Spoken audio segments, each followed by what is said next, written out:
of like justify at least a little bit the idea of like, oh, it's a special memento for that group of players. The Colts were a professional football team. But the finalists, that meant what? How far did they go? They lost in the AFC Championship game. Oh, they lost. And they hung up a AFC finalist banner. Which is still the set. And they did that like 5 years after they were in the Super Bowl. They hung that banner up? Yeah, something like that. Yeah, it's not like a team that had zero success whatsoever. That's worse because they're pro. Yeah, if the Browns go to the AFC Championship game, they never go. Let me ask this question for you in your youth sports. Have you, as a parent on the fan text, Franklin LaFranco Injury Attorney text line, 877-881-1053, have you basically talked your child out of wearing the participation ring that they got? You can put the trophy up, but I mean, like, if they want to wear it, or is that just way too cold-blooded? Or have you at least had the serious talk of, you guys finished in 4th. Like, you shouldn't really wear that or be that proud of it or sport it. So the rings, they only get, in baseball at least, they only give rings if you're in the championship game. So the Indianapolis Colt ring. Yeah, so they get one of those. But the kids don't wear them because they're like... But you get a ring if you lose in the title game? You get a different color ring. Yeah, you get it's gold or silver or whatever. But yeah, they have like, they don't wear them because they're too big. What they do is like they have like those stands where you got like a bunch of holes, ring holes. So they just put them up there. Kids love them. They like the pictures. They get the picture with them. No, I know they like them, but do you ever have the talk with with your kid like, you really shouldn't. They shouldn't be giving you a ring for losing in the title game. Yeah, because the question is always then like, where does robbing them of their joy? But like, at what age? If it's like, but like, where does 12, it stop? Yes. Where do we Where's stop? The line? Where do we say like, okay, why wasn't it the game before that? Why aren't they honored as well for their success for going to like? Yeah. It seems it seems like an arbitrary cutoff when you get to, well, if you lost in the title, no, well, like we should either have a title for who won and then nothing else for anybody else. It's the old Mark Cuban quote when he gave when he was talking about the pressure to win in the mid 2000s. He was talking about, we've had a lot of success, but look, at the end of the day, there's one big dog and then there's 29 other teams sniffing his butt. That's what it is. Yeah, I find that it's one of those things where you say it, but when it comes down to it, you don't do it. Like I know a lot of people. I'm not saying you're going to take it. Yeah, I know a lot of people who say like, I'm never going to let my kid get a participation or a second place trophy. And then when their kid has it, they never take it away. I wouldn't tell them, but I would just hope they would not want to. But I would never tell them. College Football Kegger here on 105.3 The Fan. This is an interesting one. This is one of those bills that gets put on the docket just to get this congressman's name out there. But they are still going to follow through with this congressman in Ohio to ban Ohio teams from competing in a game at noon. They want to ban noon games. Why? Because they're sick of Ohio State, because Ohio State plays Texas, right? Mm-hmm. Noon. Big noon game. Nobody wants to see a noon football game on a Saturday, right? Noon, you're still picking the crusties. It's 11 a.m. here. You're still getting the lawn mowed. You're still, maybe figuring out what you want to do for the day. You're getting your honey-do list complete. It's 11 o'clock rolls around, and now you're cooked till 4. You don't want to do anything. So, and I support this from that perspective, but they're trying to get an Ohio team, this is just an Ohio guy, saying you cannot play a noon game in the state of Ohio if you're in the top 10. Well, you know what? This is Chris Del Conte, the AD at Texas. He recognized that they're just a bunch of heathens there in Ohio, is what he came down on. Because they asked Chris Del Conte, they're like, why didn't you just agree with Ohio State to move the game? And he said, why would I want to move the game to Sunday night and have a short week? He said, no to Sunday game. He said, I've got to go to church. So Chris Del Conte said, I'm worried about church, not these Ohio State heathens. Love it. Look at that. What's up? These are the Sean and RJ morning snacks on 105.3 The Fan. Welcome to AutoZone. What are you working on today? My car is making this noise. Sometimes it's like doot doot, and sometimes it's like grrr. Do you have a dash light on? Oh yeah. Then we don't have to listen for clues. With the free Fix Finder service, we can read a check engine, ABS, or maintenance light to find the likely fix and even recommend a local shop if you need one. So you don't need to hear the grrr. Not with Fix Finder. Everything you need, nothing you don't. Get in the zone, AutoZone. Restrictions apply. I'm Ed Evans, CEO of Consumer Cellular. No, we're not one of the big guys. Truth is, we don't want to be. If you're over 50, Big Wireless probably has you paying for more data than you might need. You could be throwing away thousands over a lifetime. We're not here to be the biggest. We're here to bring you something we believe is better. Our plans start at just $20. You'll get the same fast nationwide coverage without the big wireless bill. Call 1-888-FREEDOM or visit consumercellular.com/facts. Plans include $5 credit for auto pay and e-billing. See site for additional facts. Men, reclaim your game and feel your best. More energy, better sleep, weight loss, and peak performance. Game Day Men's Health delivers real results. Mention the fan and receive 10% off. Book your free testosterone test now at GameDayDallas.com. Mom and Dad seem different after a European-style holiday on MSC Cruises. Call us Cloud and Yvette. The ship had restaurants, shops, and nightlife. La Galleria. And American touches like a crazy robo-arm ride that flips you upside down. American je ne sais quoi.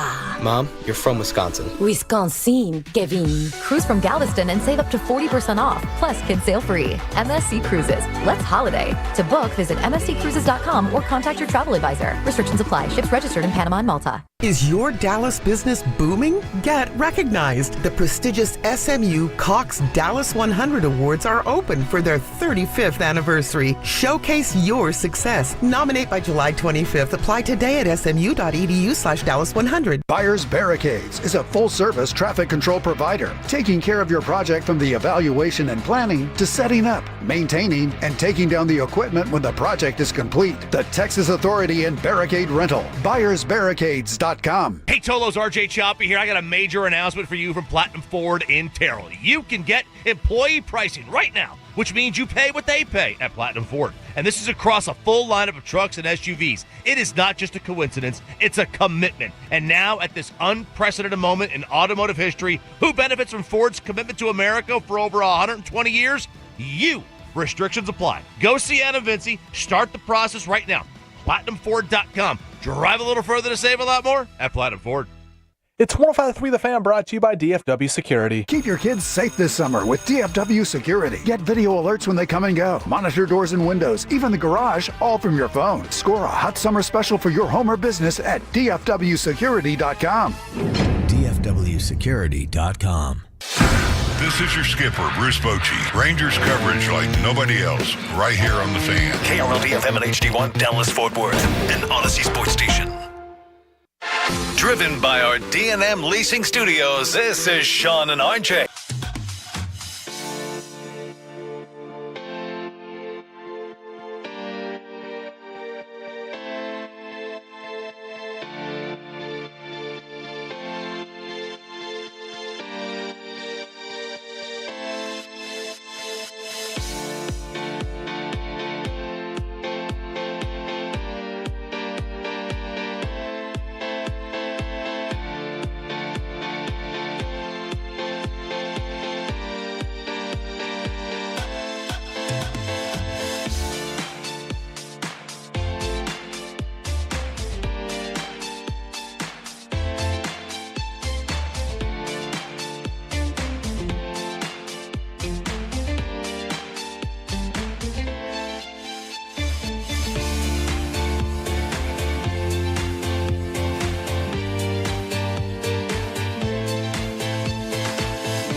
Got down so fast, it was like, I'm not even going to get to enjoy this.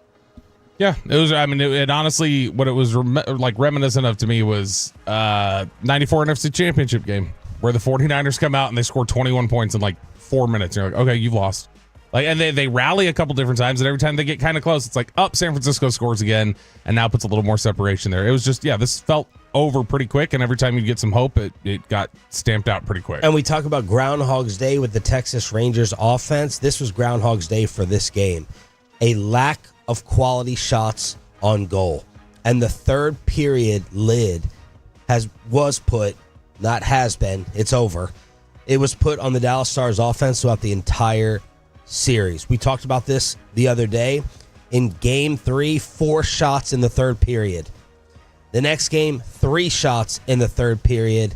Well, they had 2 shots in a 19-minute span last night. The shots that they took, I thought Ray Ferraro was pretty accurate. He's like, these are just like 50-foot easy saves. And they couldn't even generate pressure with an empty net.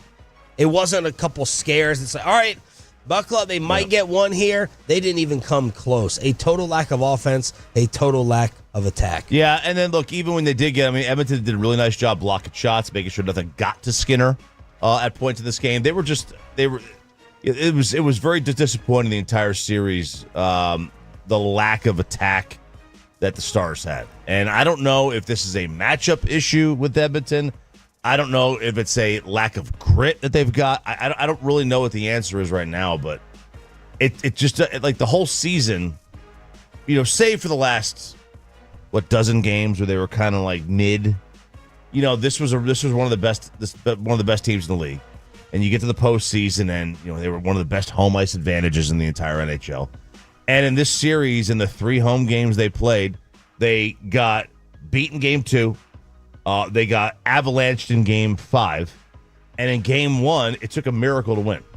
That's your home games in the series.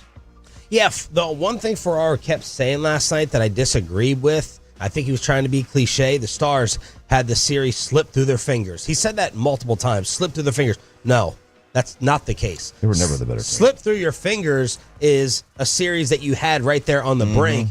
As you just said, that was never the case. They're lucky they weren't swept. Yeah, I mean, they essentially lost. Game 1 in the comeback, it ended up being a fluke and an aberration. They lost the series 5-0, it felt like. But like you did get that third period, but otherwise you got run and it was over pretty quickly. Last night it's like I had almost sent something to the group text. We're watching the face-off and Colin Blackwell's there, and he immediately right off the face-off like falls face first in the ice. And I was like, that seems like a bad omen. This doesn't seem very good. And then it was super fast, you get the penalty. Then it's super fast, the goal. Then the second one comes second. It's like, oh gosh, this feels like a team that instead of what I was expecting yesterday, which I was certain we were getting a Stars win, was, it's a team that'll come out, they'll show some fight. It was a team that looked like it didn't have a ton of fight early on. No, after game 1, my handicapper buddy Bo texted. He said, I just bet 11-1 Edmonton in 5. Whoa. And he was like, that was such a destruction of a game. I'm taking Edmonton in 5. He cashed out before the game last night. Oh. He took the cash out option. He still wound up winning 3-1 or whatever it was. But like that, it was, if you really wanted to look at it after game 1, you're like, yeah, we saw what happened. We knew game 1 was the way it was set up.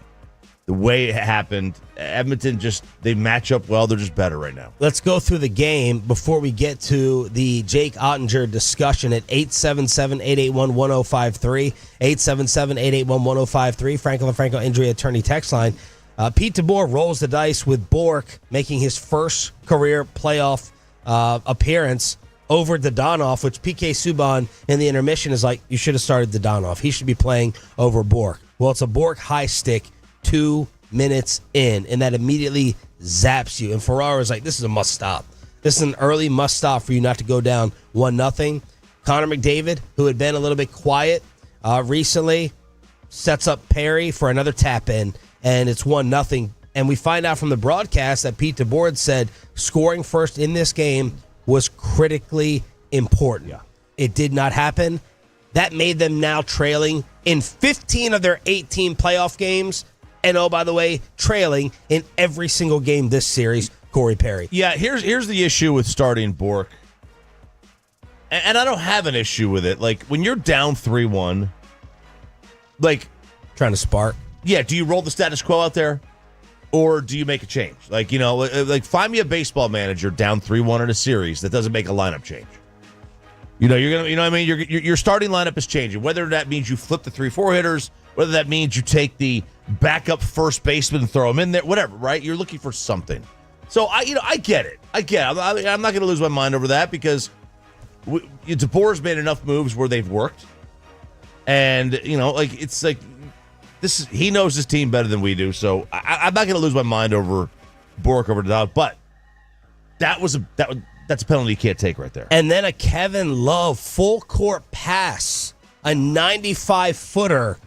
Sets up Yenmark. I was like, what, offsides? Can we get a soccer call here? Like, what the hell? How is this pass completed? And then right after that, 2 shots, 2 goals.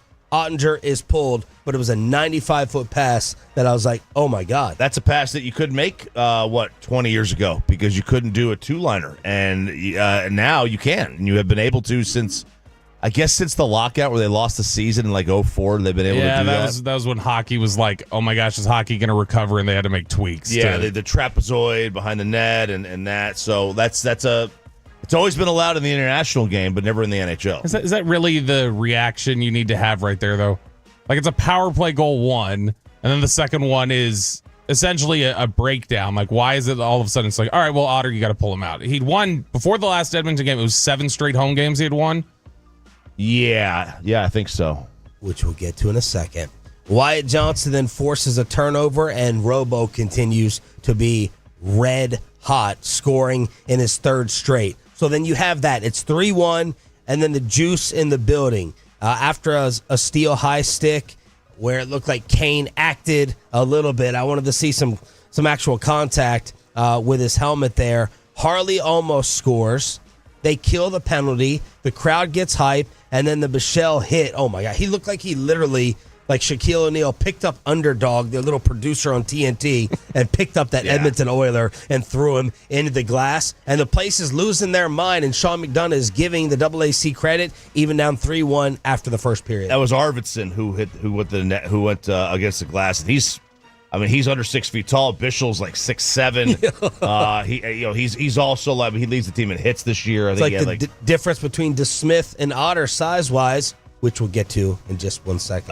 But yeah, that was. I mean, look, they had to start hitting. They had to start doing stuff to get Edmonton off their game. And I'll say this: like Edmonton, after the first goal, I guess it was Robertson had the first goal. That was a bad clear job by Edmonton. They looked like there was a point in this game. There was a couple of points in this game where they forgot how to handle the puck. They forgot how to skate. They were turning it over. They were just very kind of careless with the puck. And the Stars took advantage of both of those opportunities. But it was just too big of a hole. Start of the second period, the Stars have an immediate power play to begin. What did they end up with? 0 shots on goal on nothing but weak attempts. That's the power play that, went right into the air. They had 0 shots midway through the second, and then a flurry. Marchment with a whiff. Wyatt.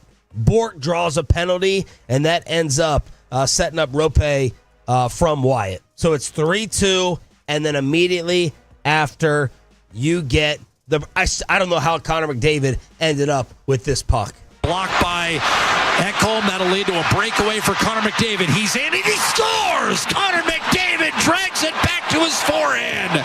And Edmonton has regained a 2-goal lead in Game 5. Was that off a deflection? Yeah, so I think it was Kulak. There was a shot attempt, and he got his stick on it, and it deflected right out. And then, did you see the intermission at all? At the second intermission? Yeah. When PK had the VR on, they detailed this play and they pointed out CC was outside the dots, and that puck kind of fluttered into the neutral zone. And McDavid, who is, nobody's got remotely close to the amount of 22.5 mile an hour. And Rope Hintz is fast, and Hintz was tracking him. Yeah. And he still couldn't catch him. McDavid hits 20 miles per hour again. So just when it's 3-2, the roof is about to pop off the place. McDavid makes it 4-2, and it's that score after 2. And I'll tell you, the most surprised, what amazing balance by McDavid, too, as he got towards the net. Yeah, he didn't even fall down after scoring. I thought that's a fall-down moment. I mean, he didn't even fall down. He had the puck control. That was just tremendous. But, I mean, yeah, that's just that was just bad luck. Third period, Robo scores immediately. Here we go again. Skinner starting to get a little bit shaky. The Smith had a bad goal that he let up. This was Skinner's. And Robo scoring 4 of the Stars' last 5 goals after he was scoreless in the first 8 games of the playoffs. It's 4-3, and then the bad luck hits with Kane going off Lindell's skate. 5-3. No more offense, no more shots, over. Yeah, both times you cut it down to a 1-goal lead, you spent 2 minutes there before Edmonton scored. And so to me, like, this was something where every single time you're like, all right, they're building momentum. Because after especially when they cut it to 3-2, I felt like, all right, there's real momentum here. It feels like a real game at this point. And then instantly to get it sucked out. And then that second time, and for it to come off of just another bad bounce, that's where it was just like, this isn't your night. This is going to end poorly. And both times when they had cut it to 1, those goals to go back up 2, there was a lot of luck that was in those. The luck for the puck to go right to McDavid, and then the luck off the skate. Yep. I mean, those are just like, what are you going to do? When you got Connor McDavid on a breakaway, I mean, you're at a backup goalie and a breakaway for the best part of the world. Like, just pray. Just pray. Pete DeBoer on whether he was shocked that the series ended in 5. I'll tell you what I told our group. I think it's possible to be 2 things at the same time. I'm really proud of the resiliency of our group through the first 2 rounds. We scratched and clawed and found a way to beat 2 really good teams. And I'm also disappointed, that we didn't find another level, another gear here, another way. Getting back here to this point, how hard it is to get back here again. And so, I would say I'm both those things, that's. I think that's okay, and I think our group needs to go and, coaches, players, and reflect in the summer on what we can do better when we get to this point against the best teams. But there's no doubt the 2 best teams are playing, for the Cup. And now the decision that everyone is talking about, Jake Ottinger pulled 7 minutes in. Was it the right call? And is Pete DeBoer, and should Pete DeBoer actually be in trouble? I want to take some Stars calls at 877-881-1053. Give us that hockey education, 877-881-1053. Did you agree with the goaltender switch? And should Pete DeBoer be on the hot seat? 877-881-1053 next.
Okay, now that is a very cute haircut. That's like a little shag. I've never seen that before. Well, I mean, of course you have. It's the Rachel. Oh, is that your name? No, I mean like your name. No, I'm Jen. My name's Jen. Right, but I just mean like this is your haircut. But that's hair on your head. I'm not saying this is your hair. Okay.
Truck Ray, call Frankel first, 214-4817-333-3233. With Frankel & Frankel, there's never an out-of-pocket cost. They only get paid when you win. Frankel & Frankel, the go-to car truck attorneys in Dallas. Whistles a pass right side, Arvidsson to the net. Rich shot, score! Matthias Janmark extends Edmonton's lead to 2-0 in Game 5. The Oilers have 2 goals on 2 shots. And that was the end of Jake Ottinger. 7 minutes in, Casey DeSmith would enter. He would give up a soft goal, and the Dallas Stars have their season end 6-3 at the hand of the Edmonton Oilers on Oilers Radio. Good morning, Metroplex. It's Sean, RJ, and Bobby live with the 6 a.m. club. We got a little baby ticket giveaway to hook you up with during the 7 o'clock expressway, and Bobby will recap Cowboys practice at 6:40 next in Inside the Star. Shortest stint of his career, Pete DeBoer. Why did you do it? Because this response has Stars fans asking whether Pete DeBoer has started a war that you can never come back from, and whether this means one of the two has to go. Well, anytime you pull a goalie, there's the reasoning's always to try and spark your group. So that was the number one reason. We had talked endlessly in this series about trying to play with the lead. And obviously we were in a 2-0 hole right away. And you know what, I didn't take that lightly, and I didn't blame it all on Jake. But, the reality is if you go back to last year's playoffs, he's lost 6 to 7 games to Edmonton, and we gave up 2 shots on 2 goals in an elimination game. So, it was partly to spark our team and wake them up, and partly, knowing that, status quo had not been working, and that's a pretty big sample size. RJ Choppy, your thoughts? I mean, he's not wrong that he's lost 6 of 7 to Edmonton. That's a factual statement. It is a factual statement. Let me also follow up with the amount of, is that like Bruce Bochy saying, yeah, Mally, you're losing these games? Yes, a little bit. The Dallas Stars left a scar offensively. They scored 11 goals in the series over 5 games. I'll have to go back last year to see their offensive output, whether they were losing more high-scoring affairs. Your offense sucked. You know what? They sucked. So it's not just as simple as saying, well, he lost these games. Well, what did you guys do to help him on the scoreboard? Right. I mean, look, the reality is in this series, you scored 5 goals in your last 4 games, all losses. Yeah, look, the reality also for Otter is in this series, he played 4 games in 5 minutes in this series, right? His save percentage was under .935 in every single game. It was under .900 in the first 3 games of this series. I'm leaving out yesterday. When the first 4 games of the series, it was .935, .750, .880, .889. But that's just not like elite goaltending at all. And there's enough Stars fans who will say the dirty little secret is that he will come up small in some certain spots as the playoffs go on. I think he's tremendous. I think he's one of the better netminders in the game. But the problem here is, and this is the issue that you're going to run into, this is where DeBoer was last night, and this is where Bochy is, this is where every manager in baseball is. You get to an elimination game, how long can you sit around and wait to see if it's not his night or if these are unlucky bounces? How long are you going to wait? Are you going to wait 5 minutes, 10 minutes, 25 minutes? What's the point, right? Like if it's the second inning and, your pitcher is giving up, couple of home runs, are you going to wait around for the third or are you going to pull him? That's the problem that these coaches run into, because it gets, I hate to say it gets late early quick, and so it sounds like you're supporting the move. I don't support the move, but I don't want to criticize the move because what are you supposed to do? You're supposed to just you're supposed to ride with him. If it's not his night, it's not his night. It's not. Okay, so how much blame do you put on him for the first 2 goals? The second goal, man. The first goal's not his fault, right? Perry was right in front of the net. Yeah. The second goal, 5-hole like that, I don't know. I think Otter stopped that shot enough, in his time. Would he have given up the first to Smith goal? Right. I don't know. That's a great question. I don't know, when was the last time Casey played? April? Early April. Bobby, what did you think in the moment? I mean, I get wanting to change some things up, but again, you're talking about when Pete DeBoer goes up there after and he's talking to the media, it doesn't sound like just a simple it's not his night question, because he went, we've lost 6 out of 7 games. I don't want to say it's all Otter's fault. Yeah, but it's that just sounds like you're like, Otter, we lost because of Otter. That's what this, you sounded like you thought you've lost the last 2 series exclusively because of Jake Otten. I think there's 2 ways to look at it, and I think DeBoer messed up publicly by going to the second. So the 2 ways are, you're not playing well, or we need a spark. Mm-hmm. This was the fight. I thought Sean McDonough was going to go downstairs and fight Ray Ferraro, who's sitting right next to. You talk about the most uncomfortable broadcasting picture that we're going to see the entire year, as he's sitting there breaking down the move with Ottinger back from the locker room sitting right next to him on the bench. So you got spark in the team. You just have to be the whipping boy in order for us to do it. I can't pull everyone else on the ice, or you're not playing well. And I thought DeBoer, at least afterwards, even if he thought that Jake had been shoddy lately and not great, he could have just said, look, Jake was the easy move to make to spark everyone else. This is more about the entire team and not Jake. Instead, to Bobby's point, he walked over that line and went to more direct blame towards Ottinger. And I think that was a public mistake. Even if he felt that way, he could have just said, look, I needed to get everyone else going. And that could have been the beginning and the end of it. Ottinger is still our goalie. Mm-hmm.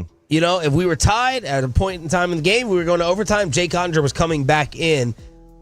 And we can have another discussion on the side as to whether it worked. Did it create a spark?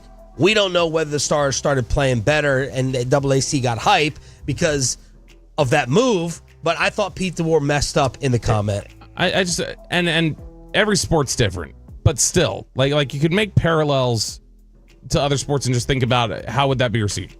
Imagine if at the end of the Packers playoff game a couple years ago, Mike McCarthy was like, look, I don't want to say it's all on Dak, but like the fact is Dak's lost 3 of his last 4 playoff games. Or if they go, I don't want to say it's all on Jacob deGrom, but Jacob deGrom's lost his last 4. Like if you were to But we need to also, this is where we need Tolo knowledge. This happens in hockey more than Patrick Waugh, your Marty starting Brodeur. quarterback is not getting pulled. Your starting pitcher analogy is the best one because you are pulling the starting pitcher for a reliever whenever things go sideways in a game. But if you were to then shift the blame over to say this pitcher has lost us the game, or even just say, although I don't know, maybe it is more apt to talk about a closer. Like you take a closer's role away, and you just go. The fact is he's blown 4 saves in a row. Like, I mean, the way we talk about Luke Jackson, I don't know. It seemed very. He's probably more closer than starter. A lot of the response I saw on Twitter last night from people was universal of just, well, one of them can't be back next year. DeBoer or Ottinger can't be back next year because you can't have them work together after he talked like that. Let's hear from a couple. Go ahead, John. Real quick. I don't know that this has any bearing on Pete's status for next year. I don't. There's a lot of people last night who are those people named Jim, and there's a last name Nil. I mean, there's a Bissonnette was talking about it on Twitter. He was like, "Wow, okay." You had a bunch of different hockey analysts last night replying to the Spittin' Chicklets clip of it or whatever else, who were all saying like, "That feels like somebody's gone." Let's hear from one of our top Tolos. He showed up in his Stars gear to the Mansfield Firehouse Tour last Friday. Kate Twiz, you're live on the Fan. What do you think? Good morning, fellas. I think, honestly, it was a coward move by DeBoer to pull Otter so early, because what happened mere seconds later when DeSmith came in, he was scored on. It made it 3-0, and that completely took the crowd out of it completely last night at AAC. But I also think that there's one problem I think that the Stars do have that hasn't really been addressed. I think it's a culture issue with physicality. Mm-hmm. Yes, Carolina did get bounced, the other night by Florida, but all 3 teams in this Final Four that we had were all physical. Dallas was not physical against Edmonton almost hardly at all in these 5 games. And to be not necessarily an Otter advocate, someone needs to remind DeBoer that Otter saved Dallas against Winnipeg and single-handedly beat them to get us to the Western Conference Final. So I don't know, but like y'all said, one of them has to go. And DeBoer in the last 7 years hasn't gotten past round 3 and missed the playoffs once. So I'm not sure what needs to be done, but it'll be a fun offseason, that's for sure. Thanks for the call, brother. Appreciate you. I put up the poll question last night in the first intermission. Should Jake Ottinger have been pulled? 53% said yes, we needed a spark. 46 and change, no, overreacted too soon. So it was close there. Yeah, I mean, look, if you want to say it was an overreaction because it was 5 minutes in, yeah, I was quick hook. I mean, every goalie out there that you can find, Hasek, Waugh, Brodeur, all the greats, they've all been pulled in a playoff game. But they don't generally get pulled this quick. they also don't generally give up 2 goals in 5 minutes, right, to start the game. Yeah. So it's like if you give up 2 or 3 goals at the first period, and then you come out and maybe you get pulled. But I mean, yeah, we can hindsight it, and I probably would have done it. But it did work to spark them a little bit. I agree. A little bit. I now, agree. how much of that was Edmonton was up 3-0, and they were like, hey, yep, we're not making dumb penalties. We're not going to be aggressive. We're going to lay back. And it didn't seem like he was terrible outside of the one soft goal. DeSmith. No, it didn't. He made some stops. He got lucky with the one between his legs where he was sprawled out with the Kane wraparound. Yeah. I understand. Again, this is where I want your hockey knowledge on the fan text. I understand you have to be the victim for everyone else. I got to make an example out of you. You just got to be the fall guy. That's it.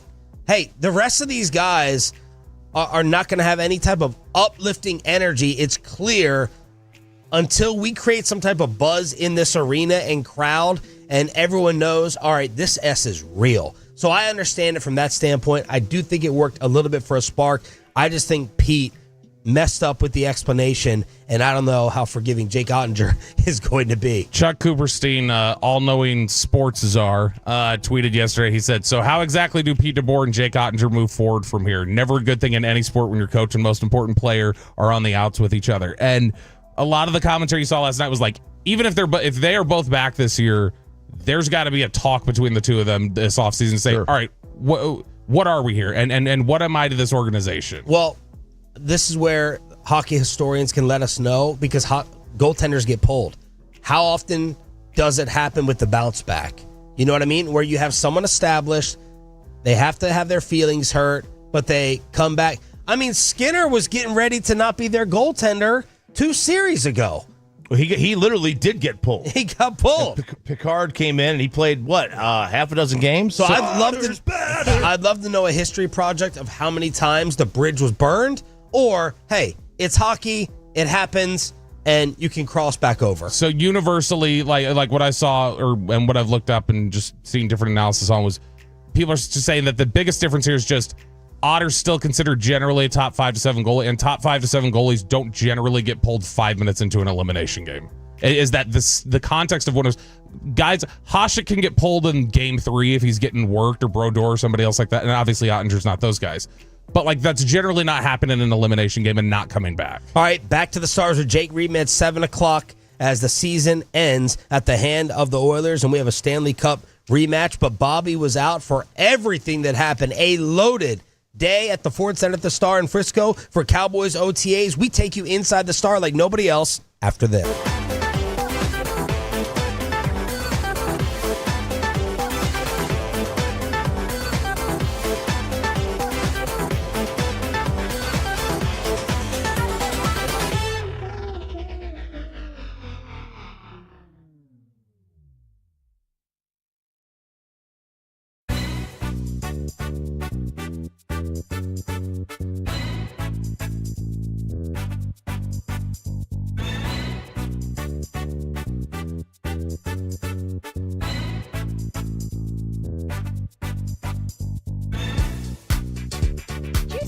That you've got to forget something else to remember that Uber Eats has groceries. No, that's absurd. Hey, remember when you used to be a, what was it, Pepper Lady? Pepper Lady? Wasn't it Cinnamon Sisters? Basil Babes. Saffron Squad? Nutmeg Maidens? Paprika? No. Nutmeg Maidens. I just said that. Was it Spice Girls? Doesn't sound right. Was it Saffron Squad?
and notes to the coaches and players for America's team. Let us go inside the stars on 105.3 The Fan. Good morning, Metroplex. Shout out to the 6 a.m. club. Sean and RJ trying to get you to the weekend as quickly as possible. Jake Rietma in studio. He was at the AAC last night to talk Stars at 7. A Lil Baby ticket giveaway during the Expressway, and another one in the 9 o'clock hour.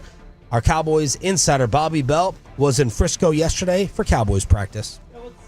Yeah, let's turn on my mic first. Let's talk about the headline coming out of yesterday for me, which was Joe Milton. Joe Milton was a guy that I think the two things we were talking about yesterday that we were most interested in seeing were Joe Milton, and I know, Sean, you mentioned Jaden Blue, who Jaden Blue was working with the second team. I didn't see him getting any first-team reps. These practices are hard to judge with running backs because there's no contact. And so you can't bring guys to the ground, and they'll always run the play out. So it's like, all right, would you have really slipped through that and wiggled through that and broken that run, or was it just that's the nature of the practice? But Joe Milton was going to be fairly easy to figure out, all right, how's he looking right now? He was much better than he was last week.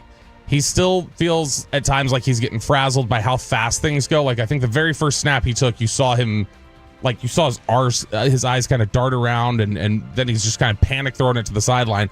But settled down, made a few really nice throws. There were like 2 or 3 throws over the middle of the field, 15, 20 yards down the field, that were just lasered in between, like, defenders swiping their hands along the path of the ball. He looked really good throwing the ball yesterday, and you heard some positive things coming out of the organization from Schottenheimer and others yesterday about just like, yeah, Joe's coming along pretty well, and these practices are getting better for him. And yesterday it looked like it. Nick Harris said much more consistent day from Milton compared to last week.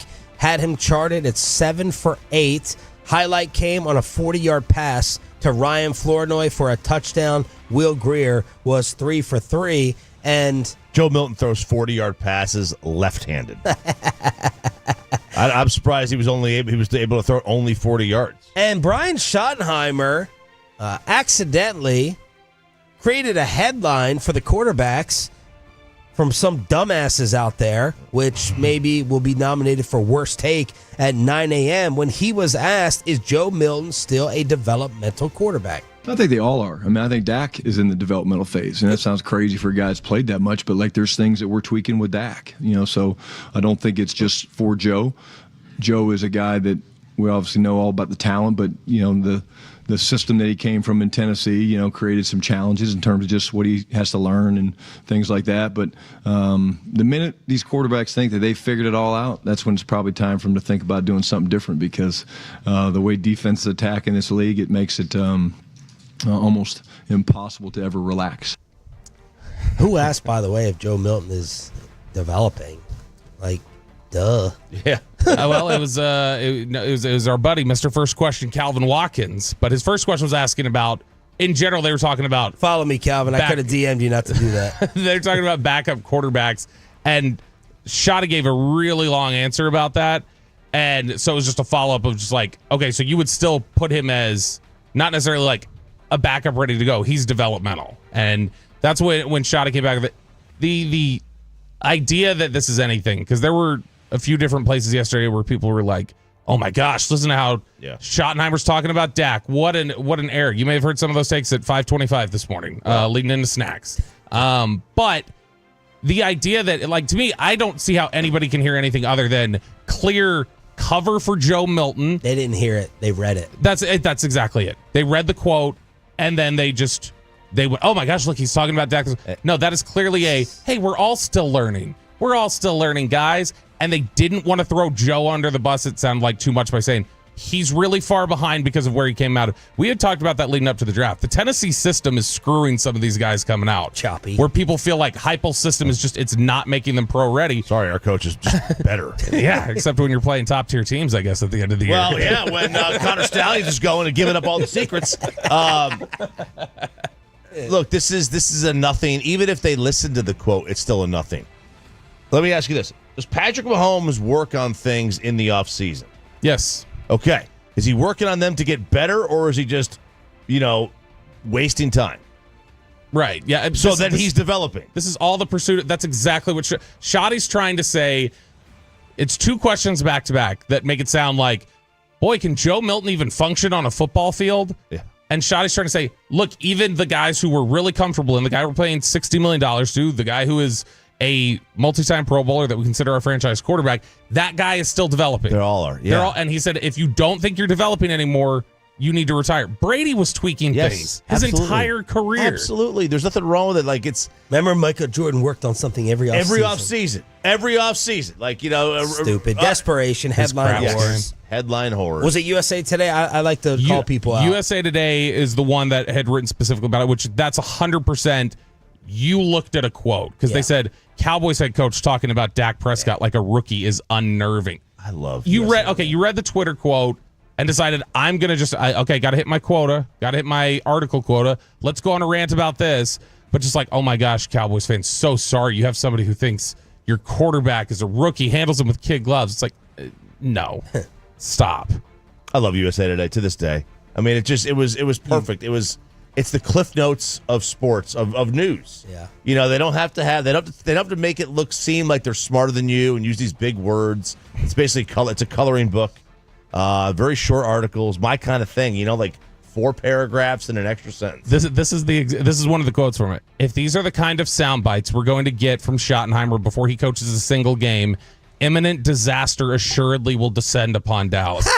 You melodramatic clickbait artist. Melodramatic. Who's the name of this person? I know it's not Jared Bell. No. This is his name is Robert Zaglinski. Okay, is his name. Mark that down, Ted. Put him on the no-go list, Mr. Carper.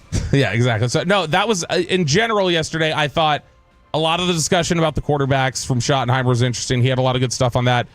Dak, we didn't see as much of.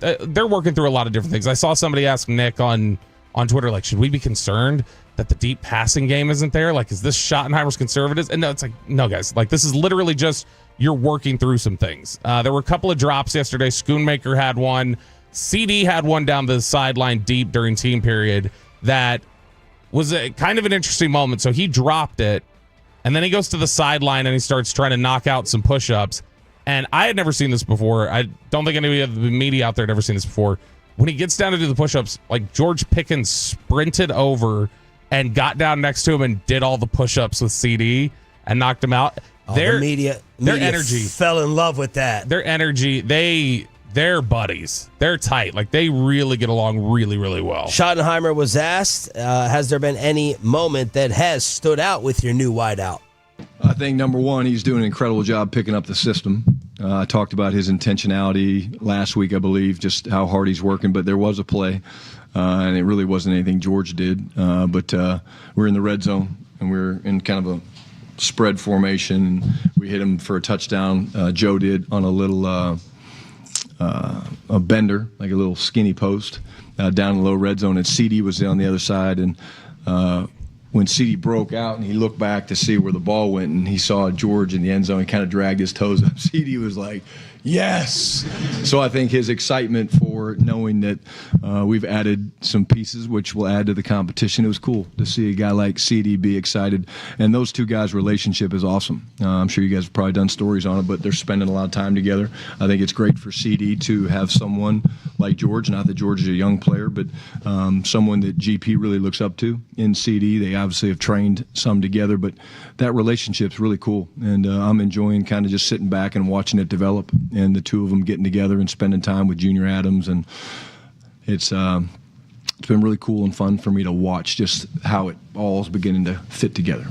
My 5-year-old son is dying for my daughter to grow up faster, so he has like a running mate, and she's 1, because he wants like a playmate 24/7. CD Lamb sounds like he got a friend. Oh, he looks. CD Lamb got a buddy.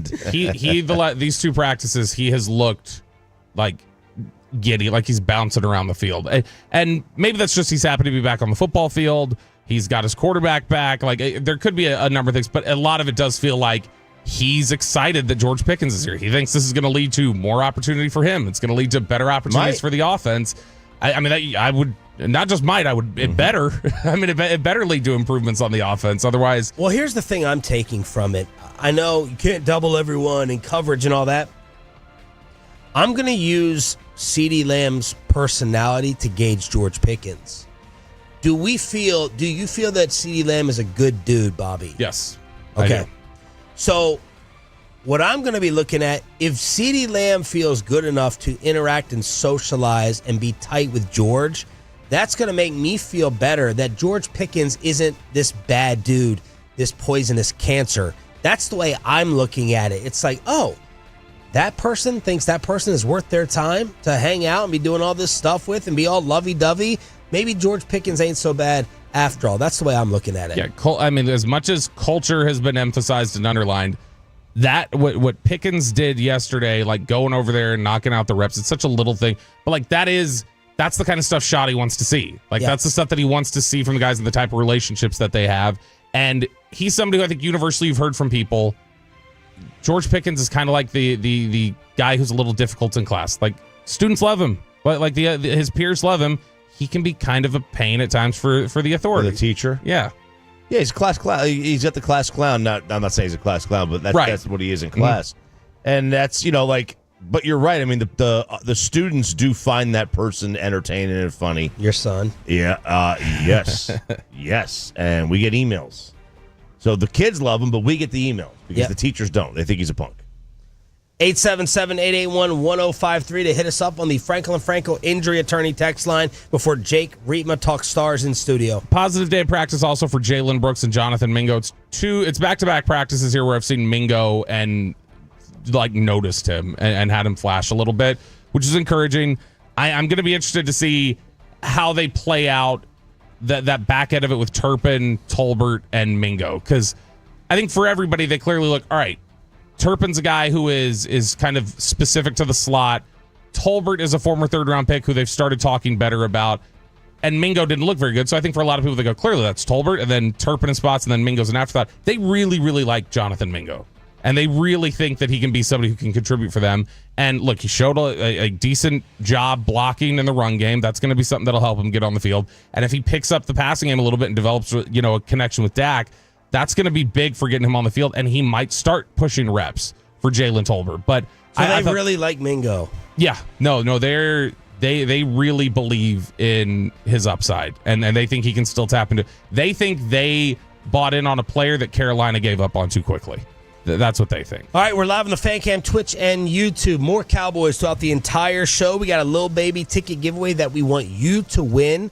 In the Expressway, the 7 o'clock Expressway, since you are part of the 6 a.m. club, it is over, and it could be the end of not just the Dallas Stars, but Jake Rietma in studio. What did he think of the Otter move? What does this team need to add? And is Pete DeBoer in trouble? Rietma in studio, back from the AAC neck. They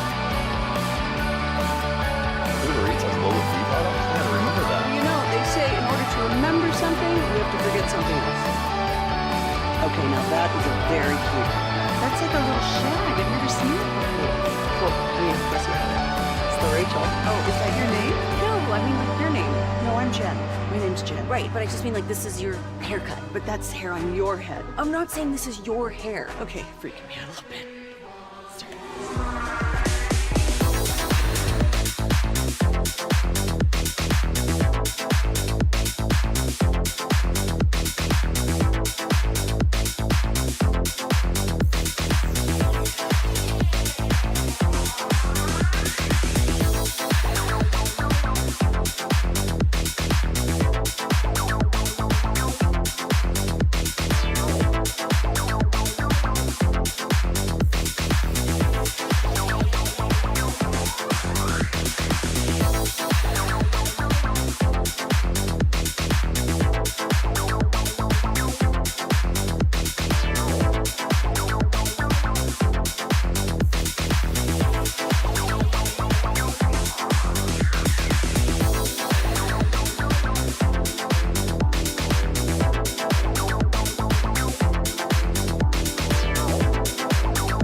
dog squad?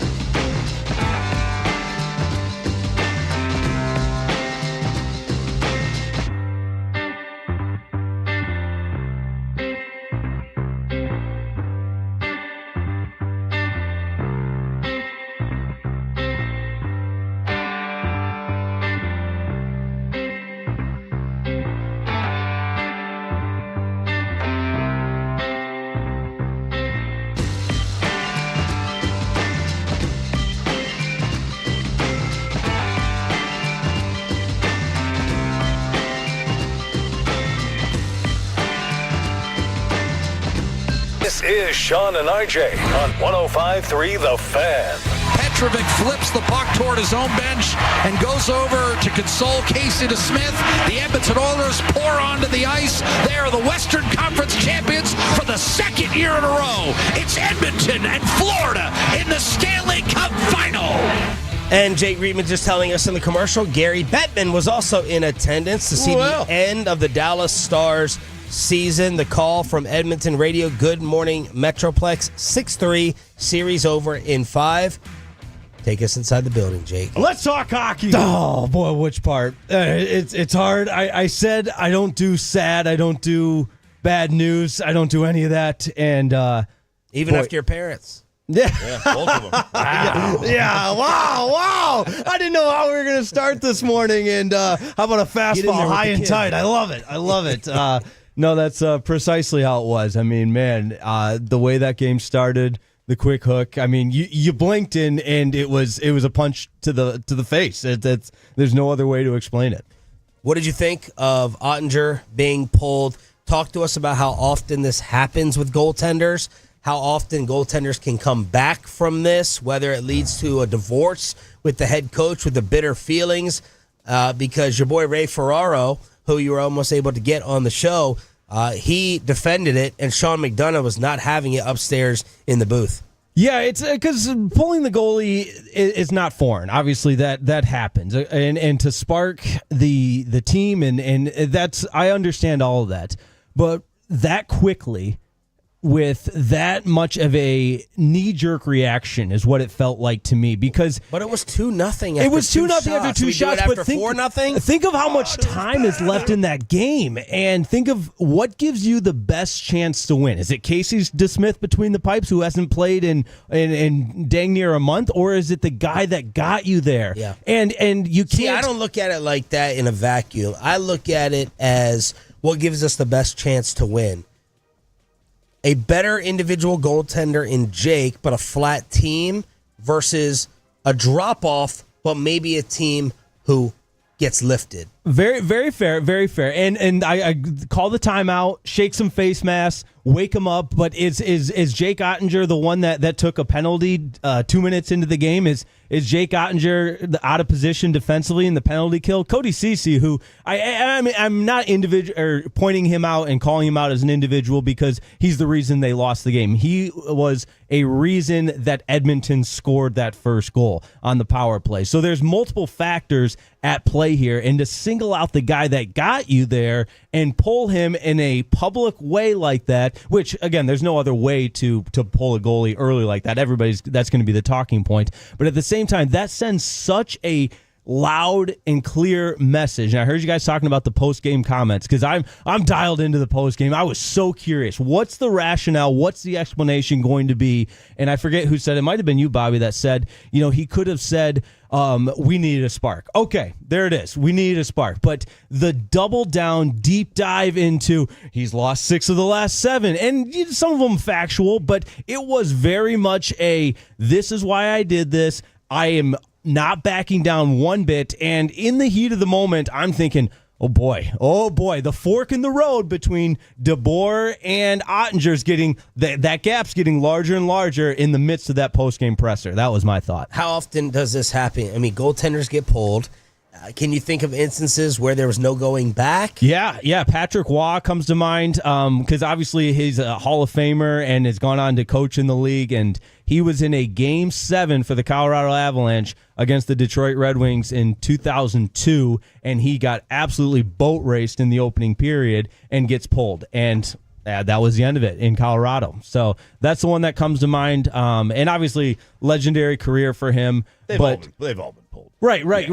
And I think you even said that, Choppy. Then why are we talking about divorce? Why are we being that dramatic with it? Because in the heat of an elimination game, which, again, 2 shots into the game, I think that's so important because it wasn't like, I'll use that same example, when Patrick Waugh was pulled in that first period in a Game 7 situation in the conference finals, it was after 4 or 5 goals. It was enough of a sample size where he doesn't have it tonight.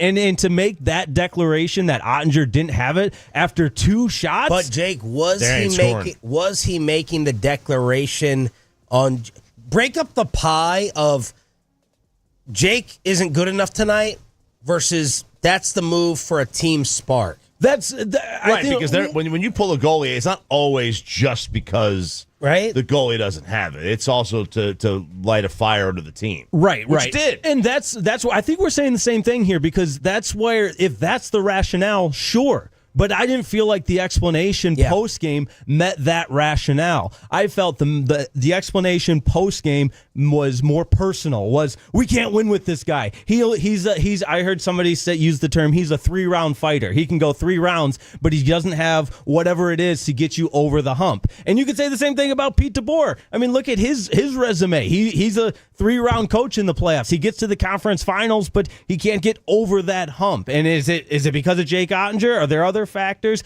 But my biggest takeaway, and I think we are saying the same thing here, is the rationale, the explanation post-game did not meet the, hey, we just needed a spark. Because I get that. You can't pull Cody Ceci. You can't pull Maverick Bork. Those are 2 guys that made really costly mistakes early. Jake Riepma in studio. He was at the AAC last night. No, there's no hypeness. You can't be this excited this morning. I'm not excited. I'm just a lot of things, man. It's the last Stars recap. I'm emotional. And your morning show time's about to end. I know. I'm gonna miss you guys, man. I'm gonna miss you guys. Dallas Stars. Cocaine is a hell of a drug. All right, so we were doing some research on here to the goaltenders. So we found out Belichick hates quarterbacks, right? We learned that through a lot of these different documentaries. He's super hard on Brady and other quarterbacks. So we've been looking up some stuff, Jake. Pete DeBoer has an awful relationship history with goalies, apparently. Marc-Andre Fleury, he apparently drove him off in Vegas. Logan Thompson said he felt like he was left off the Four Nations because of his cold relationship with Pete DeBoer. Even the guy that he liked a lot, Robin Leonard. Robin Leonard, when he got shut down for the season a couple of years ago, Pete DeBoer said, and I quote, the announcement speaks for itself. I'm concerned about the guys that are here battling with us here tonight.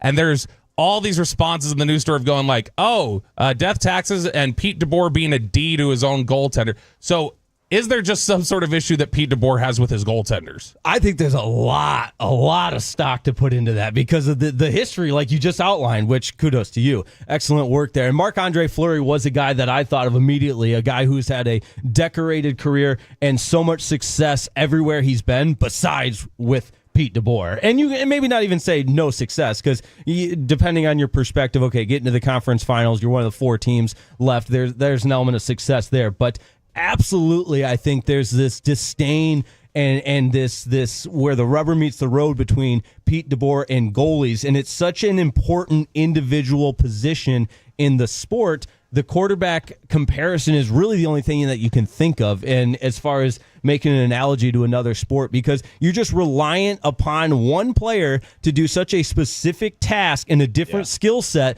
that is different than every other player on the ice. Goalies, pitchers, kickers. They're the weird people.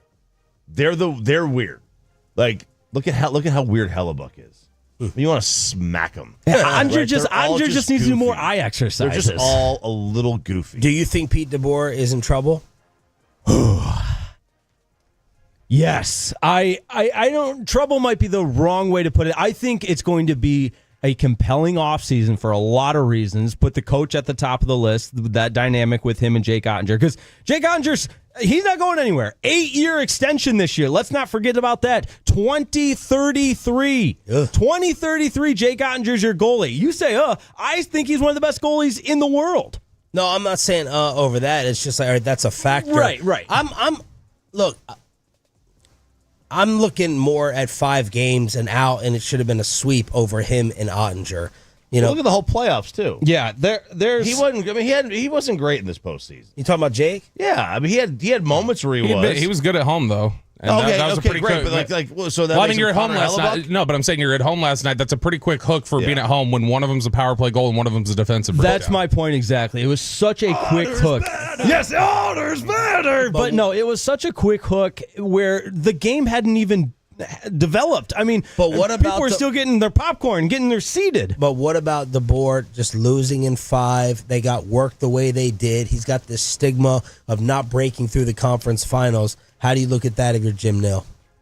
Boy, it's the loyalty component of it is certainly the first thing that comes to mind because and why do hockey coaches this crazy, insane turnover? Oh, it's quick. It's quick. Why? It happens. That's a great question. I mean, I wish I had the answer, but Mike Sullivan's an example who had all kinds of success with the Penguins. He's fired and hired with the Rangers quickly. Peter Laviolette also fired from his time with the Rangers. They set a franchise record for wins 2 years ago. I mean, it happens quick. John Tortorella. Edmonton fired their goalie. They fired their coach last year. Yeah. Like 30 games in. We've seen teams fire their coach a dozen or so games before the playoffs. They did in the NBA this year. Yeah, and those guys go on. Was it like Larry Robinson won the cup one year? Like they just out of nowhere, they just fired their coach. No, okay, this guy. Right, and so much of it is if you're getting the best out of the guys in that dressing room, and some of that is reflective upon the players. I know I was critical of Jamie Benn and his leadership, and he's a guy that, I talked about those off-season questions. That's at the top of the list. People are asking, he's an unrestricted free agent now, and did he play his last game in a Stars uniform? So there's the DeBoer component of it all. There's a lot of big names that are unrestricted free agents, and the NHL being a salary cap league. Now, the salary cap is going up $7.5 million, so teams will have more to spend. But that being said, there is a long list. Jamie Benn, Matt Duchene, Evgeny Dadonov. Where was Duchene? Didn't he lead them in points this season? That's another point.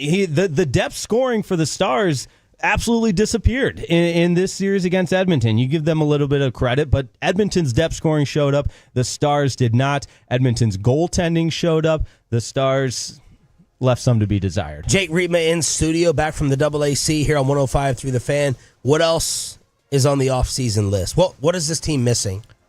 I think loading up defensively. You saw I used Cody Ceci as an example, and that was an in-season acquisition from San Jose, and he's an unrestricted free agent. I think you ask a lot of Stars faithful, he might have played his last game in a Stars uniform, kind of a short-term experiment that unfortunately didn't work out. And obviously when you load up with the contract with Mikko, I mean, it limits some of your options, but there's some really good free agents that are on the market. A lot of them forwards, but there are some defensemen out there as well. And so it's one of those interesting off seasons where you got your guys. These are, Jamie Benn, that's your guy. He's a captain. You got a lot of these guys that have proven themselves with Dallas, but has father time caught up to guys like Tyler Seguin. That's Evgeny Dadonov. These are guys in their mid-30s. So it's only Jim Nill can answer that question. Spittle texted, this happened with DeBoer in Vegas with Marc-Andre Fleury. Caused tension, and DeBoer was let go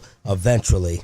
What else you got in your notes? The Mikko stuff is interesting because I think you got to give him a salute. 80 career playoff assists after last night. He's the third fastest in NHL history to 80 playoff assists. Only two faster, Connor McDavid and Leon Draisaitl. Oh. Now, this is really interesting, the breakdown of it all, though. 17 of his 22 playoff points, 5-game period.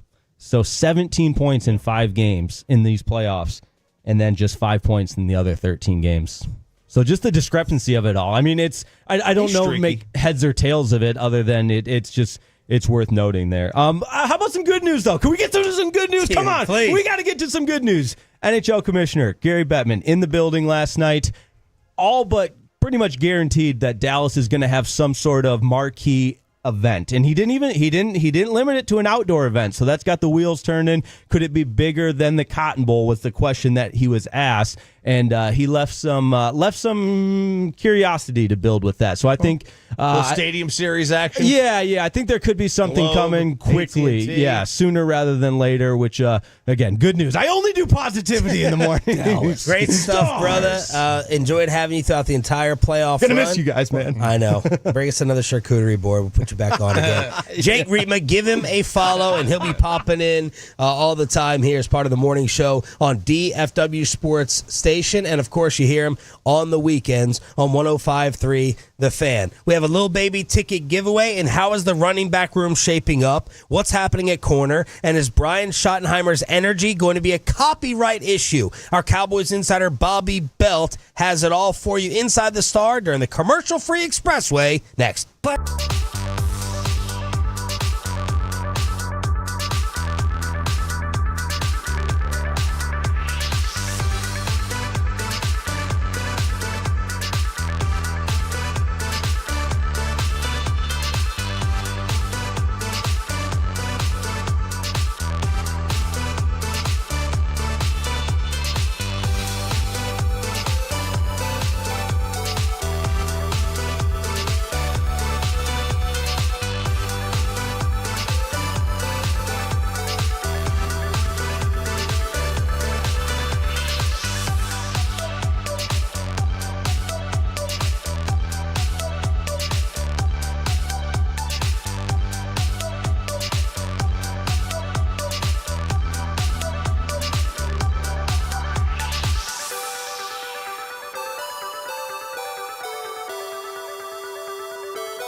Sounds low fee products? I gotta remember that. Well, you know, they say in order to remember something, you have to forget something else.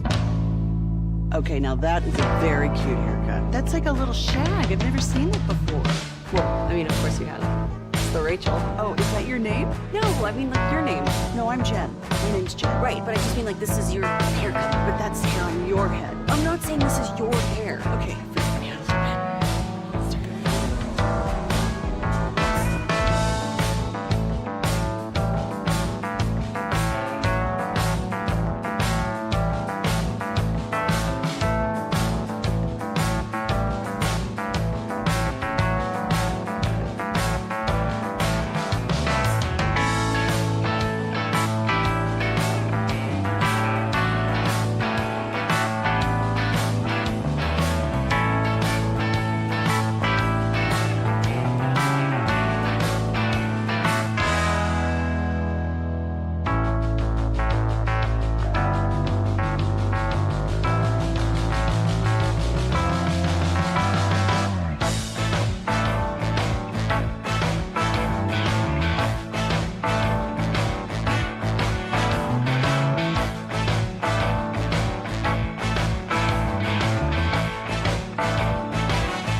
Expressway right now on the Fan, and it's brought to you by the On Time Experts. In the HOV lane of the Expressway is driven by Mercedes-Benz of Plano.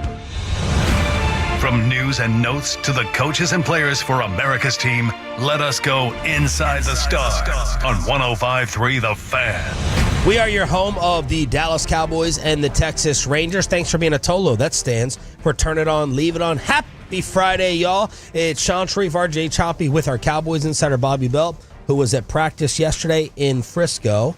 What's up? Now, you mentioned Rangers. I just realized what an awful night it was because Stars lost, the Knicks won, and there was no baseball. Well, it was a good thing there's no baseball. Well, you want to be triple depressed? It was that's the thing. There was only about 2 fewer hits last night than a normal night. That's right. By the way, it's been 13 games since the Texas Rangers outscored what the Edmonton Oilers put up last night. God. That's not cool, guys. Say that again? It's been 13 games since the Texas Rangers last outscored what the Edmonton Oilers put up last night. Texas hasn't scored 6 runs or more in 13 games. Wow. All right, we're commercial free with the Expressway, and our final no, it's not our final. We have 2 of them this morning. Lil Baby ticket giveaway this hour. We'll also do one in the 9 o'clock. Bobby, back out to practice. Yeah, let's talk about the running back position because I know that's something that still is top of mind for a lot of people. Actually, the 2 positions that are top of mind for folks right now, running back and cornerback. They go out there yesterday.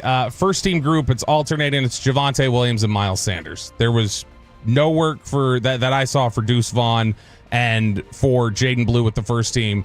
But I actually thought Miles Sanders looked, again, it's hard to judge running backs in this sort of a setting. Miles Sanders looked like he had a little bit of juice. Like, that's the one thing you can usually tell from the running backs. It's like, all right, how explosive do maybe they seem? How quickly do they get to the edge? Do they see like they've got a little bit of juice? I remember that was the first thing that stood out at Rico Dowdle's practice in rookie minicamp. Was you watched him run, and even though it wasn't contact, you could see like, oh, he's got some wiggle, and he's got a little bit of like spark to him. And I got that feeling yesterday with Miles Sanders a little bit. Javonte Williams, impressive yesterday, I thought, especially in terms of just watching him as a pass catcher. As a pass catcher, he was really good in Denver. He was averaging about 50 catches a year, and we've heard Schottenheimer talk about that. I think that was the first thing we heard from him when we were in Indy at his press conference. Was he was talking about running back traits that he likes, and I think really quickly he was like, I want somebody who can catch the ball. And that's something that Javonte Williams can do. So I think I saw a lot of positive running back stuff. Nick Harris saying what you did. Miles flashed multiple times today, had 2 completions on a screen and a swing, bouncing inside, run out for a good game, has a spring in his step, fluid runner, and worked first team alongside Javonte. Yeah, if you just took the numbers off their jerseys and you ran the 4 of them out there, and I was just watching practice yesterday, I would have zeroed in on, I would have just blindly picked Miles Sanders and been like, that's the best running back here. And so I think that I think a lot of people felt like Javonte Williams had the edge to be the primary starter, with Jaden Blue getting a lot of reps and things like that. But we might be sleeping a little bit on Miles Sanders. He is just a couple years removed from being a really good player in Philadelphia and ending up in Carolina and struggling. It does make me wonder a little bit, is that just Carolina. Like, are there some guys who they get to Carolina and they struggle? I had that brought up to me as a discussion point with Bryce Young. Remember when I asked around the league about Bryce Young, why he was struggling? And I was told, well, look at what Carolina's done to some players before. They messed up Baker Mayfield. Baker flourished when he left. Sam Darnold finally turned things around after he got out of two toxic situations in the Jets and the Panthers. And so it does make me wonder, did Miles Sanders just go somewhere that is difficult to have success with David Tepper being a crazy person above you? But in general, what did Tepper do recently, Choppy? What did he do as of late? He continued to be a loser. So the PGA Championship was at Quail Hollow, and he lives in Charlotte. He lives on the course, and they posted on their social media. So after Scotty won, that Scotty has more PGA Tour and major championships since 2022 than the Panthers have wins. And Tepper complained. He complained about this to Quail Hollow, which is, again, his course where he lives, and they took it down. Such small Panther energy. Yes. Yes, this is the most insecure loser on the planet. You're a billionaire. You're one of the richest, literally one of the richest men in all sports. All the sports. Did he go to an SEC school? He must have. let me look that up. Siri, did David Tepper go to an SEC school? The cornerback position. We're getting, when they're in base defense, which is 4 down linemen, 3 linebackers, 2 safeties, 2 corners. When they're in base, you've got Deron Bland outside on one spot, and then it's this rotation with the ones between Kyer Elam and then Andrew Booth, who we had talked about yesterday. They obviously don't have Kalen Carson healthy right now. They don't have Trayvon Diggs healthy right now. I think right now they're cycling, saying, all right, who's going to take the majority of these reps until we get healthy? I think Kyer Elam's looked better than Andrew Booth personally, but yeah, Ray Charles could see that, Bob. But Kyer Elam, I thought, was solid yesterday. And when they go into nickel, then it's Booth and it's Elam on the outside, and then Bland continues to move inside at nickel. So they're still having Deron Bland take the nickel snaps right now inside against the slot whenever they go to 3 corners. And that's something that, like we've talked about, he's not a big fan of, or he doesn't want to remain there. He wants to be on the outside, but he continues to do the work there. And then he went to Pitt, by the way. Pitt. Okay. All right. Well, close enough. The energy out at practice, again, continues to be really intense. Now, I want to be clear about something. This does not equal up to anything in terms of good or bad to me. I know. Clarence Hill tells me every day none of this stuff matters. Well, no, on Twitter. but I'm just saying, like, if they're out there, like, to be so negative about it, if they're bouncing around there having fun, like, I think there are teams that win Super Bowls having fun and cutting up at practice. I think there are teams that win Super Bowls that are like rigid, militaristic at practice. We've seen this, like the amount of Cowboy fans who will say they need to stop training in those calm temperatures in Oxnard and get into the Texas heat. You know, like those really tough New England teams that won like 7 Super Bowls in 15 years. Just the brutal New England summers they were training in. I mean, you can't even walk outside. I was wondering, I was like, all right, was I just having some sort of sensitivity to how loud the music was last week? Or was maybe the switch turned up a little bit too much? No, it was these are louder practices than the McCarthy ones. And I mean, they would play music at McCarthy. They'd play music during Garrett. This is booming. And I was standing there next to Kyle Yeomans at one point. We were talking about it. And Kyle they do training camp live in Oxnard, which is, they're out there basically doing live play-by-play of these scrimmages and things like that.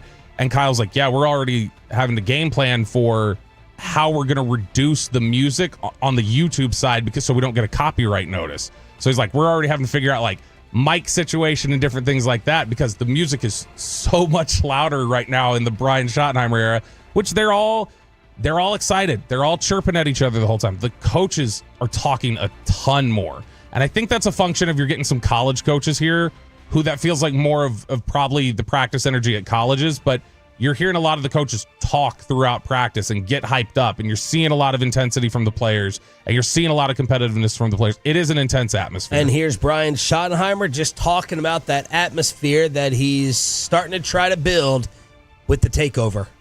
Very easy. I want to be the greatest culture in professional sports, and that's saying a lot. I get that, but it's no different than sitting up here and talking about winning Super Bowls. I mean, there's a standard. The standard is we want to be the best, and will we be the best culture? I don't know. We're gonna try, And will we make mistakes along the way? Absolutely, we'll make mistakes, and then we'll fix things. And but you guys asked me a couple weeks ago about GP coming in here. Like, how does he fit the culture? Well, the culture's more than just one person, and so the big thing that goes into culture too, I think, is being authentic. I will always be authentic. I'm never going to stand up here and pretend to be something I'm not. I think that's a recipe for disaster in this business. I've seen it. I've seen it fail. I think I shared with you, my dad said, hey, if you ever get a shot to be a head coach, one thing you should never do is change. Be yourself. And so the culture that we're building here is something that I truly believe in, and that most of these players that we have, they believe in it, or if they don't believe in it yet, hopefully them seeing my conviction makes them buy in. It's been about 12 years since I've seen glowing press conference daily reviews from a coach. How long did we have Jay Jeezy? Well, Jason was there almost 10 seasons. Yeah. So it was really 10 with us? My mind is going. It was 8.5. He was there 11 through 19 with you. So it's been about 14 years since I've seen tweets saying, oh my gosh, I'm looking forward to a press conference. Now let me say this to all the pessimists and the miserable people rolling their eyes over the C word. And I'm getting tired of hearing the C word myself. We need to come up with something else. My answer to all of these little nuggets is going to be, can it hurt? That's going to be my reply moving forward to every single one. Can it hurt? No. There's a chance that it can help. When you throw enough of those into a basket, that will usually result in a good thing. Is George Pickens doing push-ups with CeeDee Lamb going to lead to a win? I don't know, but can it hurt? The answer is no. Can CeeDee Lamb celebrating a Pickens catch lead to a win? I don't know, but can it hurt? The answer is no. A ping pong table, can it hurt? The answer is no. It's like the dating game, planting enough seeds, right? Eventually, one is gonna sprout, or two or three, depending on if you're allowed to swing like that. But when you have enough of these things that can only possibly be positives and not be negatives, to me, that will grow something. We've somewhere along the line. We've talked about it since the hire was made. He is going to, by the time September rolls around, and it's pretty much already there, I feel like, right now. Fans are going to be super optimistic about him and love him. Now, as soon as they start playing games in September, if they're 1-3, it'll all change in a hurry, and people will hear these things and they're going to roll their eyes at them. They're going to go, yeah, but what does that lead up to? It doesn't necessarily equal up to that. But when you're talking about, I felt like last year we had a lot of players, you had mentioned this, the revisionist history on if they wanted Dan Quinn back or not.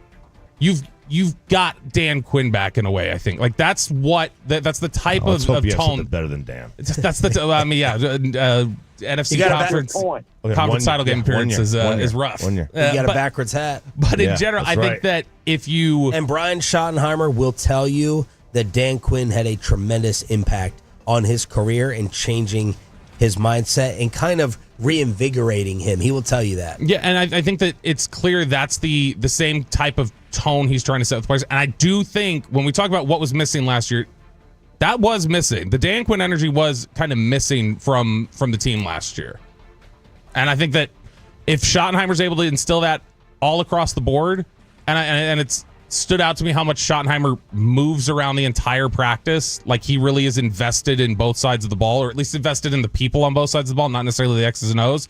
I think that, like you said, that can't hurt. It can only possibly help. For the 972, Detroit is the case study on culture. That's a totally different one. That's not like this feels like a culture of like good vibes, fun, whatever.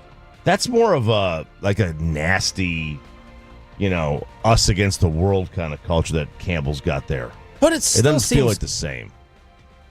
I think we look at him and we think that it's like they're all on Harleys driving to practice. Like, Dan Campbell, he seems fun.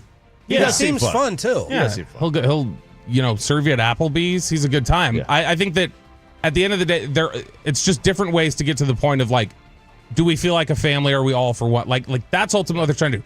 Is it the same tone necessarily, Schottenheimer and no. Campbell? No. but it's the same end game that they're looking for, which is we want everybody to feel tight and like basically love each other like a family. Dan Campbell would never put lemons in his vodka. You know? That's probably true. It'd be probably straight up. Or what do you think Dan Campbell drinks? What's a Dan Campbell alcoholic drink? Dan is he is straight whiskey. Whiskey. Oh yeah. No, I don't even think. I think he would shun the ice cube. He would shun the ice cube. Yes. You don't think he's a beer guy? I don't know. I always thought beer more than straight beer. Straight whiskey. Okay, yeah. I was just thinking like hard liquor. Well, you got to crush the can on his head. Yeah. Inside the Star with our insider Bobby Belt out there yesterday, Ford Center at the Star in Frisco during the commercial-free expressway. Little baby tickets are coming up, and then the junk drawer. I thought a big thing yesterday that was really impressive from Brian Schottenheimer. I felt like out of all the press conferences he's given, this is the most maybe philosophical in terms of X's and O's and strategy relating to positions that he's gotten. And I thought the best stuff that he covered was the quarterback-receiver connection. And this will be cut 13, Peyton. John Machota had asked him, with George Pickens coming out here and trying to develop chemistry with Dak Prescott and trying to click and get on the same page, he asked him, is the quarterback-wide receiver chemistry just a matter of a number of reps that you have to hit until it clicks? No, it's more than that. It's the reps are important, but there's got to be conversation. I simplify it, and probably going back to my years in New York, there's a thing called the me to you factor. It's basically if you're a receiver and I'm a quarterback, I need to have the ability where I trust you to be where you're supposed to be. So it's my job to throw you the ball, and if we're not on the same page, then you have to talk about it and have conversations and figure out why. And maybe I saw it this way and you saw it that way, but get on the same page. The next time it happens, what are we going to do? Well, hey, I want it this way, and so. What's going on? What is that?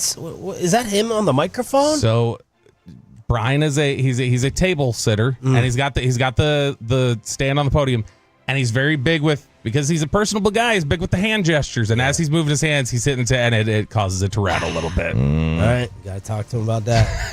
You got to stand up. Stand up. That and the visor. Let's continue. What are we going to do? Well, hey, I want it this way, and so it's over time, and it's not just time on the field. It's not just extra reps. That's important, but it's time away from the field. It's time in the film room. It's time at dinner. I think you guys think all we do around here is eat, because all we do is we go to dinner and we have connection. But I think that's real. And I think that one of the things, and there's a shorter clip here right after that where this is 14, Peyton. Schottenheimer talks specifically about the idea of when you say trust. And I think a lot of times people hear coaches say trust and they think like, oh, trust me, be my brother. Schottenheimer got into a little bit some of the specifics as to why a quarterback has to place so much trust in his receiver being where he needs to be. Remember, when quarterbacks are playing, they get glimpses of what's happening down the field. They don't have a clear window like what I'm looking at right here. There's big trees in front of them that they can't see. So you're really throwing to spots, and you're trusting people to be there. And that's where that me to you factor takes time to develop. And I think that's where we're in the process, and that's the best part of Phase 3 OTAs is you can work on some of those things now and get ready to go, because when you get to training camp, then we got to be at full speed. We got to be ready to roll, and so you work through those kinks now. This reminded me, when he told this story, it reminded me vividly of something Dak Prescott said at his locker 3-4 years ago, where he was talking about trust in receivers, and I think he was talking about it in the context of option routes, but he's talking about trust in receivers and their body language and knowing where they're going to be and stuff like that is so critical to him. And that's why, you remember a couple years ago, it was Dennis Houston, as an undrafted free agent, was active for game one, and Jalen Tolbert, the third-round rookie, was inactive. And it all came down to, we know Dennis Houston's going to be where he needs to be.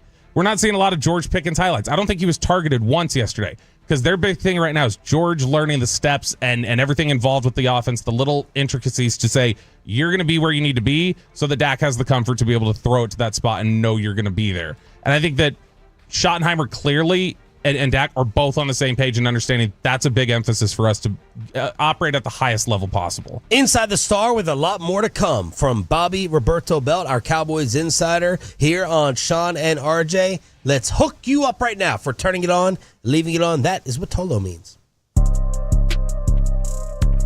All right, Tolos, that's right now. Call number 10 at 877-881-1053 wins a pair of tickets to see Lil Baby at the American Airlines Center in Dallas Thursday, June 5th. That's call number 10 at 877-881-1053. Commercial free with the Expressway on DFW Sports Station.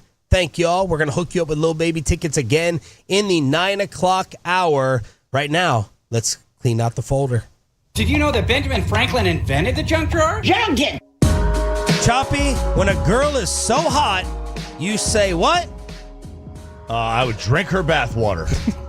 Now, as Peyton Russell texted us yesterday, you have the opportunity, which we'll get to here in just a second after Pepe gets our winner on the phone lines. It's the junk drawer where we clean things up on DFW Sports Station. Start us off, though, Ralph. All right, I'll start you off with a different one. Let Peyton get in on this one. Yeah, let Peyton get in trouble with his girl. let's Peyton get in. Well, you would say bathwater, or if you're Eric Chiafalo, you'd say on all fours howling. Yes, absolutely.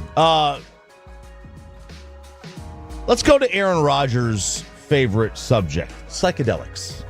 A group of hikers decided to... Oh, you're going to say conspiracy. Well, no, but there are a few rabbit holes that I might go down on that next vacation that I have. So a couple of hikers decided they were going to go do a little psychedelics on their next little sojourn into the woods. But they forgot to turn their phones off onto airplane mode, whatever, because they thought their friend had died. No, their friend didn't die. He was just... You definitely don't want to put your phone, though, in airplane mode on shrooms, I don't think. Well, like, it prevents you from calling. I know, but then you forget that you've put it in airplane mode, and now the government has shut down your phone, and I've experimented twice. The one thing I was told, be around a group that you trust and stay inside of a room. Stay in a room? Yeah, don't be venturing out onto the roads of the streets. You don't want to go in the woods, huh? You definitely don't want to go in the woods. All right. So they go into the woods and they decide that their friend has died. Their friend wasn't dead. Their friend was talking to God. Okay, but they thought their friend was dead. So they called 911. They call 911 and they're like, our friend died. Cops come and they're like, this is what happened. We were tripping and we thought he died, but he didn't die. Obviously, he was just enjoying his happiness on whatever gram amount that he took. I have no idea how much he took. Now, did they get arrested for admitting this? No, they didn't. They didn't get arrested. From what the story did not mention they got arrested. The buddies were taken to an ambulance. They were greeted by the police, but does not appear charges were filed. Have you ever done them? We have. Because you were a Grateful Dead fan. I was a Grateful Dead fan. I never did. I don't like. I don't like mind altering things. I like body altering things. Okay. I have access to them. Wow. But I've just never. What a flex. I know. I've just never gone down that road. That's not for me. No, I've never touched it and will never touch it because I'm paranoid and have my mind screwed up enough as it is. I have like generally I get to this state though of thinking somebody's dead when I'm half awake. This is one of the reasons Kristen doesn't want us to have another kid. Is because I will wake up in the middle of the night. And by the way, the news? We're not pregnant. I don't. Is that good or bad?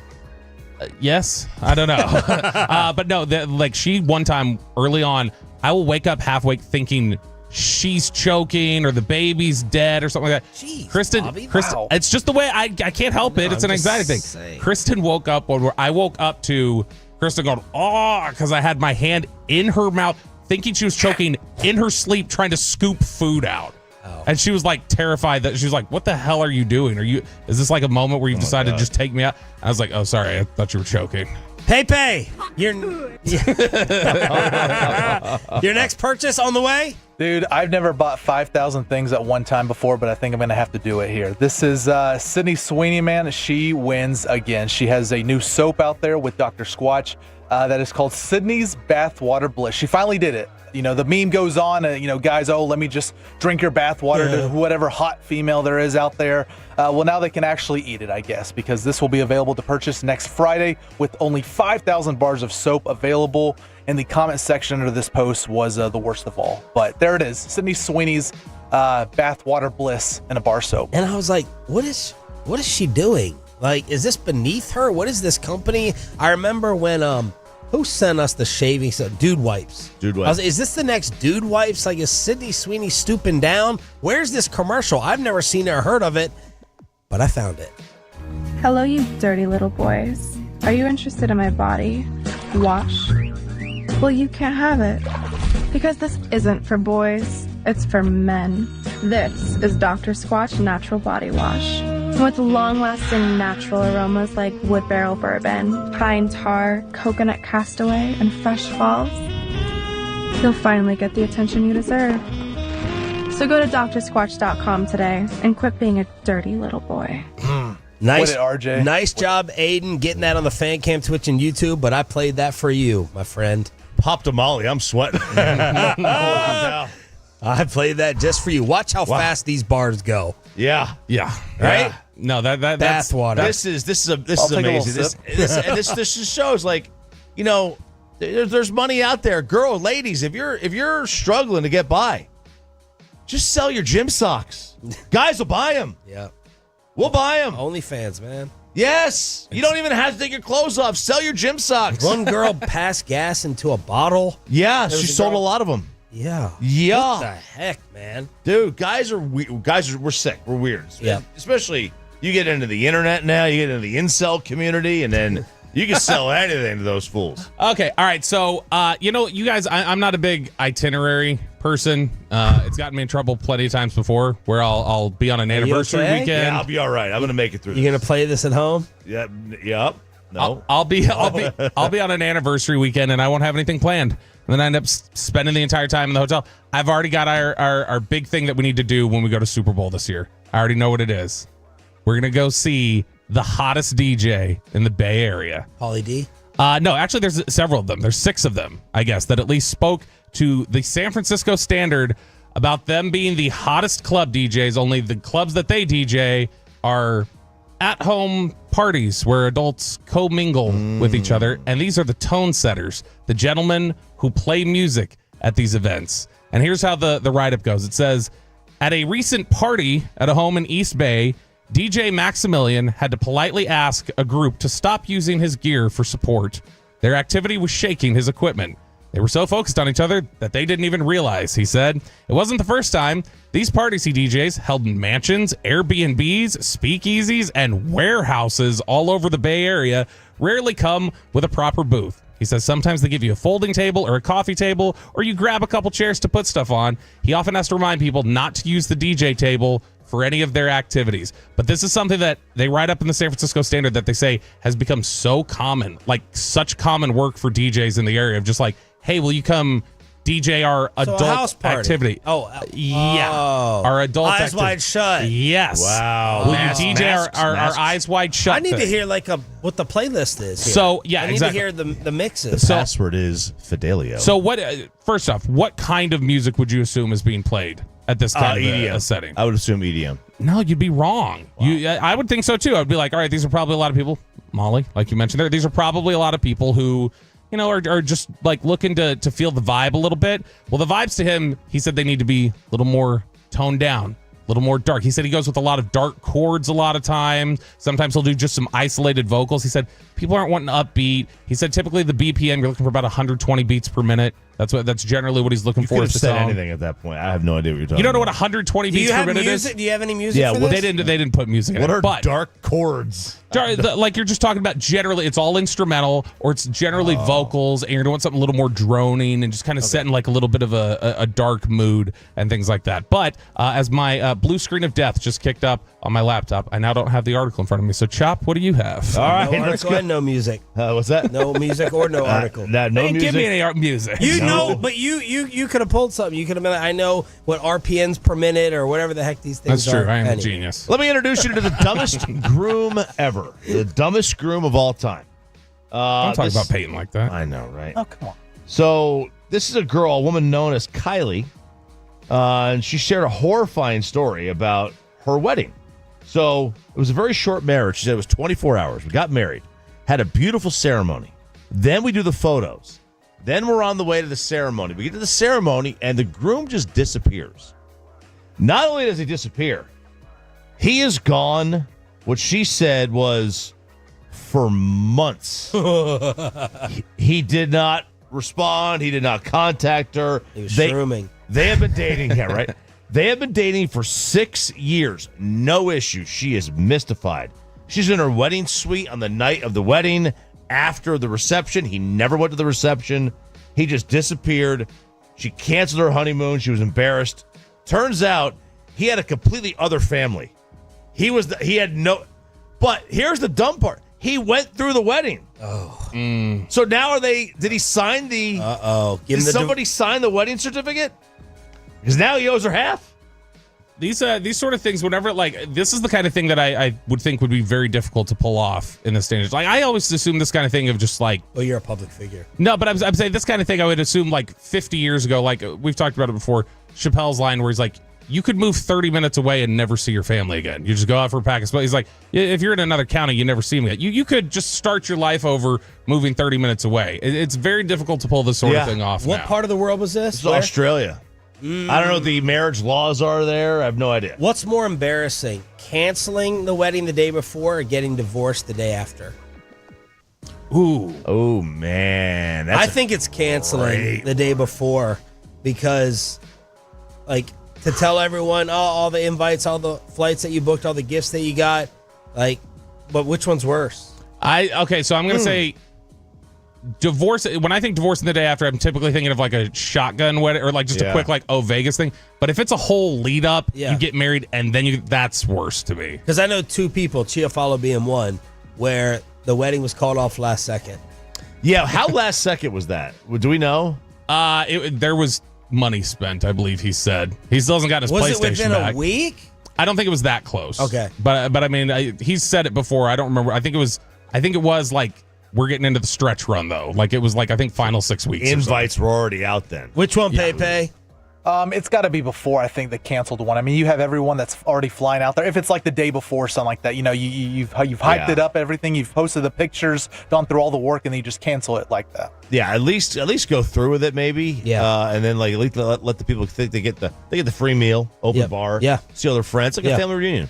All right, there it is, the junk drawer. Continuing right here on 105.3 The Fan. All right, that is embarrassing, whether you'd have to either call off your wedding beforehand or you would have to get divorced the day after. But it's not nearly as embarrassing as not being able to hang with high school kids as an athlete. This is a nutty story. A 24-year-old man in Ohio. Oh, my God. Did you see this? Yes. So this 24-year-old man in Ohio was posing as a high school student. He forged documents. It's crazy. They found him out. Oh, my gosh, there's a 24-year-old in our high school. Okay, fine, whatever. 21 Jump Street. It's crazy. We get that. But here's the thing. They're burying the lead talking about this guy who pulled the wool over their eyes. This 24-year-old grown man in a 25,000-person Northern Ohio town was only good enough to get picked for JV in soccer. This is a junior, because they talk about it. It was terrible. He was even a member of the junior varsity soccer team. It's like, whoa, hold on. Not only that, I think they said he was from like Venezuela or something. Ecuador, Venezuela. So you're coming from like a soccer country or a country where that's popular. You're 24 years old. You're 8 years old. Some of these kids don't even have facial hair yet. Peyton still doesn't. And these are like kids who don't. He got JV. And this is not like some Highland Park soccer team in Ohio. I looked it up. This is the 37th best high school soccer team in the state of Ohio, according to Max Preps. They are 15th out of 64 schools in their state division. This is embarrassing. It's embarrassing. I would be more embarrassed having it found out that you were only good enough to hang with the JV soccer kids in Ohio. Absolutely. And now, like, maybe you can make the case that, you know, at 17, you're in better shape than 24. I know at 24, I was drinking beer. You know, you're not drinking beer at 16 necessarily. I mean, some people do, but, you know, a lot of the athletes might not be. I mean, my kid is 6 months away from being 16. I couldn't imagine being 24 and being in as good a shape as they are. Oh, you fresh out of college, you couldn't have dominated Luka? Yeah, but like not in a sport like soccer where you got to run 6 miles. But you were a smoker. That's why. You had smoker lungs. Yes, I was. All right, it's the Junk Drawer every Friday to give you some laughs heading into the weekend here with Sean and RJ, along with our Cowboys insider Bobby Bell. We got Peyton and Aiden in the back, and we got some ticked off, angry Dallas Stars fans. That's why we're taking your phone calls. Was pulling Jake Ottinger the right move? Should and is Pete DeBoer going to be in trouble? And what does this team need in the offseason? Hit us up right now at 877-881-1053, 877-881-1053. Your Stars calls and texts are next.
Basil babes. Saffron Squad? Nutmeg maidens? Paprika? No. Nutmeg maidens. I just said that. Was it Spice Girls? Doesn't sound right. Was it Saffron Squad?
Let's go, Cowboys.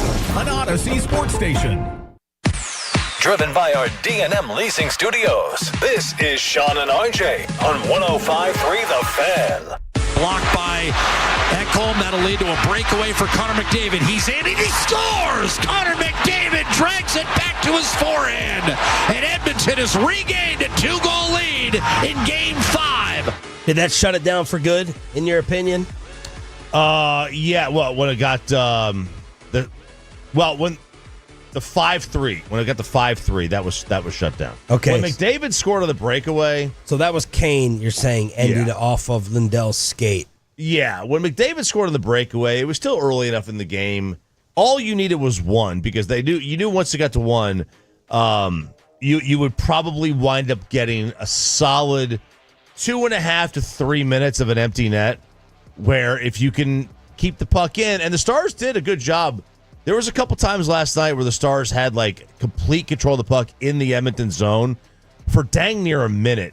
The delayed penalty. I mean, Edmonton couldn't get it out. So we saw a couple of situations like that. I was like, all right, if they get it to one, you'll have a good 3 minutes. So the 5-3, that's what I thought was over. No, when McDavid scored and made it 4-2, I was like, this is because even when Robo scored in the third period, I still was like, I don't feel like this is going to be enough. It still feels like they're going to get overwhelmed here, and so I thought, all right, if you can just keep them at 3 and potentially get up and tie that again, then I felt good about it. But as soon as they got to 4, I was like, this is probably done. I'm glad I don't have to hear that announcer again because he's got that wannabe Mike Lang Pittsburgh Penguin voice. Oilers radio with the call. Was Jake Ottinger done dirty? Was Pete DeBoer unnecessarily cold afterwards? Is DeBoer on the hot seat? And what else does this team have to add to get over the hump? We're going to take some Stars phone calls from the Tolos at 877-881-1053 here on Sean and RJ. TJ and Ennis, you're up first. Go ahead, TJ. Morning, boys. Morning. All right, here's what we need to add. 3 dairy and hatcheries and a bread hole. No, I'm just kidding. Yeah. The speed and enforcement. Speed. We need big, fast hockey players. Not a shocker. We can't finesse our way again. Three years in a row. The finesse way ain't working. Do you have an audience? You got a hallelujah chorus? Yeah. And what are you eating for breakfast? We're rocking a steak and cheese bagel from McDonald's, and I just got to the pawn shop. Okay. Oh my God, I love it. You can't slip nothing past us like the Smith. We can hear the breakfast, the chewing, and the audience in the background. Amen. I love the audience in the background. And you love his breakfast as well, Bob. Dude, those are good. They're not Whataburger sandwiches, but if you're in a pinch, they're good. Eric in Dallas, you're up next. Eric, you are live on the D&M Leasing Hotline. The Dallas Stars are eliminated. They played like dogs. Jake Ottinger was crying. I said, don't cry, Otter. This is what you get when you have immigrants playing for our team. Oh, God. This is what the foreigners are coming after us. What? I told these guys, it's time to change it up. You're playing like Dookie Dak. Oh. Was that the phone cutting out? Was that you, Pepe? No, he hung up. Oh. He was out. At first, I thought it was Spittle. Yeah. Then I thought it was me. Yeah. And then I realized who he was imitating. Yeah. It's, as soon as a couple references there, I knew who it was. No, but in all seriousness, the Finns are getting called out this morning. Yeah, they are. I mean, look, they are incredibly skilled. Do they lack... This is a Dallas Cowboy-esque feel. Yeah, so look, the Stars are one of the most skilled hockey teams out there. You go back and ask Florida. I'm going to go see when Florida acquired Tkachuk. But like you go back and look, so the Flames got him in 2016, and he went to Florida twice. Okay, perfect. So I bet you can go look at the kind of the line of when Florida went from because they won the President's Trophy like the year before. And they wind up getting him, and what happens? They go to 3 straight cup finals. Why? Because they're gritty. Like you can have all the skill you want. You've got to have toughness somewhere. Yeah. And Sean McDonough kind of talked about this, that the greasy, gritty play and scores, that's the book on them right now. Like Liam Bichel he's a monster, right? He led the team in hits, 6'7", big solid dude. You need guys like that. You need guys who are kind of nasty.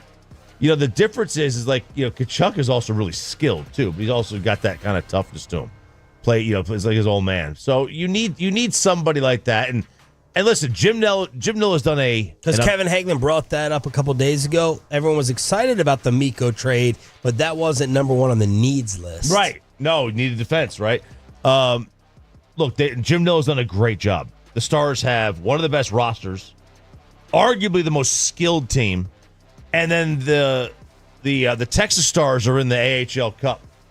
Yeah. So even their minor league team is amazing. So, anytime there's a stat brought up on the Stars, it kind of catches me off guard, and I'm like, oh my God, they are freaking deep and loaded. Yeah, they are. When they're talking about, Hintz is the best player on the team, I was like, oh, okay, I thought it was Mikko. He might be the most important. When they're talking about Duchesne led the team in points in the what? Oh my God, it was Duchesne. Then you talk about Sagan and Ben as basically afterthoughts. It puts into perspective how good they are. Yeah, they're very, very good. They're very skilled. Do they lack a little toughness, a little nasty? I mean, yeah, they kind of do. They're not Florida. Let's put it that way. They're not Florida. Ryan in Louisville, you're up next. Ryan, you're live on the Fan. Hey, thanks for putting me on, guys. Yeah, man, that was a tough one to watch last night. Big-time Stars fan. And, dude, I trust Pete DeBoer, though, man. We've been to a couple back-to-back, 3 conference finals in a row. You got to trust his judgment there in the game, pulling Ottinger. You don't know what Ottinger might have said there on the bench. Body language is probably pretty shitty after the probably sorry, my bad. Yep, my bad. Yep, it's probably pretty bad. I don't know, but I trust Pete DeBoer. I love the Dallas Stars. I'm looking forward to next season, man, and I think they're the best thing going in Dallas right now. So that's where we're at. Oh, that's an easy one. An easy answer. All right, the Tolos are chiming in on Otter being pulled. Last night it was about 60-40 in favor of it, that they just needed a spark. And then is Pete DeBoer actually in a little bit of trouble? Fernando, Otter was our backbone the entire playoffs. For that coward to call him out needs to lose his job. No way we're blaming our 26-year-old goalie who made game-saving saves all playoffs. The bum, he's being called. Get him off my screen next year. Jim, I agree the team is not physical enough. While I love the Finns, they don't play a physical brand of hockey. Too many players looking for space and pretty goals. That doesn't work. The deeper you get in the postseason, your goalie also needs to come up with timely saves. Matreem, typical Dallas drama. We're about to watch them blow this up and drop, aren't we? Why aren't we talking about the goalie against the best duo since Lemieux and Yager? What did Mikko do? How many goals did he score? And then Kevin Persons, the Cowboys made 3 straight conference titles and lost all 3. If that was the case, how different would the reaction be from what Stars fans are dealing with? Clearly, there would be a difference, but how big, how much more outrage?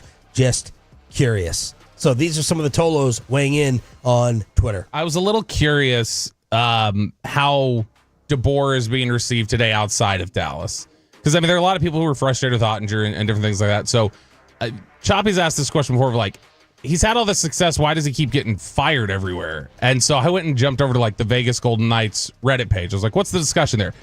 The very top thing is a meme about DeBoer putting a dagger through Ottinger's back. And the comments under it say, couldn't have happened to a better person. Nothing better than watching Pete DeBoer lose. If I had a nickel for every time Pete DeBoer threw a goaltender wearing 29 under the bus, I'd have 2 nickels, which isn't a lot, but it's weird that it's happened twice. And then death, taxes, and Pete DeBoer being a D to his team. Wow. Yeah, my one of my best friends is a Vegas Knights fan, and he was saying like when we got DeBoer, he was like, you're gonna like him for a while, then you're gonna get sick of him. Of what? Sick of what? Well, according to him, I think when they were there, like their power play kept going downhill.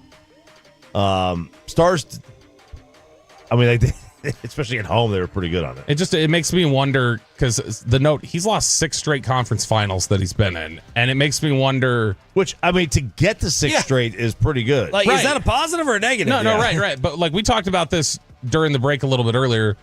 Like, I wonder, is DeBoer kind of like Buck Showalter, which Buck Showalter's reputation was like he'd get in there and he'd help like revive a team and they'd start ascending. And then they seemed to like kind of flatten out and people would be like, all right, we're sick of Buck's shtick. He's got to go. And I wonder if like that's and Pete Buck DeBoer. would wear on the players, but like, is DeBoer wearing on the players? He's wearing on the goalie here. It seems like, and he was wearing on the goalies in Vegas. I mean, I had no idea he had issues with 3 separate goalies in Vegas. I don't think Otter was done dirty. It wasn't dirty to pull him. Like, was it the right move? We could argue it was the right move or not. I mean, I think it was okay. I don't have a problem with it. I mean, if he doesn't have it, he doesn't have it. Like, how long do you want him to wait around and see if he's having an off night or not? Like, how long do you want him to wait? Goes 3-4-0, and the game is over, and you have no chance. It was cold to say what he said. That was cold. Let's hear that on why he made the move after.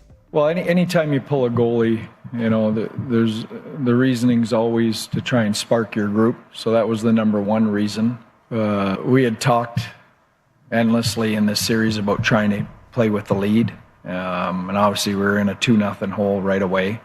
And you know what? I didn't take that lightly, and I didn't blame it all on Jake. But the reality is if you go back to last year's playoffs, he's lost 6 to 7 games to Edmonton, and we gave up 2 shots on 2 goals in an elimination game. So, it was partly to spark our team and wake them up, and partly, knowing that, status quo had not been working, and that's a pretty big sample size.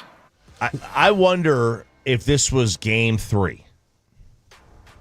Same thing happens in game. Let's say the same thing happens in game 3. I mean, he's not pulling Jake at that point. Well, who starts game 4?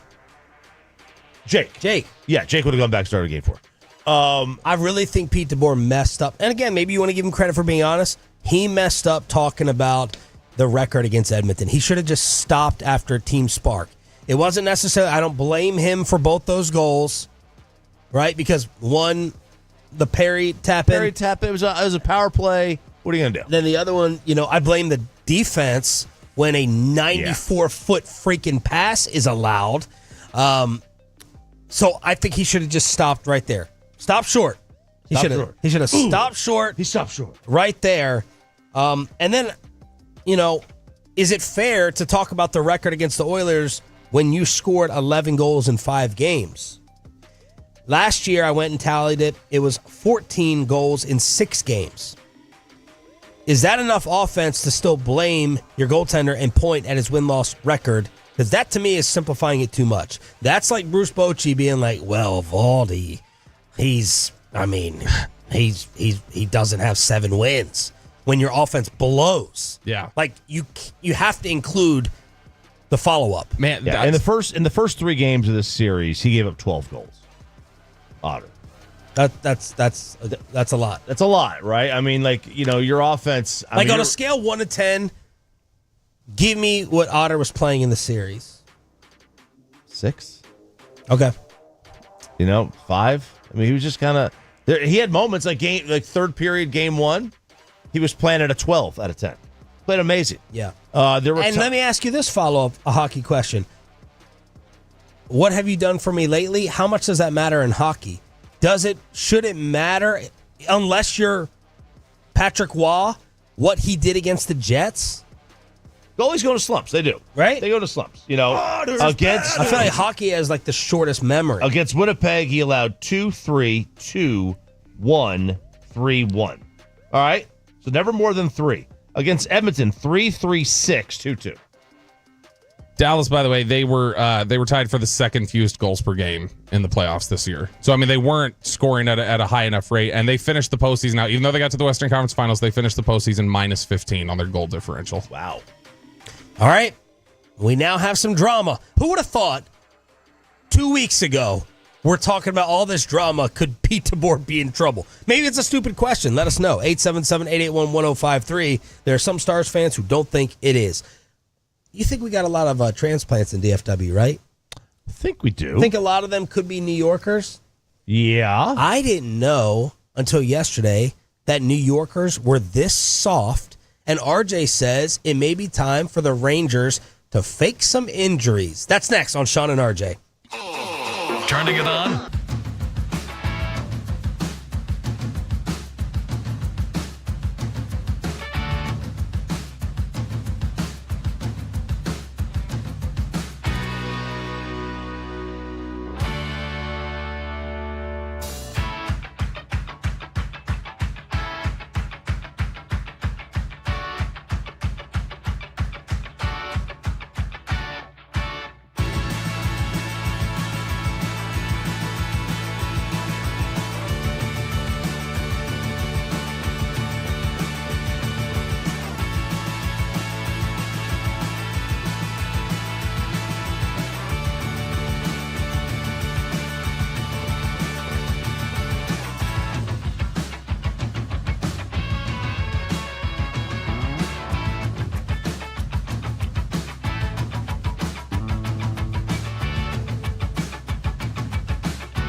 Uber Eats has low-fee products? I gotta remember that. Well, you know, they say in order to remember something, you have to forget something else. Okay, now that is a very cute haircut. That's like a little shag. I've never seen it before. Well, I mean, of course you haven't. It's the Rachel. Oh, is that your name? No, I mean like your name. No, I'm Jen. My name's Jen. Right, but I just mean like this is your haircut. But that's hair on your head. I'm not saying this is your hair. Okay, freaking me out a little bit.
and Jewelers, Franco and Franco. If you've been injured in a car or truck wreck, call Franco first, 214 or 817-333-3333. With Franco and Franco, there's never an out-of-pocket cost. They only get paid when you win. Franco and Franco, the go-to car and truck attorneys in Dallas. There will be a Game 6 in Indiana and a statement victory tonight on their home court. They beat the Pacers in the Eastern Conference Finals at Madison Square Garden for the first time of the series with a 17-point victory. Final score 111-94. Knicks Radio with the call, and the Eastern Conference Finals remain alive as the Pacers get destroyed 111-94. The starting lineup output for the Indiana Pacers is humiliating. Pascal Siakam scored 15. The rest of the starters, 3, 5, 6, and 8 for Tyrese Halliburton. 8, 6, 2, and 2 as Jalen Brunson ends up scoring 32, and we'll have a Game 6 tomorrow night. But by the way, did we have outputs like this when we were? I don't remember in the '90s seeing like the best player on your team having a game like we've seen this year, like 8 points. Maybe I don't know. There was a lot of 79, 72 games. Yeah, there were, but like the best player would score. They always got theirs.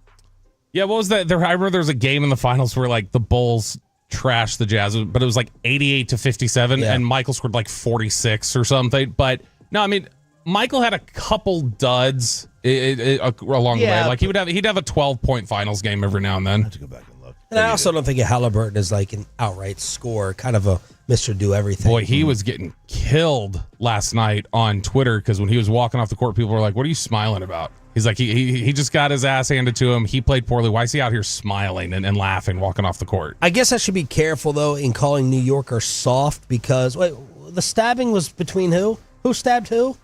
Well, that was the Pacers fan. The Pacers fan went back at the Knicks.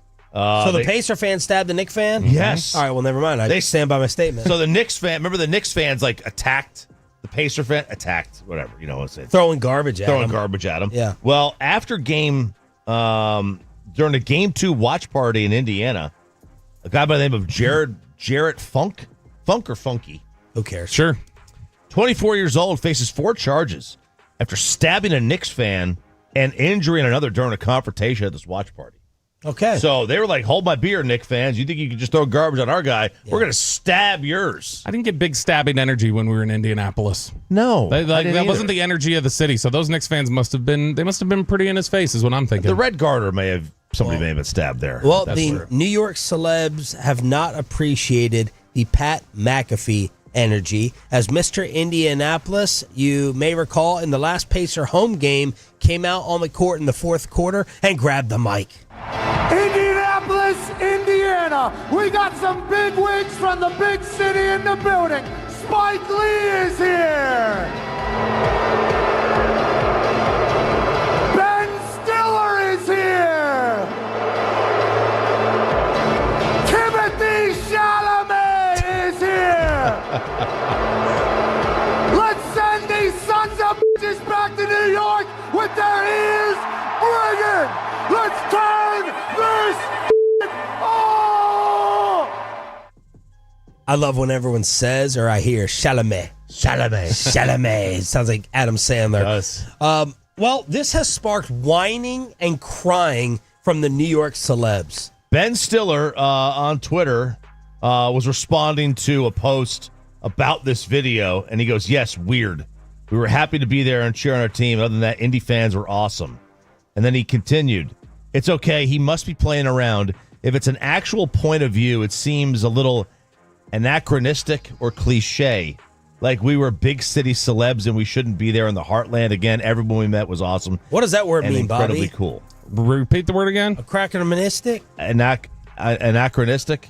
Anachronistic? It's like when they would make you do acronyms, like where you fill out things to spell. I have no idea what it means. No. Okay. See, that's the point. We don't know what this means. So like there's that aspect of it. And then John Cougar Mellencamp. Belonging to a period other than that being portrayed is the definition. You could have just said that. So Stiller called McAfee weird. He's like, same old joke, get new material. I can kind of see that. Right, I can kind of see it. John Cougar Mellencamp, Little Pink Houses. He said he's a big Pacer fan. He's from Indy. The Knicks Pacer games have been very entertaining for anyone who likes basketball. I attended Game 4. Quote, Hoosier hospitality. I was embarrassed when somebody, under whose direction I don't know, called out some of the people who had made the trip from New York to support their teams and in turn support our team. The audience booed these people. I'd say that was not Hoosier hospitality. One could only say it's poor sportsmanship. I was not proud to be a Hoosier, and I've lived here my entire life. On behalf of most Hoosiers, I'd like to apologize for our poor behavior. I sure hope the Pacers had nothing to do with this smackdown, John Mellencamp.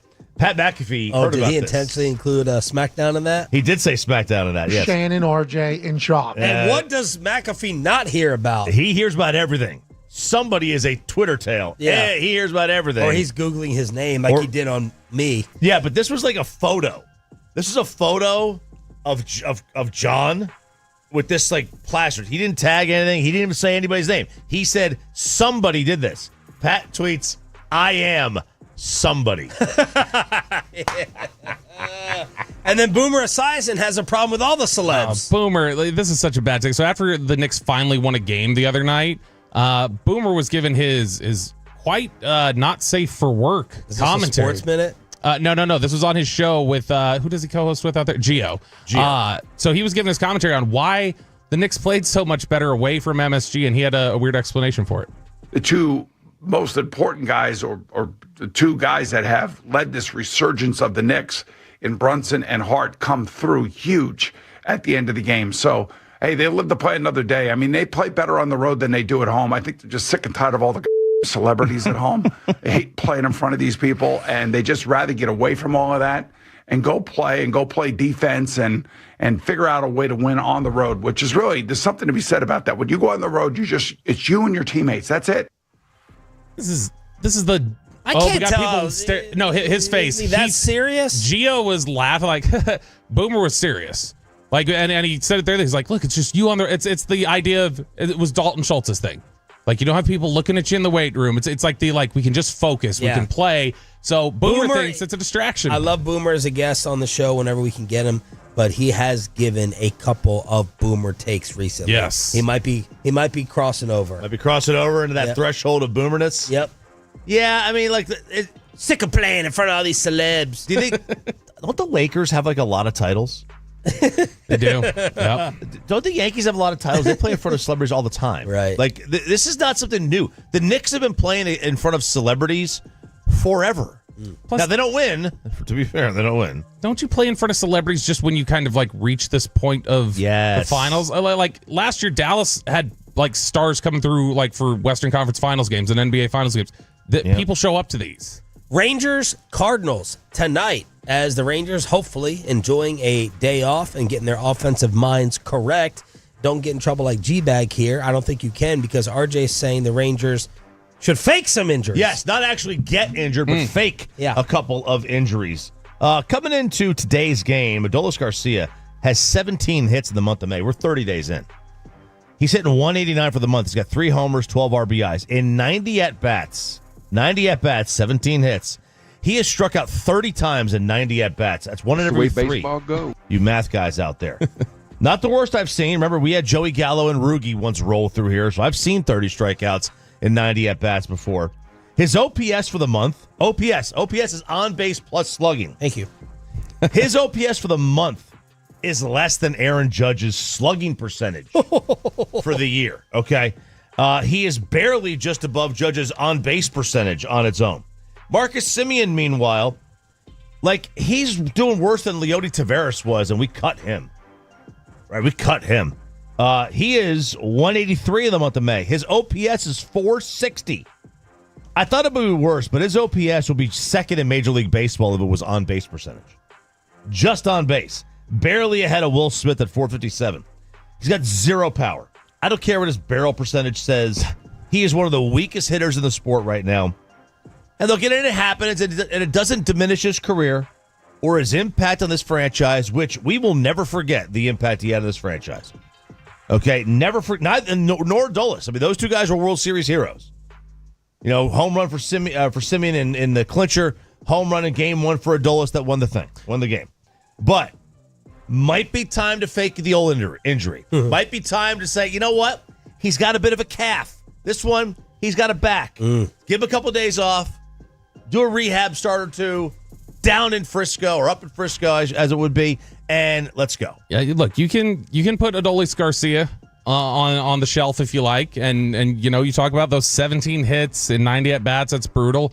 Just know that in the month of May, you're putting on the shelf the guy with the 4th most hits on the team with 17. So, yeah, 4th most. Yeah, the 4th most hits on the team. In fact, the top batting average on the team in the month of May is Josh Young and his 258 average right now. That's what you're staring at. In fact, I'm curious, what's the leading OPS? At least Adolis is given like stellar defense. The leading OPS on the team this month is Jake Berger at 766.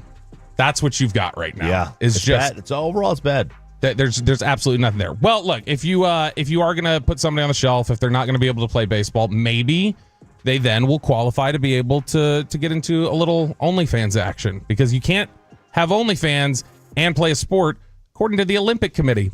So this poor guy, this poor gentleman, this poor canoer in the UK is being forced. His name is Kurt Adams Rosenthal's, and he's being forced to pick between the Olympics and his OnlyFans that he creates content for.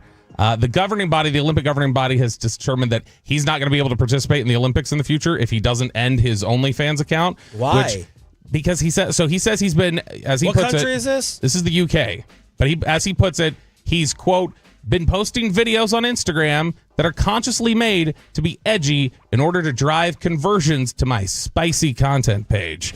He said he's being forced to pick, though, between does he want to go into the Olympics or does he want to keep this? Because they say you got to clean up your image a little bit. And the only thing I can wonder is, like, he's a canoeist. Like, are they called canoeists? I don't know. That's what I'm going to call him. Not a canoer? Like a rower? Sure. They call him canoe. They're saying canoe in the thing, so I don't know. Okay. But this is the thing. Like, let him take advantage of whatever small celebrity status the man has to make a little bit of a living. I dead serious had no idea this would be an issue for the Olympics, especially given if you look at the history of what some of those, back in the original Olympics, the Greek athletes were probably doing back in 700 BC or whatever. They were doing some things that I don't think the Olympic Committee would approve of. What you're but I saying don't have any problems. Why does it matter what he's doing if he can participate? I don't think anybody's going to care enough to pay attention to this. They want him in they want him in the water with his oar, not in his bedroom with his oar and his coxswain. That's why we're talking about rowing, right? Rowing is like a joke. How do I come back to this? All right, I respect it. You got it? I respect it. Friday edition of Sean and RJ. One final Lil Baby ticket giveaway in the 9 o'clock hour. Thanks for joining us, however you are, on the home of the Rangers and Cowboys. It sounds like Dak's cadence is going bye-bye. No more. Here we go. And the offensive lineman that Brian Schottenheimer is glowing about. Bobby from Cowboys practice with the report. Below. Email. Next on the Fan.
No, that's absurd.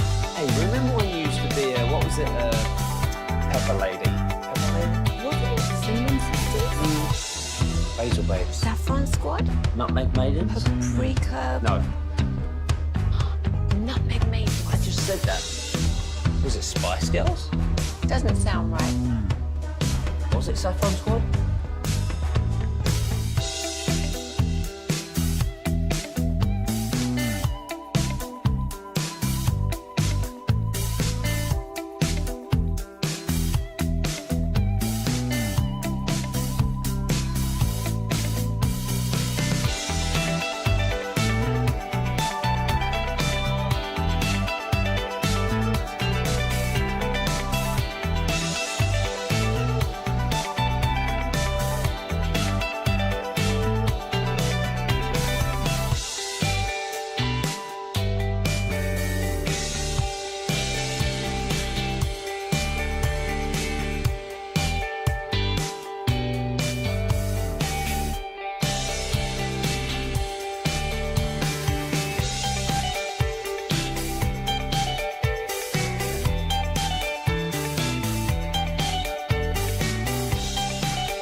Great Bobby Belt. Bobby Belt is an idiot. Don't make me take off my belt. Don't make me take off my belt. We're not. Over to you, Bobby. Brian Schottenheimer let a little something slip about the offensive line yesterday.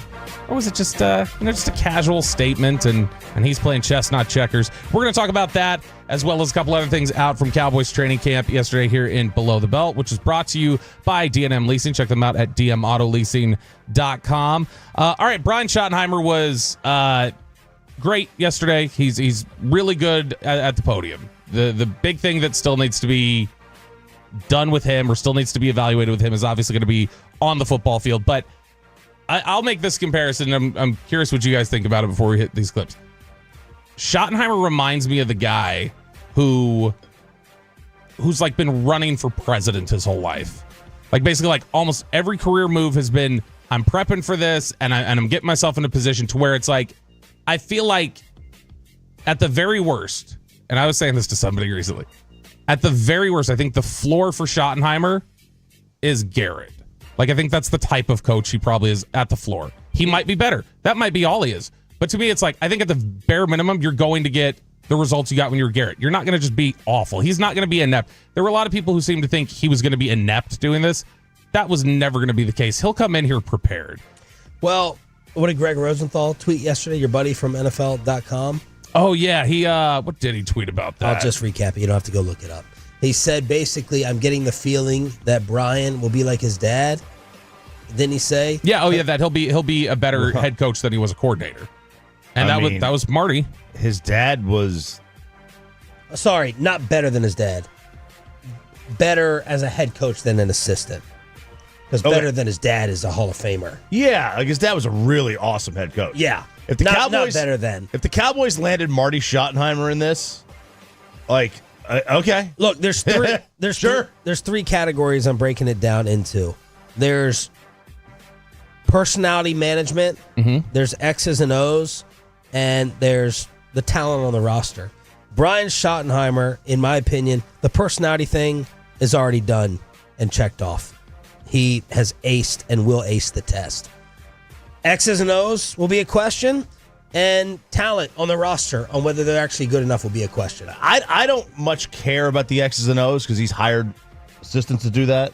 I'm a walk-around coach. But he's not. Guy. No, I know, but that's what that like. He's calling the plays. Yeah, I like the walk-around coach anyway. Like that's just what I prefer that. Now you want to get your hands in on everything. You know, you help the plays and everything. But yeah, he's gonna call them. You know, he's gonna design them. That I could probably do without. You know, but look, to me, with the head coach, it's about clock management. It's about maintaining the peace, the cohesion within the unit. Which that came up yesterday. We didn't pull that one, but the clock management stuff came up yesterday. He said they're already having meetings on game day execution. They're meeting with Ryan Feeder, their game management coach, so they're on top of that too right now. Brian Schottenheimer chemistry, that's a no-brainer. Mm-hmm. There is a big national knock on him as R2-P2. Mm-hmm. There's some really bad offensive numbers from his past when he was the coordinator. We can dive deeper, and we have, into the talent. I was going through his Wikipedia page the other day, and I was like, 28th Rams. 27th on offense. You know, he was with Trevor Lawrence. Trevor Lawrence has been a disappointment. These things can be brought up. Question there, even though Brian will say he was the more aggressive one in Seattle and that Pete wanted to be old school. He told us that at the Combine in Indianapolis. And then the talent on the roster. But discussions for another day. Yep. So let's go into the topic that got a lot of attention yesterday. And I think this got lost in communication a little bit, was the discussion about the cadence. Here we go! That's it. That's the here we go cadence right there. So Clarence Hill had asked Shoddy about, hey. Did he ask it first? Was it the first question? No, it was not. It was the second. Actually, it's technically the third question by the second person. Man, I did not realize that this was actually a thing of how worked up media members got over asking the first question. The battle and the fight to replace David Moore, who retired. Yeah. I did not realize this was an actual thing. And apparently it is with other teams throughout the country of who gets to ask the first question. Look at the YouTube comments. People first. They love the first comment. It makes you feel good. It makes you feel special. This is Helen Thomas. She is the old lady that was at every White House press briefing from like Mr. President 1974 or 1970 until whatever, maybe it was during the Obama administration, I can't remember, but she had the first question from like Reagan on. Yeah. And she would always ask it, and it was, you'll recognize, if I show you a picture of her, you'll know exactly who she is. Yeah, and then she got in trouble. She got kicked out. She wasn't allowed to do it anymore. I can't remember why she retired. Yeah, she got kicked out. All right, so the question was asked, though, about the cadence. Is anything going to change there? And Brian Schottenheimer was a little cagey with the details. I'm not going to tell you about the cadence, but the biggest thing with the cadence, I will tell you, is getting a guy like Joe, and now you got new linemen, you got Booker, you got Rob Jones, you got guys like that, is getting all the quarterbacks to kind of sound the same. And that sounds like, oh, that's pretty obvious, that's pretty simple, but it's the guys that are the backups that have to learn to make their cadence sound like Dak's. So that's kind of one of the things that you do work on in terms of the cadence and what we say and things like that. Maybe you guys will hear it today, maybe you won't. I don't know. I think this is, and he said maybe you'll hear it today, maybe you won't. I'm not 100% certain if I can say what I heard while we were out there, given the time when it occurred, because there's some portions you're allowed to talk about what you see, some portions you're not. I'll just kind of say, what? There's some portions at practice. At practice, NFL league rules, given whatever time whatever work they're doing in certain parts of practice, that's considered like, hey, you can't discuss this part. You're hanging out here, but get to the next section. So they're can't limited. Discuss it live. You can't share details of it. So, like for instance, we're not allowed to take wide pictures at practice. They got to be tight. There are certain just restrictions because they feel like you're going to give away too much. Like the league has that as a rule. But that's posting a photo. But you're talking about even discussing. So it. yeah, like you can't report specific formations they're running. You can't do stuff like that. So I'll just say this: as I was listening onto the field, nothing stood out or caught my ear that I thought sounded like, what was that? That sounds a little different. So I'll just say that. Because the headline is "Here we go" is no more. And I think it was John who tweeted it. And John Machota's my guy, but I think no. I think John. I think John had like misworded, or maybe he just heard something that I didn't. But when I went back and pulled it again, and listened to it, you just heard that he just said, "I'm not going to get into it." So he wasn't really committed to whether you'll hear it or not. Let's talk about the cadence and how basic it is. What does it actually do? John Gruden's problem with just clapping. Yeah, Romo there was a great clip of Romo last year where he was asked. What's a bigger shock? Taking shots at John Machota or giving praise to Tony Romo? He was asked about, hey, why, the here we go cadence and compared to yours, like, why is that important? And Romo gave a really good answer. And it kind of showed up there in Shotty's response, which is they want the quarterback and the backups to all have the same sound to them because it's basically it's the starting gun for the offense. Yeah. And it gives you when you know the cadence and the anticipation. So he said what happens is when a new quarterback comes in or when a new offensive lineman comes in, a new tackle comes in, he says that's why we always say watch for a false start in the first couple plays because they're not used to the cadence or there's something that's a little different. And it's so precise. And that's why the, dragged out, here we go. And like the particular nature in which he does it is really important for them to be on the ball for their time. And so just in general, the type of like inflection you use, the tone of your voice, different things, it's all coded to like tell guys when to go. And so it's not just as simple as, all right, when he's done, go, rush. Right. Yeah. That's why a lot of people. And so when Gruden had talked about it with Jackson Dart, it was like, give me your snap or give me your cadence. And Jackson Dart goes, and he goes, give me your hard count. And he goes, which is like, okay, dude. But like and Gruden loves the cadence. Yes. There's another video of him talking recently with Philip. Actually, I think it was like last year, but he was talking with Philip Rivers. And he was talking to Philip Rivers' son. He's like, let me hear your cadence. I want to hear if it sounds like the old man. Such a high off it. He loves it. It's so funny. But it's genuinely, that's why Rodgers really liked Dax when he started hearing it in 23. We got that clip of Rodgers. Is because Rodgers thought all the just particular nature of the way that he was delivering it gave them an advantage. So you think it's actually detailed and not just simplified? Oh no, it's like it is detailed. Like it is a precise command of like, here, this is where we go. So far it'll be something to watch for us in training camp. The last few years he's obviously had the very noticeable here we go. The offensive line nugget he dropped yesterday potentially, and maybe this was just a little flippant and he was just kind of talking casually, but he was asked a question about Tyler Booker. How's Tyler Booker meshing with everybody? And he gave a good answer about it. Then he also dropped in there 2 or 3 other nuggets about the offensive line that kind of made everybody just look over like, wait, what did he just say? He's doing great. Again, we're creating competition. He's not taking all the ones. We're rolling different guys in there. Rob Jones, we're moving Brock around a lot, moving BB around some. But he's picked it up really, really well. The intensity that you guys saw in the introductory press conference, and that is what we see. But the best time to watch Tyler Booker is probably an individual, because if whoever he's working with holding the bags and the pads aren't doing it the right way, they get a little bit of an earful. It's kind of fun to watch. So he understands that there's a mindset and a makeup that make great offensive linemen. I think along with some of the other leaders up front, I'd be remiss if I didn't mention Tyler Guyton. He's having a terrific offseason. He's working his ass off. He looks great. But Tyler Booker fits in great with what we're trying to build. So there's a lot there. First off, I think it's great that Booker as a rookie is basically telling guys, like, you need to hold the bag. Like he's telling veterans right here, like, nope, you're not doing it right. You need to do it. That's a guy who they want him taking command. Well, we all know this. As much as we're all praising Brian Schottenheimer, that's how much they're praising and feeling about Tyler Booker, the person, at least so far. Oh, yeah. Glowing internal reviews. He's blowing them away with how he's handling himself. I'm not talking about blocking yet. I'm not talking about on the field. As a person, they feel like they have an early absolute gold Zach star. Martin. They got a Zach Martin. I mean, yeah, they think that's like a culture tone setter for the next 10 years, I think, where that's the leader. I'm just talking personality right now. Now, he talked about moving Brock Hoffman around. He talked about moving BB around, which he had sounded like he didn't want to do that when he was in Indy. He said, I'm open to it, but look, we don't want to waste a year. Then he gave a lot of praise to Tyler Guyton. They're kind of cut out of nowhere to say, Guyton's done a really good job. And that made Newey Scruggs ask Schottenheimer, it's like, hey, can you just circle back? Give me a little more specifics on Tyler Guyton.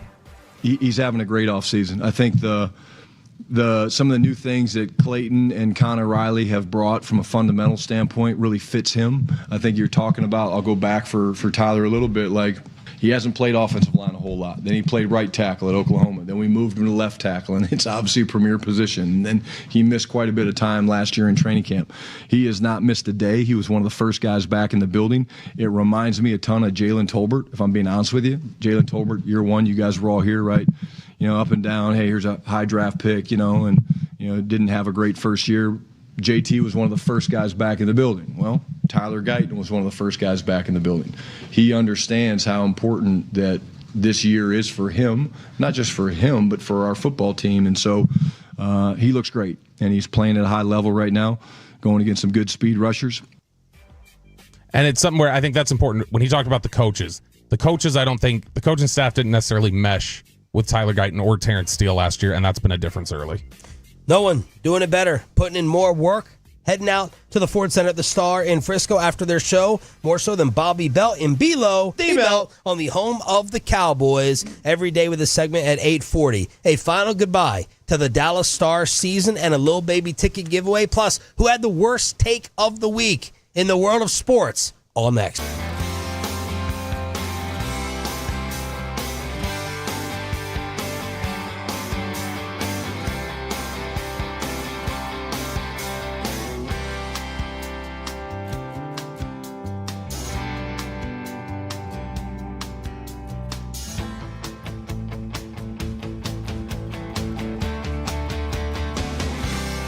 Has Lola B brought up? I gotta remember that. They say in order to remember something, you have to forget something else. Okay, now that is a very cute haircut. That's like a little shag. I've never seen it before. Well, I mean, of course you have. So Rachel. Oh, is that your name? No, I mean, what's your name? No, I'm Jen. My name's Jen. Right, but I just mean like this is your haircut. But that's hair on your head. I'm not saying this is your hair. Okay.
Do you think it's true that you've got to forget something else to remember that Uber Eats has groceries? No, that's absurd. Hey, remember when you used to be what was it?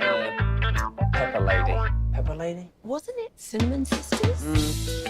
Basil Babes. Saffron Squad? Nutmeg Maidens? Paprika? No. Nutmeg Maiden. I just said that. Was it Spice Girls? Doesn't sound right. Was it Saffron Squad?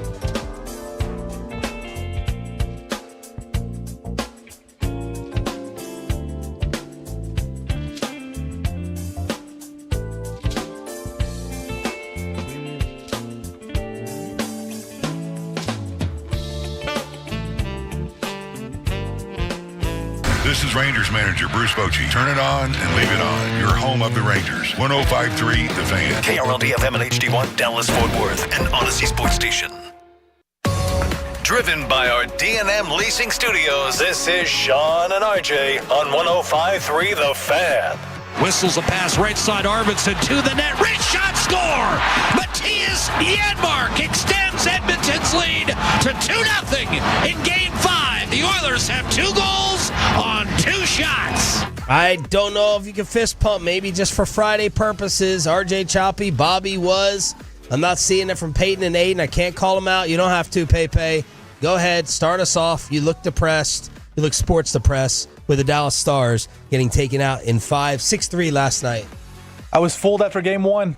I was fooled. They let me down. I thought, okay, this was the year. This was the year. You finally won a Game 1 against the Oilers here in the Western Conference Finals.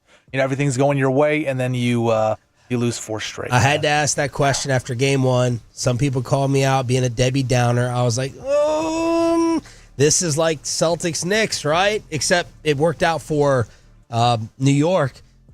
The team's up 20, and they lose that lead. Well, who was really the better team? Choppy all the time saying, I don't need the final score. I know the deal. And that was the sobering reality that hit us for the final time last night as Jake Ottinger, after that goal you just heard on Oilers radio, was pulled 7 minutes in, 2 for 2, shots equaling goals, and that was the shortest stint of his career. And that is what the Metroplex is talking about. Did you understand Pete DeBoer? Are you furious at Pete DeBoer?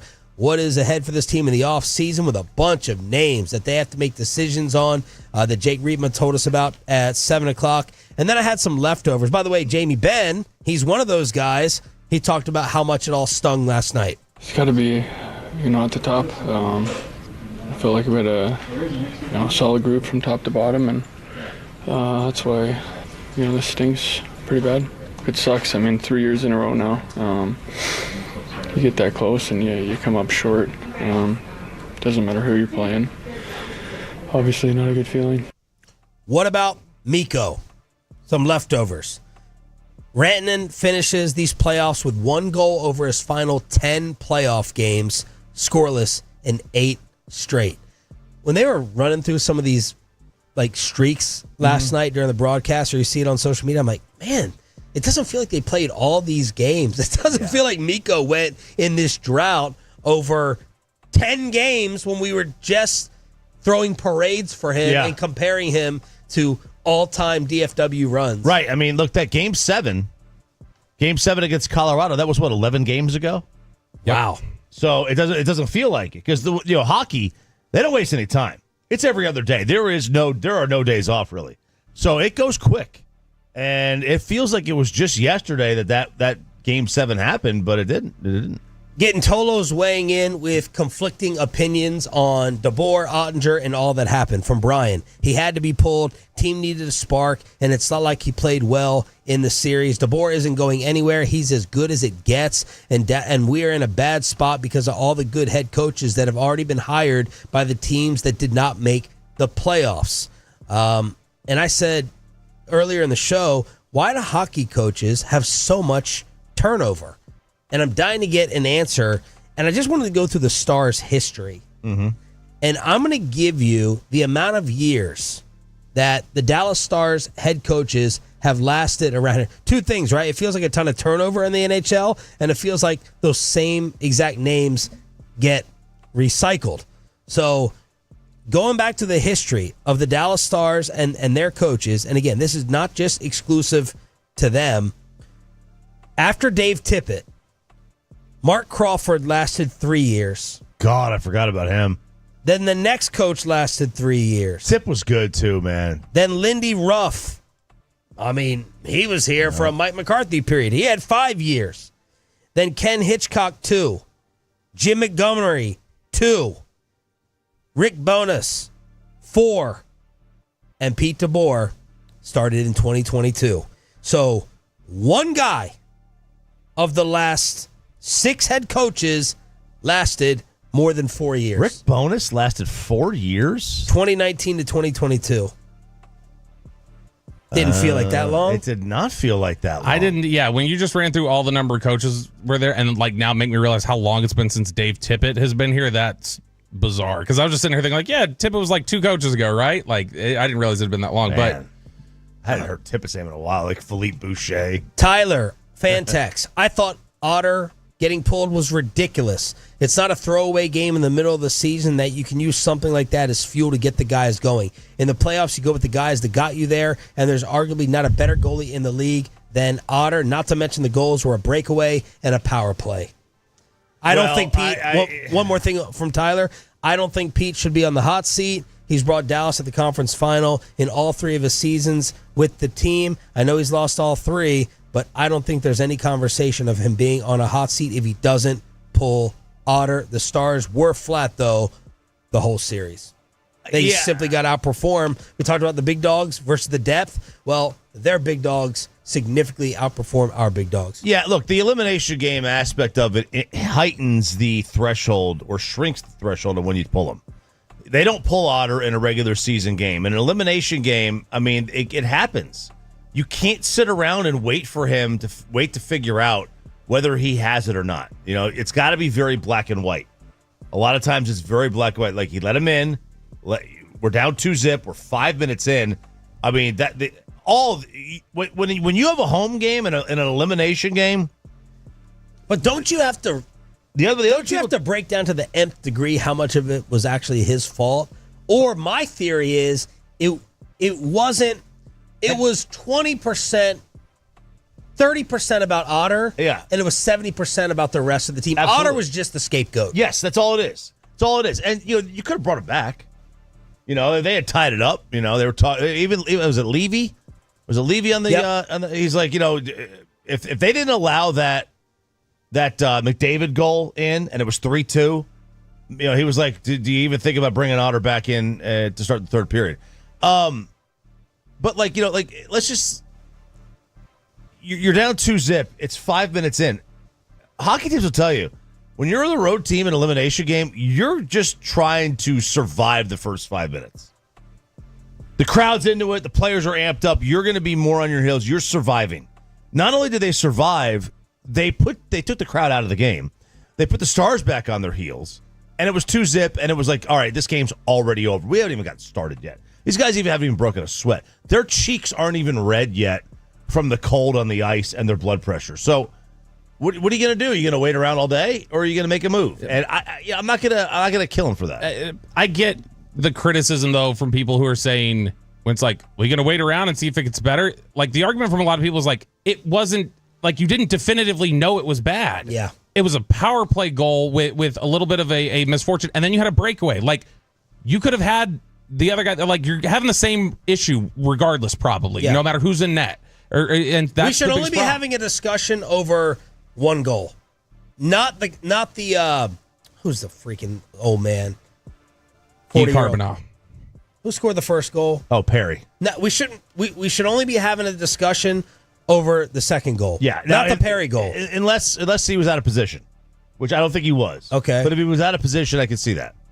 And the second one, the thing that stood out to me was a 94-foot freaking pass setting up Janmark. You know what I mean? And Sean McDonough was getting ready to fight Ray Ferraro. McDonough up there, friend of the show, saying, how do you blame Jake for that? That pass getting through, I don't know. I want to believe it was to spark everyone else. But then DeBoer made the comments afterwards, digging in to Ottinger a little bit, saying, well, he has lost all these games against the Oilers. Yeah, so I look at it like this. I go, and not just where he says you lost all these games against the Oilers. He goes, I don't want to say it's all Jake's fault, but it's like, well, that's an awful way to word it regardless. But the other aspect of this is when I see something like this happen, especially in a sport that maybe I don't have as great a handle on as others, I just want to go see, all right, what's reaction from people who are looking at it and taking it? It's so overwhelmingly people thinking Pete DeBoer was in the wrong. Like for the way he handled it, and also just in terms of pulling Otter. There were a lot of people yesterday who were talking about you can't do it. Now, it seems like Stars fans on the fan text and everything else, their majority seemingly siding with take Otter out. But I kind of wonder if you're really close to it and it's an emotional thing and you're like, he's not getting it done, get him out. It's like the way you said your dad used to talk about Yankees games, where like when he would give this, like, everybody was an idiot. He wanted everybody fired by the fifth inning. They're in it and they're emotional. The people outside of it go like, you can't pull Otter. Let me ask this question, and Choppy, you can probably answer this best. I doubt it. Does Jake Ottinger, well, you don't have any of their options. So we have to go to does Jake Ottinger have the cachet and the status, the equity built up to have a battle with Pete, or to be way up in his feelings and never get over it with Pete if this thing lingers? You know, because I've said this about other players who aren't as good in different sports. Who gives a damn what you think? You're nobody. You know what I mean? You don't get a say. You don't get a vote. Obviously, Jake Ottinger is not a nobody. But where is he in terms of the cachet built up to where, oh, my God, you can't disrespect a guy like that and not come back from it? He's for all things included, he's a top 5 goalie in the league. It's him. It's obviously Hellebuck and Shesterkin. Vasilevsky. There's a handful of guys that are in his realm.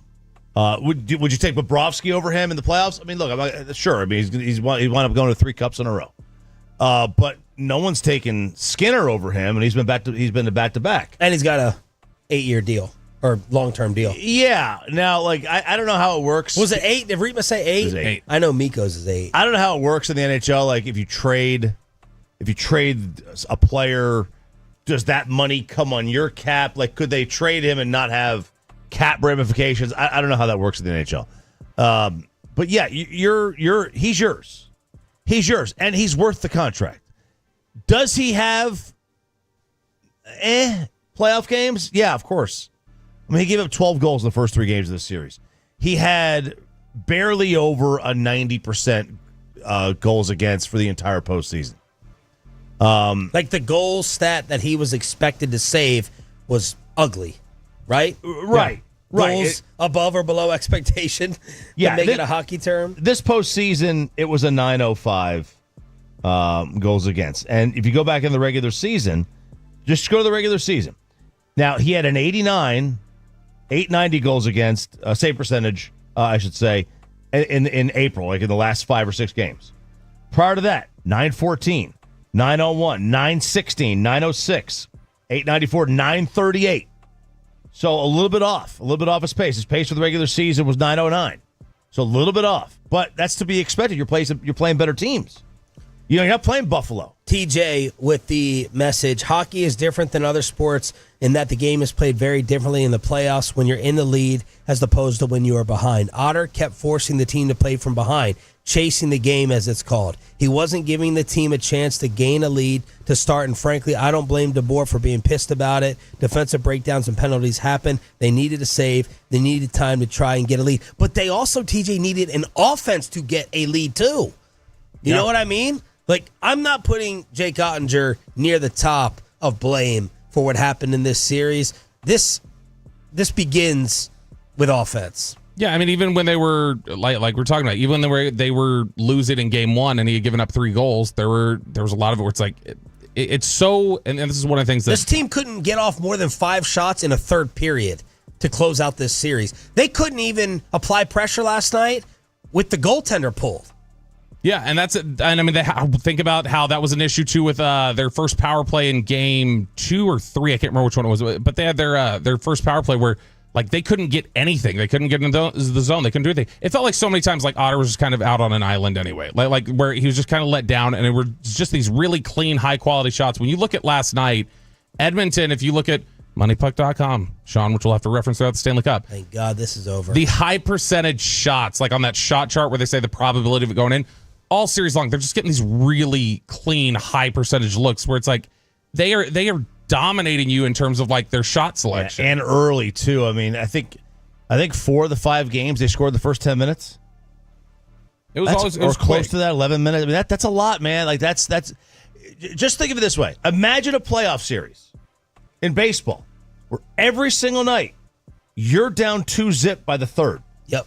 You lose your edge as an offense. Like, it's just hard to play from behind. All right, we'll talk more about it with a KNC masterpiece at 9:40. But because of the Stars in the Western Conference Finals, we move worst take of the week to 9:20. Bobby, who are some of the candidates? Oh, we got Gilbert Arenas, Tom Segura, the comedian, and RJ Choppy has an issue with the New York bias in the NBA. Need your votes for worst take after this. But first, look, last night it was...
Uber Eats has Lola V products? I gotta remember that. Well, you know, they say in order to remember something, you have to forget something else. Okay, now that is a very cute haircut. That's like a little shag. I've never seen it before. Well, I mean, of course you have. It's the Rachel. Oh, is that your name? No, I mean, like, your name. No, I'm Jen. My name's Jen. Right, but I just mean, like, this is your haircut. But that's hair on your head. I'm not saying this is your hair. Okay, freaking me out a little bit.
Out-of-pocket costs, they only get paid when you win. Frankel & Frankel, the go-to car director attorneys in Dallas.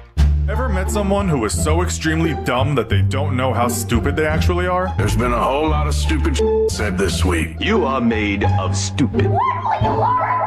Our apologies, but we had to move Worst Take to this time because of the end of the Dallas Stars season that took precedent at 9 o'clock here on Sean and RJ 105.3 The Fan. We have a Lil Baby ticket giveaway coming up in a matter of minutes to send you into the weekend with a very happy move. But Roberto, give us the candidates for Worst Take of the week. That's right. We've got a few different candidates that we're putting out there today covering, we've got Rob Manfred. There's going to be some Gilbert Arenas in here. We're going to start off with something that I know Choppy has been upset with this week. And it's some revisionist history, he feels like, from NBA analysts. All right. I saw this on one of the TV shows. I can't remember which one. It was a question that was posed. Where does the Knicks Pacers rank among the top rivalries in sports in the NBA? And I was like, how New York centric could you possibly get? Like right now? Yeah, like right now, historically, whatever. My answer is it doesn't. Like, and if you're going all sport, it's not even top 50. It's not even the Knicks' top rival. Boston, Philly. Shoot, if you're going historic, the Bulls are probably bigger. And like, wow, they had a cool moment with Spike and Reggie. So one of the most overrated players in the history of the NBA did a choke sign to one of the most overrated directors in movie history. Awesome. Like if it was Wizards Cavs, no one would have said anything about it. I wrote down a list of the following rivalries in the NBA that are bigger than Knicks Pacers. All right. Mavs Spurs, Lakers Celtics. Wait. So is this all time? Yeah, all time. Historic, yeah. Historic. That's the way they phrased it. Yeah. Mavs Spurs, Lakers Celtics, Lakers Warriors, Lakers Phoenix, Bulls Knicks, Bulls Pistons, Lakers Pistons, Celtics Pistons, Knicks Sixers, Celtics Sixers, Miami Dallas, Lakers Mavs, Thunder Mavs, LeBron Riley, LeBron Miami, LeBron Golden State, LeBron Draymond European basketball players, Nico and fat people, Nico and European lifestyle, Patrick Dumont and basketball intelligence, NBA and a fair lottery protocol, Dick Pavetta and the ending a series in 6 games, Mavs, Bennett Salvatore, MJ and pants that fit, MJ and walking away from a blackjack table, Luca vegetables, Luca a water-only diet, LeBron the second page of a book, Greg Popovich, Donald Trump, NBA TV ratings, Caitlin Clark, and Matt Ishbia, and a coach in the second year of a contract. I get you 50 things here that are bigger than Knicks Pacers. You didn't miss any there? You got all of them? You covered them all there? Although I will challenge back and say, give me the basketball rivalries today that are bigger.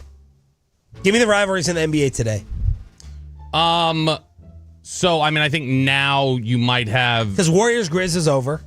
Right. Yeah. So, I mean, I think this is it's hard because we're currently in some. So like last year, you would have said Celtics Pacers was more intense the way that they were going at each other. I think generally Dallas right now in LA is going to be something that people have focus on because that'll be the biggest rivalry in basketball will be Dallas Luka moving forward for the next several years. But outside of that, yeah, I mean, you're looking at... There's really nothing. Is the Mavs Suns over with? I mean, we're past that. Yeah, because I mean, that was so Luka focused. It was so Luka focused. Luka Booker. But really, if you're talking about today, yeah, I mean, what? KD, Ant, the Suns are about to be finished. But I guess I look at Knicks Pacers and I just say that's kind of on the level with everything else, which is it's just watered down. All right, why is Gilbert Arenas up for nomination? Okay, so Gilbert Arenas, this is partial worst take. It's also partially receipts because we're having to go back to something he said, and it was proven to be a worst take, but it was pretty bad at the time. So back in mid-April, Gilbert Arenas said something on his podcast that has been getting him dragged this week on social media after he was asked about the Thunder's chances to make the NBA Finals on his podcast. But what percent chance do you give the Thunder to reach the NBA Finals? We don't know who the 1-8 is, but looking beyond that. To reach the fight, I get 0. I think that, I'm about to say, yeah. 0? To reach the final? You said finals, right? The National Basketball Association. I was going to say 1%, but... I don't know. I go 50-50. Why do you think this Thunder squad is being treated like fool's gold by everybody? They're babies. They have playoff experience from last year. They're the youngest team in the NBA. So Gil says youngest team in the NBA, so they're not going to be able to get there. Now, I want to say this before I destroy him, but Gilbert Arenas has made a pretty nice transformation from psycho wacky dude to kind of, it feels like he's grounded a little bit. Yeah, he's more respectable. He's not bad. Like you hear him say some stuff. Because it felt early on like he was kind of trolly and kind of just like I'm going to say some wacky. He felt like Kwame Brown. Yeah, and he's centered it a little bit because he even goes on for several minutes after that. He's like, look, they're really young. He's like, the good thing of that is they got a bright future, but they're gonna have to pay this guy. And like, I mean, he went into basketball stuff, but 0% chance was too aggressive. That's really dumb because people were already locking OKC into the winner of the Western Conference Finals. Everybody was. They're like, it's OKC in the West, and it's not even close. Yeah. And all those people ended up being right. So this, to me, is worst take so far. I have a nominee. Oh, boy. And I was really thinking of Kevin Hagelin and Bobby Belt while submitting this. Tom Segura is who, Roberto? Oh, he is one of the greatest living stand-up comedians from Austin. He's in the Joe Rogan circle, but he's a stand-up comedian. Tom Segura in the Your Mom's House pod a while back went on this rant against wrestling. So many guys who love wrestling.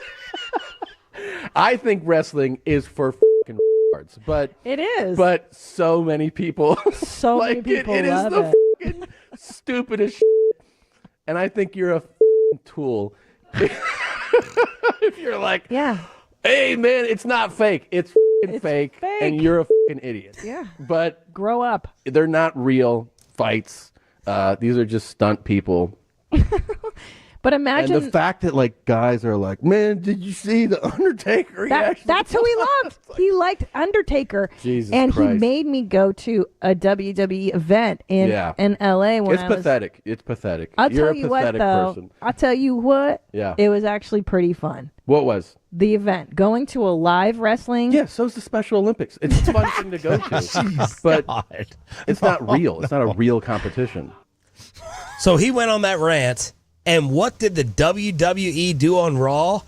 They bring Tom Segura out for a special appearance to promote Netflix and the partnership. And who's this guy who dodged us at the Super Bowl that everyone loves? Oh, that's Bert Kreischer. Bert Kreischer, Yeah, so they're doing the celebrity thing now, and wrestling fans went off. They went crazy. I understand it. They're like, why are you being a bunch of sellouts, WWE? This guy trashed us. He called us the R word. He compared us to the Special Olympics, and now you're bringing him out here with all these.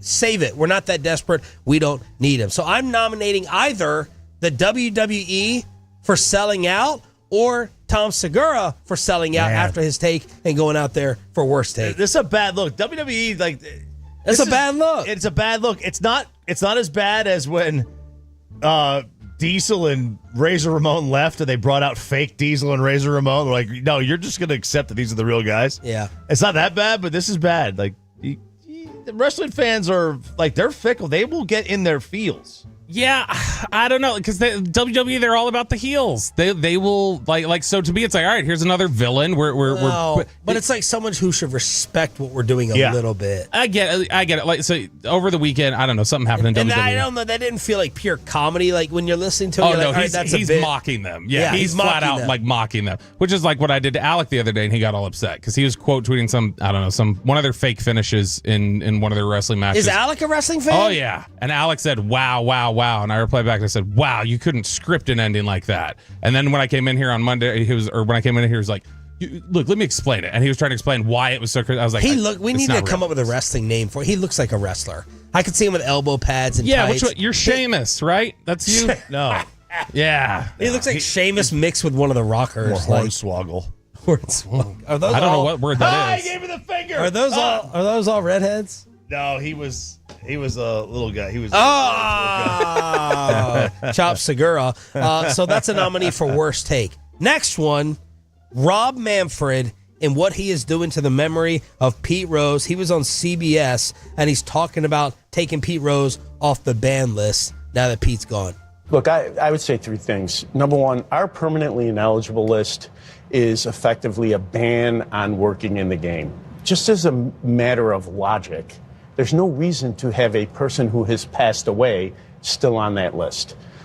Number two, Pete Rose is a part of the history of our game. Every other player, including Shoeless Joe Jackson, has been considered by the Hall of Fame, and they've made a decision. I saw no reason to leave Pete Rose out there as one of one, no consideration. And then last, I think what people don't realize is Pete Rose wasn't disciplined by Commissioner Giamatti. He entered into a settlement agreement with the league. At the time they entered into that settlement, he went on the permanently ineligible list knowing that the rules allowed the Hall of Fame to consider him. Commissioner Giamatti went out, had a press conference the day of the settlement, and he was asked about the Hall of Fame, and he said this settlement should have nothing to do with the Hall of Fame. The Hall of Fame should consider Pete Rose under its existing rules. So I see the decision as baseball living up to the deal that they originally made with Pete Rose. Talk about lawyer He's such a speak. lawyer, I can't keep track of what he's saying. Well, we made a deal, so this is the deal, and we're living up to our end of the deal. Look, you could say all you want that it was about working in the game, and yes, I understand it was about working in the game, but what about the times when you dragged Pete out for your own self-interest? When you brought him out for the Philadelphia Phillies parade or whatever it was, when the anniversary of winning the World Series. Oh, was that Bud Selig? Or no, Rob? No, it was recent. It was in the last couple of years. Or when you now and during Bud 02 and MasterCard had an All-Star game thing, memorable moments. You had no problem using Pete there. All right, but you couldn't let him get reinstated. But you made him buy a ticket to go watch his son play when his son made his major league debut. So they would use Pete conveniently when they needed him. And I think the timing of taking all these people off the ban list could not be worse for them, in my opinion. Mm-hmm. Worse. Wait 5 years. Wait, Jinx, buy me a Coke. Wait 10 years. But you appear so dead inside. You're cold-blooded. Yeah. The way you're doing it now. So I'm putting Rob Manfred up there along with Tom Segura. And anything else, Bob? No, that wraps it up. So we can vote on this if you like. And to me, it's easy. That's Rob Manfred. Rob Manfred, like just in general, the whole approach was awful, and sitting there trying to like talk in circles for a minute just fine, which is just it's an awful thing you did. 877-881-1053. The Tolos usually decide the vote, and it's been pretty much like universal in the past couple of weeks that we have a clear winner. Gilbert Arenas saying OKC had zero chance to win the championship. The Eastern Conference final rival, Tom Segura, crapping all over wrestling fans, or WWE allowing him to promote, or Rob Manfred and Pete. What's it looking like, Peyton? We got a couple of votes here. Tom Segura, and that's my vote here. You know, what he just kind of leaned into the bit a little with hating wrestling scripted. We have Rob Manfred as stupid there, so a couple votes there from the fan text. I'll vote Rob. I like Rob. I think Rob has gotten more heat than he deserves. Mm-hmm. He's missing. He's missing, and the worst problem is he doesn't get it. Timing. He doesn't get it. Yeah, doesn't get it. He thinks he's doing the Lord's work here with this. Oh, yeah, I let him in. What do you have for me? Yeah. Honor the contract. Yes. Just dead inside.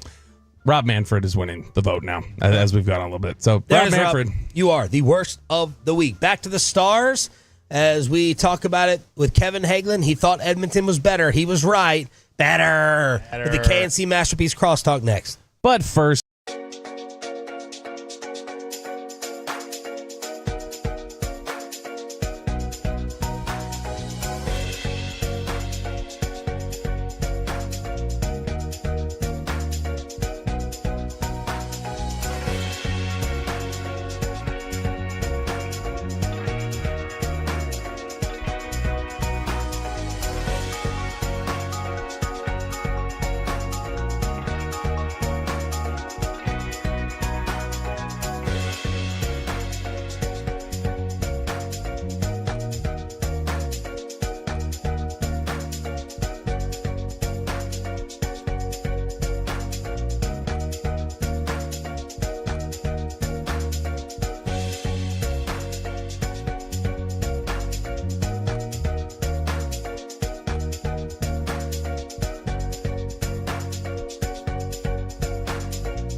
forget something else to remember that Uber Eats has groceries. No, that's absurd. Hey, remember when you used to be a, what was it, Pepper Lady? Pepper Lady? Wasn't it Cinnamon Sisters? Basil Babes. Saffron Squad? Nutmeg Maidens? Paprika? No. Nutmeg Maidens. I just said that. Was it Spice Girls? Doesn't sound right. What's it, Saffron Squad?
his own bench and goes over to console Casey DeSmith.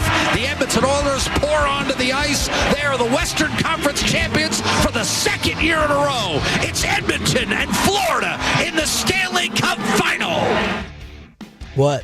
I have a hockey question for you. Was that picture of the Oilers celebrating with that lady flashing her boobs in the background, is that real?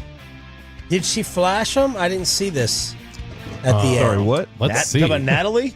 I don't think it was real. No, not the lady who sits next to the coach, but like there is a picture circulating with some lady while they're all celebrating that they won, and she's like, "Here's my boobs." There was the Edmonton girl from last year, the Oiler fan from last year. I remember her. Did you watch the post game? Yeah. Okay. I didn't keep it on much either. I do love the handshake line, but I think I'm too poor of a sport to watch it when my team is lost. Yeah. I love it when other teams lose. I love it when other teams that I'm not rooting for are doing it. Yeah. I'm not seeing updated flashing, Kevin. Okay. Yeah, I'm I'm looking. seeing, Who do I need to search? This could be. I'm seeing this kid's ribs, and the internet is saying Yep. this is not as good as last year. Oh. See this kid pulling up his definitely not as shirt? good as last year. Yeah. Okay, maybe that was the picture. Yeah. Because I saw people were like, when you see it, Was that and I Tom? just kept moving on. Oh, no, that's blurred. Nobody wants that. Yeah. Okay, let's get to the hot topics. Wouldn't pull them. Would not have pulled him. Correct. Why?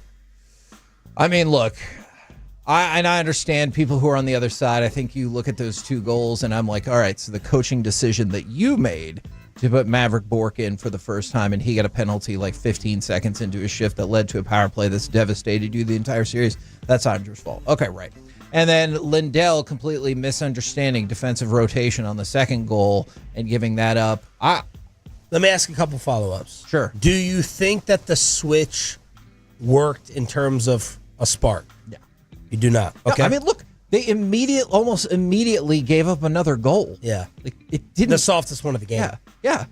Number two, how much do you think it was really about Otter's play versus trying to get the rest of the team juiced? Agreed. And that's why I thought half of DeBoer's answer in the postgame made a lot of sense. He's like, look, we're trying to spark the team. We talked about, and you could hear his frustration in terms of like, we've talked about getting the lead ad nauseum or whatever he said, and we're immediately down 2-0. I get all of that. It was the back half of the answer where he's like, Ottinger's lost to Edmonton 6 to 7 times. You're like, oh. Is DeBoer's post worse than the in-game move? I think it is. So you're saying let the media point that part out. Yes. Let the media be the, because if you're going to try to keep the team, you don't go and start shooting your players. No, but see, because I thought his answer, I thought the first half of his answer made a lot of sense. And if he would have just stopped talking, I think I would have been like, well, that makes sense because you're not going to replace your entire lineup because then you're limited by depth and everything like that. Now I got a question for you. Clayton Kershaw sucks after the 6th inning, right? Seventh inning, once he gets into the 7th inning, Dave Robertson knows this information, yet still puts him out there. How stupid is that? Dave Roberts? Roberts, yeah. Okay. If that were factually accurate, I would agree. I do not believe that is factually accurate. That Kershaw sucks after the 6th inning? No, he sucks at any He sucks after the first inning. But he said he's lost 6 of the last 7 to them. Yes. And that is a team thing. Yes, but mostly not because of if it's him. consistently happening, though, the status quo is not working. Try something different. But in your scenario, instead of replacing Kershaw, you are replacing 5 people in your lineup, even though you lose games 10-8. Okay. Like they went 2-7, or now 2-8, I guess, in games where they gave up 3 or more goals. So it doesn't necessarily seem like it's the goalie that's causing all of these problems. The defense. I would say that is the goalie, right? If they're allowing 3 or more goals and they've lost 8 of 10, is the goalie. That's part of it. But yeah, but I mean, like if you're giving Not like scoring. if you're giving clean 70% shot looks to Edmonton because you're not playing good defense. I mean, that's fair. And the reality is, most of the last half of the season for the Stars, their defense was leaky. We talked about it Ever since the trade. every day, and you're right. That was the trade-off too. And that falls some on Jim Nill for not making the move that we all said needed to happen. That is true. That is definitely this true. something? What chance do you give this? By the way, how did you feel about it in the moment, Corey? I thought it was the right thing to do. Absolutely. I mean, that thing went out there. I've seen Mike Bassett more interested in Cowboys segments than I saw those guys interested in being in that game. Those guys looked like they did not want to be even on the ice. They were getting breakfast across the street. Yeah, they had. I don't know what that means. I don't even know what you're talking when about. Mickey's on, Mike would get up and go get breakfast, and we'd see him walking back across the street. And maybe during other segments, I don't know, but I know during Mickey. But like they was did Mickey not Donald's. they didn't look interested at all in being out there. They looked as dead as they were. A couple of games we've seen the same thing. They look dead, and so in order to do something, I can't take the whole team out.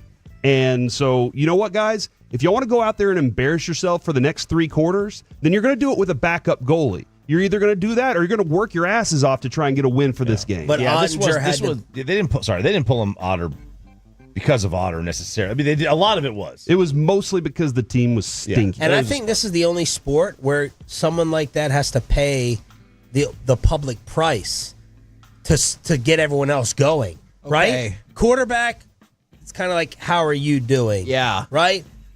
Pitcher, how are you doing? Individual sports are obviously individual sports. It's like, all right, the goaltender had to be a sacrificial lamb. And maybe what I'm asking in my mind is, am I putting too much in that it wasn't really because of DeBoer's post-game comments? Yeah. He made it seem like it was more about He should have let the media point that fact the out. performance. But goaltenders have been pulled many a time and returned.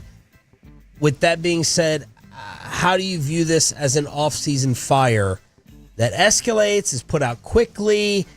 Like, if they came back and won this game, Otter's starting game 6. Yep. I mean, it's not even an argument. I think you're right. Yeah, it's not even. I don't even think he would give it a second thought. Yeah. He's just going right back to him. This was. Is this something? Hey, it's hockey. It happens. They'll get over it quickly. This won't be a thing. This was the first time it had ever happened with DeBoer, maybe, but doesn't he kind of have a past issue with goalie? I don't know, controversy is the right word you want to use. Yeah, he's got a lot of them. And so he's like Rick Carlisle with a point guard. Yes. It's bad. Yeah. So I'm not sure how this is going to turn out. I really don't know. But I guess we could say this about all managers and coaches. They all have a thing. Sure. They all do something. Some don't handle the bullpen well. Some don't handle goalies well. Some are quarterbacks. So do you want a coach then who's doesn't get along well with the quarterback, or doesn't get along well with the starting pitchers, or why would I would think that would be the last coach you would want, is the one who can't get along with the most important position. I'm not saying. Look, I mean, you're not wrong, but there are plenty of great managers of all time who don't know how to handle a bullpen. There are plenty of, Bruce Bochy's thing is he can't win in the year after he wins. That's his thing. The I'll Sharks. Take that. Let's get that. Right, that's a good one. I'll take that one. The Sharks and Golden Knights Reddit forums this morning. That's all they're talking about right now. I was couldn't have happened to a better person. Great to see it happen to Pete. Pete was always a jerk here to goalies. Pete was always awful to players. Look, which I've never heard that about that him as a common here refrain. in Dallas. I haven't heard that yet. I go back to the same thing. We've seen this happen in the NFL plenty of times. Maybe Pete DeBoer is a really good coach who can only get you so far. Happens. I think it was Lisa Simakopoulos who pointed out last night. God bless you. That the Stars are the first team ever to make it to the Western Conference Finals 3 straight times and not win a cup. Is it a stupid question and topic to ask if Pete DeBoer could be in trouble? No. I mean, what happened to him in those last 2 jobs when they were making the conference finals? He got fired there. And quite honestly, I don't think that the Pete DeBoer Otter moment was in this moment I'm making this decision. I think leading up, he was thinking, should I even start him? And so you think, but DeBoer was asking. I think he was looking at that number, going, dude, should we just say no this one and then bring him back for the other teams because he's better? So to say that, I also think that Jim Nill's been sitting on this for a while, going, how much longer do I give this guy of us getting here with this roster? And again, the Stars need things. They still do need. Who was it that called in this morning? He was eating a steak and egg sandwich. Yeah. And he was like faster. Yeah. Faster and bigger and faster. We need bigger and faster players. Everybody needs that. But Jim Nill's got to be looking at it going, And this year, going into it, he was going, all right, we're 2 years in a row. If we stall out another year, do I keep the guy and go find somebody else? Let's say you don't keep him. How many coaches does that person get to pick? Does that person get to pick? Jim Nill's gone through 4 now. How many coaches does the GM get to pick? Now, assuming, of course, that you don't own the team and you'll never fire yourself as GM. Assuming you don't have that protection. I don't know what you're talking about. Did you make... Are you anti-nil? No, I'm not anti-nil. He's about to win GM of the year 3 times in a row. Really? With no That's cup. great. Do you want that, or do you want a Stanley Cup? Oh, I don't think. Look, he's got. Point. He has here. Look, I do think that there's a toughness issue with this team, and that is he is more obsessed with skill, maybe. So just my basic question, and it doesn't have to only be about nil, but my question is, if you're the GM, how many head coaches do you get to pick before you're like, I think you keep getting to pick them if they make the conference finals, and then just wait for your breakthrough. Okay. That's So me. Look, first team ever to do this. I would have to go look at Florida and how they've run their operation, because they moved on from their coach, and they bring who they got, Maurice. Maurice. They brought him in, but I mean they made a change, and when they got Kachuk, like they got tougher. Did you make it the entire show yesterday without being sarcastic? I'm going to let Kevin answer that question because I feel like I did. I think you did. All right. I can answer the question. No. I heard it in the first segment like 5 times. I got a mulligan. I heard, or it's just the way you were delivering it. But it was really hard not to hear your delivery and think that there was not tongue in cheek and like 5 different things you were saying. You know what? And that makes me feel like that's just me. You know? Like that right there feels. That's what I'm talking. I got that. That felt. I got that about 5 times in the first segment yesterday. Anything to tease on the show that you need to? We could have former WWE IC champion, Lucha Underground champion, and current AEW superstar Ricochet on during the C block today To chop Alec. Yeah, to chop Alec. That's I what did we're a Tom hoping. Segura segment for you. Oh, yeah? Did you hate that? I didn't hear it. Do you know what Tom Segura did? No, what did he do? His new show on Netflix? Disappointing, Kevin. Is it a good show? I heard it's weird. It has nothing Avery to do with says the show. weird. Oh. Nothing to do with it. Oh, I'm sorry. Is this the Ted Cruz thing? We are. That's it. Back on Monday. Nailed it. no. Corey Got it, Pages, your best friend. The KNC Masterpiece is next. Everyone have a fantastic weekend. Sisters? Basil babes. Saffron Squad? Nutmeg maidens? Pre-club? No. Nutmeg Maid? I just said that. Was it Spice Girls? Doesn't sound right. Was it Saffron Squad?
our D&M Leasing Studios. It's the KNC Masterpiece on 105.3 The Fan. KNC Masterpiece right here on 105.3 The Fan. You got me, Kevin Hageland. You got, Corey Majors and the famous Alec Medford. Gentlemen, how we doing today? Welcome to the program. Alec, instead of the shift button, I always use caps lock, and I have to turn caps lock on and turn it off.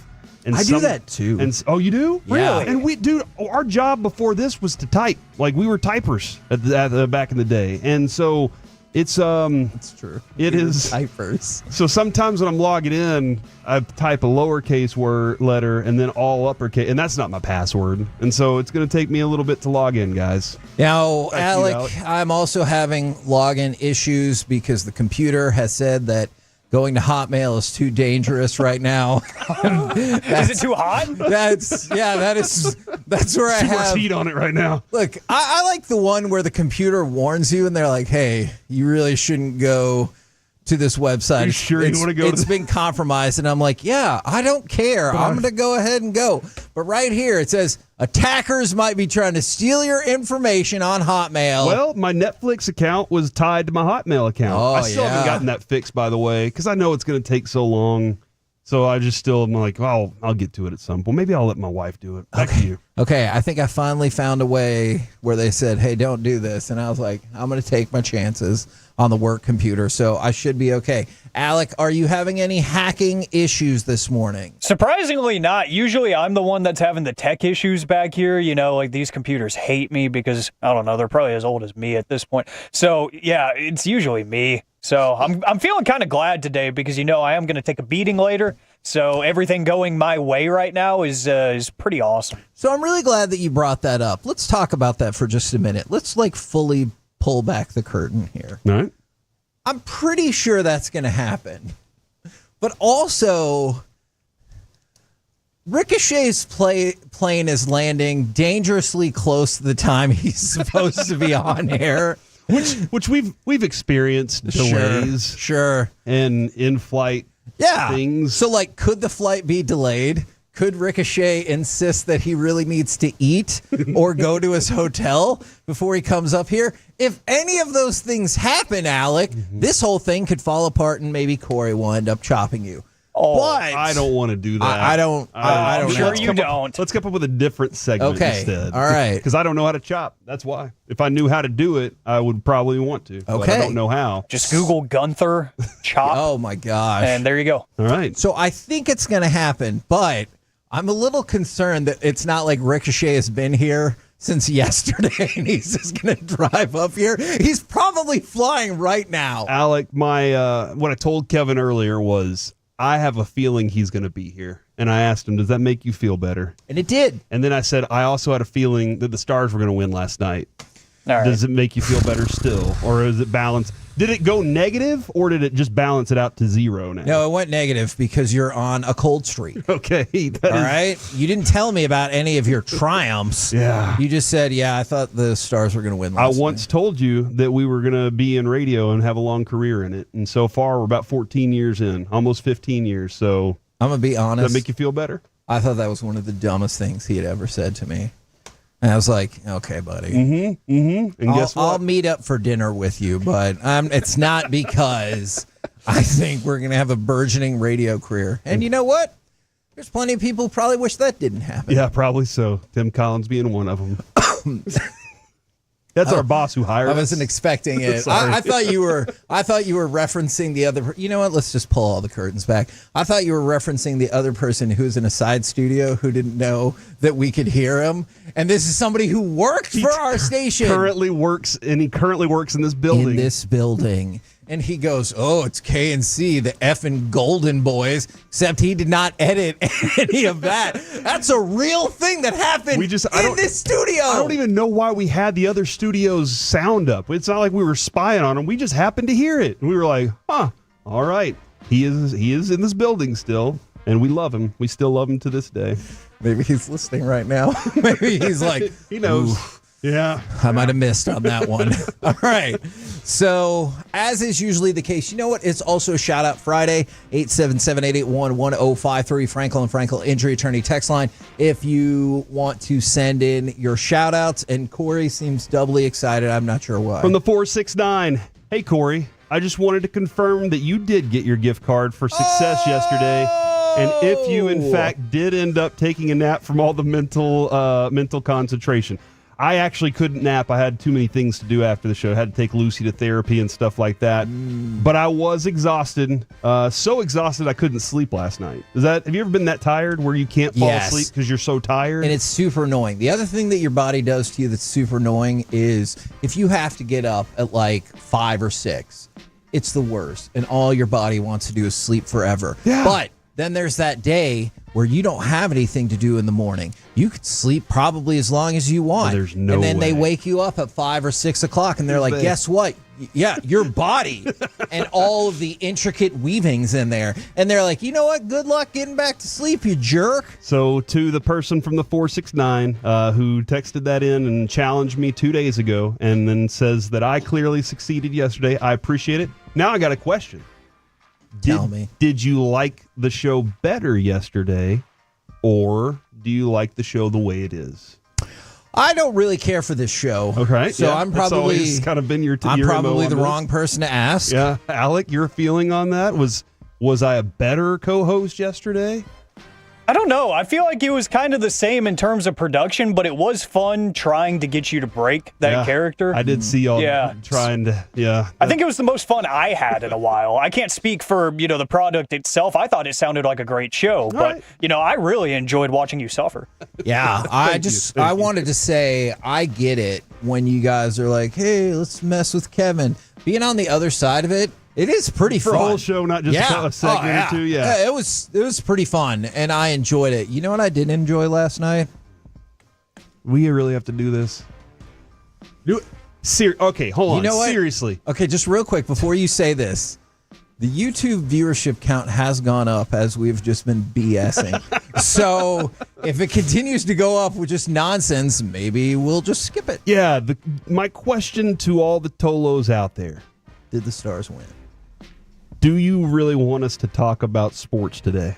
Oh my! Or the do you whole want us day? just to take a load off all day long, dude? You telling me that we couldn't talk not sports for every single segment? We could. There might be a meeting afterwards. I mean, there's definitely no. It would be in the middle of the show. He would walk in, he'd kick the door open, he'd be like, "Guys, y'all have not mentioned the Stars game from last night." We'd be like, "Yes, we did. We asked. Should we talk about the Stars game?" To be fair, that feels like a fair critique, right, of our sports show. Hey, you didn't talk about the Stars game at all. Any sports conversations? Yeah. Gotcha. All right, let's do it then. All right, go ahead and give me cut number 1, please. Centering pass, Perry scores. Beautiful feed by McDavid. Cut it off. Cut it off. I don't want to hear anymore. See? All right, here we go. Take a load off Friday. Because not that long after that, cut number 2 happened. If you can go and play cut number 2 so we can really remind everybody how far behind we fell, how quickly. Who has scored the only 2 goals for Dallas in the last 3 games. No one else in green has scored in 8 days. Here's another goal for Edmonton. Matthias Janmark. You know what? Shut it down. Shut up. Shut up. I'm tired of it. Me too. That's why Ottinger got pulled out of the game, and then it was fine for the rest of the first period. I guess play cut number 3. We probably should. Why? Smelling blood here early on. It's out in front for Trent Frederick. Now it's Skinner, and he scores. Oh, my goodness. Jeff Skinner making his first appearance of the series. Just his second career playoff game in 15 years in the league. All right, so for most of the rest of the first period, can we all agree that the number 1 reason to watch that game was the 2 announcers arguing with each other about whether or not it was the right decision? Sometimes more overtly than other times. Was it the right decision? Yes. I think it was a stupid decision. And then, shout out to the announcer on the ice, who then kind of softened his stance once Ottinger was sitting right next to him. That was wild. He was like, no, you pull him. It's just not working. It's ridiculous. He stunk out there. And then Ottinger's sitting right next to him. Hey, let me point out, he is right next to me, guys. Yes. So I am going to change a little bit of the way that I'm approaching this because he is right here. And he goes, it's really tough when your defense is not protecting you, when you get put on the penalty kill straight away. And I was like, oh, man, we sure have softened that stance. I thought you're sitting right next to us, which I do get. Absolutely. Woolchuck has requested on Twitter that we take a load off. So he said, please take a load off. YouTube count has dropped by 7 since we started talking about the stars. All right. Okay.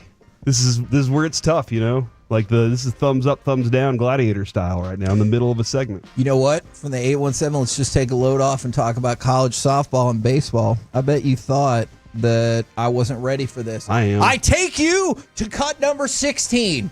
It looks like mighty Oklahoma is going now. Does not mean they're out of the tournament, but when you say mighty, you mean mighty. They are freaking supposedly awesome they've at softball. only won, I think, 4 in a row. It feels like they've won 17 championships in a row at softball. They're down 3-1. It looks like all is lost. Are they going to start this bracket with a loss? Could upstart Tennessee be the team that's going to drive through? Could it be Texas? Who knows? Give me cut number 16 with 2 people on base. Sends it out deep center field. Ella Parker walks it off for Oklahoma. I want to point out, Kevin, in the year 2000, OU won their first Women's College World Series championship. Okay. They did not win again for 13 years-ish. Because in 2013, they won their second title. Since then, they've won 7. Since 2013, they've won 7. It does feel like they win every year. Softball titles. And that walk-off yesterday, I was at the gym whenever I was watching, and I was like, man, this pitcher for Tennessee's giving up nothing. Like this OU, I was so concerned about them. I think Sam Landry is an awesome pitcher. I love watching her. That was a really, actually, if you love excitement, that was the game for you yesterday. Yeah. If you hate players celebrating, never watch girls softball. All right, Kevin, they chant the whole game. They rally the whole time. After every play, they're getting up saying LFG. Like they are just constantly celebrating. So if you don't like your athletes on a baseball or softball field celebrating, do not watch softball. From the 817, I'm assuming this is in the effort of being fair. Make sure you play clips of Texas. We're not going to do that right now because if you go back to yesterday's game, we were essentially live discussing or FCC allowed. Kevin was giving you live delayed reports. discussing of the Texas game. Like we covered that in almost real time. So I feel like we gave Texas softball plenty of shine yesterday. Texas got a lot of love yesterday, and then OU started like right as our show was ending. I think Broadus walked in. I was like, man, this OU pitcher, she's really good. And Broadus goes, they're about to lose. And I was sitting there going, they are. Like the whole game, I was like, they are going to lose this, and Broadus is going to be right. And then finally, the team that I was rooting for, they actually did something, Kevin, unlike the Stars. Yeah, it was weird to see a team that you like hit a 3-run home run. To walk off and win, yeah. To hit a home run at all, to have runners on base, that was what kind of magic is this? Look, the parallels between the Stars struggling scoring and the Rangers struggling scoring for, I don't know, like the entire season are not lost on me. And the fact that the Stars scored 3 goals in a game that they lost is somewhat confusing. Shout out to Jason Robertson, not Jake Robertson. Jason Robertson for scoring twice, one game after I said he would score 2 goals. I was disappointed because I said before game 4 he would score 2 goals. He scored 1 goal, and then in this game he scored 2 goals. And I will say that it felt like Jason Robertson was almost single-handedly responsible for my excitement level in the game yesterday. Although Rope hints whether it was scoring the goal or whether it was showing that he and Connor McDavid are by far the fastest 2 skaters in the NHL. God, and that was not fun even to watch. close. Those parts were exciting. There were things in that game that if you just were watching it, you were like, oh, this is a lot of fun. Robertson specifically, I know you were taking a lot of joy in that because we've been calling for him. For sure. I do want to point out, go back and look at every single goal, and what did he have plenty of with all of those? A little bit of space. A little bit of space, a little bit of time. And that's what the Stars' problem is. They are looking for too much time, looking for too much space. Totally agree. And not being, they talked about it with the Corey Perry goal. He's so physical. He's so gritty. He's, if you're winning, you can use all these good words. But he gets in that and he leans in to make something happen. And the Stars are like, I need to lean away from you. And that's going to have to be a difference for this team. Somebody said yesterday when they texted in, they said, I feel like the Stars play stick defense instead of real defense. Ooh, and if you go, fascinating. I watched it a little differently last night, and I was like, man, they're right. They try to put their stick out there, and that's how they get in trouble. Maverick Bork's situation was inexperience. Clear as day. We had 2 high sticking penalties that just felt very One of them wasn't high sticking. One of them I thought was ridiculous and stupid. The Maverick Bork one was a dumb, inexperienced mistake. Because it kind of looked like, I know he wasn't, but it kind of looked like he was like, I'm in a playoff game, I'm going to spin my stick. And then accidentally hit somebody in the face. Are you right on the second one where it hit him in the visor and he acted like he had gotten shot? Yes. And you're like, okay. When you rewatch that, you were like, did it even hit you? Balance it out with an embellishment penalty. He was like, because that was some acting right and there. Kane did enough of, dude, him by himself. He rolled out there. He's a really good player. We know that. But he rolled out there and just beat up the Stars on his own. Yeah. That was ridiculous. Yes, the Star season is at an end. I know lots of people are going to have lots of opinions. I promise we are going to talk about the game more all throughout the day. But right now, I'm sad, and I'll give you a spoiler for something that I think we're going to talk about next week. And people can argue with me all day, and I totally get it, and it's fine. The Star season was a disappointment, and you're not going to change my mind about that. And by the way, I'm going to cut off one of these arguments that I know is going to come up. Would you think it was a disappointment if it was the Cowboys season? No, because the Cowboys never get this far. So I would be amazed that they got that far. That is the burden of raised expectations. That's true. When you make it to 2 straight Western Conference finals, then guess what I'm going to think? It's Stanley Cup or bust. They didn't win the Stanley Cup. Instead, they stalled out for a 3rd time in the Western Conference Finals. So I'll just tell you this. I think the Stars season is a disappointment. Yeah, I agree with you. Do you also credit Edmonton? I know this is maybe the most difficult by everybody out there. This is very difficult for Kevin to do. I really do hate Edmonton is a damn fine team. I'll definitely not be rooting for them in the Stanley Cup final. Partially because I want Canada to continue to not win the Stanley Cup. They're a damn fine team. But, I shouldn't have said but. Edmonton is a damn fine team. One of the issues that I run into is earlier in the show yesterday, what did we do? We asked Brian Ray to remind the Stars that the 3rd period exists. Yeah. They got 0 shots on goal in the last, I think, 15 or 16 minutes of the 3rd period. After 3 shots on goal, 4 shots on goal.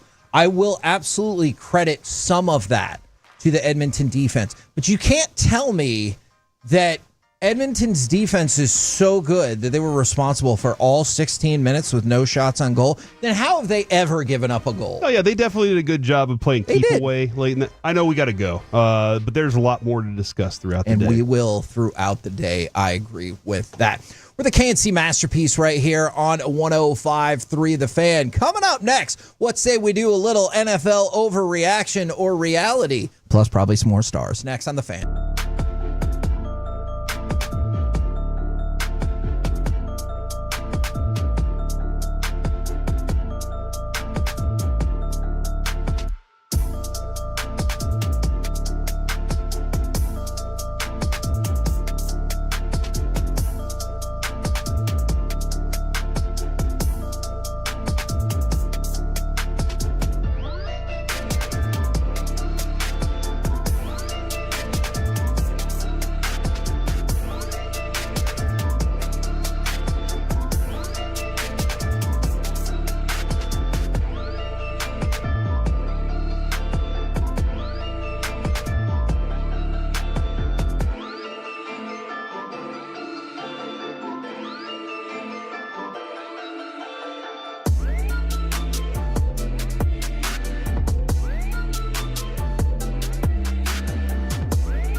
that. Well, you know, they say in order to remember something, you have to forget something else.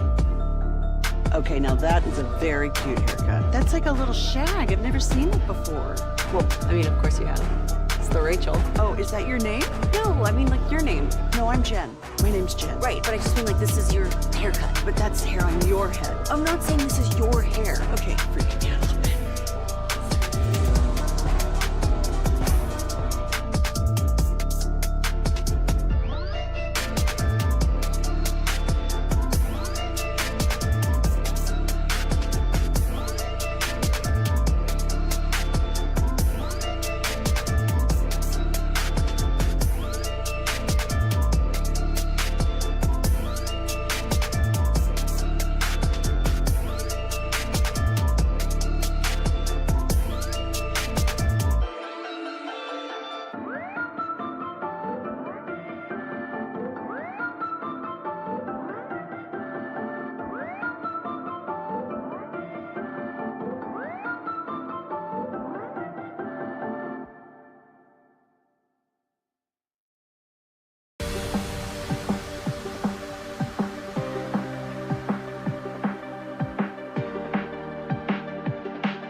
Nutmeg Maidens. I just said that. Was it Spice Girls? Doesn't sound right. Was it Saffron Squad?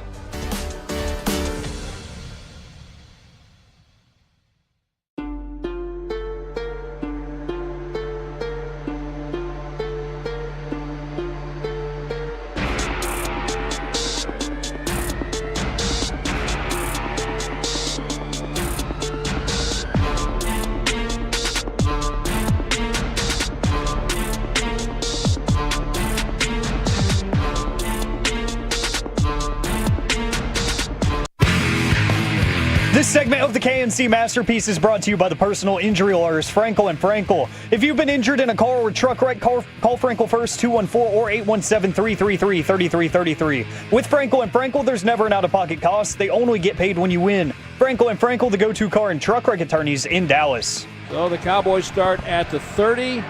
Play action fake and a bootleg to the right by Rush. And he threw the ball into a crowd. Ball's out. It looks like a catch and a fumble. And the Eagles believe they've got the ball at the Dallas 38. KNC Masterpiece right here on 105.3 The Fan. Obviously still licking our wounds over the Stars' defeat last night. I just saw somebody say that the Stars are the Buffalo Bills. I'm not going to go that far because you didn't get that far.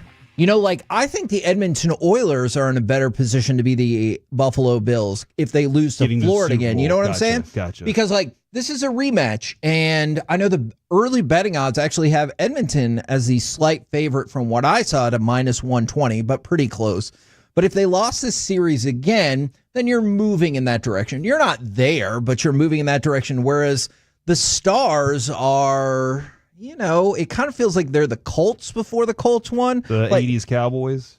Yes, that. Never mind. I would like to change. They are the 80s Cowboys. If the Eagles hadn't made it to that Super Bowl, you could say them. Yes. You could say that. But the 80s Cowboys, that's a great analogy. Got there and kept losing. And yes. Unfortunately, Danny White, as good as he was, has that on his ledger. Yes. No, I'm with you on all of that. Right now, we're going to try to, cheer some people up. By the way, I don't think we shouted this one out, and now I lost it. I thought I had saved it. Shout out to the person who texted in and said, I believe they are now 4 years sober today. Congratulations, and man. That is outstanding. That is wonderful. Absolutely. Absolutely. And you know what? 4 years, 40 years, 4 days. If you've started your journey to try to make things better, congratulations to you. Celebrate with a drink.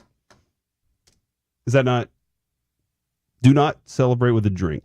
I don't know. Was it alcohol? Or Even was it, you has to think that was too far. that was right? too far. I'm sorry. Okay. I'm sorry. All right. Don't celebrate Let's go with a drink. to NFL overreaction or reality. And I have tailored this first question specifically for one Alec Medford. Good. Oh, no. I got to recover from what I just said. Yeah. So, okay, you know what? Time out. You take this question Look, off, man, Corey. I went extreme want you sarcasm. to think about it. I went extreme sarcasm because of yesterday. Too far. Sorry. All right, Alec, only you on this question. Ooh. NFL overreaction or reality? Nick Sirianni is an excellent NFL coach. Now, I feel like you're going to try to tell me you don't know. Let me present to you the facts. Nick Sirianni has a 48-20 record after 4 seasons.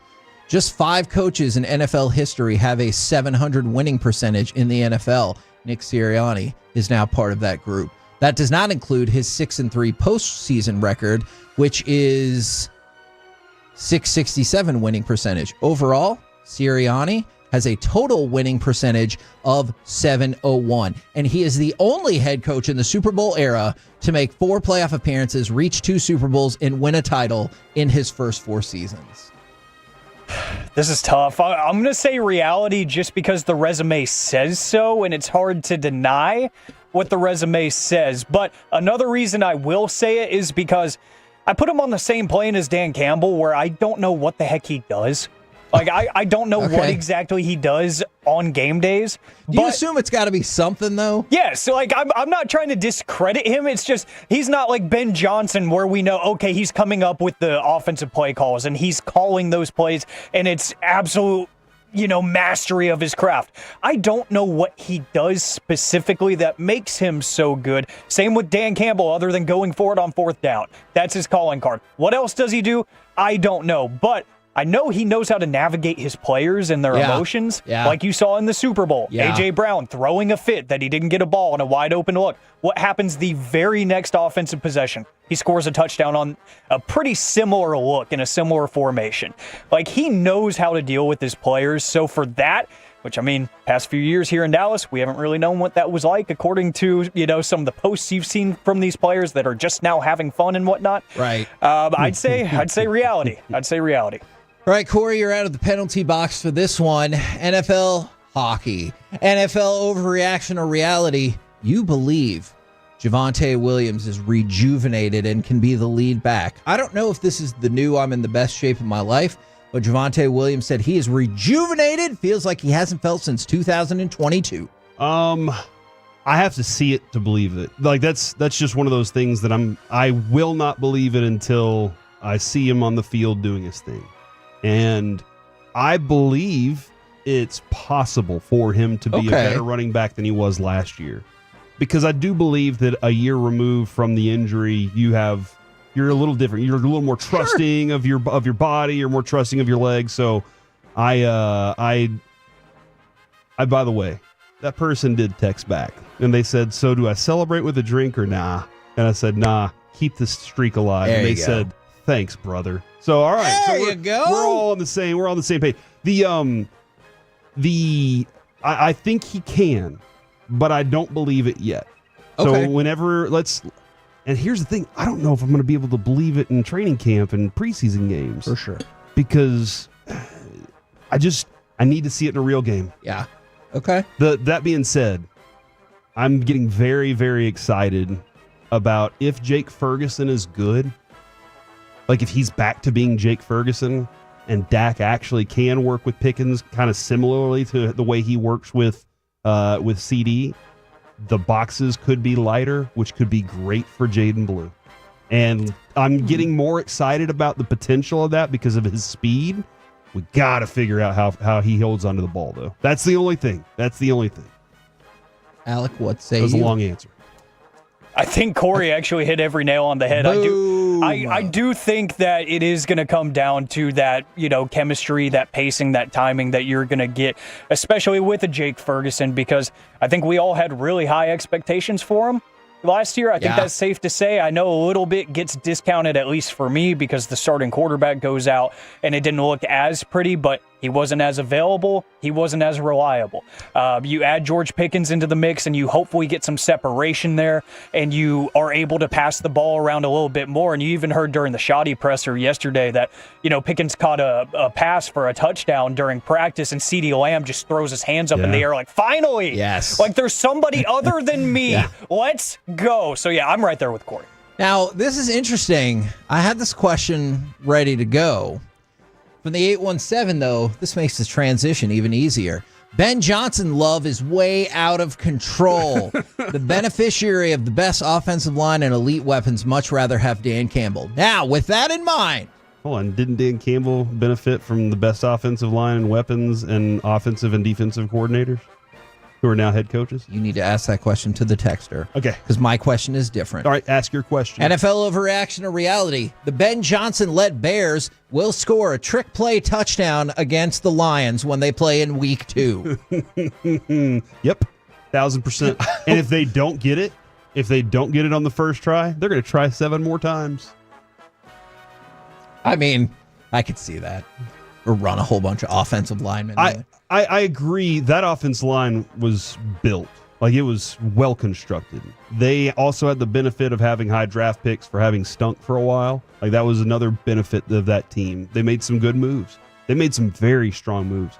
But you also have to have somebody competent enough to create the system, to build what is catered to your players. And Ben Johnson did that. So now we'll see if he can replicate it again. Sure. I think that the Bears are as ready as they've been in a while. Can they get this Caleb Williams chaos that's off the field to calm down a little bit so they can focus? That's going to be one of the big things they need to overcome. It's an easy reality, Kevin. You know why?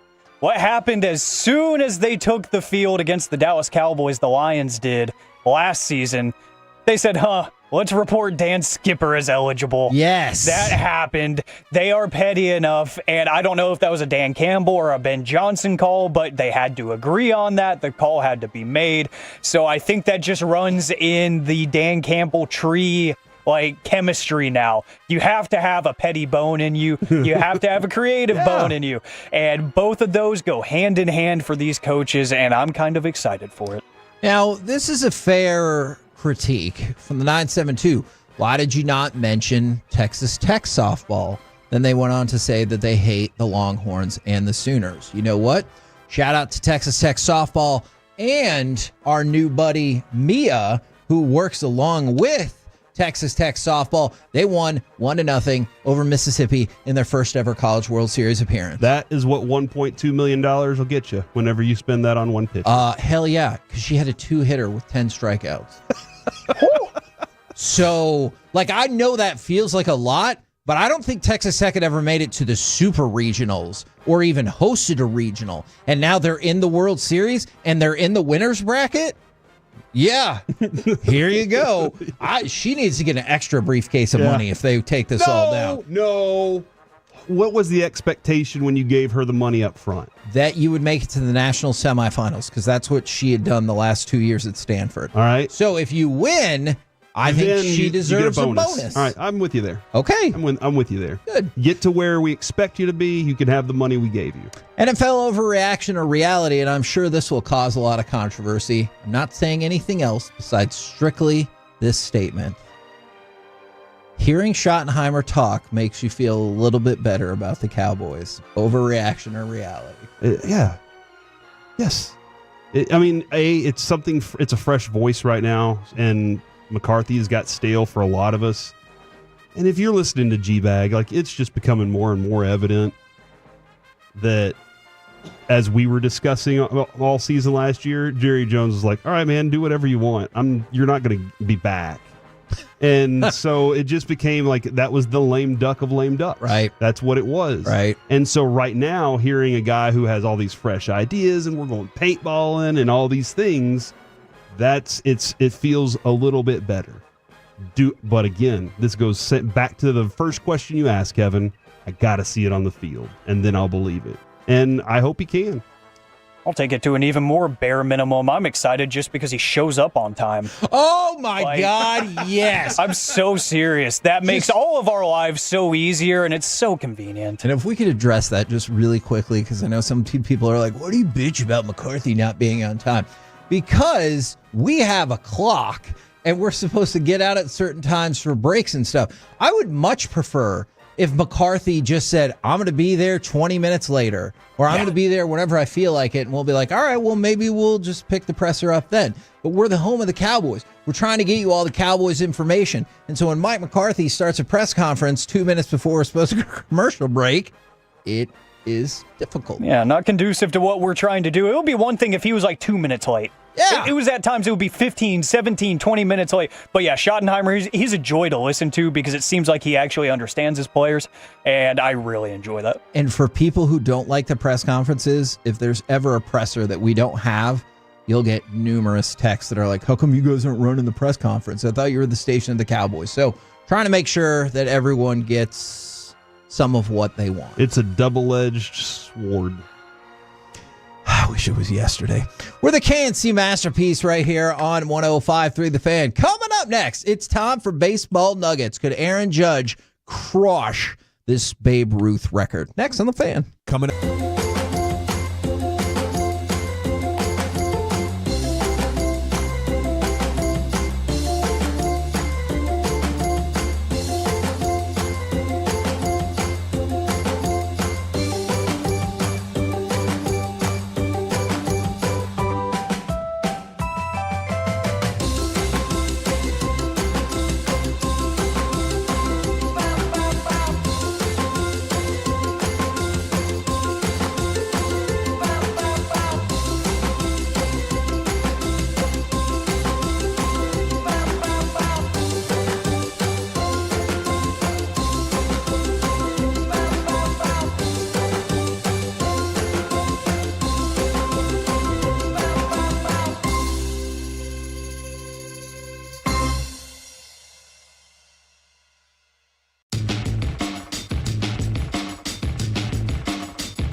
right center field.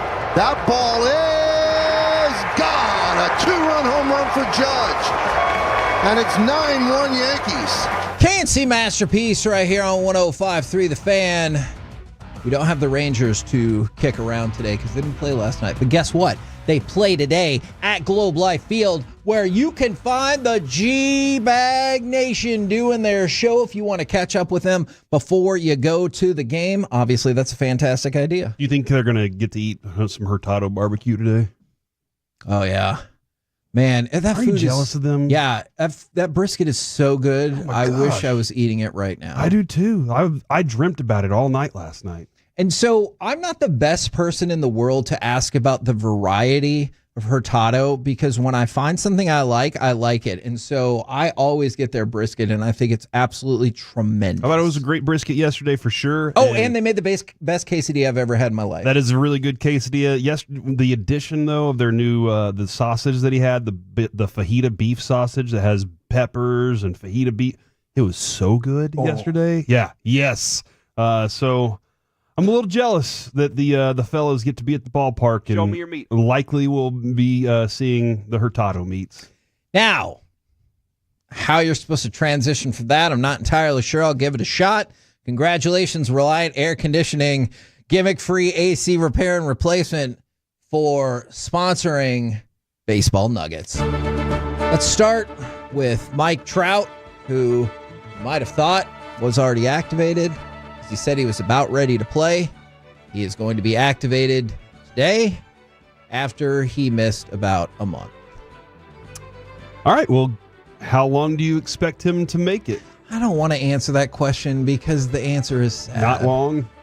That's the answer. It's not long. Can I answer by saying I hope the rest of the season? It's kind of like, this is tough.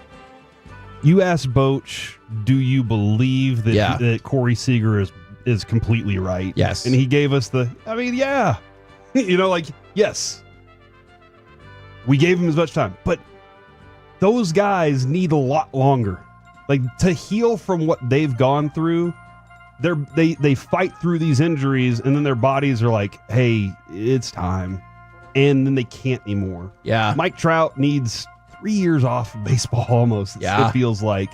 And a better yoga or stretching routine or something like that. But geez, man, I hope we get the rest of the season of the Mike Trout, and then we get a little more of that because I want to see greatness.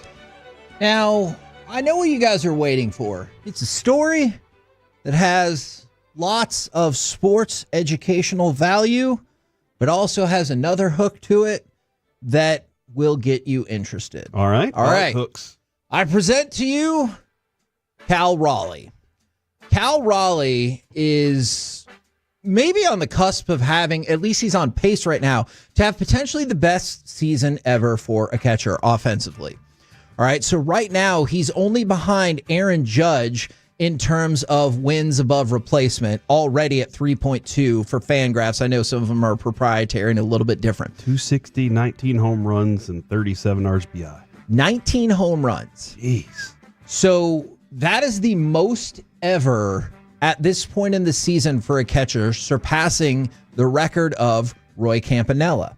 Let's take it a step further. Cal Raleigh had played all of the team's games and is on pace for 57 home runs. That would make him the first primary catcher to ever surpass 50 home runs. The next closest, Salvador Perez with 48. So that means he would surpass that mark by 9 home runs. There's only 6 primary catchers that have ever even hit 40 home runs in a season. Yeah, and that's one of the reasons, Kevin, I don't think it's going to happen. Fair. Because the position itself wears you out. Now, if they do an amazing job like DeBoer did with Otter and DeSmith this year during the regular season, just kind of alternating and rotating them so that they could be fresh for the playoffs. Hey, we did that last night. Then that's the thing. If they're rotating and doing a good job of that, but more likely on the back half of the season, they're going to need him more, and he's going to wear himself out. And I think that's going to. But it is awesome to see right now, except for us, because you're like, man, did we get a home run? So have I fulfilled the quotient of compliments. Interesting sports data. Yeah, you gave me information. All right, now here's the Corey part of the story. Do you know Cal Raleigh's nickname? Ripken. He's the big dumper. The biggest. Oh, who's this tennis judge? Hey, stay focused. He is the big dumper because, and I promise this is true. Is there a little dumper on the team? Oh, that is a good question. You got the big dumper and the little dumper. Good question. He was given that name because of his ample posterior by a teammate. Look at the dumpy on that one. Yes. And so that one of his teammates goes, man, you got a big dumper. And that is what one of his Major League Baseball teammates said. Let's go look at Cal. And so, no, I mean, maybe you could wait till the commercial break. And Well, I want to know if it's factual. You know, if the nickname is factual or not. Okay, the nickname's factual in terms of he has it. It's a plumpy dumpy. Okay. That is for sure. This picture right here, Kevin, I think shows off. I don't need to see it. No, I'm good. Oh. It's like two ham hocks. I'll take a little sip. Yeah. All right, Peyton, come on in here and check it out. All right, so That's your thing. there's your story, hopefully both fulfilling sports requirements. That was awesome. That was great. Nonsense. That's right up my alley. He does have a big dump. All right, let's go to Michael Harris. Michael Harris makes some incredible plays out in center field. I want to go ahead and give you cut number 15. This was from the game yesterday against the Phillies. Deep to center. Harris still going back at the wall. Oh my goodness!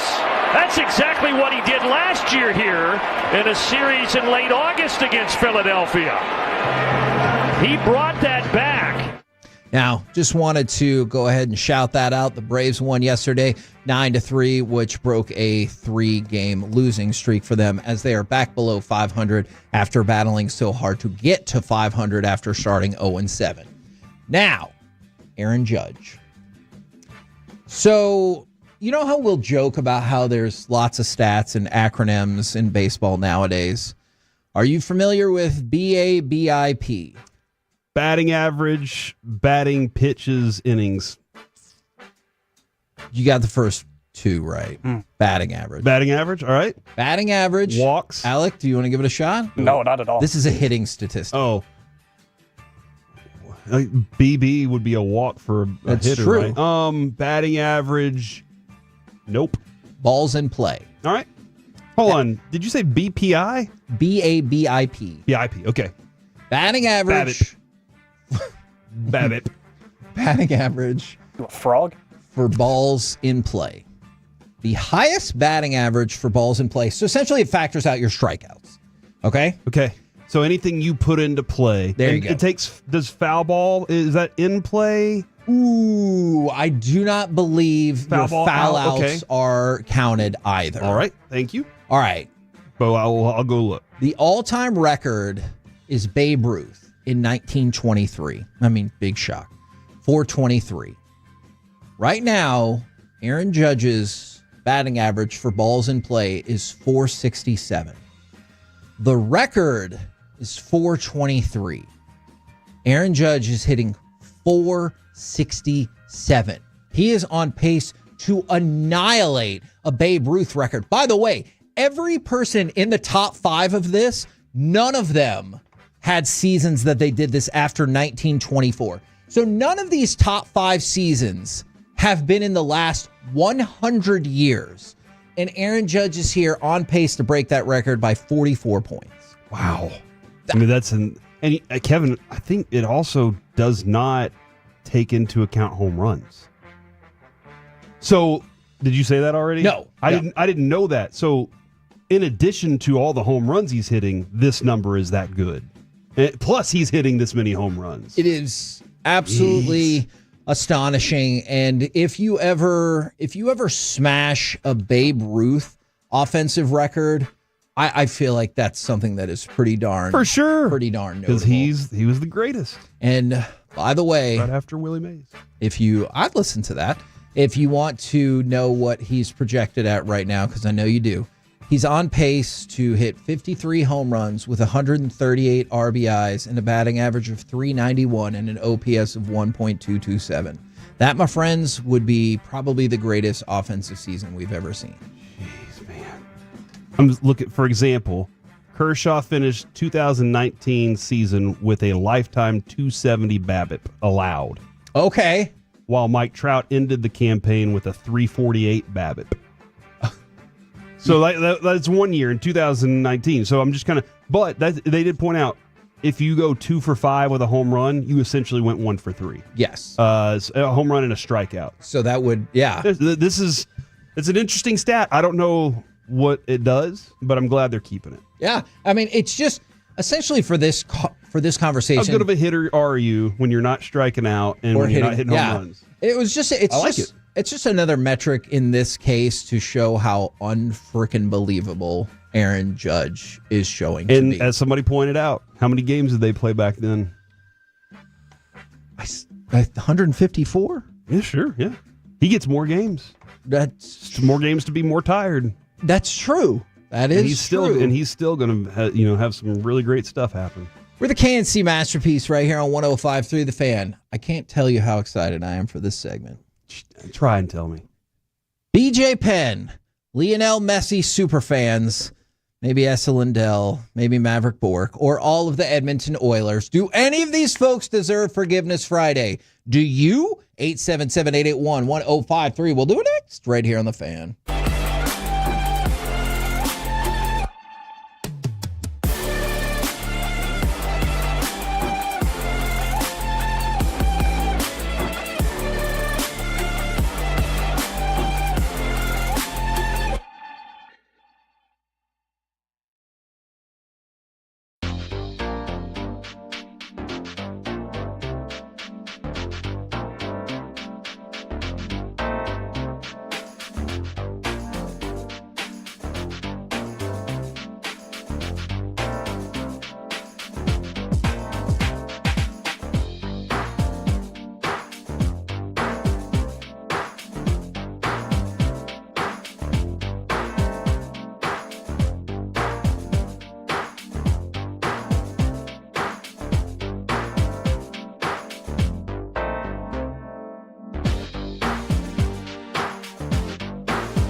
That's absurd. Hey, remember when you used to be a, what was it, pepper lady? Cinnamon Sisters? Basil Babes. Saffron Squad? Nutmeg Maidens? Pre-curd? No. Nutmeg Maidens. I just said that. Was it Spice Girls? Doesn't sound right. Was it Saffron Squad?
D&M Leasing Studios. It's the KNC Masterpiece on 105.3 The Fan. KNC Masterpiece right here on 105.3 The Fan. Right now, it's time for some Forgiveness Friday, y'all. But it is also a shout-out Friday. Oh, yeah, let's go. The 469, I want to shout out my son Jackson in Princeton, who received Athlete of the Year for the second year in a row. Also, Mayor's Award at, I'm going to say Southern Middle School. It could be South Hard. And also scored 100% on his Algebra Star exam. Boom! Shout out. My mic wasn't on. I said boom. I hated the STAR tests, man. They were so annoying. I was really good at them. I was too, but I still hated them. And the ITBS test. Remember the ITBS? Did you take that one? Is that an irritable bowel one? Iowa test of basic skills. Oh, yes, I do. Yeah, man. I definitely remember that. By the way, that was when I learned how to use a Scantron. My wife it looks like getting back into teaching. She is specifically trying to avoid grades that teach for the STAR test. Smart. I think she needs to go into politics and force them to not do that anymore. Yes, we have long and then held start teaching finance and stuff like that instead. We've long held a plan that she would be our political candidate and that I could call the shots because she is infinitely more likable than I am. Isn't it better that people don't know that they don't teach finance in class at a young age, because whenever all the high school graduates graduate, they don't know exactly what they're supposed to do, and then they end up with lots of debt? Isn't that better for... No, that's not. No, I'm not for us, but for the companies. Yeah, well, I mean, I guess. They're like, no, we definitely don't want you to ever teach finance. Okay, well, I'm glad we're not doing that. Okay, all right. I guess, kind of. Kevin, do you mind if I start Forgiveness Friday today after you do all your shout-outs? I do not mind. I'm trying to figure out who deserves forgiveness in this situation. Oh. Is it Essa Lindell? The other day, I sent my wife a link. Oh, it's you. That said, hey, you could enter to get a free puppy photo session. All you have to do is submit something, yada yada. So I sent it to my wife. Today she got a text that said, you've won. You have won a free photo session. That's nice. And she was like, hey, guess what? And I was like, that's kind of awesome. Yes. They picked our dog. And then I looked in the comments, and all the comments said, it's a scam, it's a ploy, it's a marketing ploy. They want you to give them $600 in deposit just for your time. Yada, yada, yada. Oh. And so I was like, hey, by the way, just to be kind of clear, ask questions. So here is my text exchange with my wife. Uh-huh. All right. I don't know. A lot of people say it's a marketing ploy. Check the comments. She said the video they sent says get a free port. Anyway, I said, yeah, our dog is so cute. They should be paying us to use him. Oh, that's nice. And then I followed up. Do not buy anything, Adrian. No matter what they sell you, do you understand the assignment? And she said, yes, sir. Ice water in my veins. That should have been enough. But I know my wife. So I followed up. I do not care how much money you will save if we have to spend any money. She is the person that will come back and say, it was a 90% off sale on this coat. And I'll be like, doesn't matter. How much did the coat cost? And she's like, it was 90% off. I'm like, that's not what I asked you. How much did you pay for it? And she's like, $300. Why? No, that was a very expensive coat in the first place. We don't have the $300 to spend. She said I would never spend money on getting my pet's pictures taken. So, you know what? I have trust in my wife. Smart. Today. I trust my wife that she is. So do I deserve forgiveness for sending it initially? You also deserve forgiveness for saying you trust your wife, because you had to send not one but two text messages to really hammer home how much you did not trust her in this instance. And from the 817, should have been enough, Corey, but you know how women are. So. Okay. Thanks, PJ Washington. Yes. And now we have another drop. I forgot who it is now. All right. So we'll keep you updated. I would love to tell you, You know how women are. Yes, I know, PJ. PJ Washington. I already said PJ. that. All right. Forgiveness Friday. And this is something that we didn't get to yesterday, so I also need to ask for forgiveness. All right. Richard Wesley he decommitted from Oregon. And I don't know who this is. Okay, yes, you do. You'll realize it in a second. You might be like, who cares? This isn't Oregon.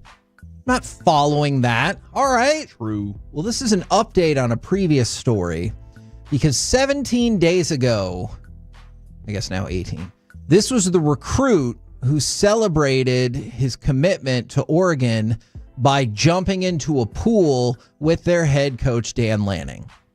Okay. That wasn't even... I remember this now. Yeah, you brought this 3 weeks ago. Because remember, there was some lady. There was a lady in the background. There was ladies there. Multiple ladies. The coach took his shirt off and everything, and they jumped in the pool, and now he has decommitted.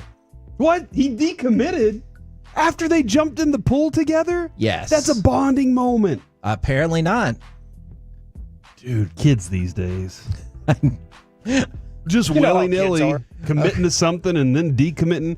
Listen, I completely agree. Are you telling me that 17-year-olds don't have the highest level of commitment? I am shocked. I tell you, shocked. Well, also, universities don't have the highest level of commitment either. So That's a fact. That is very fair. Look, at least I appreciate that 17-year-old athletes or athletes in general upfront about it instead of the universities who are like, we are for the student athletes. Bull crap you are. So that's true. There's an update on that. You know what? I'm sorry to do this. Go ahead and give me cut number 6. Does Connor McDavid need to ask for forgiveness as well as his whole stupid team for being really good? Who's been, look out. It's McDavid. Hintz trying to catch him. McDavid scores! The breakaway goal for Connor McDavid. You know and what? the Edmonton Cut it lead is off. back to Cut it off. This is like the Niners thing that you did to us during football season. Well, all of this just happened, and you know what? I've changed my mind. I don't know how often we ask inanimate objects for forgiveness. I think that the hockey puck needs to ask us for forgiveness because that deflection was ridiculous. I watched that thing like 6 times trying to figure out if that shot went 250 miles an hour and that's how it deflected that far down the ice, and Connor McDavid's just standing there and he's like, oh, great, to score that goal because it was ridiculous. Yeah, man, this is stupid Connor McDavid. There were a couple of them that were just like, how did that even happen? Yes. That were very frustrating. Yes. So I think him, or honestly anybody from the Edmonton Oilers, needs to ask for forgiveness because they're too good at hockey. All right. Now, it's good to be a fan of something, right? Or somebody. But sometimes fandom, it goes wrong. I take you, and this is a real sentence, to the Lionel Messi youth soccer event where security had to get involved.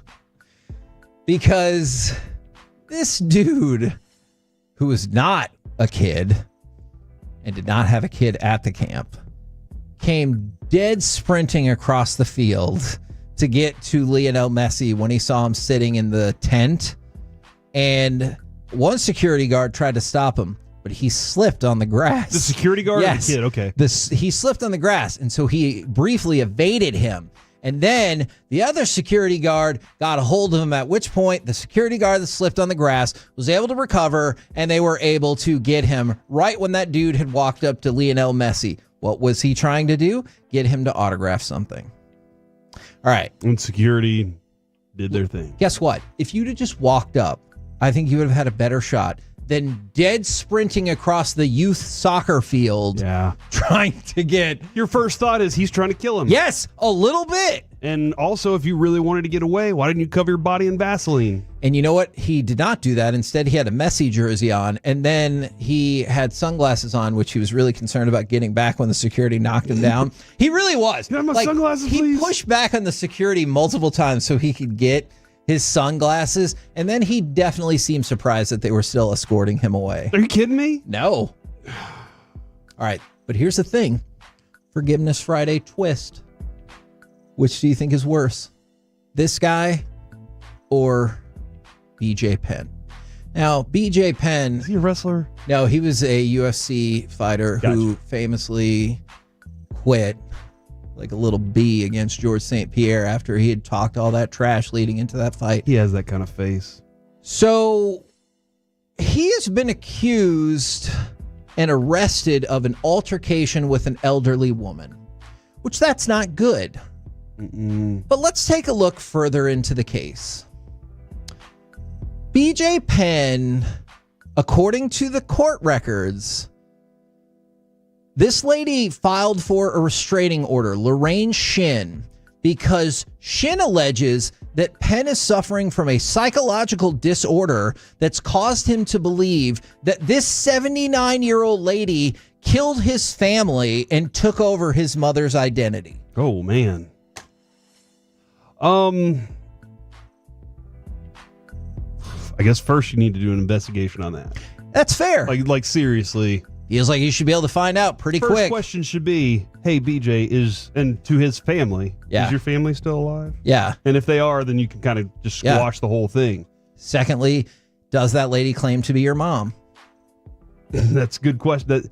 But remember, was it Kellen Winslow? He had a weird situation where obviously something's not right up there. Too many hits to the head. He was raping women at old a women. senior living facility. And was it a motorhome neighborhood? Yeah, that might have been it. Maybe you're right. You know what? I think you were right. It was both. Yeah. It was both. And he was riding his bicycle. Or weird situation. But that is definitely something that I do remember. Like my dad telling me, my grandfather, as he was very late in stages of dementia, in nearly death. He was like, "Hey, Dad told me today that there were a couple guys burying a body in the woods over there. We needed to go dig it up." And I was like, he saw this from the old folks home? Yeah. And I was like, well, I kind of want to go dig it up just to see, but it wasn't there. And by the way, to follow up this arrest, he skipped his court date.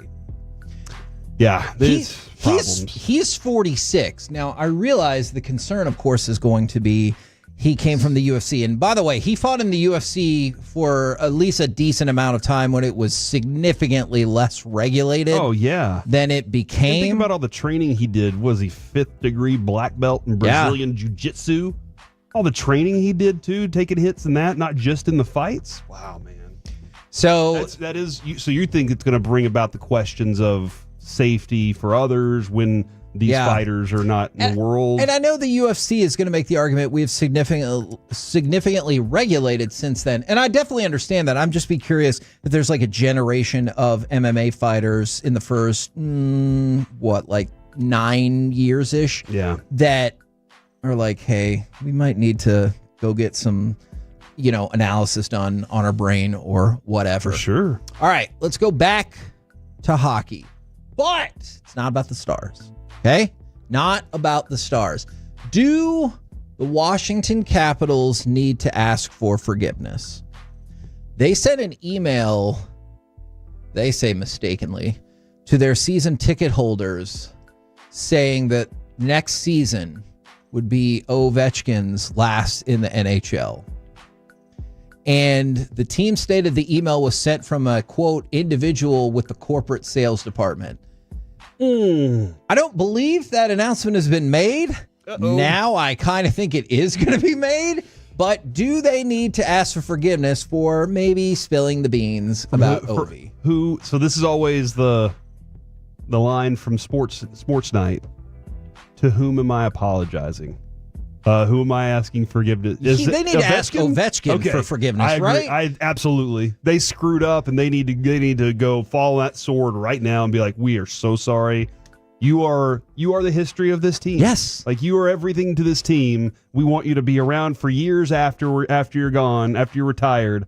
We screwed this one up. How would you like us to approach it?" And wouldn't you hate to be the head of that department if you had nothing to do with it? You have to take that phone call where he's like, "What the hell?" Now you got to go fire some. Do you fire the person for that big of a mistake? You know what? I'm going to ask Ovechkin. I'm going to say, it's up to you. If you want us to fire this person, we will. And Ovechkin just holds his thumb out.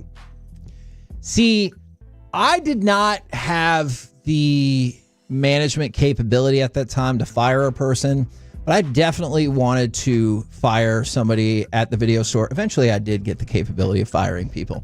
But before I had it, I was running the register right next to this fella named Josh. Josh was a whiz on the register. His social skills were not good. They're lacking. All right. So at the time, I think we were running, remember, this was in the way back time. You could get like the 2 movie theater style box candies for $2. And this fairly hefty woman came up to the counter with... Did he say, "Are you sure you want 2? No. Okay. I think what he said was even worse. Oh my gosh. He picked up the boxes of candy, looked at her and goes, "I knew you would take advantage of this opportunity." Oh my God. Oh man. That's something you keep in your head. And I remember very much, I was like, "Josh, go to the back." And I sent him to the back. And then the next day, I was back at Blockbuster when that lady's husband called. And I had to just sit there and listen to him just light it up a blue streak. And I was like, that's fair. Like, I get it. I'm not the person who did it. Gosh. But you just had to sit there and listen. This is after or before you kicked out the windows? This was before I kicked out the window, but not before the first incident I had that involved physicality with a shoplifter. This was after the incident where the guy ran outside but slipped in the rain, and then I tackled him, and he said, "I'll be back, MFer." I'll be back. He didn't come back. We're the KNC Masterpiece right here on 105.3 The Fan. Coming up next, it's time for AM on the FM. We got the question of the day. Plus, can I make Kevin a Jalen Milroe fan? We'll find out next on The Fan.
Okay, now that is a very cute haircut. That's like a little shag. I've never seen it before. Well, I mean, of course you have. It's the Rachel. Oh, is that your name? No, I mean like your name. No, I'm Jen.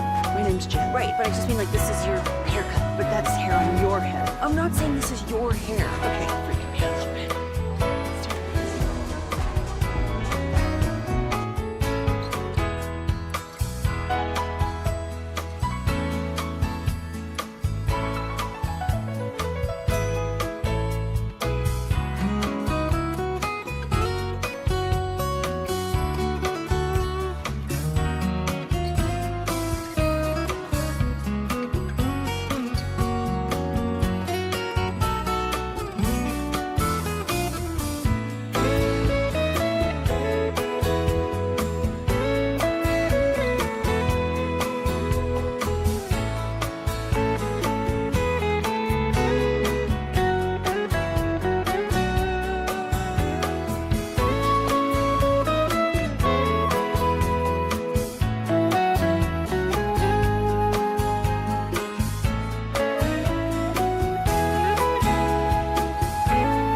This segment of the KNC Masterpiece is brought to you by the personal injury lawyers Frankel and Frankel. If you've been injured in a car or truck wreck, call Frankel first, 214 or 817-333-3333. With Frankel and Frankel, there's never an out-of-pocket cost. They only get paid when you win. Frankel and Frankel, the go-to car and truck wreck attorneys in Dallas. The 33-year-old to Smith in there. Robertson scores! Desperately needed. Well, the Dallas Stars, they take advantage of the turnover and get on the board. KNC Masterpiece right here on 105.3 The Fan. The Stars lose to the Edmonton Oilers to close out the series in 5 games.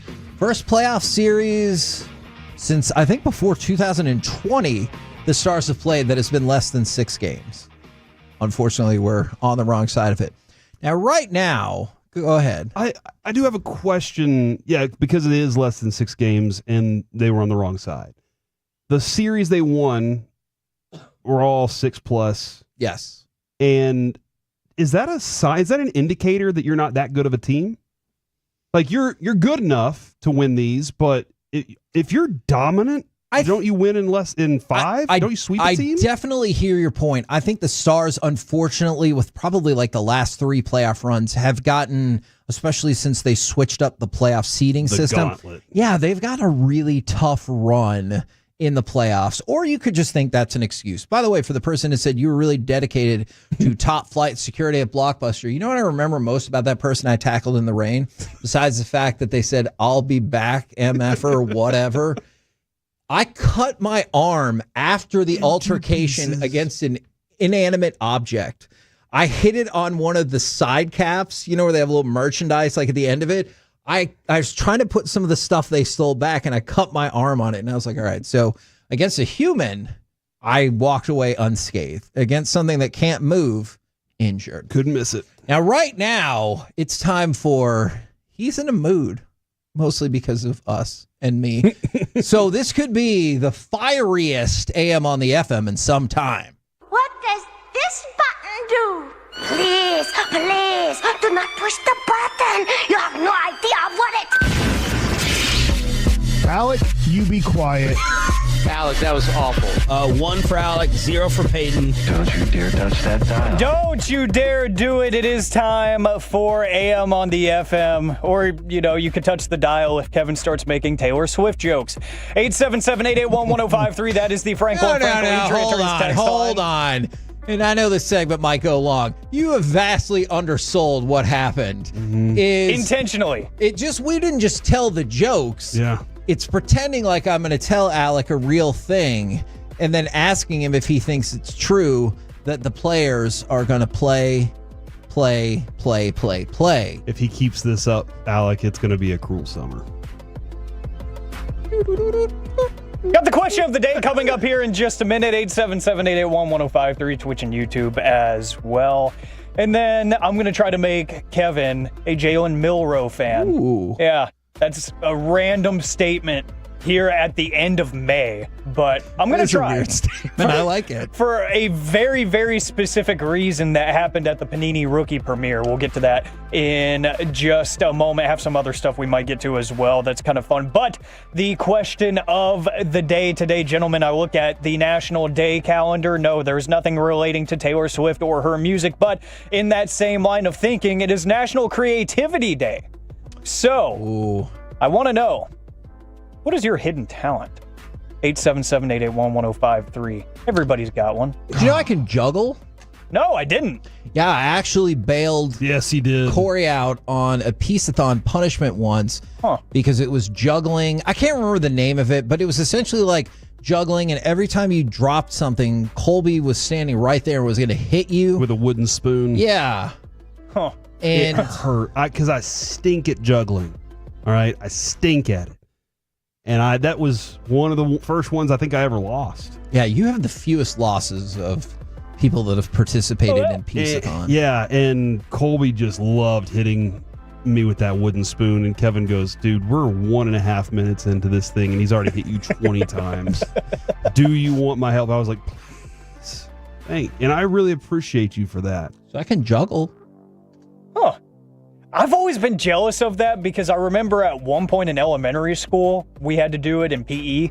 Oh, yeah. And the thing was, it wasn't with actual like beanbags or anything to make it really easy on us. They used the little like handkerchiefs. And that's ridiculous. It was especially if you're starting to learn. Like, come on. Yeah, because it gave everybody this false confidence once you could get like four of them in the air that you're like, oh, I can juggle for real. So then you go home and you tell your parents, get me a juggling set. I'm going to be a pro. And that's exactly what I did. I got a juggling set for my birthday. I used it once. I realized how difficult it was, and it got thrown away within weeks. I don't know if you guys have ever seen it, but a couple weeks ago when they were trying out Ocho programming again, they had the World Juggling Championships. Yeah. By the way, there was maybe 70 people there, and the announcers were at like this little side table that they definitely brought from home. But it was freaking impressive what those people were doing. Majors? I accidentally sent Mike a text I was supposed to send to my wife, and oh no, I don't know if I deleted it before he read it. Oh, I don't. It says delivered. That doesn't mean read, right? Does he have his red receipts on though? I don't know. What did the text say? So Taylor Swift officially owns all the rights to her music now. And I told Adrian, and she said we should celebrate. And I said, yeah, we'll drink some Swift tea and wear sequins. And then I added, I'll wear only my Travis Kelce jersey. And I hit send and sent it to Mike, which has not gotten a reply. And then I went in and deleted it. I deleted it and just left it at that. So right now it's just a blank blue dot. So that might be my hidden talent, Alec, which is very public, is winding up in dumb situations. Like that time I can see that. Like that time I asked Roger Staubach about his wife's foot, and that one's great. My favorite example of that was your Troy Aikman at Nobu story, where look, Corey was prepared. I had so many things with a game plan of one question or one statement. He's like, "Oh yeah," I'm like, "I don't know. You were friends, or you had a coach that was the same as Troy Aikman's coach?" And he was like, "Oh yeah, very cool at Marietta or whatever." And then Corey had nothing after that, and they just stood there and looked at each other. And then he was like, "I gotta go." Mike said, "This is a very confusing text."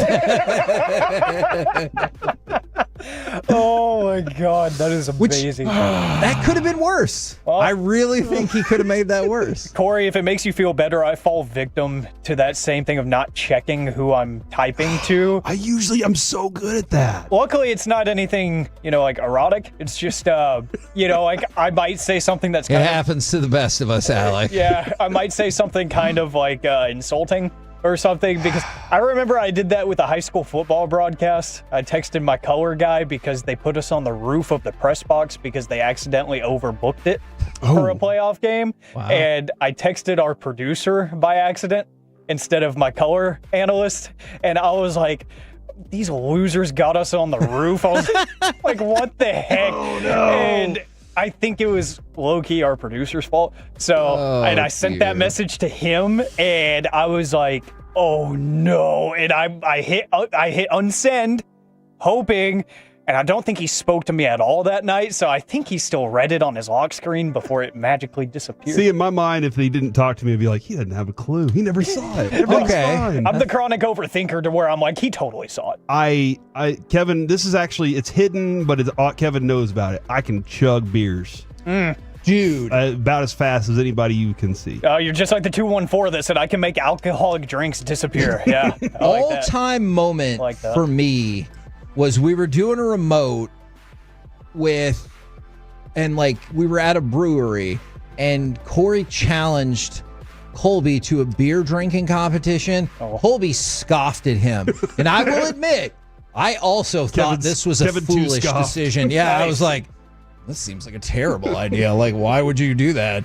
It would be like challenging Wilt Chamberlain to who could bang more people. I would never challenge Colby to who can drink the most. Right. I would never. I'm smarter than that. But the fastest, I knew I could do that. He smoked Colby. I kid you not. Colby had at least a third, if not a half, of his singular glass of beer. It was unbelievable. Yeah, he had gotten like one sip in, and mine was gone.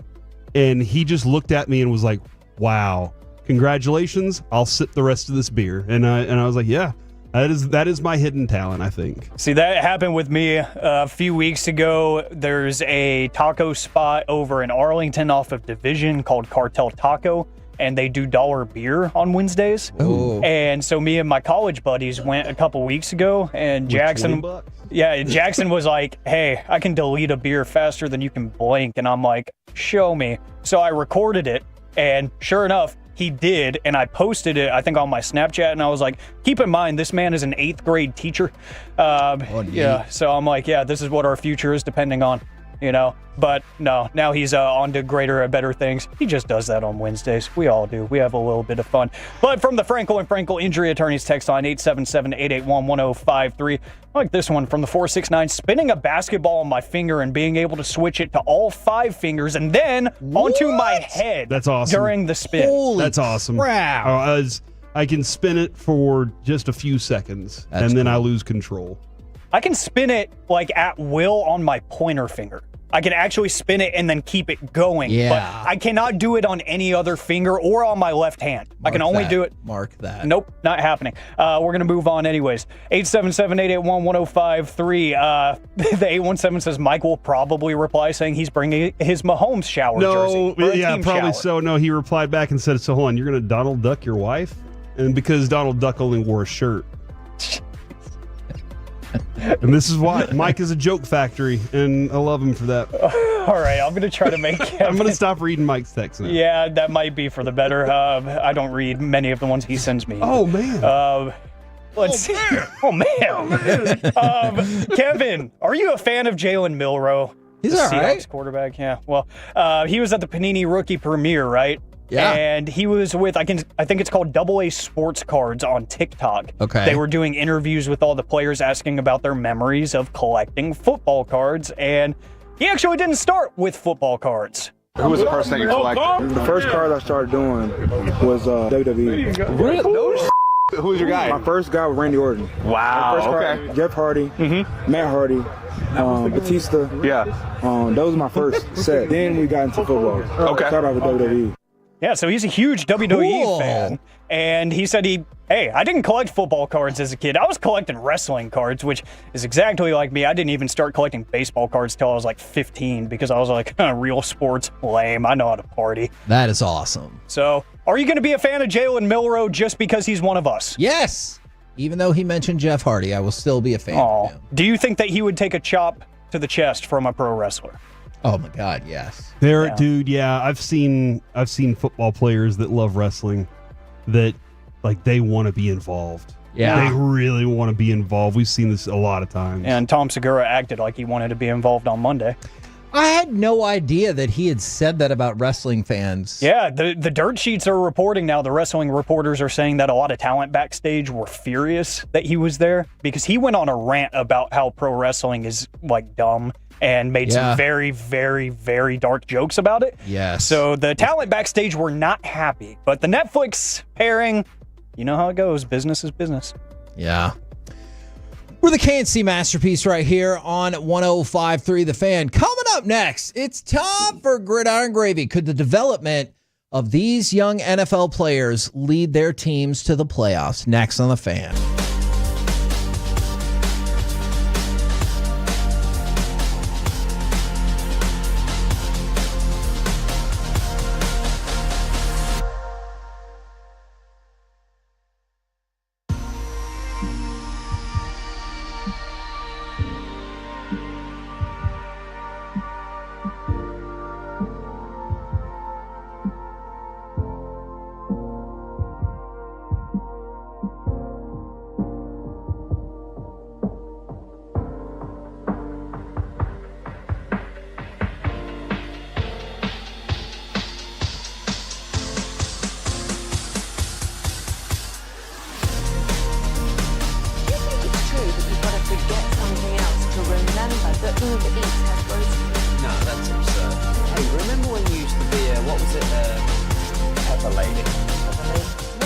Cinnamon Sisters? Razor Blades. Saffron Squad? Nutmeg Maidens? Sweet Curd? No. Nutmeg Maidens. I just said that. Was it Spice Girls? Doesn't sound right. Was it Saffron Squad?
extra body. Williams protected. Williams to the back of the end zone for DJ Moore and a touchdown. KNC Masterpiece right here on 105.3 The Fan. Right now, it's time to go around the entire NFL and dip into some gridiron gravy. Dip it, rip it. And we start with the questions that matter. Corey, does this player deserve this long of a tweet? So I'm going to turn it over to you, or I can read the entire tweet if you like, because it's really long. I have the tweet available to me. All right. It's going to take me a second. Kevin, go ahead and read it. Okay. It's about Jonnu Smith. That should be pulled right now. This is from Adam Schefter. Mark that. The Dolphins have had trade discussions with the Pittsburgh Steelers about their lone Pro Bowl selection last season, tight end Jonnu Smith, per league sources. Those talks came after Smith expressed an interest in reworking his deal that is scheduled to pay him $4.8 million this season. With Smith seeking a new contract, Miami has sought a trade partner. Last season, Smith set the franchise record for a tight end in receptions, receiving yards, and touchdowns. Still the same tweet. Smith's preference, per sources, is to stay in Miami under a rework deal. Here's the deal. That's an agent tweet. Yeah, that's what I figured out there. I'm not the only one that's figured this out, but that is an agent gave all this information. Here, I'm going to give you a little note, but I need you to point out how awesome my client is. Yeah. Don't forget to include these things: receptions, receiving yards, touchdowns. Don't forget to include that per sources, by the way. But again, the conversation we had on the elevator yesterday was, that's too long of a tweet for this guy. Yeah. And you know, Alec, what we're talking about. There are certain guys where every reporter in your timeline is going to report on them. And then there are guys where Rappaport and Schefter will report it and nobody else. That's it. And I feel like Jonnu Smith falls in that category. Would you have liked to have him on as your fantasy tight end at the end of the year last year? Absolutely. He crushed. But I just don't feel like he's in the same category as a potential Patrick Mahomes wants a trade. Fair. I think 100%. So we really need to fix this, guys. We need to come up with a better solution for these rankings. Now, I played the highlight of this particular individual. I just want to quick hit this. Do you think this young player can develop enough to make his team better or get them in the playoffs in the case of the first individual, Caleb Williams? Make his team better? Yeah, I do. No, for Caleb, I say get in the playoffs. Oh, get in the playoffs? I think they can. Okay. Now, I don't think it's him, though. I think it's Ben Johnson. Sure. But I think they have the right combination. J.J. McCarthy. I don't know. I'm sorry, I don't have an answer for you. This is an NA. Based on his history at Michigan, I would say yes. Based on his history at Michigan, I think that he can be successful. He's got the best receiver in the league. So I think he's going to be all right with that. Xavier Worthy. Oh, that receiver made Sam Darnold look good. Xavier Worthy. They just went to a Super Bowl. They didn't win, though. I don't know. Okay. I think he's good. Him and Patrick Mahomes are a good combo. Dalton Kincaid. So he had a really good rookie season. Not nearly as much production last season.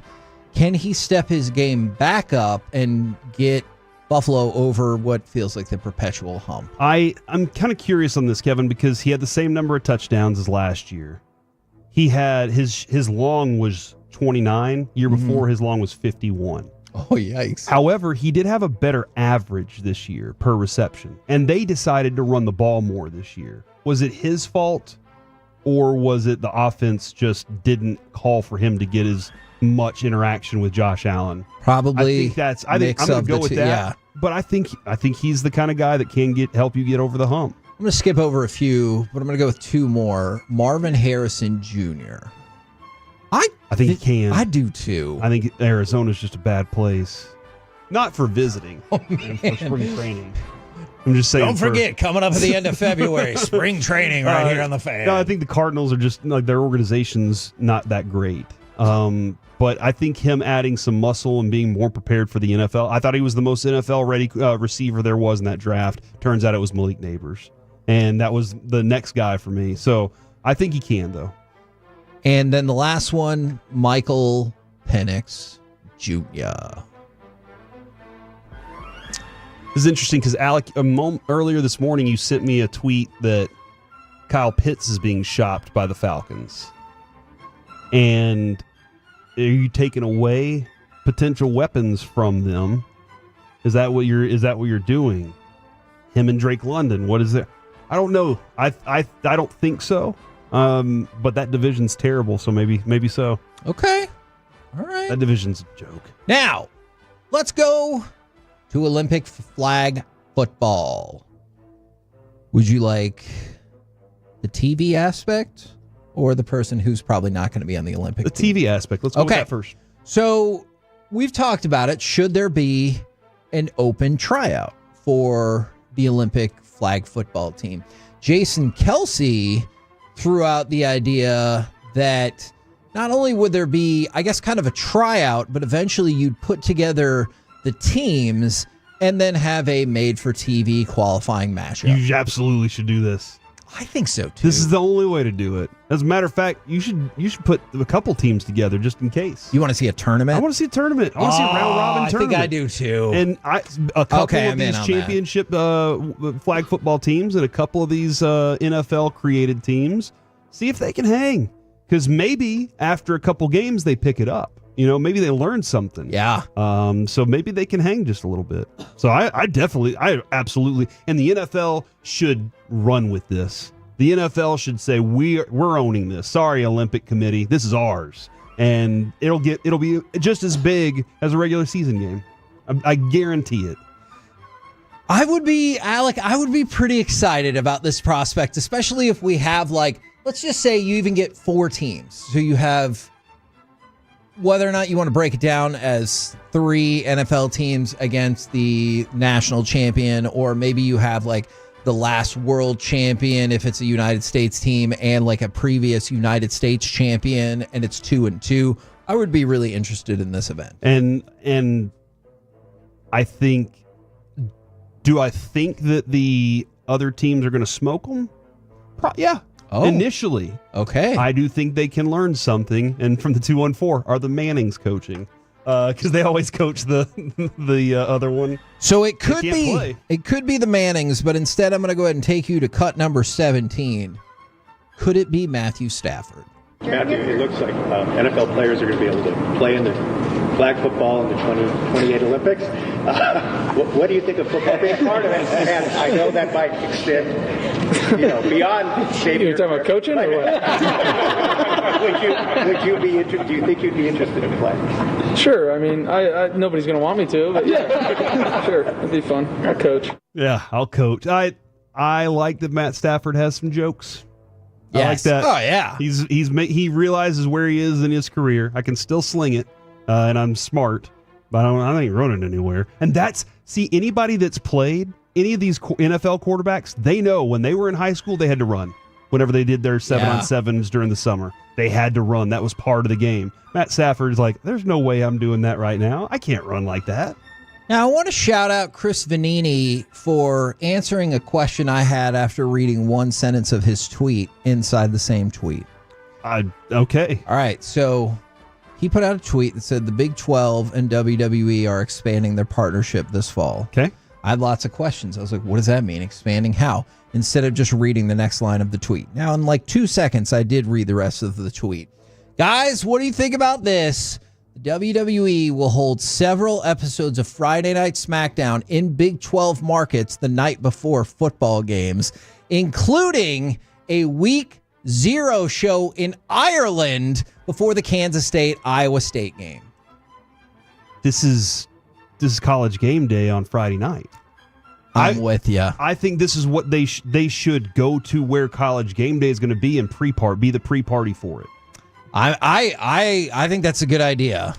Alec, you're in on this, right? I think it's genius. I do too. Like Corey said, it's basically a glorified pregame. because you and I both know well that wrestling events are giant parties. Like, they're really fun. The energy is high, and that's a good way to expand the product's audience, too, because I feel like it is kind of my generation that is lacking in interest in pro wrestling lately, because they're just like, oh, it's fake, whatever, I don't want to watch it, it's dumb, the Tom Segura angle. So I think marketing to the, 18 to 25, audience, that would be really good for WWE. Yeah, no, I would love it as well, especially if you even tried to straight up rip off their format leading into SmackDown. Yeah, absolutely. Yeah, I think there's a lot of possibility there. There's McAfee. He's doing both. Yeah. He's doing, Raw's War. I'll assume that maybe for that season they would shift him to SmackDown just to make his life easier, but maybe they'll be like, no. Because he's like, well, I can't do the show otherwise. And then Ben Stiller's just furious with him all the time. We'll get around to the Knicks and how maybe a witch helped them win the game. We're the KNC Masterpiece right here on 105.3 The Fan. All right, coming up next, because there's a lot to this, let's go back to the stars. Does something have to happen with DeBoer and Otter? Next on The Fan.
That's like a little shag. I've never seen it before. Well, I mean, of course you have. It's the Rachel. Oh, is that your name? No, I mean like your name. No, I'm Jen. My name's Jen. Right, but I just mean like this is your haircut, but that's hair in your hair. I'm not saying this is your hair. Okay.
was it? Pepper Lady. Razorbacks. Nutmeg maidens. No. Nutmeg maidens. I just said that. Was it Spice Girls? Doesn't sound right. Was it some kind of sport?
By our D&M Leasing Studios, it's the KNC Masterpiece on 105.3 The Fan. KNC Masterpiece right here on 105.3 The Fan. The Stars get crushed last night to go ahead and finish out that series. They lose the game 6-3. They lose the series 4-1. But it feels like a lot of the talk has obviously shifted towards the goaltending situation. We'll talk about that in just a second. But before Robertson's goal, did you just kind of think that this was just going to be a give-up effort? Like, it looked like it was going to be 7-0. I mean, I'll go back and read all the texts that I sent to y'all last night if you want me to. Please do. I've seen Mike care more about a Cowboys segment than the Stars did about starting this game. Oof. Even after that goal, they don't look excited. No. This is what I meant. Whenever yesterday I was telling you, I was like, look, by the second period, by the end of the first period, we'll know. And you said if we're down 2-0, I was like, yeah, if we're down 2-0, we're going to know even more. But you could tell by their body language, how like bad it was. Here's the one I liked the most, Alec. When you don't hit Ricochet back tomorrow, that's still going to be more fight than these guys are showing. That's right. Wow. And that's to start that game yesterday. I've never seen. I guess I have, because the Timberwolves the night before did the same thing. They rolled out there and gave up as much. The Nuggets just recently did it. Yes. Now, I didn't expect them to come back and fight like that, and they did. I will give them the credit of, once DeBoer made the genius move of pulling Jake Ottinger, that really motivated these guys. I mean, but it didn't. They gave up another goal within a minute. I didn't say it was the right move for winning. I just said it was a genius move for motivating them. But it motivated them to give up another goal within 58 seconds. They also scored, and they looked like they were fighting. I mean, like, seriously, did they not look like they... Jamie Benn plows into somebody, Bischel's plowing into people. I don't think they looked like they were fighting until they put DeSmith out there, and then he immediately gave up a soft goal. And then they were like, "Oh crap, we're really in trouble." And you know what? You might be right. At 1-0, you should have been like that. You might be right about that. He put DeSmith out there to tell the guys, if y'all want to get embarrassed like this today, you're not doing it with Jake. You're going to do it with a backup goalie, and either you're going to swim or you're going to sink. And they were like, "Well, crap, we have 2.5 more periods of this. Do we really want to go through this? At least let's go out there and give it something." Yeah. And I will also credit Tyler Seguin. I think through this playoff run, I saw him fight the most throughout this playoff run. Maybe Granlund. More than his compadre, right? Absolutely. Like, Jamie Benn has one trick in his bag, and that is, I got to go hit some people. Yeah. And sometimes he looks like he calmly gets the puck. Then there's a lot of other skills that you're just missing for him. But Tyler Seguin, I will give him a lot. Now, I don't know if it was enough to satisfy his contract, but it was the most I've seen out of him in the playoffs, considering who's finally fully healthy. And I felt very happy about what he was giving us. Now, what ended up being a big deal, because again, before Robertson scored and it looked like this was just going to be a super depressing night of hockey. Now, it ended up being sad, but Corey's right. You did eventually get some fight from the Stars. But for those minutes in between the third Edmonton goal or just pulling Ottinger and the Robertson goal, man, listening to the broadcasters go back and forth about one of them obviously agreed with the move, the other one didn't, and they were just going back and forth, back and forth. And that leads us to cut number 9. So I think I think part of this answer from DeBoer is really spot on.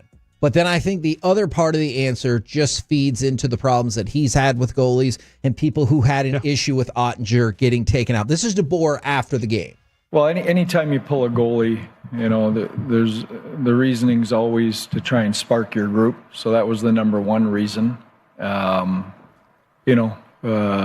had talked endlessly in this series about trying to play with the lead. Okay, yeah. And obviously we were in a 2-0 hole right away. Right.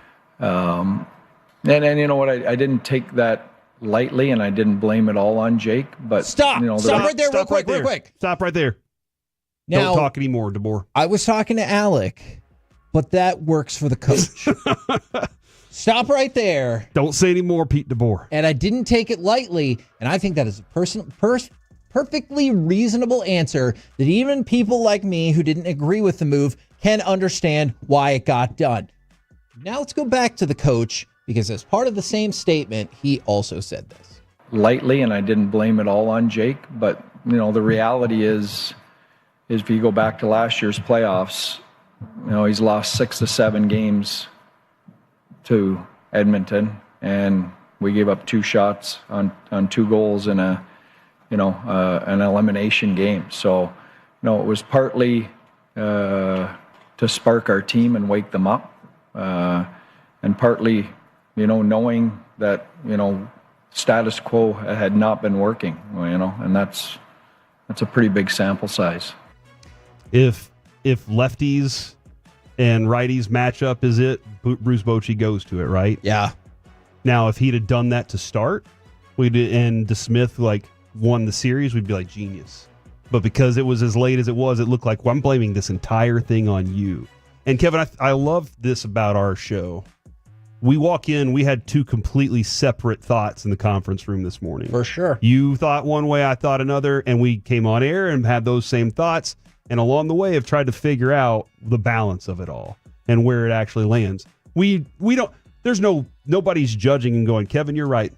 Corey, you're right. Nobody's doing that. Yeah. We're trying to figure out the solution to the problem. Because I do think that's a really helpful skill that people don't seem to care for anymore. Let me hear why you believe what you believe, even if I don't agree with you. And again, it helps you work the problem better. If everybody's trying for that, then you work the problem better. And I just wanted to say, I understand the timeline that Pete DeBoer gave right there. But even that, I think, is a little bit misleading, not totally misleading, in terms of what he said is factually accurate. He had lost 6 of 7 against Edmonton. But let's go back to that series from last year. Now, he only counts games 4, 5, and 6. So the 3 games before that, the Stars won 2 of the 3, and the one that they didn't, they lost 3-2 in double overtime, and Ottinger had, I think, 35 saves or something like that. And so I don't agree with bringing in last year's sample size if you're not going to take the entire series, just because those games all happen within a week of one another. And then just to go back to what has been an issue for the Stars in playoff series against Edmonton, they scored 4 goals total in those last 3 games. No, yes. That Ottinger lost last year, not even to mention this year. The offense, Edmonton's defense clamped us, and we haven't been able to figure out how to fix it since then. And that's where he needs to admit, Edmonton and Knobloch have figured something out about me. Yeah. They've figured out my style of game, and they know how to beat it. And they have gone out and done it over and over and over again. And until I either change that and adjust, which we were giving him a ton of credit for his adjustments, until I figure out the adjustment to beat them, or I get the right talent for this team to be able to beat them, because you need size and speed. That's a fact. Every hockey team needs it. There's no surprise there. I'm going to keep getting beat by this team until I admit those two things. And that's where this team is. One thing that kept running through my head, Kevin, as this game started, I want to go back to as it started. Broadus said something a while back, and I can't remember if it was Winnipeg, Colorado. He was like, they don't want to go back there. And I think it was against Colorado. He's like, they don't want to go back to Colorado. They don't want to fly back there. And it wasn't like they have to win tonight. It was I think they're toast kind of mentality. And that's last night. That was what was going through my mind, was they don't want to go back to Edmonton. Like, these dudes look like they're just ready to be done and don't want to go back to Edmonton. And Pete's like, I got to figure something out. I got to do something. And then afterwards, blaming and throwing his goalie under the bus isn't going to be any helpful to him. And so this is why I kind of asked, does something need to happen on that front? Because look, don't make all of your decisions based on social media, obviously. And like Frank Provenzano would tell us all the time, if you listen to the fans, soon you'll be sitting with the fans. That's true. But one of the things that popped up, and I know it came up on the morning show as Bobby was kind of detailing some of the past issues that DeBoer has had with his goalie, is all across social media, on Stars posts, on just general posts about this game. We're like, man, they did Ottinger wrong. He needs to come home to Minnesota. Why can't they go ahead and get him here? Why can't they get him to go here? He needs to demand a trade. So like over and over and over. And that might just be like a prisoner of the moment. But do you think like a conversation needs to be had? Or do you think Ottinger, hopefully, maybe is the type of person who's like, yeah, I do need to play better. And I understand why I pulled him out. Because it sure didn't look like that when he was sitting next to the announcer who tried to downplay his criticisms of Ottinger after the fact. It didn't look like he was feeling any of that. Any fire. No. It didn't look like he had any fire either. He was just like, what am I going to do? Yeah. I do wonder,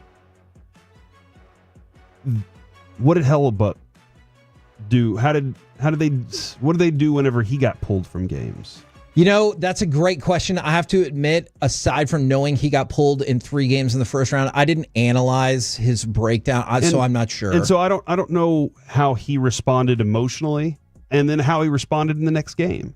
And maybe that was because we all agree Otter's starting the next one if you have another one. Yeah. If y'all had magically come back and not given up 58 goals, you're starting Otter in the next game, and you're thinking to yourself, he's going to be sharper than ever before, because A, he got the rest that he needed, and B, his mind is going to be focused on, hey, if I really want to be the Team USA guy, it wasn't just beating Hellebuck. It's going to have to be beating this guy too, and then the next one on the way. Like that's what you're hopeful would happen. But it kind of, now that you've lost, it gets narrowed down to this one moment, this one game. Has this series, I know obviously if the Stars were in it, a whole different level, but does this series have you interested in the Stanley Cup final now? Because it's the first rematch since 2009, and I found this really fascinating. The Oilers are the first Canadian team to make the Stanley Cup final in back-to-back years since the 1987 and 1988 Edmonton Oilers. So it's been, what is that, 35 years-ish? Wow. Give or take, 37 since we've seen this. And obviously you're in the midst of a 30-year run without a cup for Canada. I am interested in it, not for Canada. I could care less until they join us, obviously. In hockey, like when we play hockey games. That's not what you meant. I'm torn a little bit.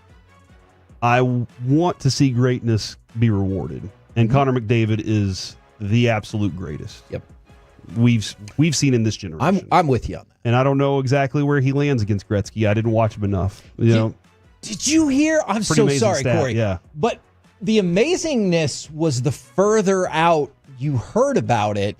Is Connor McDavid is the second fastest player to get to, I believe it was 100 assists in playoff play. It took him 90 games. The third place person was 123, and Gretzky did it in 70.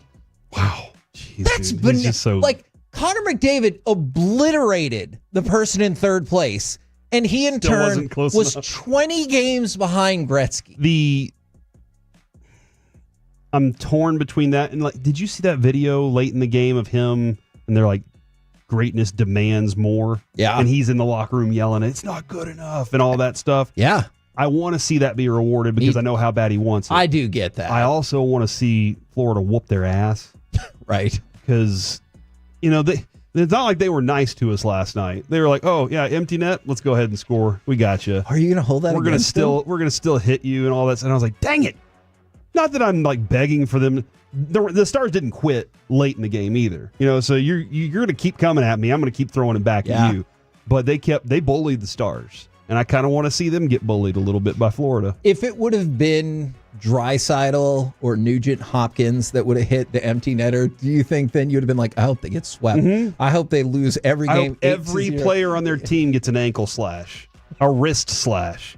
I want the Florida Panthers to be the Florida Slashers. That's all I want. How is that not their nickname already? Yeah. We're the KNC Masterpiece right here on 105.3 The Fan. Coming up next, Alec, are you ready for potentially the most unique segment we've ever done? I'm scared. It is the combo platter, but it's the combo platter Fakesgiving. Today is Fakesgiving, so give us a sports opinion, and then what are you most sarcastic about, or what holiday would you totally replace? Coming up next right here on The Fan.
philosophy you brought up. I'm going to remember that. You know, they say in order to remember something, you have to forget something else.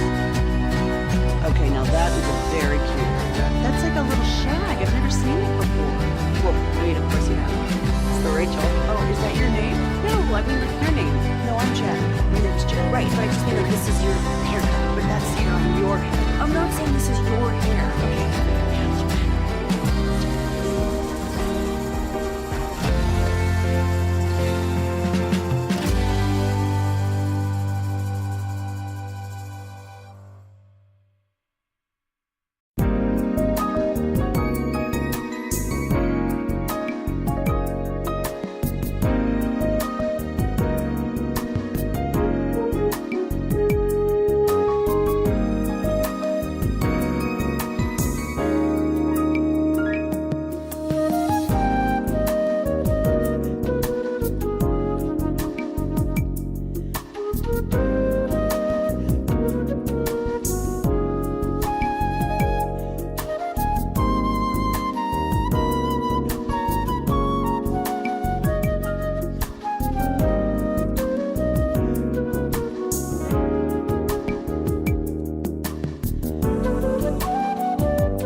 The Expressway on 105.3 The Fan is presented by the On-Time Experts. Rantanen, Harley in close.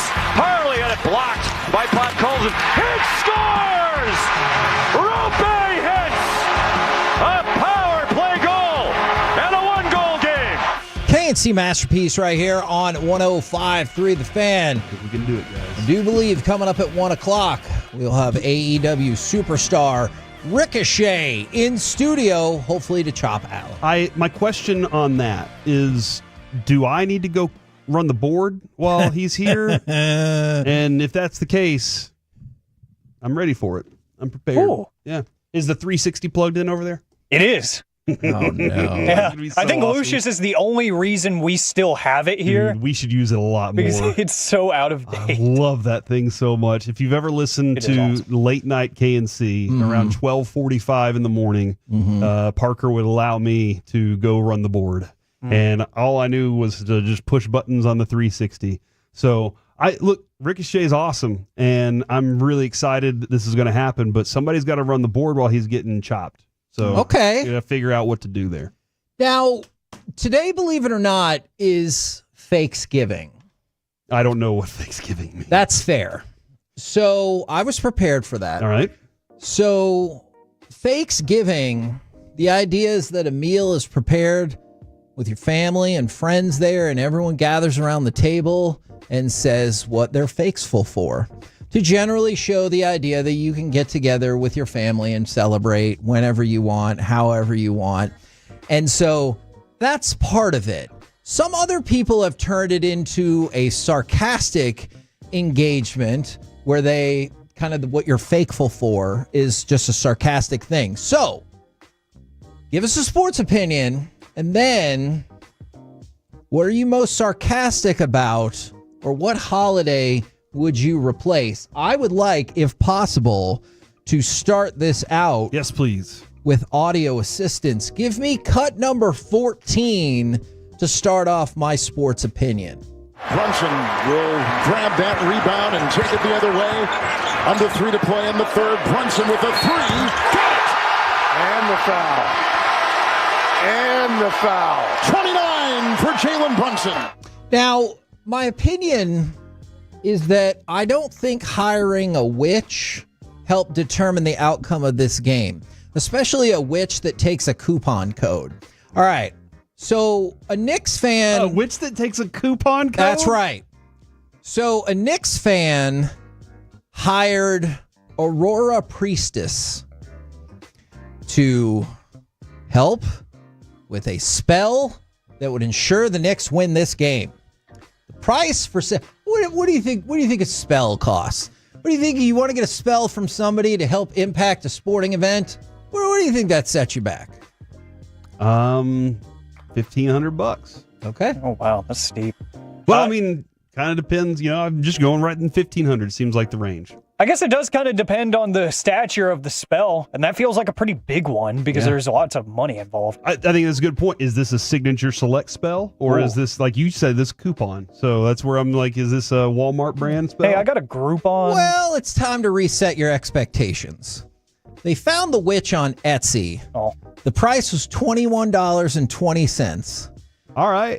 They used a promo code and got 60% off. Do you know what the promo code was? Yes, I do. I'll tell you off Masterpiece? air. Sure. You can use that for Underdog, though. Yeah. That got him a $12.72 discount. So that means the spell, obviously, no shipping, $8.48. The spell costs $8.48 for the witch on Etsy. That's a pretty sweet price right there. And so my sports opinion is that I do not think that the witch from Etsy tipped the scales in that particular basketball game. The holiday that I choose to replace is Valentine's Day. Now, it needs to be replaced in one of two ways. Hear me out. It needs to either just go away, or it needs to be replaced with equal societal expectations on both partners in the relationship. What about for the people that don't have a relationship? Yeah, well, what about them? You can have Single Times Day. We'll have all the lotion on sale and everything. Oh my God. And all right. Because your skin's dry. Yeah. What did you... Moisturization. God, I really hope AEW people don't listen to this show on the way to the studio. Like, oh, yeah, we had to cancel. So it's set up as though this is only a holiday for women to be rewarded, and there's a lot of pressure on the men. No. The pressure needs to be equal. So that could be zero pressure if you like, or it can be all the pressure the commercialized people want you to spend money on, but it should be equal. It should not only be a man pressure holiday. Women, right? Thank you, Mike. Remember when Mike said that he believes generationally women talk to each other to like find ways to irritate the men in their lives? To make us slowly go crazy. Similar to the way crows have a connection across the world and can talk to each other about things they've seen and facial recognition. They got phones? Dude, I've told you I get attacked by crows all the time. I have no clue what I did. And I can see you antagonizing some birds. I stared at one crow while I was on a walk, and he tried to attack me. And I was like, for staring at you, bro? Yeah. Staring is rude. Look, if people want us to invent a single day, we can absolutely do that. Some people said with free drinks. I would argue that people who are single and or without kids probably already have a financial advantage on the rest of us I idiots. would say that single people on Valentine's Day probably hook up better, too. Oh, I can see that. Because you're married. You go to that party. You're just like, oh my gosh, I have to tonight. I'm so tired. I suck at this then. Dang. Kevin, I just think get rid of Valentine's Day altogether, and I'm okay with it. Okay. I don't like corporate holidays anymore. Do you still like Halloween? Really seems like corporations have picked up that there's a ton of money to be made. You know I don't like Halloween. I love Halloween. I could care less about Halloween. I will, however, steal all the almond joys out of my kid's bag. Well, see, from the 254, this one's for you then, Corey. The Rangers will get their crap together after the All-Star break. And if Halloween is a holiday, then Kool-Aid is a healthy kid's beverage. I love Kool-Aid. Do you know Martin Scorsese almost made a movie called Kool-Aid? I think Ice Cube was going to be in it, wasn't he? Or no, that was a different one. Text in if you know what that's from. Back to you, Corey. There are so many times, and this is a game I play, and I hope y'all learn how to play this game with Kevin too. I just say pop culture references from movies and stuff like that just to see if Kevin has seen it. And a lot of times he has, and it's a fun game for me. My sports opinion. Pete DeBoer should be under a microscope. Yeah. But not specifically for the Otter moment. Okay. Pete DeBoer should be under a microscope for the entire body of work. And has it been good enough? And this goes back to the three straight that you've lost now. And by the way, overall, I believe he's lost 6 or 7 straight conference finals. There you go. And so is that good enough? If you are the GM and owner, are you saying, man, I want to fight. I want to win Pete DeBoer his first title. I want his first title to be won here. There's no way we're letting up on this. Whatever it takes, we will battle with him. Or the other part of it is, and I just presented this to you, Jim Nill needs to go to the players. Ask them. Because if those players start telling you, we knew after game 2 that we didn't have a shot against this team, and that's why we were so terrible on the ice from there on, then you got something you got to work with there, because coach didn't have the strategy to win for us, and you got a problem. Yeah. But I think he should Jim Nill should be asking lots of questions about Pete DeBoer, but not specifically only because of the Jake Otter moment. There's a lot more that goes into that conversation. And I mean, the team needs to be under a microscope too. Yeah. Is this good enough? Is that player good enough? Does this player need to come back? No matter how long this guy's been here, how much is he helping our team? All those questions need to be asked. And it's Groundhog Day. It's silly. It's ridiculous. It doesn't even work. How many times does he show up and they're like, we don't know. It was cloudy. It was overcast. We don't know if springtime is going to start yet. Because if it was like 100%, you'd be like, oh, that's neat. Yeah. But it's What is the record of the groundhog? And is it the same?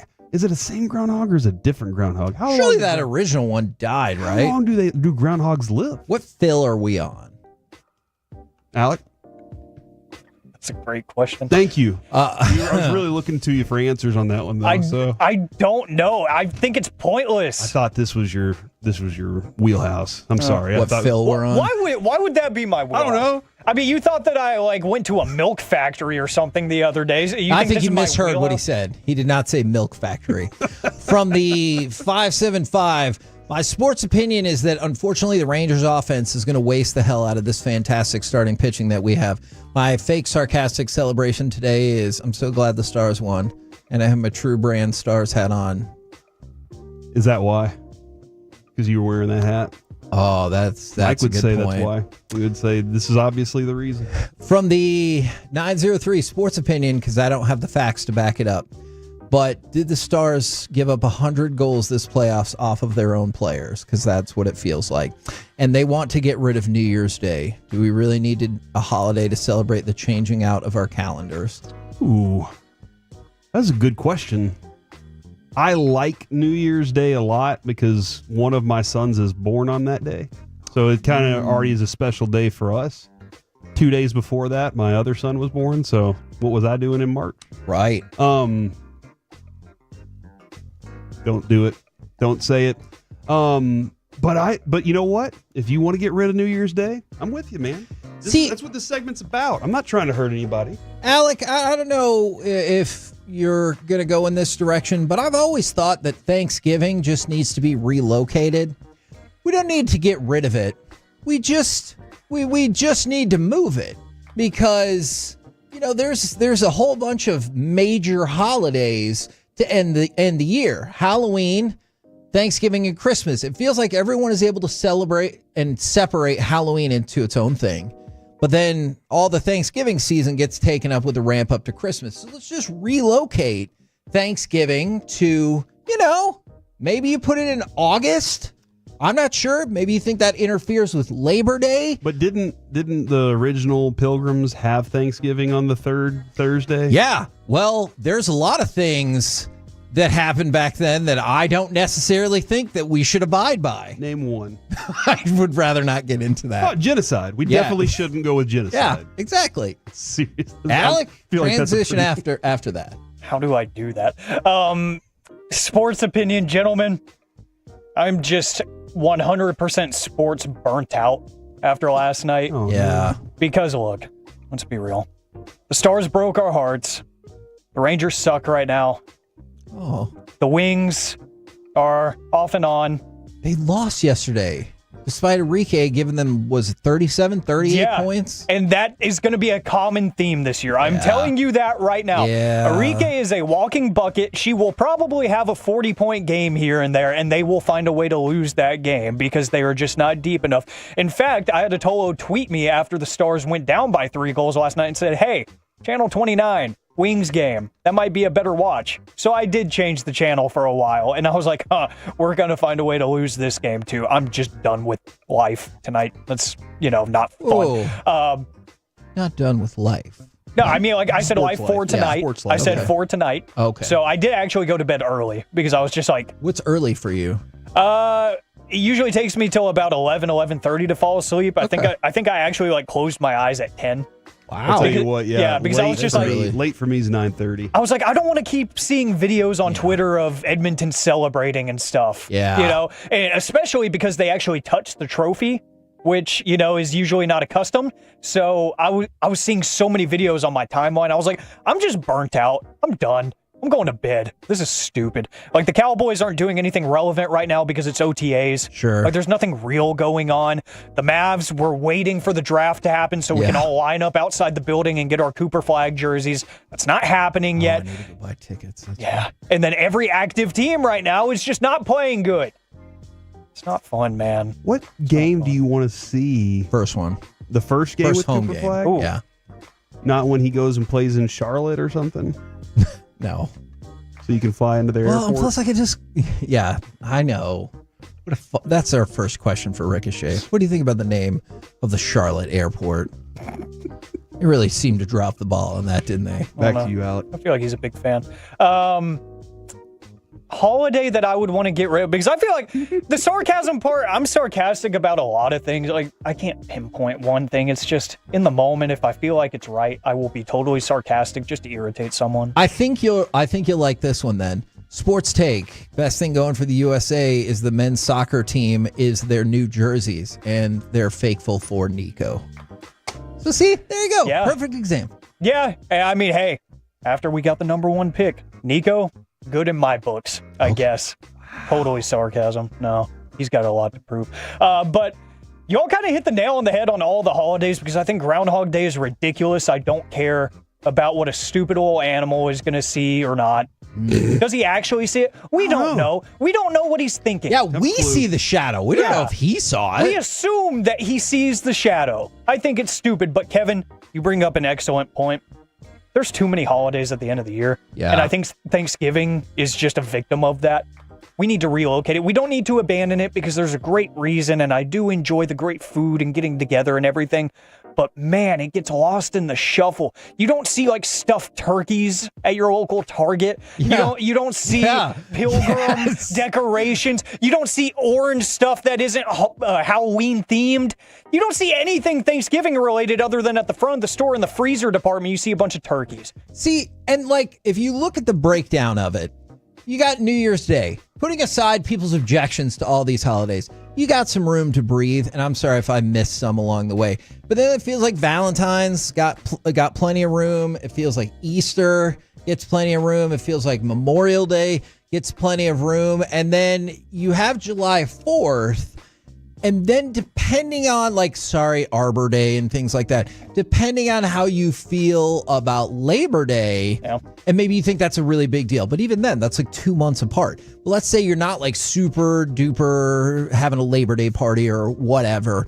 Then it feels like there's a void kind of from July 4th to October 31st. That is a perfect relocation spot for Thanksgiving. You just got me with something. Can you imagine if we treated Groundhog's Day like we treat Christmas? Like if it was just like, oh my God, 1 month of Groundhog's Day music. Actually, let's make it 3 months. Yeah. And what does groundhog music sound like? I don't know, but I imagine they'd write songs for the groundhog. There'd be so many Phil songs out there. Could there be like a rap? Will he see a shadow? I don't know. Why don't you back off, you stupid hoe? Oh my God! I don't know if you can say that. Okay, sorry. I was just trying to make. Yeah, no, I see where you're trying to go. Everybody. But gonna ask Ricochet if he likes Groundhog Day now. Okay. But yeah, like, could you imagine though? Like, which holiday would be the most? That would be the most ridiculous one to treat like Christmas, because Christmas is the one that most of the people. But we've also learned that not everybody celebrates Christmas, Kevin. That is true. But I learned a valuable lesson. I think it would be Labor Day, because corporations and the billionaires would turn it against us, and they would be like, "You not only are you working that day, you're happy to be working all that day." And there'd be like old communist propaganda like the month before about how excited you need to be for Labor Day and stuff. Work will set you free. Yes. Kind of thing. Exactly. Who is this smoke show though that's judging the tennis? Why do I you gotta figure this out? keep looking at Send me the Instagram when you do find It's on TV. Okay.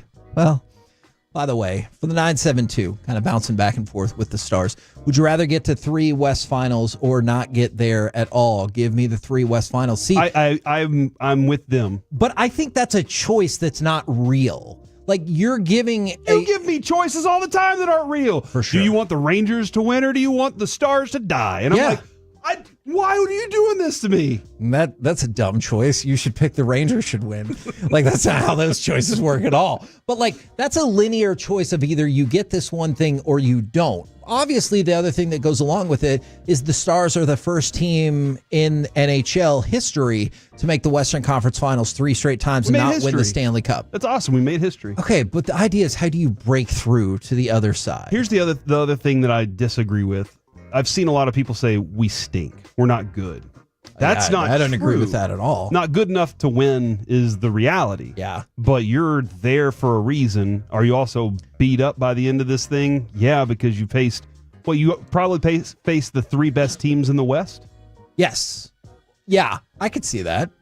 The Winnipeg had the best record. Depends on how you felt about Vegas, but yeah, I could see Colorado is considered, elite. And then Edmonton just went and is going back again. So that's a brutal schedule, man. And one more step back. I'm going to take this a step further from the 817. So Kevin thinks Halloween is as big of a holiday as Thanksgiving. In the current culture, if you're looking at like attention and money, Halloween is a bigger holiday than Thanksgiving. Yeah, how many pictures of never mind. Like, how many Thanksgiving movies are there out there versus how many Halloween movies, TV shows? You see the stores set up for that for 2 months. Do you look forward to seeing Thanksgiving pictures on your Instagram? No. Nobody does. I did go out of my way to watch that movie, Thanksgiving, though. It was pretty good. But Thanksgiving? Yeah, it was pretty good. Who's in it? It's a horror movie. Okay, never mind. I'm just saying, I'm not talking about the history, the presidential orders and everything like that. I'm just saying, in modern culture, I feel like Halloween is absolutely more celebrated than Thanksgiving. All right, we're the KNC Masterpiece right here on 105.3 The Fan. We're hoping that we're going to have Ricochet here in about 15 minutes, which means we got to move it up. And right now, it's time for the C Block starring Corey Majors. Kevin, thank you very much for that. According to Vegas Insider, the Dallas Mavericks have the most negative fan base. 32.41% negative comments on social media. Which as opposed I to get Boston, that. who's at 31.73%. Yeah, it makes a lot of sense that what just happened over the last 6 months or so. I don't know how long it's been. Do you think most of the Has it been Celtics? 6 months? It was in February, right? Oh, God, it's only been... Yeah, it was around Groundhog's Day. Can you imagine if that's what we were trapped in? The Mavericks make a disastrous, terrible trade every time of year around at that same time. By the way, do you think most of the Celtics fan negative ones are hate speech towards other races? Probably. Okay. Just my understanding. I should have said not white people. Of Boston based on... Yeah. Boston won the championship last year, and they're still negative. Yeah. What an entitled exactly. fan base. All right, Kevin, I have 2 stories. One is a sports story. I will start with that one, even though I just did give you some sports. Okay. Kurt Adams Rosenthal's. It's not Rosenthal? It's ROZNTALS. Okay. ROZENTALS. I don't know. Fair. It's a UK name, so who knows? Gotcha. Right? Who competes in the individual canoe slalom was suspended in April by governing body Paddle UK, of course, following allegations about his posts on social media. Paddle UK removed Rosenthal's from their world-class program, UK Sports Lottery-funded initiative to put athletes on the course of the Olympics, pending an investigation. While Paddle UK have refused to clarify the nature of the allegations, he suspects that it's due to him creating content on a subscription website, OnlyFans. Oh. Which, Kevin, this is the best way to say it, which is known for hosting adult content. Correct. Rosenthal's created his own OnlyFans account in January of 25 in order to help fund his training program, and he posts videos and pictures on his Instagram account to drive viewers towards the content. How successful is the male OnlyFans market? Dude, that's a good question. Ladies out there, are y'all like rushing to male OnlyFans accounts? Or other men? Men can like OnlyFans for men. Absolutely. I'm not sure about the economics of it all. Yeah, I don't know either. But if he's making good cash doing this, and I don't even know what kind of OnlyFans stuff he posts. Like I'm not a subscriber, so I don't know. Maybe he's just like posting stuff of him in a canoe, a regulation size canoe. Oh, but it's probably naked in the canoe, right? What are you doing right now? 5-on-5 action. Because if you think about the construction of the canoe, you could be tastefully nude in that canoe without showing it off. I saw Tyler Sagan nude on a Zamboni once with a duck. It was weird, but it happened. Alec, your thoughts? I have none. Okay. Should he give up his canoe aspirations and stop, or should he stop doing the OnlyFans account, which helps him pay for his training? At first when I read this, I thought it was a woman. Now that it's a male, it makes it even better for me. I like this. This is a better conversation. I thought a lot about that this morning when you first brought the story to my attention. And I feel confident that if this person is in pretty solid position to win a medal, especially a gold medal, I say keep going for it. Okay. Now, if you're like going to be in the Olympics, which is unbelievable. Like you have to be an unbelievable athlete to make the Olympics. But if you're like, I hope I can finish top 10, go ahead and keep making money. I'm also really concerned because at least one person from my church is listening right now. What's up, church folk? So here's the deal. If he's making $60 million and he's in line for a gold medal. Oh, yeah. Quit. Quit. Hold on. $60 million. Quit. Quit canoeing? Quit. No. Yeah, quit canoeing. Okay, gotcha. $60 million? Yeah. I'll buy you the most unbelievable. I could probably buy one of Michael Phelps' gold medals for significantly less than that. You could definitely buy Mike Bassick's bronze medal for less than that. True. Not that it costs less, but Mike would be willing to sell it. He's like, those guys kicked me off the show, and now all I got is this bronze medal to remember them by. Ooh, bold. It's the way it is in his mind. Bold hockey question for you, Corey. All right. Do you think Ben is gone after this season? By the way, I know what he said yesterday. My answer is yes. And who would take the C after that? We do not have enough time for this topic right now. Okay. But I do think that this topic definitely on Monday deserves a deep dive. Okay. Because I'm in. I was listening to Spits and Suds during the Colorado series, I believe. Did you know you can listen to that wherever you find your podcast? Yes, and that's how I found it. But I was listening during, I think, the Colorado series, and somebody brought this question up of who would replace. And there were lots of fun answers for the conversation point that I think are very interesting. Robertson and Johnston are the first two names that pop up. Rantanen obviously is going to be here for a while. Maybe he is. So those three, I think he'll be back. Okay. I think he wants to come back. Whether or not the team does that, I got you. Story. I got you. And maybe they do kind of like they did with Pavelski. Hey man, look, dude, like we understand. You can still be part of this thing. We still love it. Yeah. Would he? Sorry, another question for that segment. Would he come back if they said, "But you're not going to have the C anymore"? I don't know. We'll pick that up on Monday. Washington Post wrote this story, Kevin. Well, I think you're going to be okay with it. It's a topic of controversy when it comes to air travel. When your plane reaches its gate, when is the right time to stand up and begin deplaning? Maybe a couple rows before it's your turn. In Turkey, Passengers who get out of their seat before the plane has stopped taxiing or crowd the aisle before it's their row's turn to deplane will now face fines, according to a circular approved by the Turkish Directorate General of Civil Aviation. That's a long title.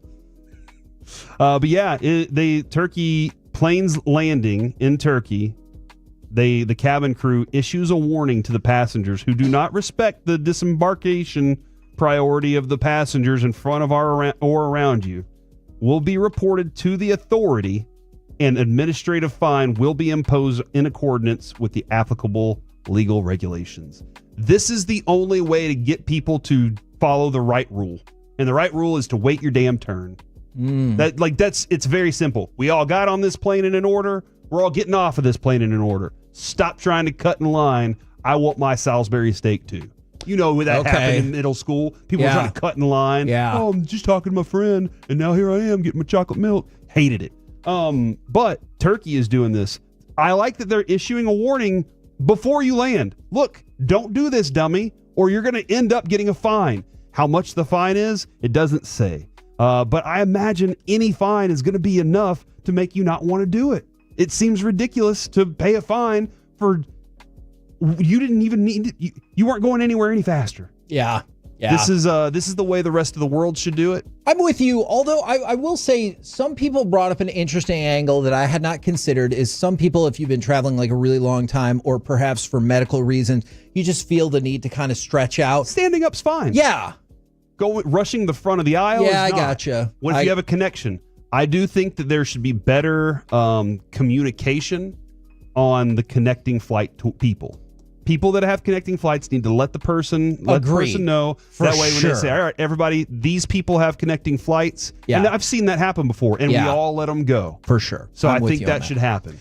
I feel like it's about that time. Let's get something away! 877-881-1053. Caller number 10 will win a pair of tickets to Stick Figure at Dos Equis Pavilion on June 27th. Caller number 10, 877-881-1053. Coming up next, former WWE Intercontinental Champion, Lucha Underground Champion, and current AEW superstar. It is Ricochet. He will be live in studio next on The Fan. What's up, Tolos? It's Peyton of...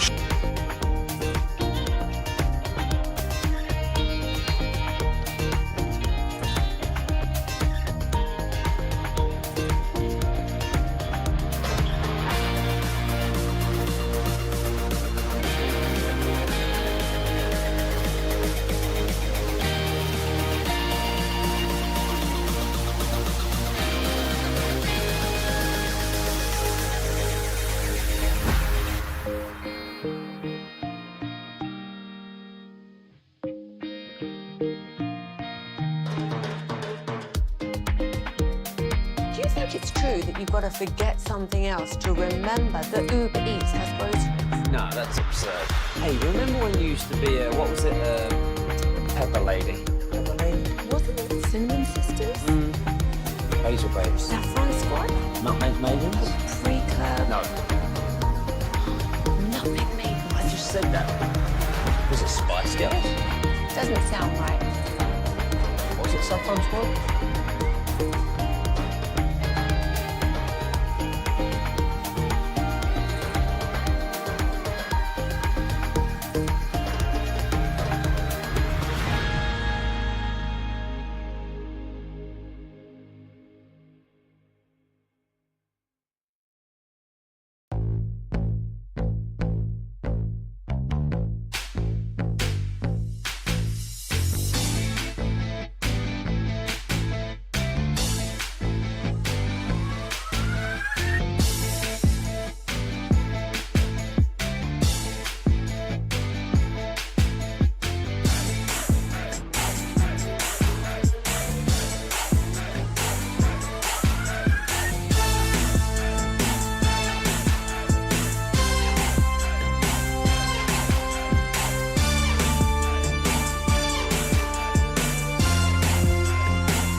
by our D&M Leasing Studios. It's the KNC Masterpiece on 105.3 The Fan. KNC Masterpiece right here on 105.3 The Fan. Right now in studio, we bring to you former WWE Intercontinental Champion, Lucha Underground Champion, current AEW superstar, who might be looking for some friends. It's time for Ricochet. Good afternoon, sir. Thank you so much. Thank you. Now, we need to get some legal stuff out of the way. How do you feel about so many pictures of you without your shirt on being on the internet? That was not the question I was going to ask. Okay. If you got a body like this, you know what I'm saying? That's a good point. I would never wear a shirt. I'm dead serious. I wouldn't. I would come in with my swimsuit and flip-flops on every single day. Now, unfortunately, we're not going to be able to have you chop Alec because he is not a wrestler. No. Unfortunately. So we're going to have to chop Alex. Alec. I think you should chop Alec and maybe get some pointers from Ricochet beforehand. All right. I think we can. Yes. I think I need some pointers and I can. Where is the axe? He's pretending like he's not excited. It's going to be great for him. That's amazing. So we've had several AEW wrestlers on leading up to July 12th, Globe Life Field, all in Texas. Now, I don't know how much you can tip or reveal about this, but on Dynamite, you talked about you might need some people. You might need a group. You might need a faction. Yeah. Are we going to see you roll into Globe Life Field with perhaps more people?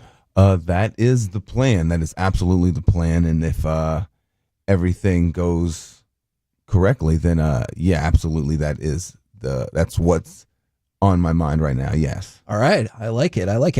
Is it tough to form, whether it's on camera or off, real relationships in wrestling?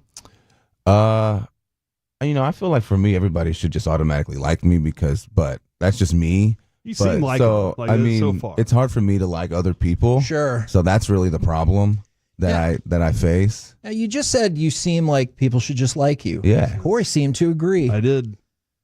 Corey, I'm going to present to you a bit of information that might change your mind. All right. Ricochet, is it or is it not true that you were an Eagles fan and you grew up loving Donovan McNabb? Yeah. Okay, that's enough. Corey, my bad. This is the home of the Cowboys. Your thoughts? What are we doing here? What are we doing? Your thoughts on him? They just won the Super Bowl. I got to just be quiet right now. Yeah, it was awesome. 1 year, and then maybe we'll stop the three-peat. That was the thing I was most worried about. Look, you guys did an amazing job of making people root for you. Look, as a Cowboys fan, I can admit we're difficult to root for. I think the Eagles sometimes are in the same boat. But people turned against Kansas City at some point in the last year and a half. Yeah. And so they were rooting for you. Was that a weird feeling knowing that everyone was on your side? Yeah, honestly, it was a little bit. And then even during the actual game until like maybe the Devontae Smith one touchdown. Even through that game, I was like, man, the Eagles could still lose this because if there's anybody who has messed up multiple score like ahead winning, has been the Eagles. We've messed them up. So until that one, then after that, like it was pretty smooth sailing from there. Yeah, they smoked them. It was bad. I know. Do you think that Jalen Hurts gets the, I guess, proper appreciation? Because it feels like even with winning a Super Bowl, a lot of people still kind of downplay what he did for it. I mean, I think once anybody in any sport or anything starts to get too popular, whether it's good or bad or whatever, whether they start to get too popular, then people just start to say anything about them. And I think that goes with anything. Yeah. So I think he just has to deal with those things. But I do think he actually gets real good recognition. I do think he gets some props from, the right people at the right times. But again, just like anything, whether you think he's good or bad, it's just he's popular, so people are gonna like talk about him. Yeah. How long in wrestling does a reign last? Like where everything, you know what? Everybody likes me. Yeah, no, I mean it. For me, it always has been that way. I feel like, but for other people, it's like a roller coaster. They, mine just keeps going up for sure. Wrestling fans can be very fickle, though. Absolutely. Oh my gosh. In the moment, probably like in the middle of a match, probably you're like, you know what? I've decided I don't like this guy. Let's boo him now. Okay, so I'm not kidding, and you might not need to speak on this question unless you want to, in which please do. I feel like wrestling fans' favorite tradition is to build someone up, followed closely by their second favorite tradition of tearing down that exact same person. No, yeah, and I think it's when you I want to say grow up, I guess, and whether that's it happens in anime, it happens in movies, it happens. I've been watching Survivor and Big Brother. Like it happened. There's the fans there. Like once you're in your being, your whatever it is connected to that one thing. Again, football, whatever. I think, and then when something kind of changes or when something tweaks or something isn't what you know to be, I guess, true. Right, yeah. It like throws you off. And or some people, people go with the changes and some people understand how life works and how things work and they go with it. But some people, their whole thing is this one thing. So when something isn't what they like, they let you know about it. A band's follow-up album. If it's not kind of the same, it happens in everything. Yeah, no, it absolutely Bands are does. fickle, and social media gives them the outlet to say what they want. Yep. And it is interesting. Sometimes they're fickle for different reasons. Yeah. Either you kept doing the same thing that we like and now we don't like it. or you changed the thing we like. Why would you do that? Yeah. I feel that way. Like when the Game of Thrones spinoff came out, I saw people complaining that they kept the same intro music, and I was like, I mean, that already feels like one of the most iconic intros in TV history. Why not stick with it? Yeah, I know it's someone's gonna find something to complain about, so I say let them complain, but I also can respond. Yeah. You know what I'm saying? Like, just as much as you can complain, like, I also can respond. And if we're being honest, I'm not one of these people because I agree with you.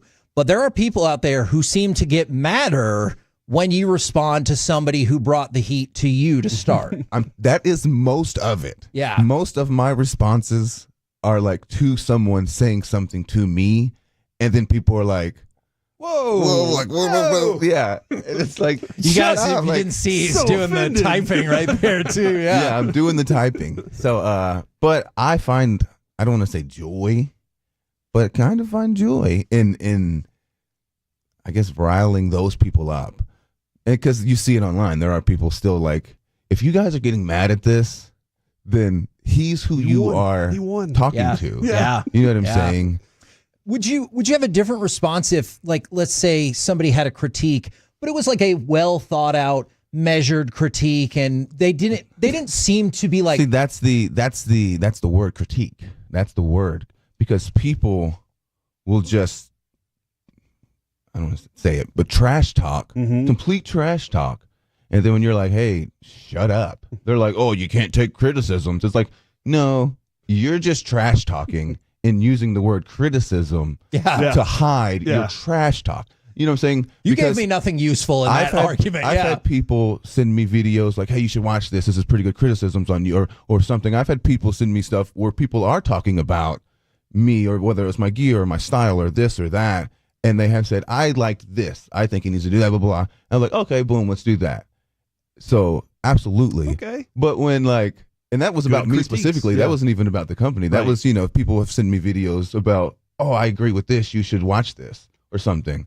I've had it multiple times. But so absolutely, please criticize. That's what makes everyone better. Even now, I come to the back and there's Chris Hero and there's Christopher Daniels and there's all these guys. I'm like, is that okay? Like, would you critique me? Yep. Well, imagine if they're like, oh, and then they just started trash talking me. I would say, get out of here.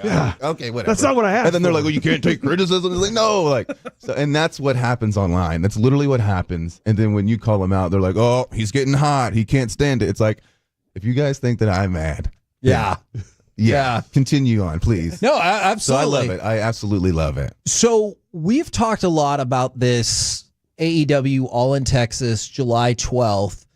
I know the roof will probably be closed because it will be 8 million degrees outside. Yeah. You're in Texas. But I am curious, what are the differences between, obviously you've wrestled in smaller venues versus like a full-blown NBA arena versus a stadium? Because I know you've hit all of those boxes. Honestly, I guess the difference would be how sound travels, because that can throw you off a lot. But honestly, for me, I don't want to say I'm tunnel visioned when I'm out there, but I'm kind of like focused on the 20 by 20. Yeah. You know what I'm saying? And what's surrounding me. But I will say sound does travel so much differently. So when you're out there and you're saying something, or the people, it will come differently, or it will sound differently in your head than it sounds even on television. And so that's something that can throw you off. But again, from someone like me, I'm kind of so focused on like what I'm doing in the moment, and that, again, I've been doing so long. I've been like 20 plus years. So I will say, luckily, like now it's kind of just not become regular for me, but it has become something that I am accustomed to. So, but for someone newer, I think even honestly, in just the visual, because when you look out in an arena or a stadium, when you look out, they say it's a sea of people. It is a sea of people, and it kind of all starts blending together. All the people kind of start blending together. Like, you see in a picture and you just see like dots. It literally looks like that. And so I think for if you're not used to that visual, that can also have an effect on you, maybe with nerves or whatever it is. But I think, absolutely. I can also see with what you do, your focus definitely has to be there. Doing the kind of movements you do, or I'm not going to do that. So I got to find some other way, like mic skills versus actual like moves, like those. Which one? Well, I would probably try to be a mic guy, because I'm not going to be one that can do flips and stuff like that. I'm just going to be both. I say, why not be both? That's what I got my cake, and then I got another cake I'm eating right here. Which occasionally along the way leads you to getting super kicked in the face while you're upside down, like somebody brought up, and then they said, I can't believe that was 7 years ago. Oh my gosh. Do you ever reflect on things in your career? I know you're still going, and think, how the hell was that long ago? That's not possible. I mean, for me, it would be the Dragon Gate stuff, because that stuff 12, 13 years ago, 14 years ago, even December would be 15 years ago. And then you think about Nick Wayne is only 19 years old. You know what I'm saying? And I'm like, wow, like that's crazy. I think Commander's maybe 20, 21, so they're all so young. So, but I think, because I still look at guys like, Rey Mysterio and AJ Styles and those guys when I first started. And then they're still kind of doing it too, and at a high level. Every time AJ's out there or Ray's out there, you're like, how do they keep? So that's kind of especially those are two guys that I look at as like inspiration of like, they can still go, I'm still going. Even like Ziggler's out there. He's been doing it how long? Yeah. And he's still, every time he's out there, he's crushing it. So like those are kind of guys that I look to. Talking with Ricochet right here on 105 through the Fan. Have you enjoyed the AEW strategy? It feels like a very concerted decision to run some smaller arenas for the TV tapings than have been like packed on your way to a bigger stadium show like All In. Yeah, I mean, I think every decision that we have been making, honestly, since before the Christmas shows at the Hammerstein, I think even, since before that, I think every decision has been the right one, because whether it's production or it's story or whatever it is, has been just growing, getting better, consistent, and it's been consistently growing. So I think everything has been the good decision. I think, honestly, the visuals of some of these cool theaters, I'm with you on that, look awesome, look so cool. And then not only that, but like you said, the 3,000-4,000 people that are in there are fired up, like honestly, all night. So it sometimes even at the end of the night when some people are like leaving, the fans are still going. You're like, wow, they're still this crazy. So I think that has helped tremendously the vibe of what AEW brings, because I think honestly the crowd is a part of the vibe. You know what I'm saying? Like it's like a punk rock show. It's like if you go to a punk rock show and the crowd's not at their mosh pit, and like then you're not doing it right. Yeah. And if you've ever been a fan at a wrestling show, there's definitely an opportunity that a fight will break out. That is absolutely fact. It was early on. Cody drove up here. Yes. And we were a night show at the time, and he drove up here, and it was early on in AEW, and he gave me the description of sometimes when I'm up there and I'm looking around, I can bite into the emotion. Yeah. Like I can feel like these guys are all feeling what I'm feeling right now, and I know how to play it. I know how, and that's got to be when you're in that moment, that's got to be the fun part, is kind of dialing it up and seeing where they go with it. Absolutely. When you're out there and you're again, you do feed off them. You want to bring the energy for them to feed off as well. Absolutely. But man, I do think that what we got and the crowd that we got, I think it's consistently getting better. It's consistently growing. And I think the decisions that AEW is making have been the right ones. And I think, again, we're just going to stay consistent and, keep bringing, the fun. Double or Nothing was awesome. Yeah. It was so much fun. Can I ask you a question about that? Yeah. I've always been fascinated by the psychological thing that happens to a person when you had brutal match against Mark Briscoe. What happens when either you see your opponent is bleeding or you yourself are bleeding? Does anything change psychologically for you at that point?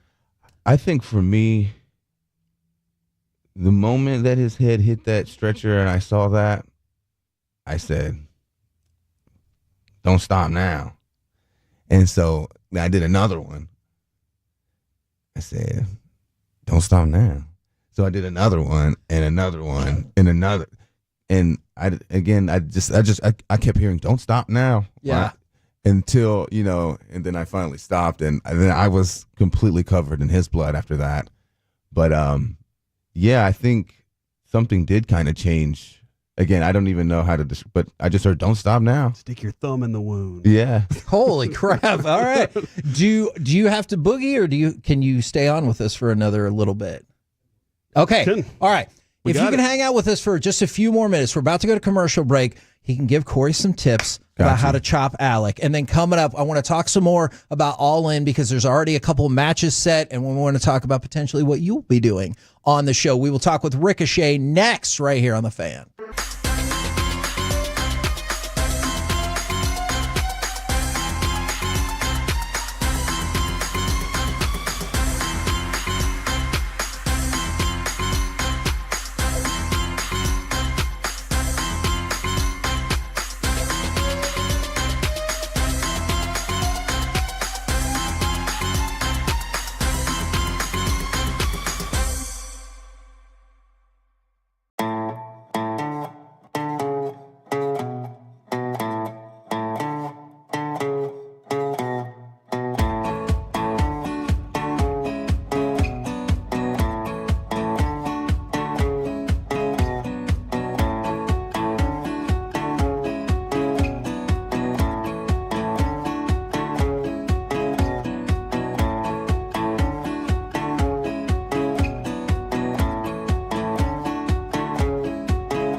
or something, you have to forget something else. Okay, now that is a very cute haircut. That's like a little shag. I've never seen it before. Well, I mean, of course you have. It's the Rachel. Oh, is that your name? No, I mean like your name. No, I'm Jen. My name's Jen. Right, but I just mean like this is your haircut. But that's hair on your head. I'm not saying this is your hair. Okay, freaking me out a little bit.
used to be a, what was it, Pepper Lady. Pepper Lady? Wasn't it Cinnamon Sisters?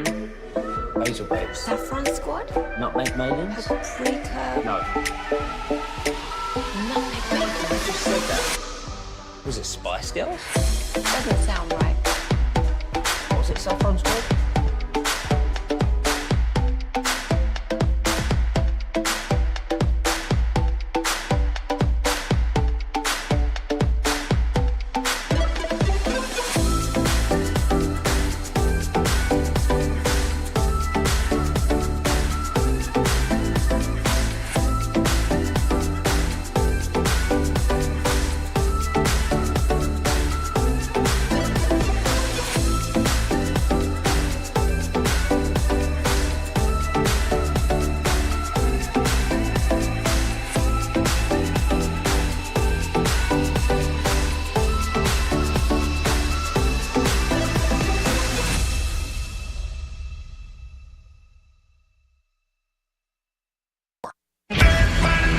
This segment of the KNC Masterpiece is brought to you by the personal injury lawyers Frankel & Frankel. If you've been injured in a car or truck wreck, call Frankel first, 214 or 817-333-3333. With Frankel & Frankel, there's never an out-of-pocket cost. They only get paid when you win. Frankel & Frankel, the go-to car and truck wreck attorneys in Dallas. KNC Masterpiece back here on 105.3 The Fan. We're talking with AEW superstar Ricochet, getting you ready for July 12th, all in Arlington at Globe Life Field. You can get tickets at allelitewrestling.com or Ticketmaster or AEWTix.com. I just gave you 3 different places to go, so there's no excuse. No excuse. I have 3 questions for Ricochet? 3 right now. Okay, Yeah. I was gonna say, you These can ask. seem like simple questions to answer. Number 1, do you always dress like you're dressed right now to fly on a plane? No. Okay, because you're dressed phenomenally. Like, that's amazing. Yeah, it was one of those, as soon as we landed, get to work deals. Gotcha. But, you matching tracksuit, hat, Yeah. Gotcha. There you but go. I don't travel like this. Okay. No, even though the suit is not comfortable. Like I travel today, it's not uncomfortable. I know probably some people get suits and it probably is uncomfortable, but maybe the ones I get just aren't. Yeah, he's like, I fit a suit. Like, that's just the way they are. It looks like it. Choppy has a flying shirt. So he wears the same shirt and he flies in. Question number 2. How do you choose intro music? Do you choose intro music for yourself, or does somebody choose it for you? This one it was a little collaborative. So, but before they kind of just chose it for me. But this one, then this new in AEW, it was like a little collaborative. Okay. We wanted a little comic booky. We wanted a little bit like hip hoppy. So we went in that direction, and I really enjoyed it. And I think, especially when it hits, people know, and it gets a great reaction every time. Yeah, no, people know. That's the most meaningful thing. And then the last one, Ricochet. Where'd that come from? Can you tell me that story? It was because I couldn't think of anything else, honestly, at the time. It sounded cool. When I was 14, turning 15. Oh, wow. Is it that long ago? Yeah. And we had been training for however long we've been training. And it was the day of the first debut show, October 11th, 2003, my birthday. And I had names, and I wanted like a 2-person name, I don't know. Surely you can give us examples of the names that didn't make the cut, right? Not at the time. I couldn't remember, but I forgot what they were. But I wanted something that had 2 names, and I just couldn't think of something that I really liked. And they got to the guy before me, and they're like, "What's your name?" He couldn't think of anything, and then they just gave him this whack name because, you didn't have a name, so this is your name tonight. Yeah. They picked the name of this guy's cat was named Hobbs. And the guy who owned him, his name was Kevin. So they named him Kevin Hobbs. You're Kevin Hobbs. There you go. And then they asked me, "What's your name?" I said, "Ricochet." Because I couldn't think of anything else that I really liked. And I knew like that kind of fit. I did the flips and stuff. So I knew it like fit that style too. I said, "Ricochet." They were like, "Oh, that's cool. Yeah." And I said, "Okay, great." Hobbs is over there like, dang it. Yeah, Kevin Hobbs over there. But that's how that came to. But also at the time, Mucha Lucha was a cartoon at the time, and there was a character named Ricochet. Mm-hmm. Oh. And that's another reason why I didn't want to be Ricochet, because I knew people were going to like, "Is this where you got it?" But no, that was not where I got it. Now, we've brought our producer, Alec, in. Yeah, he's in here. And I want to see, if you cannot chop him, if you have any tips for Corey. Because what he's doing right now is absolutely not. What he's doing would still cause damage. Mm-hmm. Yeah. It's not technically true. What we call a chop. Tomahawk charge you in the top of the head. That would good old axe handle cause damage. Yeah. Do you have any other tips for him? Yeah. You definitely. Here, I guess I can demonstrate a little. All right, and this is also a video for him as well. So this is one of those positive things here. All right, I'm watching. He's got him. You could axe chop, I guess. Okay. But there's different ways people do it. Sometimes people go, full, I guess, arm. Okay. Do. Sometimes people just, hit with their hand. But you want to go through.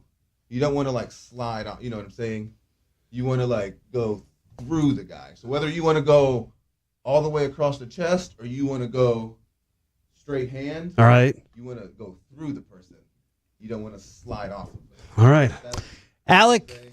And there's like a green zone. Mm-hmm. You know what I'm saying? Strike zone. Like here, this sucks. Okay, yeah, just knock the in the abdomen, yeah. Throat sucks. All yeah. Right. Some people on purpose do that. Yeah. Oh no. Yeah.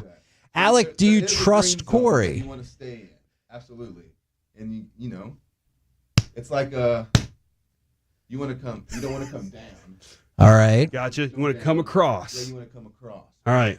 Alec, do you trust Corey with this information? I don't know if I would. I think it was a great demonstration and a great explanation. Yeah. I don't think he's going to do it right. Yeah. You're probably like, all I'm thinking is that putter over there looks like a good weapon to use. No, you know, like, no. I mean, mine. I'm that's just a whole trying to figure different out- subject. Yeah, That's you a had a whole pair of different- scissors in your mouth. It's like, you're not good. Yeah, you're going to be okay. That's a whole different thing. All right. Ambulance. Would you allow Corey to chop you now and Ricochet can grade it? Because he's going to have to go. This is great. This let's is do it. great. Okay, here we go. All Let's right. do it. Elbow bent, arm straight. Here we go. Elbow bent. Yeah. Go with elbow bent. I Right. do, Here we go. get Okay. I would get your range of motion first, so you know where you're gonna hit. Size There it you up. go. Yeah, size it up. Turn the hips too, like really drive All it it. in. Okay. All in the hips. Right. 3, 2, I'm so scared. 1. Is that hard enough? No, I mean for your first one, I'll take it. For your first, Oh, he said for your first one. So we're doing more than we're going to one. do a second one. All right, second. he is strong. He is very strong. Oh, That was better. That was better? That one was better. Sounded. See, I went, That one was. I heard that I one. went on That one sounded breast. painful. Oh, yeah, I went yeah. one breasted One on that one, and that gave cup, me more sound. a little and everything. cuppage. Yes. Yeah, I saw. Yeah. Alec, are you okay? You've taken lots of tattoos to your body. Yeah, that's better than pre-workout. That'll work. Yeah.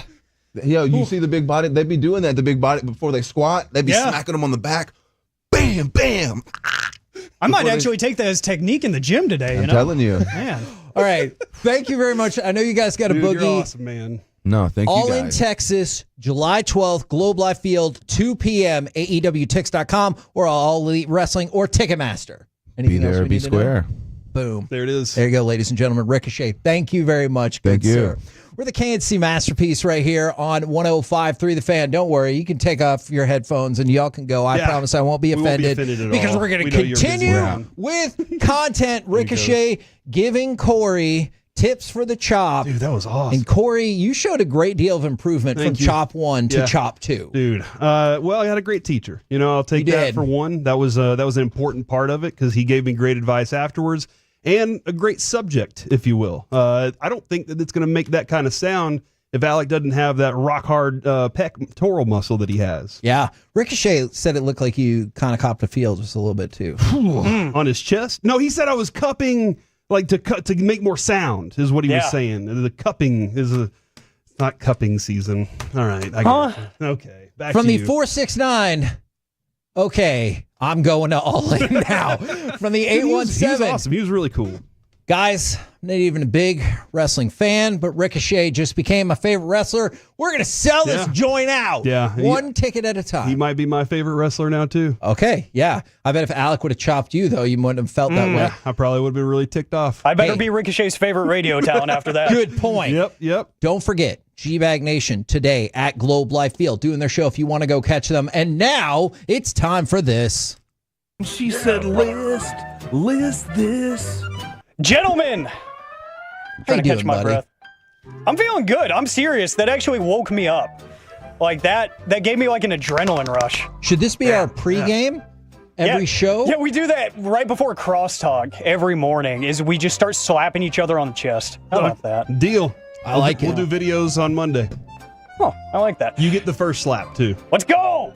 It's time for Masterpiece of the Week. We're going to revisit some of the wild, wacky, and odd things said on this very program. And after that, I better be at All In. I'm going to be at All In. Oh, we'll make that happen. I'm amped for it. I really am. It's going to be really fun out in July. But right now, we're going to revisit some things said by people who are not here I love it. to defend themselves. And guess what? Got two people that fit into that category. We have Sean Sharif and we have Brandon Hurtado. Oh, okay. Who would you like to start with, gentlemen? Start with the meat man. Sharif. Okay. Oh, is that not? Oh, Hurtado. All right. I don't know where that was going. Brandon Hurtado I've said heard this. the rumors. All right. He's the sausage guy for sure. Yeah, we got to have him try all the wieners first. It's about Eric Chiafalo. There's nobody that knows wieners like Eric Chiafalo. That is a fact. Eric Chiafalo, I love him. He is like a human trash compactor in terms of, is it there? Is it free? I'll eat it. Yeah, he loves food. Really felt like That's you're it? going to have more of that. Back to you, Alec. All right. I guess Giant we're let down the end of that comment was. We're going to go to Sean, who has 3 entries. Whoa, this really? week. Yeah, and they were Never all from the happened in his same life. 5 minutes. He's got 2 kids. Oh, I guess you're right. Oh, all right. Anyways, Sean said this. The bottom looks better than mine.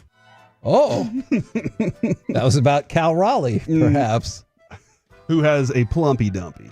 Stop that. That's a fact. Oh, we'll get to that soon. Don't worry. Nice. Sean also said this. Show us your toes.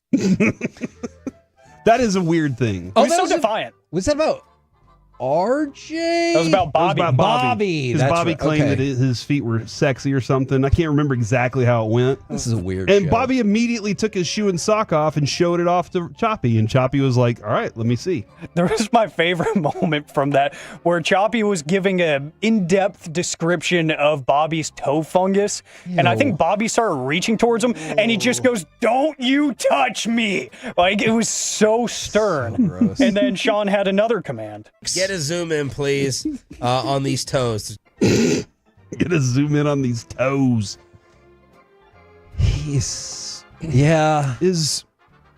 for anybody out there that's toloing and has a foot fetish.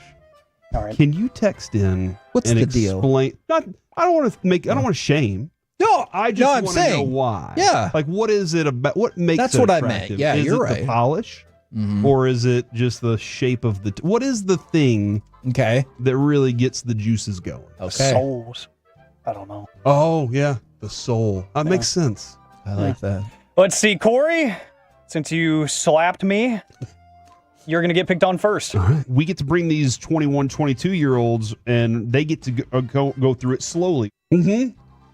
See, it sounds even dirtier that you kind of tripped up just a little bit. Sounds like I had to change my mind about what I was saying in the middle You're of it. like, oh, I shouldn't be bringing this up. Dude, if you listen to Pete DeBoer's audio on Jake Ottinger, there's a moment where it sounds like, should I go here? Yeah. And, well, I'm already here. Here I go. Whoops. And so, like, that sometimes you do. You get there and you're just like, well, I don't know, man. Kevin, this is a weird question to ask people. Are you guys outside eating people? I That was the weirdest thing when you asked that. Everybody in the room looked around. Wolchuk was looking at me like, did he just say outside eating people? Yeah. And I was like, yeah, he did, didn't Just he? want to say for the record, that's how I would say it in my real life. I went home thinking about that. Yeah. I was just like, it's good radio. I kind of know what he meant. It was ambiguous, though.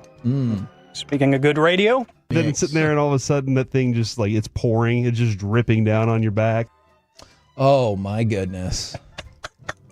Urf, urf. What does that mean? What does that mean? You know exactly what that means. Jeez. Yeah, I feel like that's in the lead so far. I wanted you to expand on that. Let's see. Kevin Hageland, you said this. Eric's loving this sausage. I'm going to go ahead and just take that. Yoink. The yoink! The yoink was so good! So I make unnecessary. lots of sounds. That was awesome. That's my leader. It was so descriptive. Yoink. I'm just. Oh, dear. Mistakes were made. Corey has a specific request. Can you show me with your fingers? This is an audio medium. That made it sound worse. You know what I will say? The other day, though, we were leaving, and I was telling Corey about how I always support him no matter what. This is another example that I wasn't trying to stop what he was doing. Mm-hmm. Just, you need to describe it better. Yeah. How do fingers work in an audio medium? Like on a violin? Are they even necessary? Guitar. Oh, yeah. Good point. Never mind. Piano. Trumpet. There you go. We just did it. Thanks, Majors. Look at us answering answering the serious questions. Oh, you also said this. This is the best car I've ever been in my whole life, and I'm going to have to pee in this thing.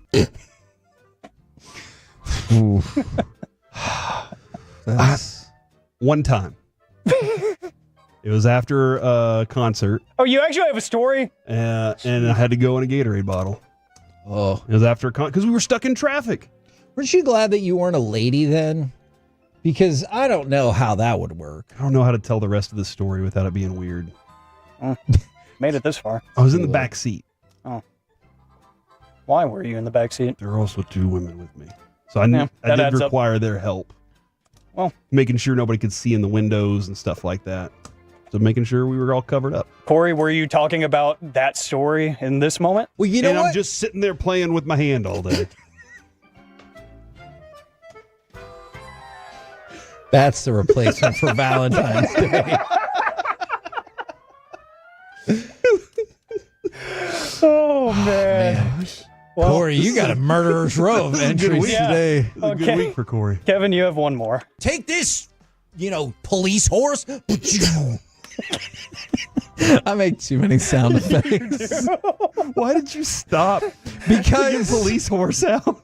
I don't know. Trying to figure out what. I was going to say horse cop. Okay. But I needed to acknowledge that the horse did not have the same privileges and powers of the police. So, horse is not going to go, you're under arrest. Like, that wasn't going to happen. So I needed to correct. I'm a reporter on a horse. Yeah. I'm not voting for it, okay? But can you play that one more time for me? Yeah. Because that was great. Take this, police horse. That was a Philadelphia person. I hope if you're people- still listening, Ricochet, that was a Philadelphia person punching that police horse. I hope people get to use that as their ringtone sometime. For the 832, that's up there. I recommend marking the yoink one by Kevin for the end of the year celebration. Yes. And one last one, Corey, from today. It's a plumpy dumpy. Oh, that is for sure. Cal Raleigh. Cal Raleigh.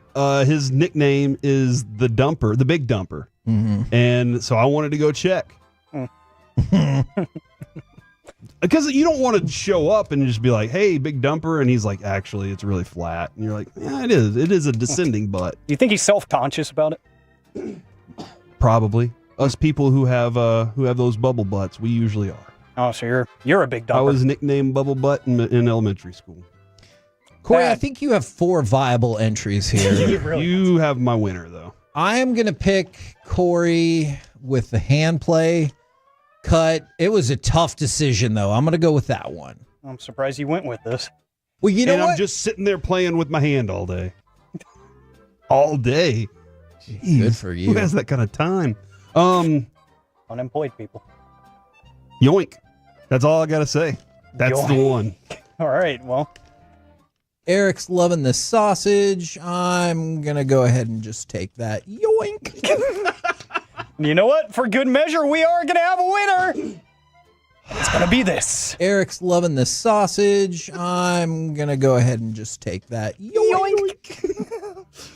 Oh, that was you taking the last piece of brisket. Exactly. Gotcha. Okay. That's what you call it. Just want to point out we were able to pull that segment off in the exact same segment where Corey double chopped Alec with Ricochet watching on while we promoted All In. Don't tell me you can do what I can't do. What a powerful segment that was. Coming up next, let's go talk to those fellas from the G-Bag Nation. They're live at Globe Life Field. We'll chat with them next right here on The Fan.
It has low V products? I gotta remember that. Well, you know, they say in order to remember something, you have to forget something else. Okay, now that is a very cute haircut. That's like a little shag. I've never seen it before. Well, I mean, of course you have. It's the Rachel. Oh, is that your name? No, I mean like your name. No, I'm Jen. My name's Jen. Right, but I just mean like this is your haircut. But that's hair on your head. I'm not saying this is your hair. Okay, freak me out a little bit.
KNC Masterpiece right here on 105.3 The Fan right now. Let's take you out to Globe Life Field to chit-chat with those fellas from the G-Bag Nation. Of course, always brought to you by D&M Leasing. Gentlemen, how is you today? Amazing, Hagee. How are you? We're doing great. We're doing great. Do you guys think that your presence once more at the ballpark can spark our offense? Well, it has. You know, it has many times. I'm thinking probably 6 runs would be right on pace, but we got a situation here tonight with a lefty with solid numbers, Hagee. So I'm hopeful, but I was actually going to put him on shutout watch myself. Last time you did that, they absolutely got shut out. They did. He called for a no-hitter, and it was almost a no-hitter. Yeah. That's the opposite of what I want to hear. No. He's kind of like you, Hagee. He doesn't control it. He can just see what's going to happen. Thank you. All right. Well, I do understand that. Now, speaking of things we probably all saw but couldn't control last night, what did you guys think about the general performance by the Stars, and do you have hot goalie takes for us? I mean, it was about as poor of a start as you possibly could have asked for. It was really, really disheartening to see the way that thing opened up. Yeah, Maverick Bourque take a really stupid high stick penalty that allows them to go on the power play. I mean, nobody's defending Corey Perry. He's right in front of the cage. I don't know what Otter's supposed to do there. I understand what Pete DeBoer was maybe going for, trying to light a spark. I mean, the team's down. It just feels like it's a snowball. But then DeSmith allows a leaky goal that I think Otter would have stopped to make it 3-0. So, I mean, I didn't love what he said post-game, kind of putting the losses on Jake a little bit. I don't think that that's totally fair. I think it is fair to criticize Jake Ottinger when you look at the last 3 conference finals. He's been outplayed by inferior netminders, whether it was Aiden Hill against Vegas and Stuart Skinner the last 2 years. And I'm putting Jake Ottinger on a pedestal, and we're considering him starting for Team USA in net, where I'm looking at you to become one of the elites, the Martin Brodeurs, the Patrick Waj that you saw, the Ed Belfours that I watched growing up, where you saw them carry teams to the Stanley Cup and save teams that maybe didn't have the best defenseman in front of them. And right now, Jake was great. I think it was the best postseason he's had. Obviously, that Game 7 against Calgary will always go down as his best, but they got some work to do. They got to get a little bit bigger. They got to get a little bit more physical. They're going to be limited with cap space this year. They got a lot of free agents. I don't know what they're going to do necessarily in terms of who they retain. But it was really, really disappointing, and it sucks, man. It really does, because the Stars team's been good. They just haven't been able to break through, and kudos to Edmonton, man. I hope they go on and win it. kind of interesting. I would love to be a fly on the wall on the exit interview with Pete and then with Jim Neal. Yep. Yeah. I'd love to be in that room and trying to, because maybe Jim's going to ask him the question, why'd you do that, Peter? And he's going to explain why, and and then they're going to have a discussion. I wonder if later on today that there's some kind of news that, I'm not predicting a firing or anything, but maybe a change in a different direction. I don't think that Jim Neal going forward really wanted his goalie to get pulled at that point. But he also has to support. He also has to support his coach in a way of like him trying to kind of shake things up, and that's just as big of a shakeup as you can. We all go back to the movie Miracle, and like when Herb Brooks, they just pulled the best goalie in the world, and what happened there. We all remember that. So, yeah, it's just unfortunate. You caught a team that really, the last 8 minutes of that game, Dallas with 3 shots. Yeah. That's textbook to play a hockey like that and still be able to dump, chase, cause pressure, play defense. Dump, chase, cause pressure. It was textbook the way that those guys played. So you got beat by a better hockey team, a hockey team that played better defensively overall. That's the Lindell. Rule number 1 of defensemen: don't put your skates in the blue paint. Yeah. That's rule number 1. Don't put your skates in the blue paint. Everybody knows that. That's a mistake on his part. That's a veteran player, and it results in a goal. So Dallas got what they deserved in this one, because at times they absolutely looked like a team that was not ready, either with the way their techniques were or how they played the game.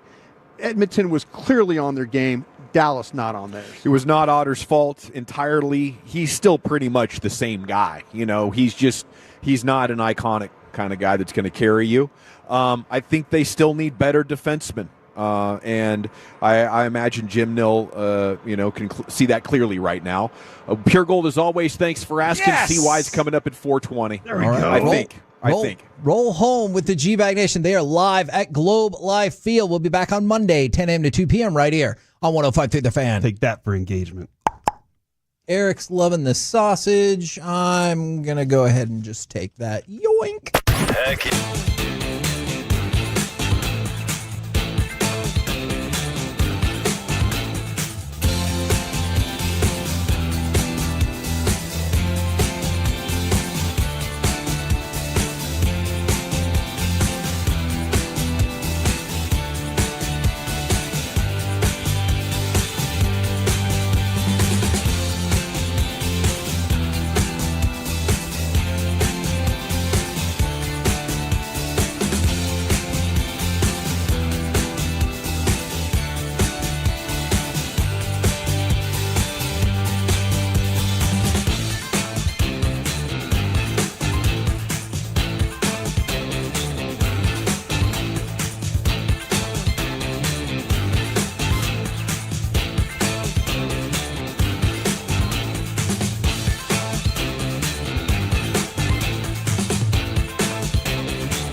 Okay, now that is a very cute haircut. That's like a little shag. I've never seen it before.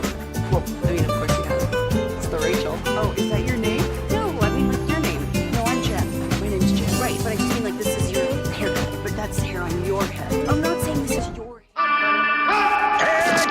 Driven by our D&M Leasing Studios, you're rolling with the G-Bag Nation on 105.3 The Fan. Yeah, buddy, here we go. It is hour number 1 of the G-Bag Nation here on 105.3 The Fan. Thanks for making us part of your day. We're here for 4.5 hours with you today at the Globe until Rangers pregame, which is coming up at 6:30. Thank you for that, Waterman. They're taking great care of us here already. And it's Texas Tech night here at the Globe. So I know a lot of Red Raiders fans are fired up to come on in here and watch the Rangers take on the Cardinals for 3 over the weekend. Okay, so let's talk about that. Of course, Dallas Stars. There is some news. Gallardi's spoken already. I'll get that to you. General at your service. If you see me, bear me. NA. We do have What You Drink and What You Thinking coming up here at 5 o'clock. There's Brian Bosch, former Cowboy Scout, Super Bowl champion. Yeah? You recognize that sound? It's like a submarine? No, remember Sounds like a submarine we were underwater. at training camp. They were working on the mound. Oh, it's that's that device. Oh, that's that mound pounder. Yeah, It's the field crew. The mound pounder. Yeah. This is the Found that mound. I was thinking like, where have I heard that sound before? And then they get all those drunken times at camp. I'm like, that's what that is. Yeah, All right. that's a high powerful machine right over there. Yeah. I mean, we're 600-700 feet out here. Comerica backyard, suite level, center field. Lucius Alexander's in the pin coat back at Master Control. Happy Friday to you, sir.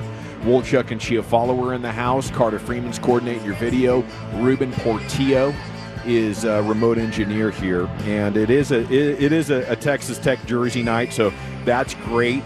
It's also a 2025 yearbook night. Okay, so you get your 2025 Texas Rangers yearbook right here. If I here we go. I'll hold it there for on the you. screen. Badass, man. Do they have voted most likely?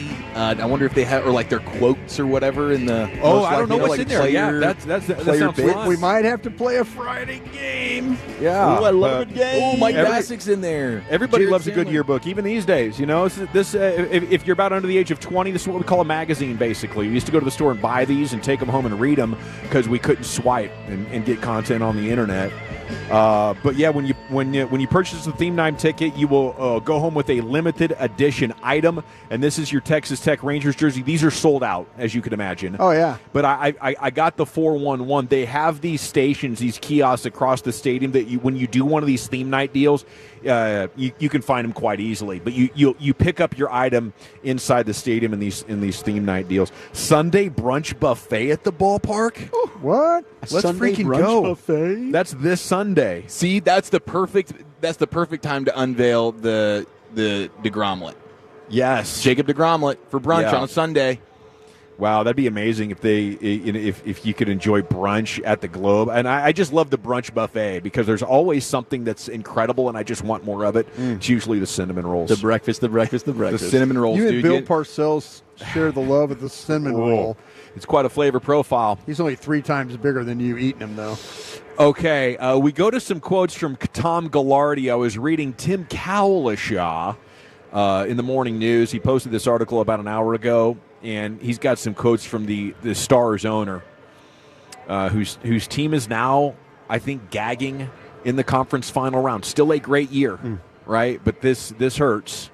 I saw a great photo on social of a husband comforting a crying wife. Must have been in their 50s or so, just a very heartbroken. loving couple, and it was heartwarming to see that part. But you could see the emotion and the disappointment. It's written all over Wolchuk's face right now. Yeah, it sucks, man. You It know, hurts. I'm going to tread lightly around the bully today. As you should. He seems pretty down and somber. Yeah, understandably. Don't want to be on the receiving end of an Oklahoma drill. No, and I mean, yeah, it's just, I don't know. This was a team that really thought that they had the makings to get this one done. Unfortunately, Edmonton, they just had too much. Matchup was really bad last night. I couldn't believe it the way they started that thing. All of a sudden, you look up and you're down 2-0. Ottinger's getting pulled. The Smith then leaks in a third goal. And they fought back afterwards, but as soon as McDavid scored to make it 4-2, it's just not. They had a response every single time.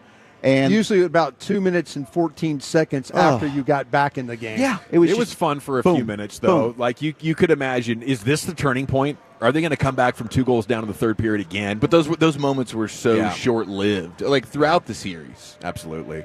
It's just brutal. Gallardi is clearing up. He says, they wanted to know if Pete was out. They said the rumor up there was he was out. Are you kidding me? He's a top 3, top 5 coach in the league. You think I want to be going into the coaching market right now? Do you see who's getting hired? Pete's a seasoned coach. I'm just one voice in the discussion, but I don't see firing Pete on anyone's agenda. So, do you guys like that? I do. I think he's really good. I mean, it becomes easy to not appreciate how good this is. Like, this would be the Cowboys' best season in 30 years if this happened to them. Oh, no doubt. This is good.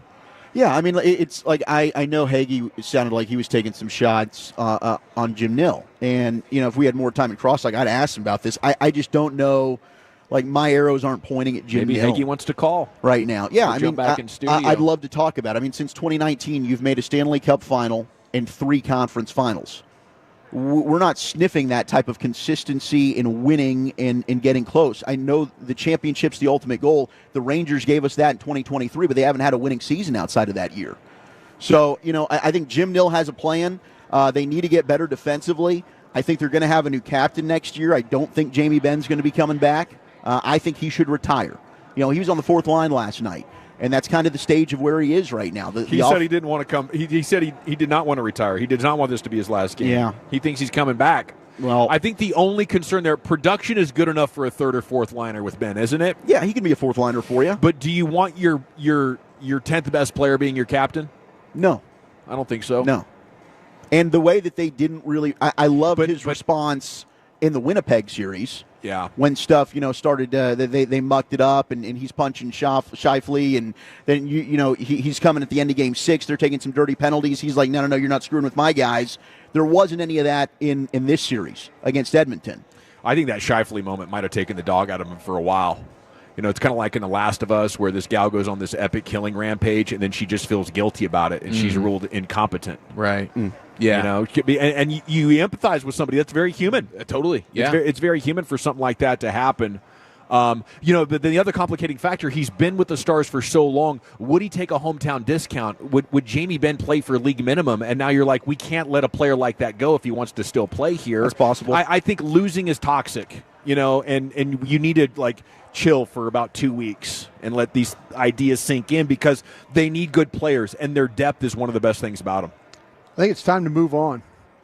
I really do. And, you've had the run with, and, Sagan will be back. Sagan looked like he had a little jump in this series after really missing the whole season, coming back and getting into playoffs. I felt like that, that was one of those that I didn't feel bad about. Jamie Benn, I felt bad about. I didn't see, the things that Jamie Benn was always really good at was playing in the corners and getting the puck in front of the net or making the grill that nice little pass, to get somebody. I didn't see that anymore. And to me, when you have 3 straight where you don't make the Stanley Cup final, maybe it's time for another voice there. Maybe it's time for different leadership there. Maybe it's time for, hey, boys, in the room, when you stand up and make the talk, that everybody goes, okay, this is our guy. Not that, I'm not trying to say that Jamie. Let's go get somebody that does lose Game 7s, guys. Well, that's, to me, that's where it's. I kind of feel like that, and I watched it with Joe Pavelski last year. Yeah. And you could tell it was the end. There wasn't that sharp play. There wasn't that. The old players for sure. It wasn't. Yeah. There was a couple of breakaways opportunities, and Jamie Benn he didn't have the push to go get a puck. Where it seemed like every time there was a breakaway with Edmonton, there was some speedy skater with a puck that was going towards the net. That's bad luck. That's another thing Gags talked about this morning is like the bad luck permeated this series. And they also took some really dumb penalties. And Jamie Benn was part of that. Yeah. Mason Marchment was part of it. It happened again last night with 2 high sticking calls. Yeah. You can't put yourself down, especially in Edmonton, who ended up being automatic, what seemed like, on the power play. Mm-hmm. So you're putting yourself behind the 8 ball against a team that really did, over the course of the series, prove that they are better than you. And then when you don't get scoring, Corey Perry had his 7th goal of the postseason after that power play goal. That's as many as Robertson, Matt Duchene, Jamie Benn, Evgeny Dadonov, and Mason Marchment had combined over 18 games. Yeah. That's not good enough. And Marchment was averaging about a point a game for you, right, during the season? Yes, and Matt Duchene was a 30-goal scorer in the regular season. Yeah. Man, you might not want to tweet any of these thoughts because when I said all that in January, I just got destroyed. Well, Chuck, I don't know if you remember that. For what?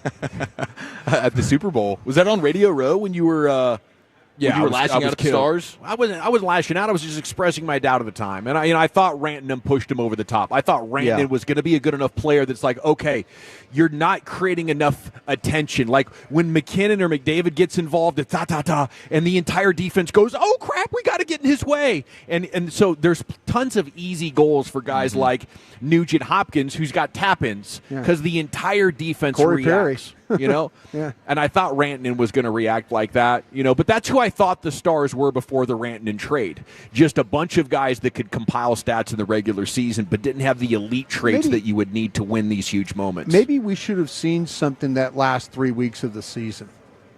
Was saying. Well, I mean, this is a team that made the conference finals, guys. They knocked off the Colorado Avalanche, and then they beat the President's Trophy winners. They're not a bad hockey team. No, but to me, though, there was some things that you didn't see. You didn't see good defensive play. You didn't see scoring. The defense, 100%. I'm not saying. I'm with you there. You're right. I mean, they did a great job, and beating Colorado, I thought was a miracle. I was one of the guys that thought that they were going to lose to Colorado, but because I was thinking, like in hockey, sometimes play carries over.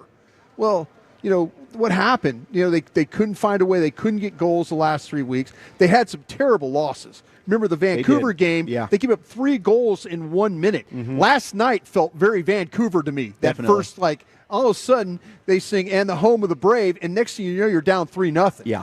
I just don't think they can grind out games because their defensemen are so poor. You got to be able to throw a shutout, and you're asking Otter to do too much. Because your defensemen are not in as good a position as Edmonton. Turn the puck over more than Edmonton's defensemen. And, I think whatever cap space you have, it needs to be replacing some of these guys. And Thomas Harley needs to get a lot better at not being sloppy. He's 23 years old, so I'll give it time, but, I would work really hard at that this offseason. Go get Aaron Ekblad. That's the guy that I would like. He's a free agent. He'll be playing in the Stanley Cup final with the Florida Panthers. I'd be throwing my money at that dude. Do you think that this relationship, though, with Pete and with Otter will ever be repaired? I wonder. And I'm trying to think of where in history of sport has the coach come out and called out a player and it work out okay. So I'll say Pete has been very calculated when he does this since his time here in Dallas, and he did it this series with Jason Robertson. Sure. Said he's got to play better. And Robo ended up being their best player the last 2 games, right?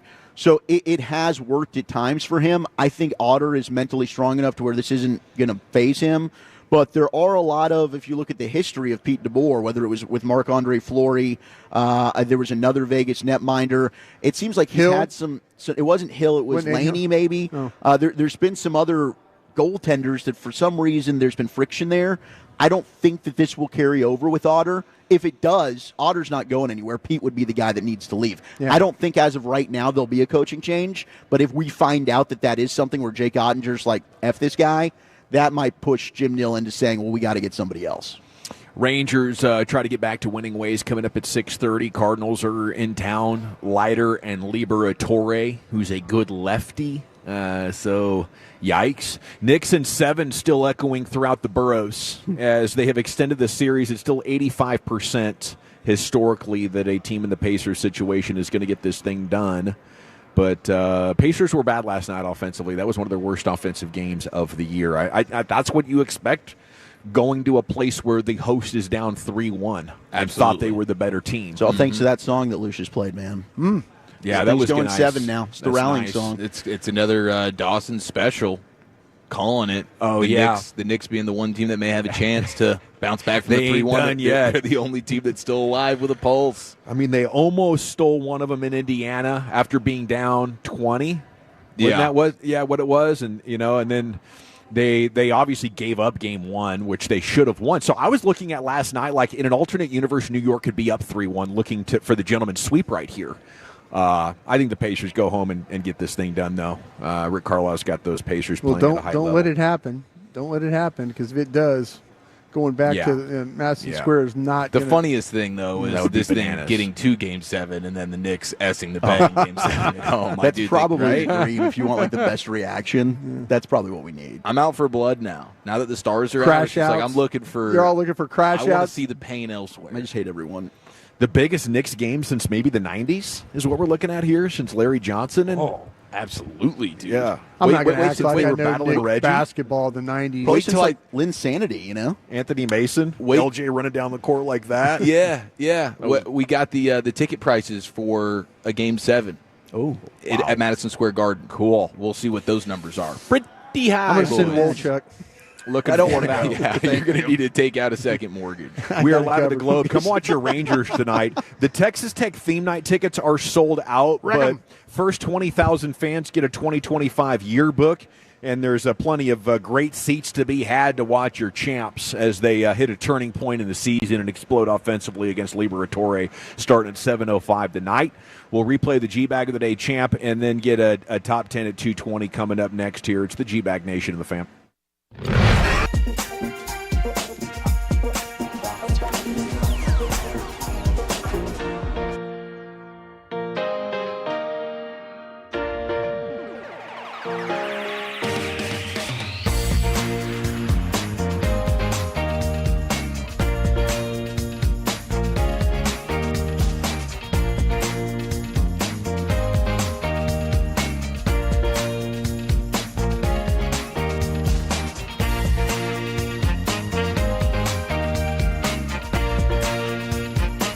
Do you think it's true that you've got to forget something else to remember that Uber Eats has groceries? No, that's absurd. Hey, remember when you used to be what was it, Pepper Lady?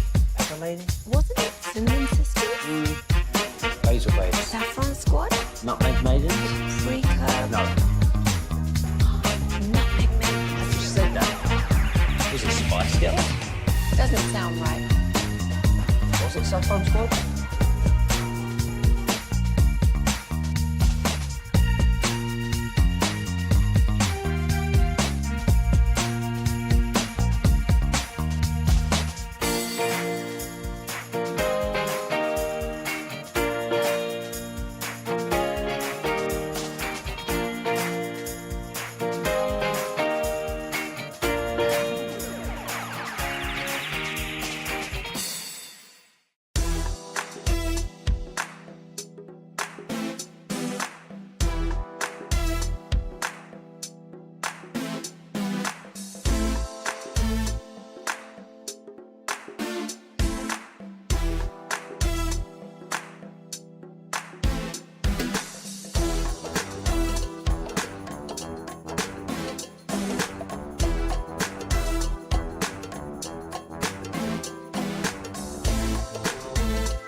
Welcome back. It's the G-Bag Nation here on 105.3 The Fan. We are live at the Globe.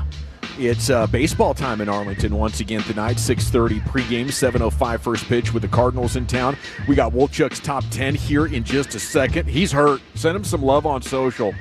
The Stars broke all of our hearts last night, but Wolchuk's very much still picking up the pieces. Segments brought to you by the Frankels. If you've been injured in a car truck wreck, call the Frankels first, 214 or 817-333-3333. There's never an out-of-pocket cost. They only get paid when you win. The Frankels, the go-to car and truck wreck attorneys in Dallas. Before we get to this top 10, though, let's go back into the Pimp Cup with Lucius. Check. Mike, what up? Here we go. All right, yeah, G, back in the day, we do it every weekday on the Fan at 5:30. Now, if you see anything floating out there, don't be afraid to hit me up at Lucky Lucius P. This weekend, Lucius Alexander on Facebook. Follow us all. You find G-Bag Nation on Twitter. I believe this would be day 2 right here for the Texas Rangers radio broadcast, where the great Matt Hicks, the great, I put some respect on his name, he lost it in the lights like Patrick Creighton. Lefty to lefty, and here's the 1-1. Swing and a miss. Slider again. And did I miss a pitch? He just struck him out. I guess that the second pitch was a strike. Why did I mark it as a ball? You know, I'm having a tough day, Eric. The sun is a little rough. Yeah, it is. A little rough. I love it. The sun is a little rough is what I'm going to use as an excuse all the time, even if I'm indoors. The sun's a little rough, man. A little rough. Matt Hicks, vulnerability amongst a mistake. And Eric Nadell's retort, G-Bag of the Day champion. One time, tune in tonight, 5:30, in their pursuit of, no, that's 2 times. Tune in their pursuit of 3 tonight. It's Friday. I'm screwing up now. It's contagious. Here's Wolchuk with the top 10 at 2:20. All right, top 10 teams that never won a championship. 877 In honor of what? 881-1053. In honor of who? Unfortunately, our Dallas Stars went down last night, 3rd time in the conference final. And if you look at over the last, 5-6 years, Cup final and 3 conference final appearances, and unfortunately have not been able to get there, but I continue to say it, hardest trophy in sports to win. And they still have a great young nucleus. Wyatt Johnston didn't play well in the postseason, but we need you. We need you to recover, buddy. What have you done for me lately, Wyatt? Jason Robertson, Miro, of course, Leon Bischel, Rantanen. We'll be all right. It's going to be okay. So hopefully, Jim Nill's able to go back to the drawing board and make some things happen in the offseason. We'll make this thing another Cup run next year. Did you say Otter? Otter. And Otter. And Otter. And Otter. All right, let's get to the honorable mentions. Best sports teams to never win a championship. Your 2025 Dallas Stars. Number 1? Are they number 1? They didn't make the list. We've got the 2001 St. Louis Rams, the greatest show on turf. Biggest upset. It might still be the biggest upset in Super Bowl history, or one of the biggest, but they lose to the New England Patriots that year. That was a stunner. Yeah, all-time game. Lot of fun watching that game. Yeah. Man, yeah, that was when the Patriots, everyone was kind of rooting for them. They were lovable. Mm-hmm. They were the underdogs. Mm-hmm. They were the darlings. Nobody knew who Tom Brady was. It was Ty Law, pick 6. And then they slowly became the evil empire. It's kind of like Pat Mahomes and the Chiefs as well. Early on, oh my God, Mahomes, this guy's amazing. He's Houdini. Now you start winning, it's like, screw this team.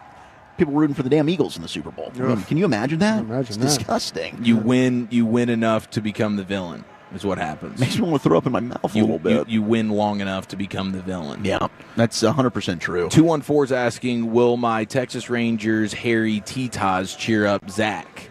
Yeah, probably. Could that help? I love a good Harry pair of Rangers Titas. Absolutely. And honestly, ladies, you ever seen a lady Harry pair? Man, are you kidding me? Been around the block. Have you? We talked about slump busters yesterday, Gavin. That's part of it. Maybe like a lady orangutan at the zoo, perhaps. Yeah, like a rogue stray hare. You got to remember where 5. You got to remember where he's I thought they'd be plucked. No way, bro. Yeah. Underarm hair, that Pacific Northwest thing. Oh, no chance I could do that. Yeah, don't go to France. Might have dabbled once or twice. That might with be with the hairy armpit chick. Some of those hippie gals aren't bad, until you see the armpit. And that's just kind of like hippie flair, Now, if the hippie flair came with not showering, patchouli oil, dysfunctional social habits, stuff like that, then you'd be out. But dysfunctional. But there's some of them that are pretty much like preppy hippies and are just doing that for a look, So you can, if that's the only super hippie thing about you is that you have hairy armpits as a lady, but everything else is buttoned up. You smell good. How about hairy legs? Maybe slightly hairy legs, because some of it's very, very like light. It's barely there, like peachy. Yeah. No, but if you can see it though, yeah, like a man's, that would be horrible. That would be no hair November, no shave November. Legs are under armpits. Oh, I could not do the. Gosh, dog it. Well, I don't think I could do the armpits, bro. Just keep the arms down. It was unsettling. What are to you going to see do it. with the legs? The legs, there's nothing we can do. The legs would be awful. They're in the rear view, aren't they? For the most part, the legs. Depends. I mean, not always. Not always. Not always. There are certain times where that can be the route, and maybe that's the way that you would try to conquer this in this situation. Okay, what if that right there, that hairy forearm I got? Yeah, that would be a no. Because I see that. I can't tell you how often I'm checking out at the grocery store, and there's lady arms moving around. And I'm going, well, why wouldn't you just take care of that? Why there's a very easy fix here for the super hairy lady arm. I think that we're from another part of the world when we're doing this. Like I'll tell you what, I could deal with that a lot easier than I could deal with. You can't look and say, doesn't look like looks like somebody from the. I think it's a wide variety. I think it's a wide variety of hairy lady arms. There it is, and I just think it's negotiable. Because a lot of other things could be on point, and she's just weird hairy leg gal. Mm-hmm. I'd rather put up with that than likes to go out clubbing gal. What I'm saying? With little hair versus little club. Neither one's ideal. Yeah. Yeah, but it feels like it's just a laziness factor when it comes to the legs. And like just shave the legs. If she's as hairy as I am, no. That poor girl. They're animals, not as hairy as you. That poor girl. No, please. I honestly. There's animals in the snow that wish they had your hair. No. 254 did want Lucius's feedback on this topic. I mean, where do you stand with the hair, LA? Maybe not there. Say what, bro? The hair, Lucius, on the ladies? I'm not a super big fan of it, but if it's done right, I cannot complain. Mm-hmm. There's a particular girl that I do follow because she's very smart and artsy when it comes to how she, take care of plants and whatnot. And she might have a little hair under there. She might have a little hair under her arms. Yeah. Can't do the legs, though, bro. I can't. Legs is my spot, right, bro. That's what I like. Yep. Mm-hmm. That's what I pay attention to. So, I can't do that. Lucius can't have hair going down to the feet. No, but you could have like a little happy trail going down there from the belly button down. You can have that for sure. That's okay? Line it up. Yeah. I just don't have the hobbit toes, No, you can't have bad toes, man. It's 3 T's. Big shout out to Rigo, 214. He's been listening to the fan for a while. Got his boss hooked up with it. Also saw Josh Smith at North Park Mall. Go Rangers. So shout out to you, Rigo. We absolutely love you. Yes, man. We got a text in the 2011 Texas Rangers, one of the best teams that didn't win a championship. I'd agree with that one. The 99 Buffalo Sabres from the 716. I mean, hell, name a team from Buffalo that was good. Bills. Braves. Yeah, all of them. Probably on consideration for best teams that didn't win because none of them have won, unfortunately. It's got to be a miserable existence. I wonder if they won an AFL championship. Did they? Did the Bills? I don't know. They had Jack Kemp as a But nobody circles the wagons like the Buffalo Bills. 2011 Green Bay Packers are the final honorable mention. Just looking at, they went 15-1. They lose in the divisional round to the Giants. Just one of those wonky years the Giants found a way to slither their way into a title. Was that the Tom Coughlin red face situation there? Oh my God, that was 07. That was Favre's last game. Okay, I was trying to think. When the frozen tundra was stuck on his face forever. That was brutal.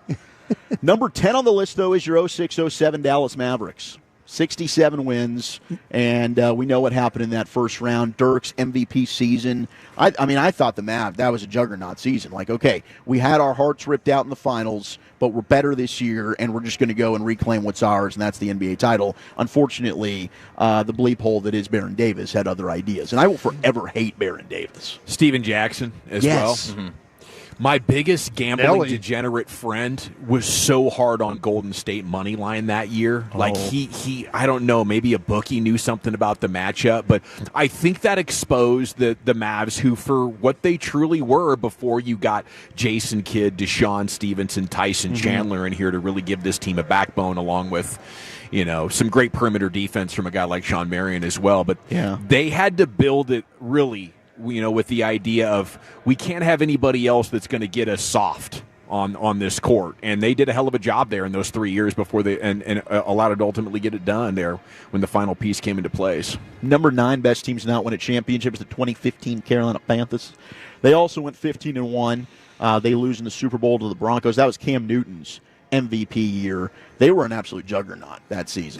They were undefeated for a good. Started 14-0. Week 16 was their first loss to the Falcons, 20-13. Divisional games, man, they'll get you. Yep. Number 8 is the 95-96 Detroit Red Wings. They won 62 games. They lose in the conference finals to the Colorado Avalanche. One of the most dominant regular seasons in NHL history. They'd set single-season records for wins and points while just crushing everybody that they played the until, Red Army. Unfortunately, the conference finals. Number 7, Brian, I'm going to need you to tell me about these guys, the 54 Cleveland Guardians.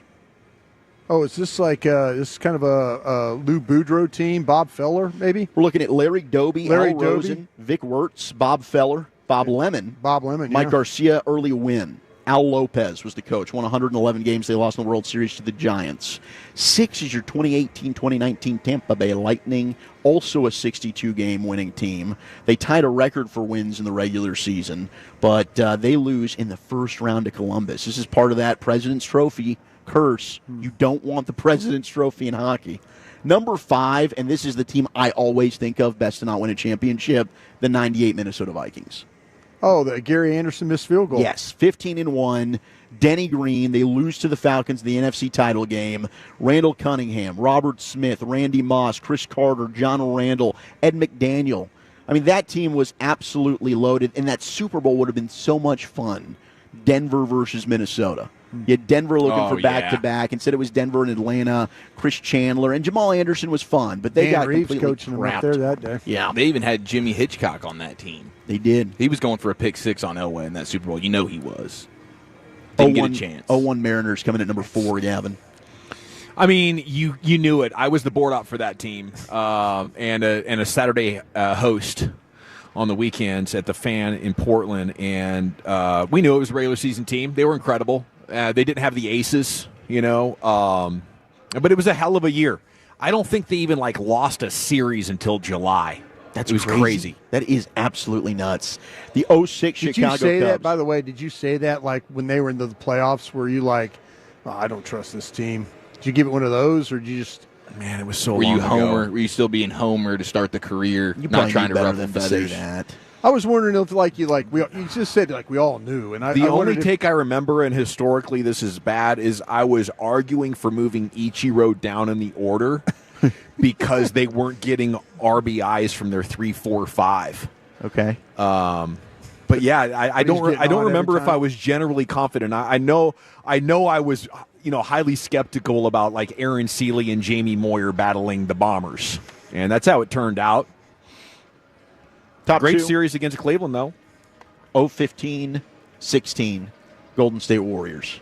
I mean, record right there. Steve Kerr, they started 24-0, 82 games. They barely lost this year. They were 73-9, and then you had the 3-1. That's still one of the best series ever. I mean, you're thinking, oh my gosh, there's no chance for Cleveland. You had the LeBron block in that series, the shot from Kyrie, the deli was open with Matthew Dellavedova. It was crazy what Cleveland was able to do. But number 1, greatest team to not win a championship was the 07 New England Patriots, 17-0. And then you have the David Tyree catch, which, my gosh, to this day, close your eyes and just throw up a prayer, Eli Manning, and hey, you'll be in the Hall of Fame for it. And not many people remember the Tom Brady Hail Mary to Randy Moss, a 70-yard pass that hit him in the hands, but for whatever reason, Randy was not able to haul that one in, or they would have still been able to pull it off.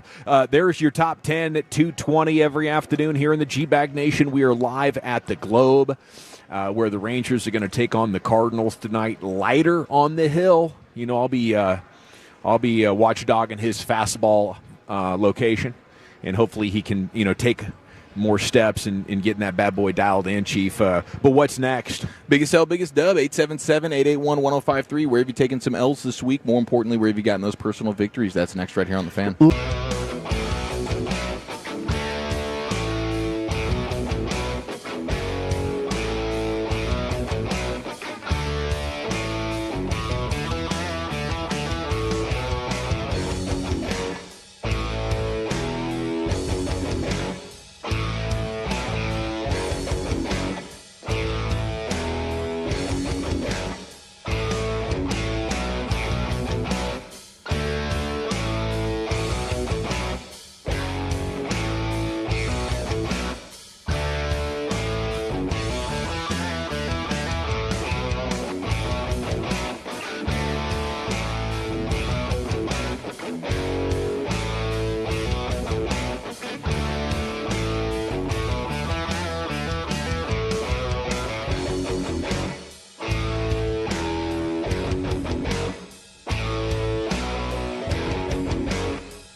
Uber Eats has low fee products? I gotta remember that. Well, you know, they say in order to remember something, you have to forget something else.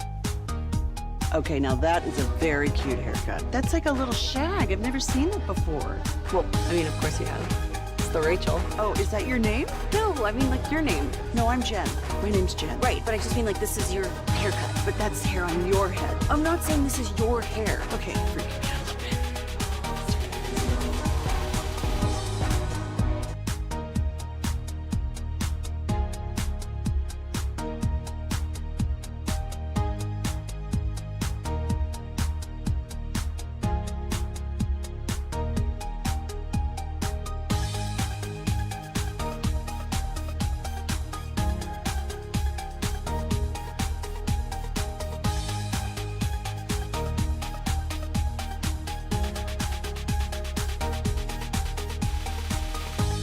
Do you think it's true that you've got to forget something else to remember that Uber Eats has groceries? No, that's absurd. Hey, remember when you used to be a, what was it, Pepper Lady? Pepper Lady? Wasn't it Cinnamon Sisters? Basil Babes. Saffron Squad? Nutmeg Maidens? Paprika? No, Nutmeg Maidens. I just said that. Was it Spice Girls? Doesn't sound right. Was it Saffron Squad?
All right, welcome back, G-Bag Nation. We are live at the Globe here in Arlington, where the Rangers are going to host the Cardinals tonight. Excited about that. I know there's going to be a lot of Texas Tech Red Raiders in the house, as it's their theme night here with the Texas Tech Texas Rangers jersey. That is sold out.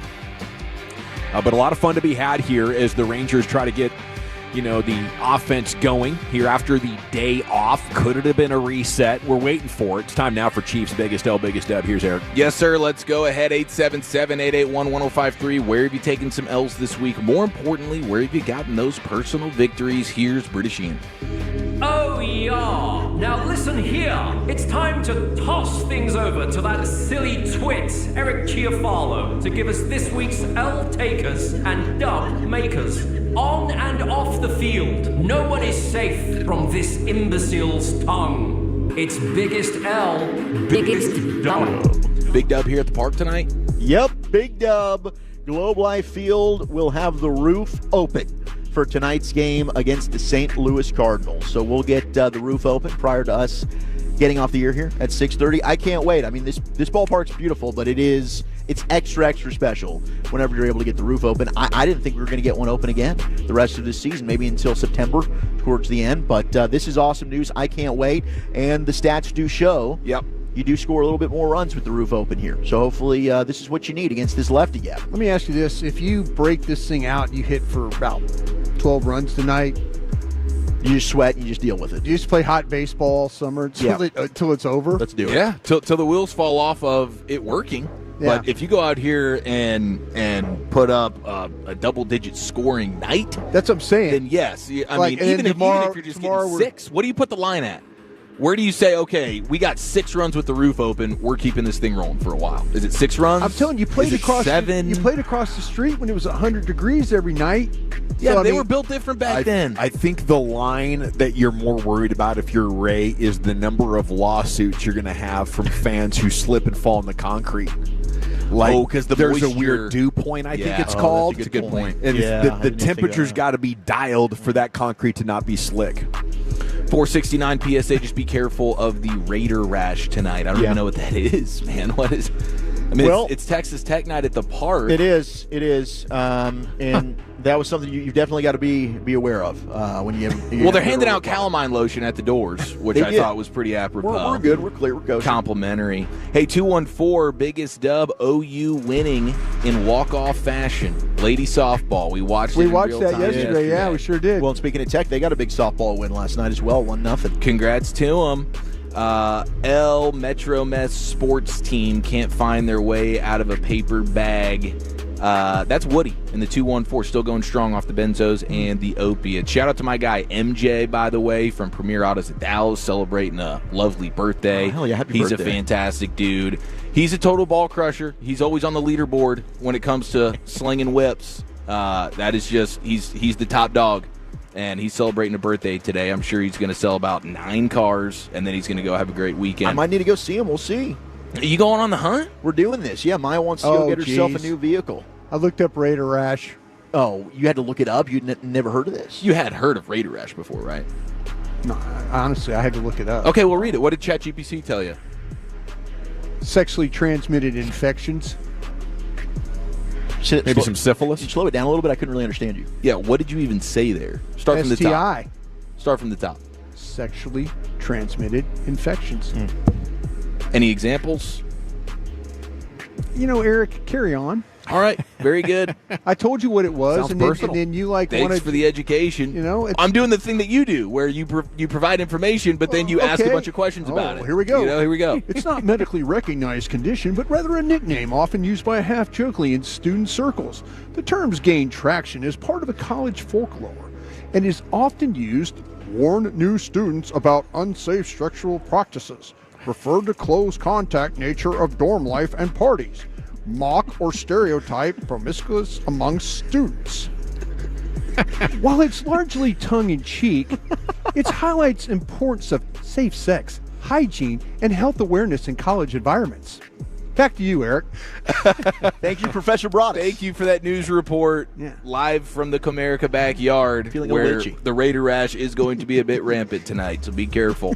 903, biggest dub of my life, he says. He got married on Saturday. Congratulations, 903. It's fantastic. Next week? Hey, huge Big dub W. for you, dude. Congratulations, Big bro. W. Divorce. Got divorced. Big L, I'm married. I'll give him a few more months than that. 360, biggest dub, coached my 08 girls soccer team in a big college showcase in Austin this past weekend, and the girls all played out of their minds, and we had almost 49 college coaches on our sideline for our Sunday match, scouting out the talent. Dawson's nice work. interested now. Tear their ass up, young man. Way to go. What a fun feeling that would be. Oh, knowing you got the college scouts out there and you meet the moment, you rise to the occasion, you put on your best foot forward. We had the college showcase going on out here pre-draft. Pre-draft stuff going on with the Rangers today. They were working out some prospects. Here we go. We saw working out prospects. They were. They had it's like a little. It wasn't like the combine, but it was. We saw some guys pitching and doing some stuff. Yeah. Did you get out there with a yellow notepad and start? It's funny. Ruby and I were watching, and I go, Ruby, this looks exactly like what we do. We have pro day, like standing around, making a bunch of notes, writing down, just kind of hanging out. Wow, real time L. This spam call stuff for me it's right now. So brutal. I mean, it is. You deserve it. It's more rampant than the Raider Rash. I'm getting the same one. Is it just from Pueblo? No, mine's in the 682. Pueblo. I got a Pueblo, Colorado call from 719. Sometimes we should just answer these on the air. I think that's the dispensary trying to get back to you. Oh, crap. Might need to take that. I have never, I'm in Colorado for like 20 years. 903 Big Dub update from last week. Had a friend help me move our big stuff last weekend. Yeah. Shout out Philip, Tolo Reginald. That is fantastic. There you go. That's Must be under 35. It's a really good friend right there. Wow. Shout out to Philip. Hey, would you do it for a 12-pack? Philip's a legend for doing that. No. Big Dub 214 said, "Geez, now I know why this is the worst of all the 3 shows on 105.3 The Fan." Are you kidding me, man? I really. Where'd you hear that? Oh, that's right, Sean and RJ. Oh, hey, I Those actually guys suck in the probably afternoon. 4 though, because there is Don't listen. Fan at Park. Yeah. Appreciate the support, guys. Put the fatties in front of us as well. It's probably Congratulations on all your success. probably a guy that's a Tech fan. If you What's couldn't wrong with that, if you couldn't appreciate Broadus just trying to educate the masses on something that is extreme, it's a very important conversation, and Broadus was leading the charge on that. And if that's going to tick you off, hey, we're here to investigate and educate. That's what we do. Amen. They want real highbrow content, apparently. Hey, big get in the morning. Listen, the morning show, we do it right. Meet you at the firehouse. Hey, I hate you, Tolos. Next time, show me a brisket picture, and I'll tell you what a bag of acid looks like. Back to you, Choppy. All right, thanks. I like AI Sean. Don't need a computer for this. Yeah. We should have had Broadus as Sean reading the Red Raider rash report. Yeah, next time. We'll circle back to It's that. not medically recognized, a condition, but a nickname. Nickname. I have one for myself. Big Daddy. What? Big Daddy. Hey, big dub for the Big Daddy, the late great Mike Leach. I'm imagining Sean in the mirror. That's right, Big Daddy. Yeah. Sorry. Big Daddy, small hands.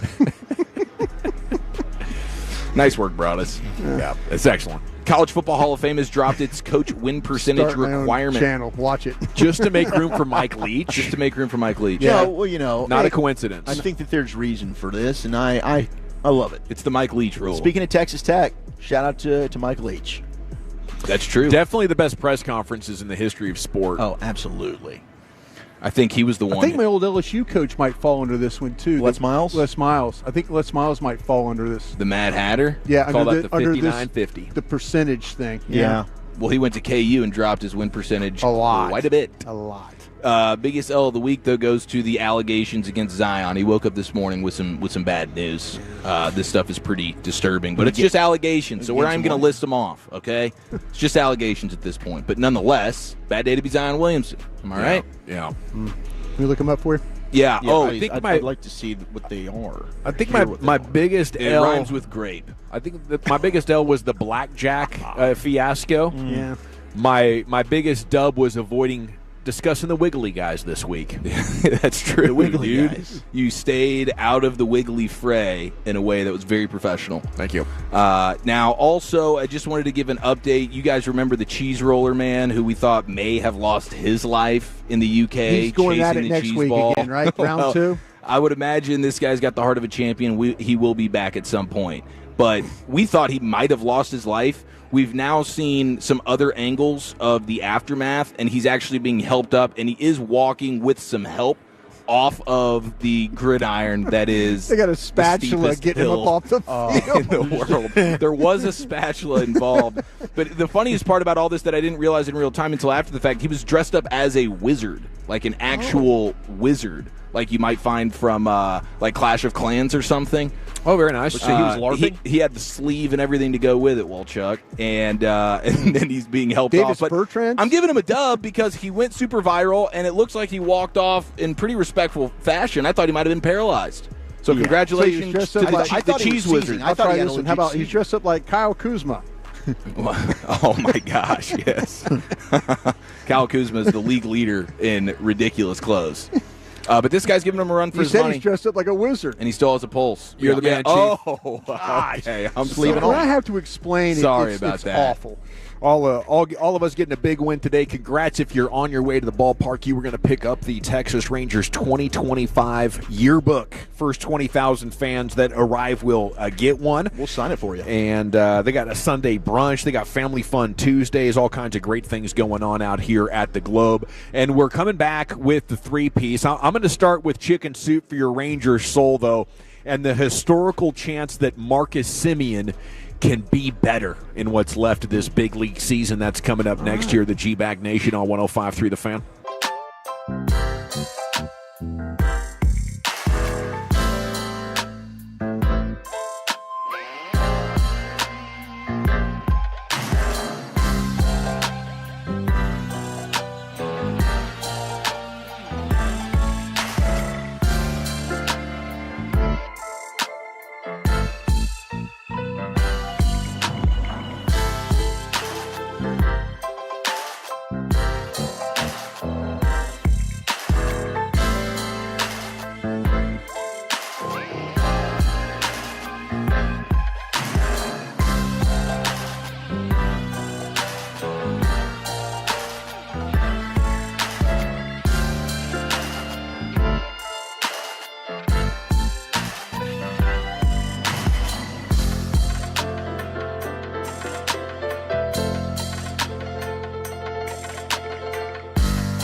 D&M Leasing Studios. You're rolling with the G-Bag Nation on 105.3 The Fan. Welcome to the nation. Hour 2 of the G-Bag Nation, 105.3 The Fan. We are live at the Globe, Comerica backyard here, center field, suite level.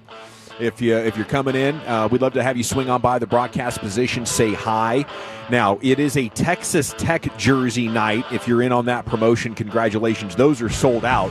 Last week or earlier this week, it was the LSU night, and our man Portillo just pulled some strings. Rangers delivered to Brian an LSU Texas that, Rangers man? Josh Smith jersey. That's beautiful. Yeah, Josh Smith, one of our own LSU Tigers from Baton Rouge. Man, Ruben, thank you so much, and thank you for the Rangers for helping me out on this. It's true because he's one of the few hitters on this team that deserves to have a jersey night dedicated to him. I mean, that's like real stitched stuff. It's like isn't real it? stitch. Yeah, Yeah, it's badass. great. It's a Yeah, gorgeous looking jersey. That is a giveaway. That's incredible. It's incredible what the Rangers do overall in the giveaways. Yeah. Just, I remember like as a kid, it's bat night. And it's like some kind of cheapy thing. But man, this is like a quality. If you're going to participate, like if you're getting a Tech jersey night, the same material. Yeah. It's kind of like a real like summertime jersey. It's good. It doesn't feel cheap or like a T-shirt. It's stitched. Yep. I mean, I'm looking. Everything is just perfect, man. They spent some money on their giveaways. They done good, and the Ranger fans are going to be happy if they go home with one of those tonight. And on top of that, I have some chicken soup for your Ranger soul right here. Please, thought you could probably use it. Desperate. First of all, the Rangers are 15-12 when Corey Seager is in the lineup. How's that make you feel? Good. Above 500, I'll take it. Yeah, I mean that's slightly better pace, and Seager's back. Sure, he has missed a lot of games. How confident can we be that he's not going to be hurt again this season? I don't know. I'll keep my fingers crossed. But I got a little something else for you, and I don't know if this is chicken soup for your Ranger soul or just an honest-to-goodness report on how likely it is that Marcus Semien returns to being a really good player. Now, my theory here is that while last year was not good, his OPS was still 700, and he has had several seasons since he broke out in that range of 700. Like, yes, he only hit 237, but he was slugging, he was getting on base, and Marcus Semien, if he would have just played like he did last year, this year, we'd be a little bit frustrated, but still like, hey, this is still a guy, you're just dealing with him a little bit older. I don't think it's realistic that you fall to 485 OPS after 9 straight seasons of 700 or more. It's a little early. Now, I'm not expecting to be an all-star at 34 years old ever again. I'm just thinking, dude, what is realistic? And if he could, just rally back to 700 or somewhere close to that, could he maybe buy himself a couple of more seasons? I know fans would love that. I know the front office would love that if you just, could get a serviceable starter. Historically, 10 to 15% chance of having a 750 rest of the season. Okay, just to put that in context, 750 is where hey, that's a good player. That's probably not going to happen. There's a 25 to 30% chance historically that he could get back to 700 for the rest of the season. So you're looking about a 45% combined chance that he has a Semien-like final 4 months of the season. Isn't that worth sticking around for? Absolutely, yeah. I mean, maybe if it was a Mike Napoli type of deal where you knew his lifestyle and off the field wasn't going to age right, you're like, yes, Napoli just hit the cliff, let's eject. Sure. Right, but Semien's habits and professionalism is as good as it gets. There is, on top of that, a 40 to 45% chance historically that a player matching Marcus Semien's career profile would settle around 650 to 680 for the rest of the season. So a combined 90% chance you're getting at least 650 the rest of the season, and I think that is why the Rangers want to be patient now. Sometimes players do fall off a cliff, and there is a 25% chance his OPS is sub 600 for the rest of the year, and that would make you a definitively a losing player. Yeah, absolutely. Man, well, I do still wonder, though, and I'm hopeful that he will get out of this situation that he's in right now where he's literally hitting. I think he's got the worst OPS in baseball right now. Wow. And sad. But, does he need to have a little bit of a break? Do we need to IL stint this thing? Does he need to kind of gather himself here? Reset? Yeah, just a little reset or something. That sounds like what should happen, yeah. Yeah, I Give think him a little so. break. Yes. I think Shin-Soo Choo had one of those, where We're not hurt, but we're taking a little bit of a break just to get the reset, the energy, a little woosah. Right. Yeah, I think that could be important, especially for a guy that does have as much mileage as he does. I mean, he's been such an Iron Man, and I was hoping that this more normal, extended offseason for him would have been enough, but clearly it hasn't been. But what else can you do other than just keep riding him and hoping that he gets it going, or you give him 10-day IL and try to get your mind right, get your body right, come back in here with some confidence. Yeah, maybe I want to go 10 days pretty soon. I think Seager's back at playing shortstop this weekend. Have we seen the lineup yet? Lineup's not out yet for today. So, as that happens and we have, him back and Evan Carter coming back, I think you have enough bodies now that you could get DH and second base covered, give him a little bit of break, bring him back and see how these next couple of months go. And hopefully you can get some signs that he can help you win games here. Definitely not out of this race. Rangers and Cards tonight. Story today, including Ken Rosenthal writing a national piece. I'm sure Wolchuk will tell you more about it coming up at 6 o'clock. Every night at 6 o'clock, we go around the bases, Rangers fans, as we head towards the pregame show. But Rosenthal's piece says he thinks they'll have little choice but to sell if they can't hit better over the next month or so. And he said, I predict the Rangers to win the World Series. There were 10 writers at The Athletic that picked the Rangers to win the World Series, and I guess we were wrong, so he thinks they're going to be sellers. I posted a video from the Globe right before this game on G-Bag Nation's YouTube account and then on our Twitter account as well, at G-Bag Nation. Follow us all when you get there. Just having some fun. I think I got it, Wolchuk. All right, what do you got? I can fix this Rangers offense. With Rocker back, with Bradford and Gray coming back, that puts it at 8. If we're heading for selling the team, are you willing to risk losing starting pitching to fix the lineup? Yeah, it depends on who it is, but absolutely. You're going to have to risk it to get the biscuit, right? That's what they say. Okay, and I agree with that. But I don't want to risk anybody that's a really good player for this team long term. No, absolutely not. That's not what I'm looking for. So Tyler Malley's been on a prove it, and he is proving it so much he could be a team's ace. He could. He's playing like an ace right now. I'm 100%. Trading him right now so you get 4 months, not 2 months of an ace. Okay. And I'm trading John Gray, and collectively I'm freeing up $25 million under the cap. Now, all I want is prospects now. You're getting a 3 or a 4 plus a 1. And if you need starting pitching and you have a great lineup, you're like, oh, my God, they're going to give us a 1 and a 4 or a 1 and a 3 with Gray and Malley. Now, Malley's contract is up and Gray's contract is up at the end of the year. Now I'm getting prospects back and I'm getting salary cap relief back, so I'm chilling and I'm waiting now until the right players become available for this prospects that I get back, and Teodo and Santos and, whatever else we want to throw in from our top 10. Okay. Is that too risky? Because I think freeing up that money under the luxury tax threshold is perhaps the most important thing. Ray doesn't want to be a repeat taxpayer 3 years in a row, so you got to get real creative with where you're finding the money. Do you think Sands would approve that? I'd love to ask him about that because I do think there is something to weigh. Hey, can we afford to give up an arm such as Malley, who is, amongst one of the best ERAs in baseball? And Think of what you could get for that. Yeah, but to your point, right, for a rental piece. He's a rental. You ain't bringing him back next year. Yeah, but that team also isn't sure does he return, right? Oh, so yeah. For that team, that's why I got to move now to give him 4 months of it. Yeah, that would probably up the charge 100%. Yeah. It's something you've got to consider. I'm with you on the John Gray move, and we love John Gray. He's been on the show with us a ton, but I could understand that as maybe the surplus piece, especially if they're feeling confident about Bradford. Man, the strength of this team's just been the pitching, and Malley's a huge reason why. But I get it. You got to give to get in this scenario, so it really just depends on what you're getting back for him. And Bradford coming back and staying healthy is not a sure thing, and Kamar Rocker coming back and being good enough or healthy enough. But you do still have Corbin, and Rocker was freaking lights out last night in his rehab start, apparently.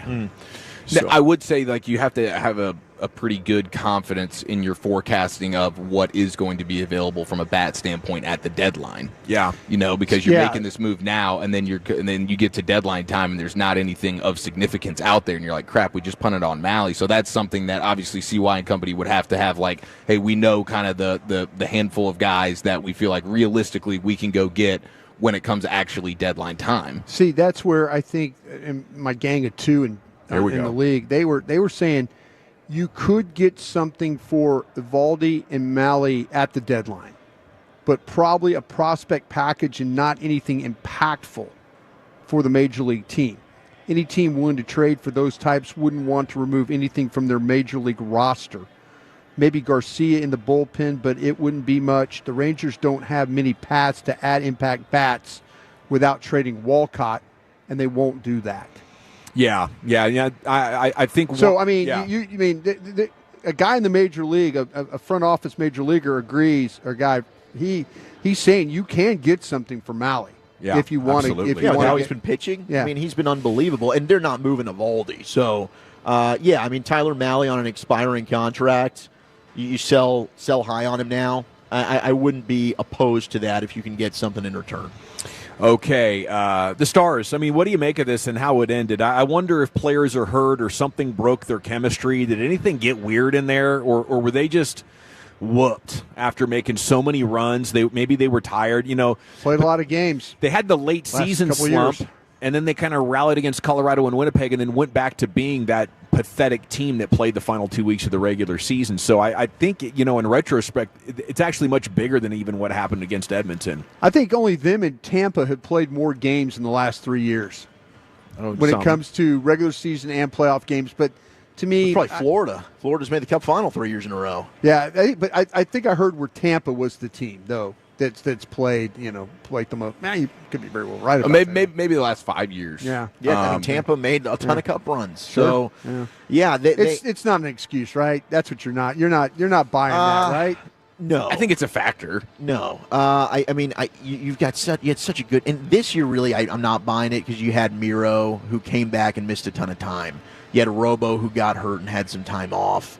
I mean, maybe for some of these other veteran guys like Matt Duchene, is that why he ends up going dry and it gives you nothing in the postseason after being a 30-goal scorer in the regular season? Maybe for him.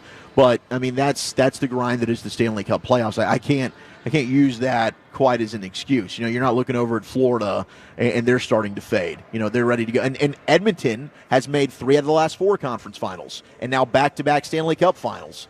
So no. What were the most wrong about this team? That Otter could carry the goaltending aspect of it, or Rantanen was going to have the kind of series that he did against Colorado? It was Rantanen. I mean, Rantanen went invisible. And maybe, I mean, I like what Ralph Strand just said yesterday when he was on with us, because Rantanen hasn't looked himself. Maybe he is dealing with an injury.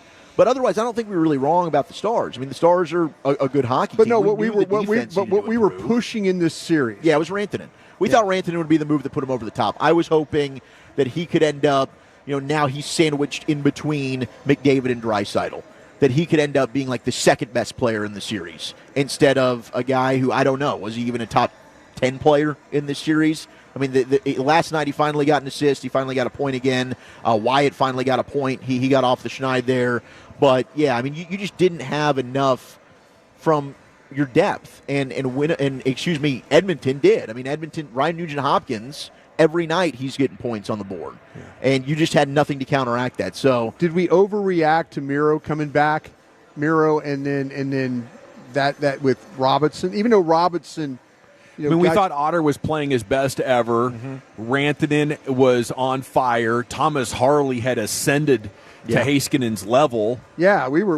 And Harley really didn't have a good series. Yeah, and we underestimated Skinner a little bit.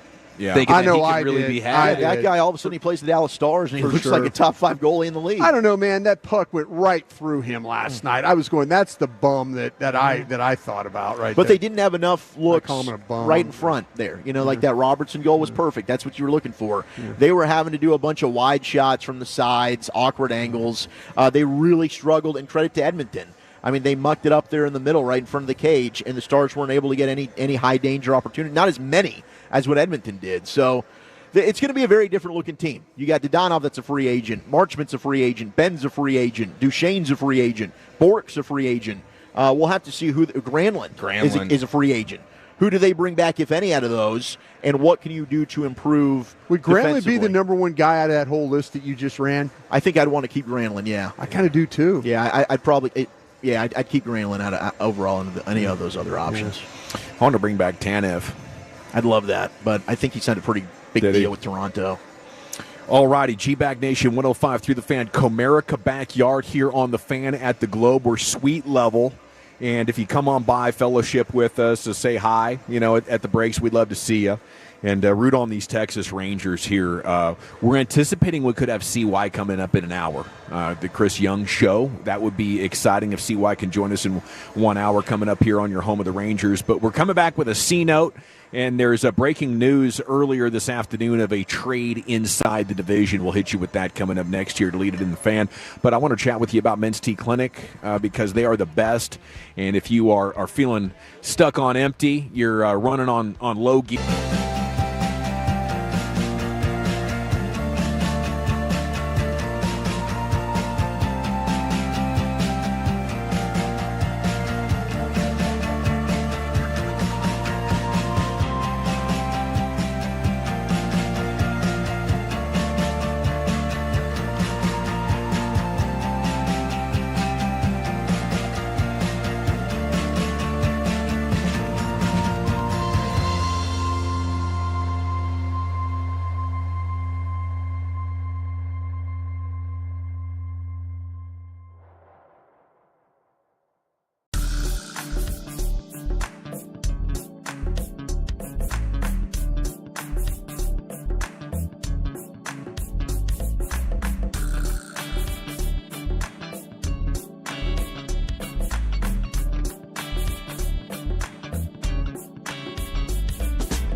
Uber Eats has low fee products? I gotta remember that. Well, they say in order to remember something, you have to forget something else.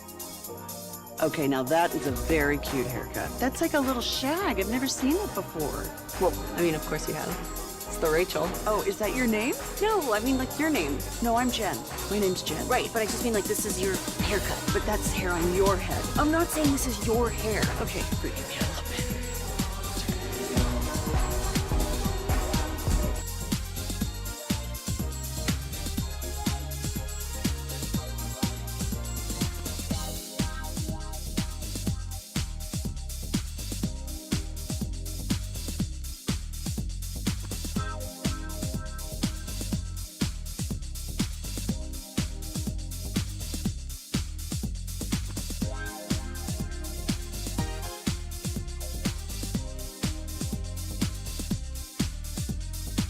Do you think it's true that you've got to forget something else to remember that Uber Eats has groceries? No, that's absurd.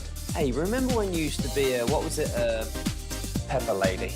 Pepper Lady? Wasn't it Cinnamon Sisters? Basil Babes. Saffron Squad? Nutmeg Maidens? Paprika? No. Nutmeg Maidens. I just said that. Was it Spice Girls? Doesn't sound right. Was it Saffron Squad?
$100 in annual bill credits. Just call 888-921-MORE to see how easy it is to switch and save. Restrictions apply. PUC 10014.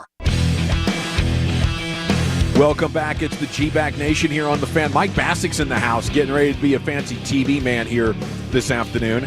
Yeah, we'd love to have you on. Segment's brought to you by the Frankels. If you've been injured in a car, truck wreck, call the Frankels first, 214 or 817-333-3333. There's never an out-of-pocket cost. They only get paid when you win. The Frankels, the go-to car and truck wreck attorneys in Dallas. How the hell you doing, brother? I'm doing good. Had 3 days off, missed 3 runs. Ready to get back into this.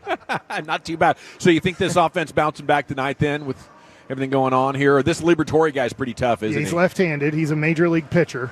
Okay. And so, and he's going up against the Rangers, right? I mean, this right now, until they do it, you can't really say they're going to do it. I mean, what is a fair over-under? I would, for me, I think I'd put the over-under at 0.5 if I really wanted to gamble on it tonight. So listening to the Fan, and I can't remember what day this was, and I'm sorry, I'm forgetting if it's FanDuel or DraftKings or whatever. They have that lady come on, and she says what to gamble on or what to bet on? Yeah. I think it was before the Toronto series, which then you would have gone 3-0 again. I believe the Rangers were 22-6 on the under at home. Not just the Rangers, but the game. Wow. And so if that was before that series started, now you're 25-6. So out of pretty much 80 or more % of your home games, you're under on the total. So I would go, I'm not a gambler or anything like that. Obviously, I'd get kicked off of everything if I did. But, I'm assuming the game's going to go under, and I'm assuming it's at 7.5 or 8. It's usually a lower number, too, because Vegas is this is almost an automatic that home games are unders. Wow. Check it right now. Did not know that. Has something happened? Is this a team that has bad chemistry, that doesn't like each other? Are they just pressing? Were they not that good? Just got hot in the World Series. How do we explain this, Mike? Boy, those are all good questions. I would say nobody's this bad. Obviously, Pittsburgh and Colorado are. But, they're not this bad. But I would say this being an average offense, I think we can throw that out the window. They're going to be a below-average offense, but they're not this bad. I was listening coming in, you get talking about Marcus Semien. He can't be this bad. His career would literally be over. Yeah. So he's not this bad. But I think the Rangers being an average offense in Major League Baseball, the rest of the way averaging, let's say, 4.3 runs. And usually runs go up as the summer goes up. Here we don't have to worry about it, but it's been freezing butt cold everywhere we've gone this year. So the heat in different places will have the ball carry, the south wind instead of the north wind, stuff like that. But that being said, I don't think they're going the rest of the way average over 4 runs a game. I could see them getting close to 4 runs a game, which would be a little below average. Now, can the pitching be this good? I don't know if it can be this good the rest of the season. But if the pitching is close to what it is and you just average 4 runs, which would be a little below league average, you should win the majority of your games, but that's all shoulds. I don't know if they will. Chemistry-wise, is this offense put together well? So if we go through it, who are patient hitters that make the pitcher work for their out 5 pitches or more? Well, Evan Carter, but he's hurt.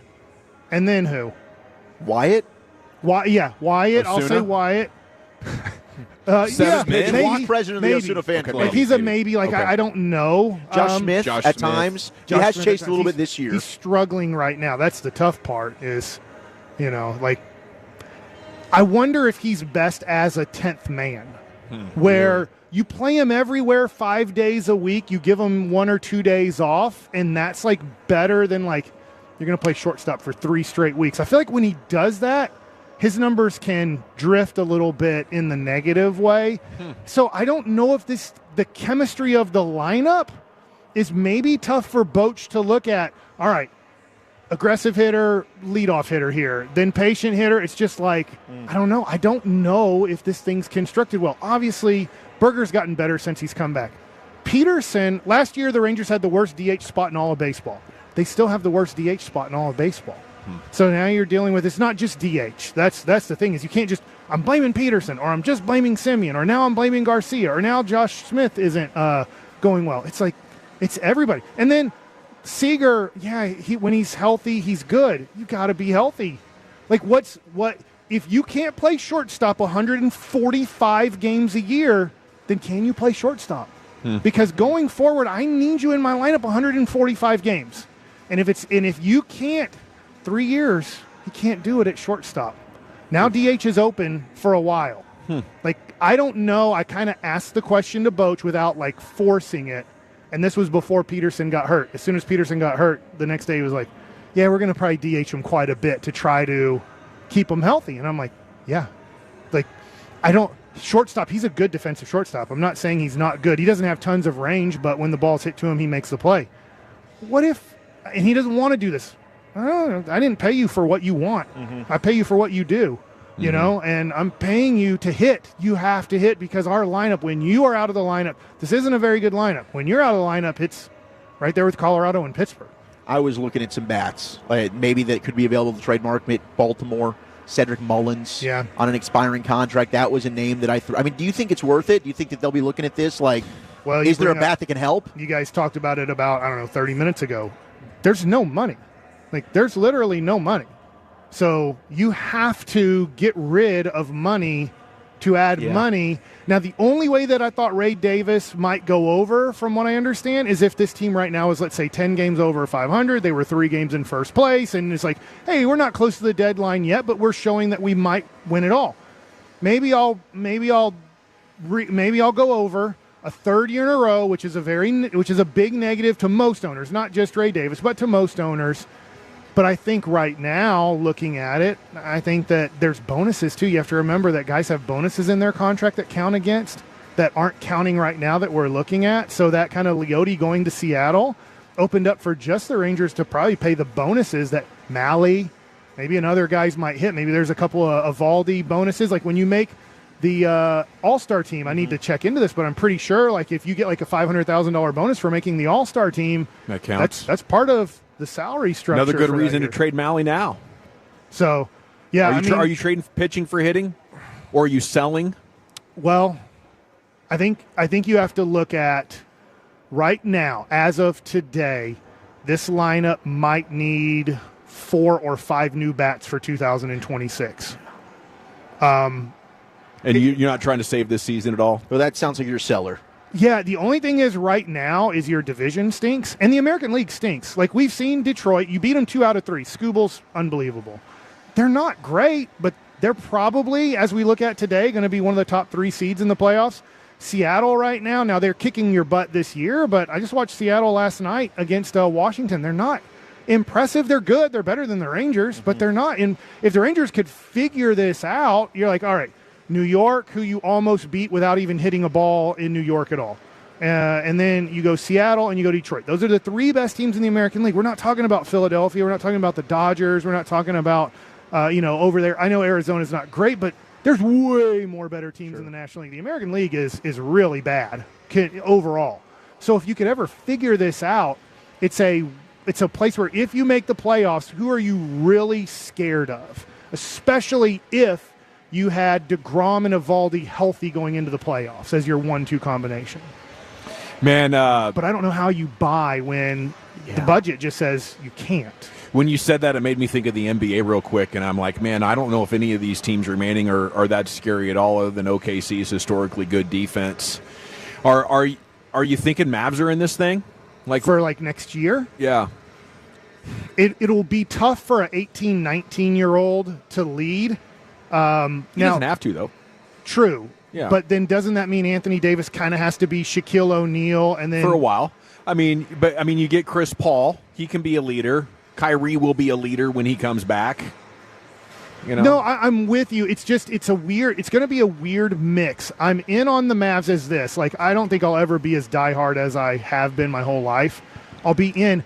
It's just a 32-year-old and an 18-year-old. That's a tough mix to make ever work at the same time where they're both in their prime, where it's like, oh, my gosh. Like, like the way Kobe and Shaq kind of were, but wasn't Shaq like more like 27 and Kobe 19, and then it didn't work at first. Kobe hit that 21-year mark. Yeah. Shaq was 30, and then they were unstoppable. And it's like these ages they're going to be good. And to your point, the NBA right now, if it is Indiana, even if it's New York and Oklahoma City, these don't look like dynasties that you have to worry about for the next 5 years the way you had to worry about, let's say, the Celtics and the Lakers, then the Bulls, and then the Spurs and the Lakers. And like the league right now is in a weird place where we could see 5 different champions in 5 years. which is rare in the NBA because usually when a guy gets great, Steph or LeBron or whoever, they kind of dominate the league for about a decade. But I don't know if Shea, I don't think Halliburton's that guy. I don't think Jalen Brunson's that guy. I think they're good enough to maybe make the finals in a weird part of the NBA right now where like you could have a decade worth of teams where you're like, oh my gosh, 18 teams in 20 years made the NBA finals. That's rare. You know? Yeah. They've definitely achieved parity. How hyped are you for Cooper though? You pumped for Flag? I am. I It's think kind of brought you back in a little. Yeah, because look, even when I was back on the Fan, I would talk crap about Luka. You know, I call him Foopa Lupa and stuff like that. Like I got all the things that that the organization hated about Luka. I understood all those things, and it was frustrating. I don't think you're going to go with that or through that with Cooper Flag. Will he maybe be as good as Luka on Luka's best days? I don't know if he will because Luka was the best and arguably still is the best offensive player in the game. But I don't think you're going to have to deal with work ethic issues, showing up to practice. Hey, how are you 15 pounds heavier in 15 days? This seems impossible to do, but you just were able to accomplish that. And so I think a lot of the things that Nico and the front office were frustrated with Luka, you won't have to go through that with Cooper Flag. Will he be as great as Luka, where you're like, dude, he's unstoppable? Like last year in the playoffs, he beat Shea. He beat Anthony Edwards. You know, he destroyed Game 7 in Phoenix just a few years ago. So, like, can Cooper Flag get there? I hope so. I don't know so, but that's probably 2 to 3 years into his career. I think he's going to be a really good player next year. Yeah. But I think next year it has to be Anthony. If you go deep in the playoffs, it has to be Anthony Davis and then Kyrie Irving getting healthy and then both of those guys staying healthy at the same time. And then Chris Paul, we don't know, right? Like, we don't know if he's on the team. I saw they were the favorite. Yeah. Okay. And that's like whether it's Chris Paul or whether it's Lonzo Ball. I'm with you on Lonzo Ball. He scares the living crap out of me. Like, hey, Lonzo Ball, we need you to be healthy for the first 50 games. And then it's good luck with that one. Yeah, that's a tough one. I mean, the knee condition that he had, like he had a knee surgery I'd never heard of, like a cartilage graft or something. 35 games he's played in 3 years. Yeah, I'm but not banking on that. There's interesting options out there. Man, you're doing a hell of a job on television. Thank you. You really are. Yeah. I'm having fun. Sometimes I'll say it again. How's the tooth? It's back in. Got it back in. Mike and Ike took it out. They put the same tooth back in? Yeah. I kept it. It's not. It's a crown. Okay. It's like I don't know. It's like a enamel. All right. I don't know. Do you guys have any teeth that over time? I'll probably have to get some. I know Gavin hates the dentist. I'm probably heading that direction here before too long. But some of the things that I'll do that are risky. The other day, one of my last games, I have the lefty on the mound, Corbin, and I thought he was going great. And his first 2 pitches of the 6th inning, I was like, those are tired pitches. And I'm like, those were fatigue, tired pitches. Next pitch, double. Next pitch, like home run, something like that. And I'm like, or it might have been homer, then double. And I'm like, you got to get him out. Like, should I be doing that? I don't know. Yeah. But I'm like, I'm seeing what I'm seeing, and I'm going to say it. And maybe I'm wrong. Maybe he gets a double play. And then he had to cover first. I'm like, that even took more energy out of him because he had to run, 60 feet. Yeah, it doesn't seem like a lot. But when you're fatigued and you have to sprint 60 feet to cover the base and you have 20 seconds to make the next pitch and you're already tired. And by the way, every pitch the Rangers throw this year, at least 90% of them, are pressure pitches. Yeah. So we're never up by 3 or more.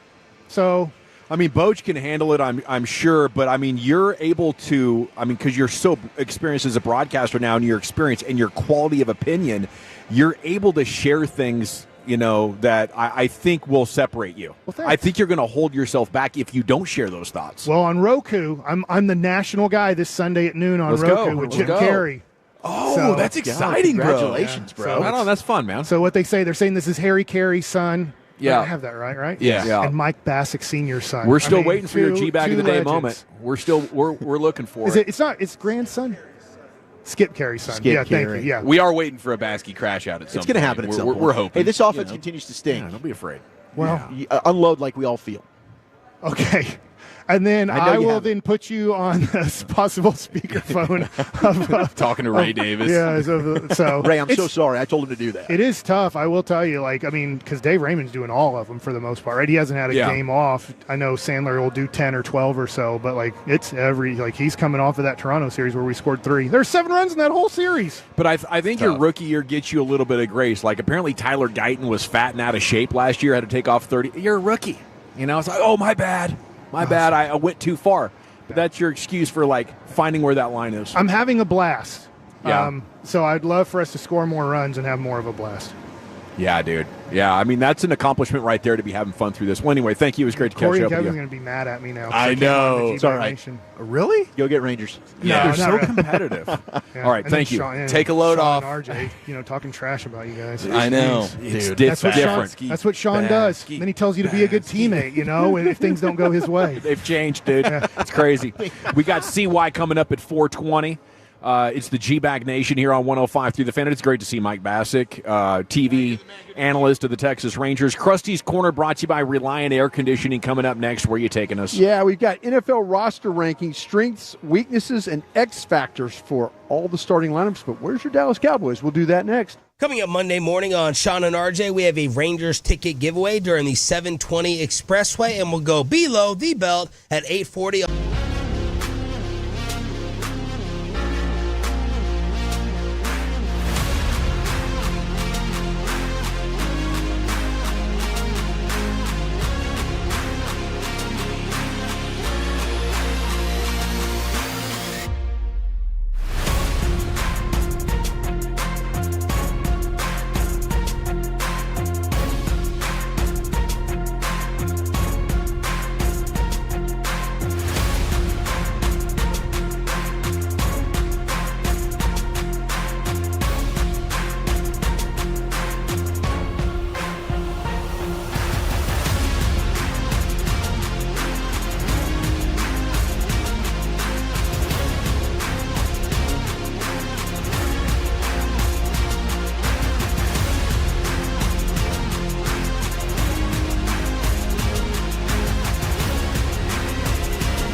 Field in Arlington. Hi, everybody. This is Eric Nadell, inviting you to join Matt Hicks, Jared Sandler, and me. Broadcast time tonight, 6:30, right here on 105.3 The Fan and the Odyssey app. Yeah, buddies, welcome back. It's the G-Bag Nation here on The Fan. We're live at the Globe. And Rangers-Cardinals coming up at 6:30, a 7 o'clock first pitch. Sunday's a brunch game, which is cool. A Sunday brunch buffet at the ballpark, served in the Hall of Fame suite prior to your Texas Rangers taking the field each Sunday. Get your tickets at Rangers.com/specials. You're going to love it. Time now for Krusty's Corner with Brian Broaddus, brought to you by Reliant Air Conditioning, gimmick-free AC repair and replacement. Here's King. Thank you very much, Dawson. Appreciate that. And thank you very much for Reliant. And thanks to Mike Bassett for coming by and seeing us, man. That was awesome, dude. Good to see him. Pleasant surprise. Very pleasant surprise. And now you got 2 jerseys, bro. I got 2 of these jerseys. I didn't think I was going to get 1. Now I got 2. So thanks to Michael for making that happen. Really do appreciate all that. Just go ahead and say congratulations to Bennett Broaddus, right? There's no way he'd wear that, though. Maybe that's a David Hellman jersey? He was already. Oh, Hellman. Hellman. He was.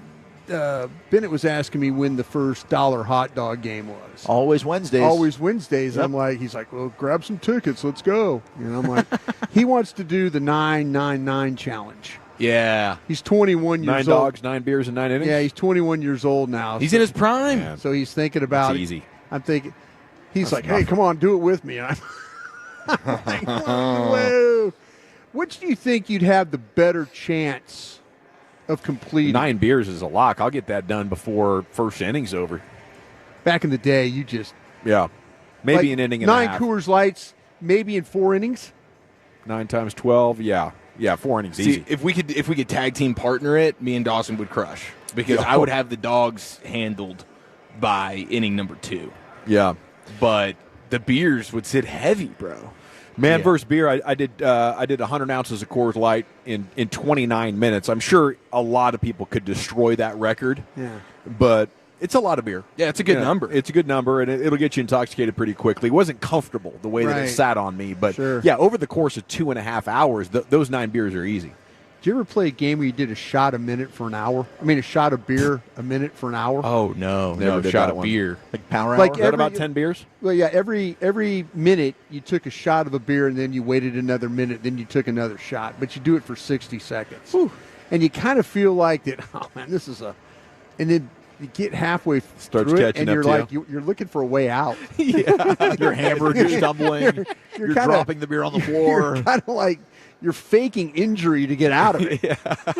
Skip me for this one. Yeah, it's just like you like knock the cans off the table, and you fall on the ground. And I love that. That's in like the CrossFit workout world, they call it like an EMOM. You do like a workout thing where it's like every minute on the minute you're doing some type of exercise. Right. You're doing beer, a shot of beer You're a minute. doing beer drinking EMOMs. That's incredible. I was over at the workout place where I go.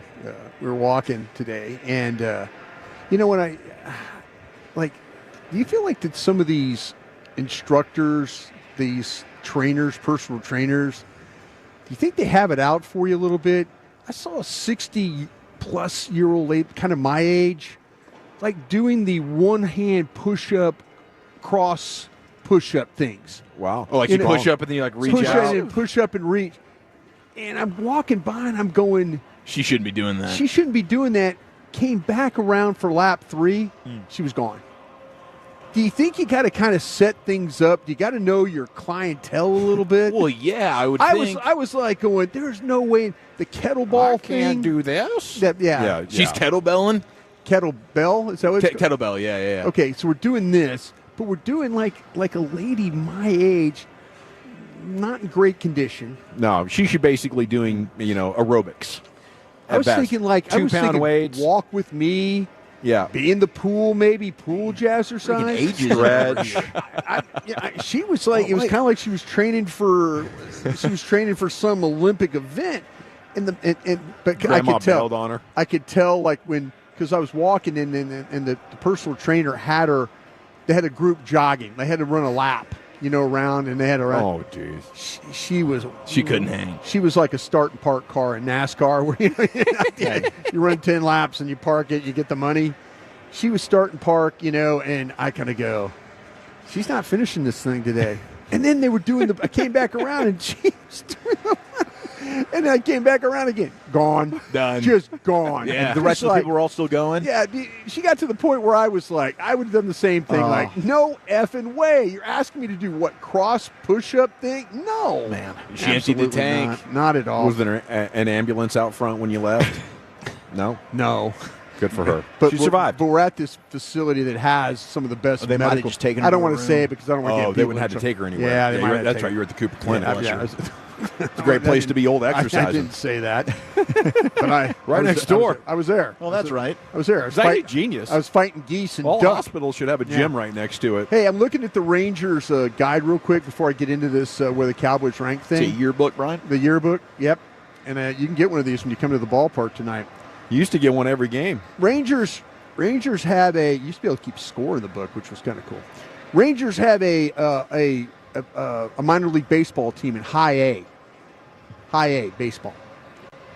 They're known as Hub City for a brisket sandwich. Okay. Can you tell me who the mascot is for the Hub City team? High A. For a brisket sandwich. I think they used to be the Wood Ducks. Would you like to, is that your guess? Hub City Sandos? This has been the week of the duck, Wolchuk. You might be striking while the iron's hot here. Yeah, but I feel like I brought this up and somebody said that they moved, like they're now somebody else's affiliate. But I'll go with the Wood Ducks, the Down East Wood Ducks. That's what they used Hickory? to be. No, the Hickory's known as the Crawdads. That's the Crawdaddies. That's low A. We're talking about the Hub. Hub City is High A. And I didn't know this, but they have a nickname, and if you can guess it, brisket sandwich to you whenever you want. Wow. So we're not. This ain't happening. There's a lot going on. Wait a minute. You act like I've never bought a brisket sandwich. Well, on you a just whim? said whenever I want. That would be 2 times a day. And I know you wouldn't make that kind of offer, knowing how much I love a good brisket sando. So I don't know. You got me. Hub City Armadillos. Known as the Spartan Burgers. Spartan Burgers? Spartan Burgers. All right. The Sounds Dallas Cowboys. delicious. What? Dallas Cowboys. Pro Football Focus, again, my favorite people. I haven't done this story yet, have I, Eric, about where they're the biggest weaknesses and strengths of their team? We'll find out. We'll find out. We might have talked about it last week. Dallas Cowboys are according to Pro Football Focus, they rank their rosters the 15th best in the league. 15th best. Where do you think they see their biggest strength as? Their biggest strength is probably the pass rush. Damn, Wolchuk, you right on it. If you'd gone for the brisket sandwich, you'd have, yeah. But yeah, they see the biggest strength is their pass rush.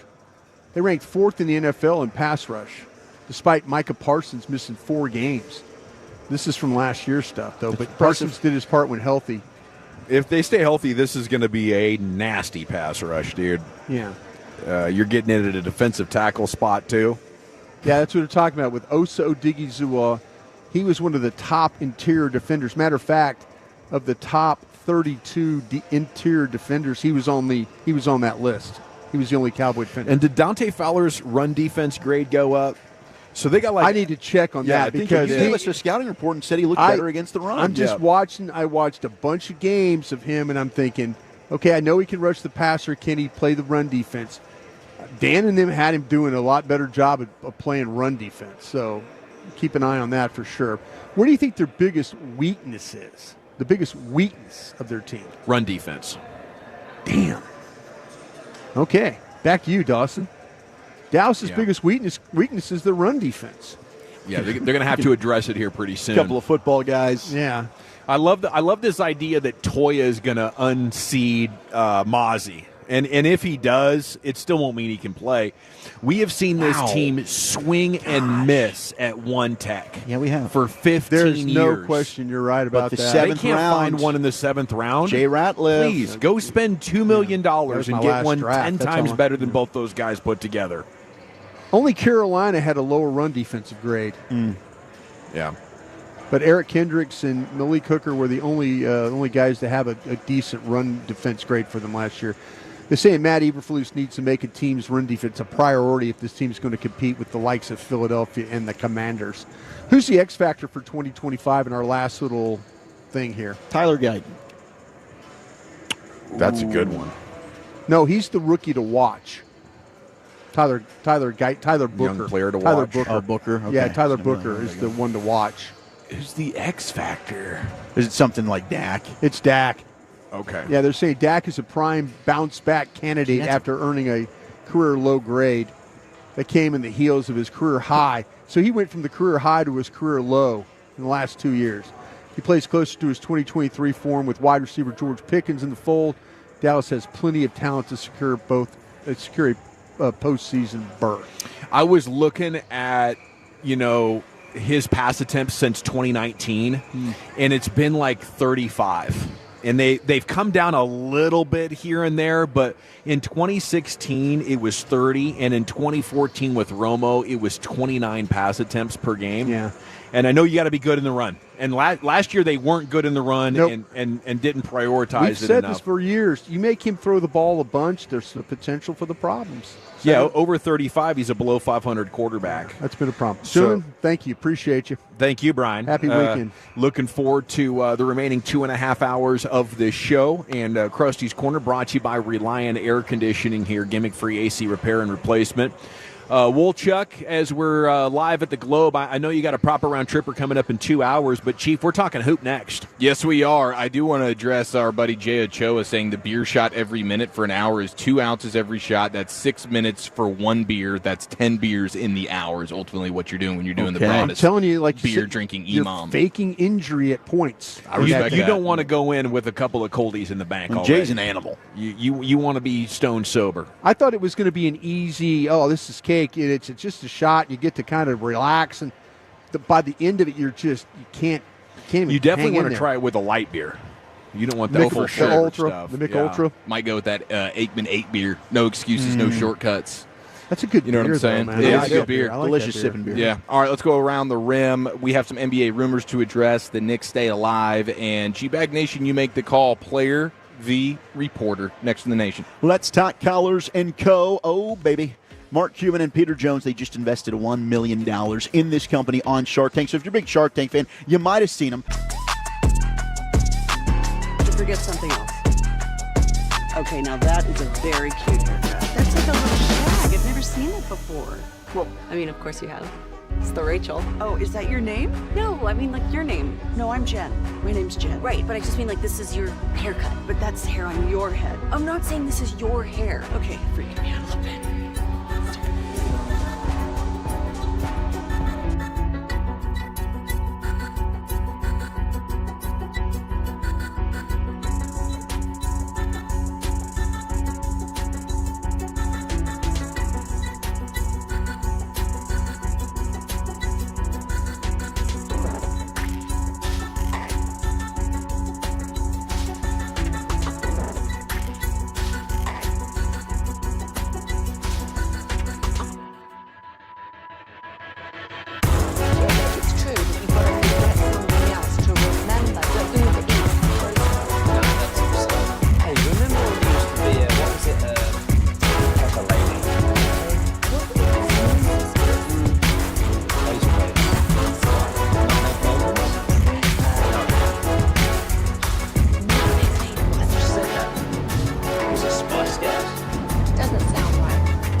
105.3 The Fan. Hello, baby. KRLD-FM and HD1, Dallas-Fort Worth. An Odyssey sports station.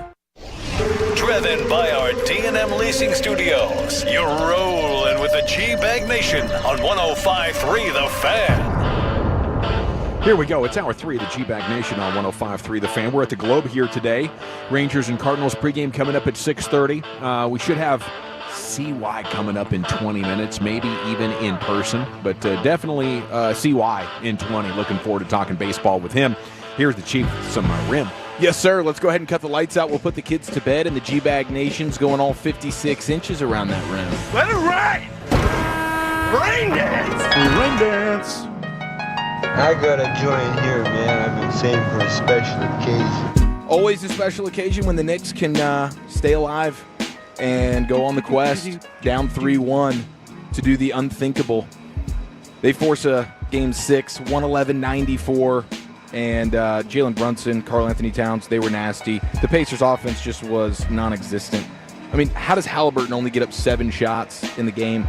That doesn't make much sense, but nobody could really get it going offensively.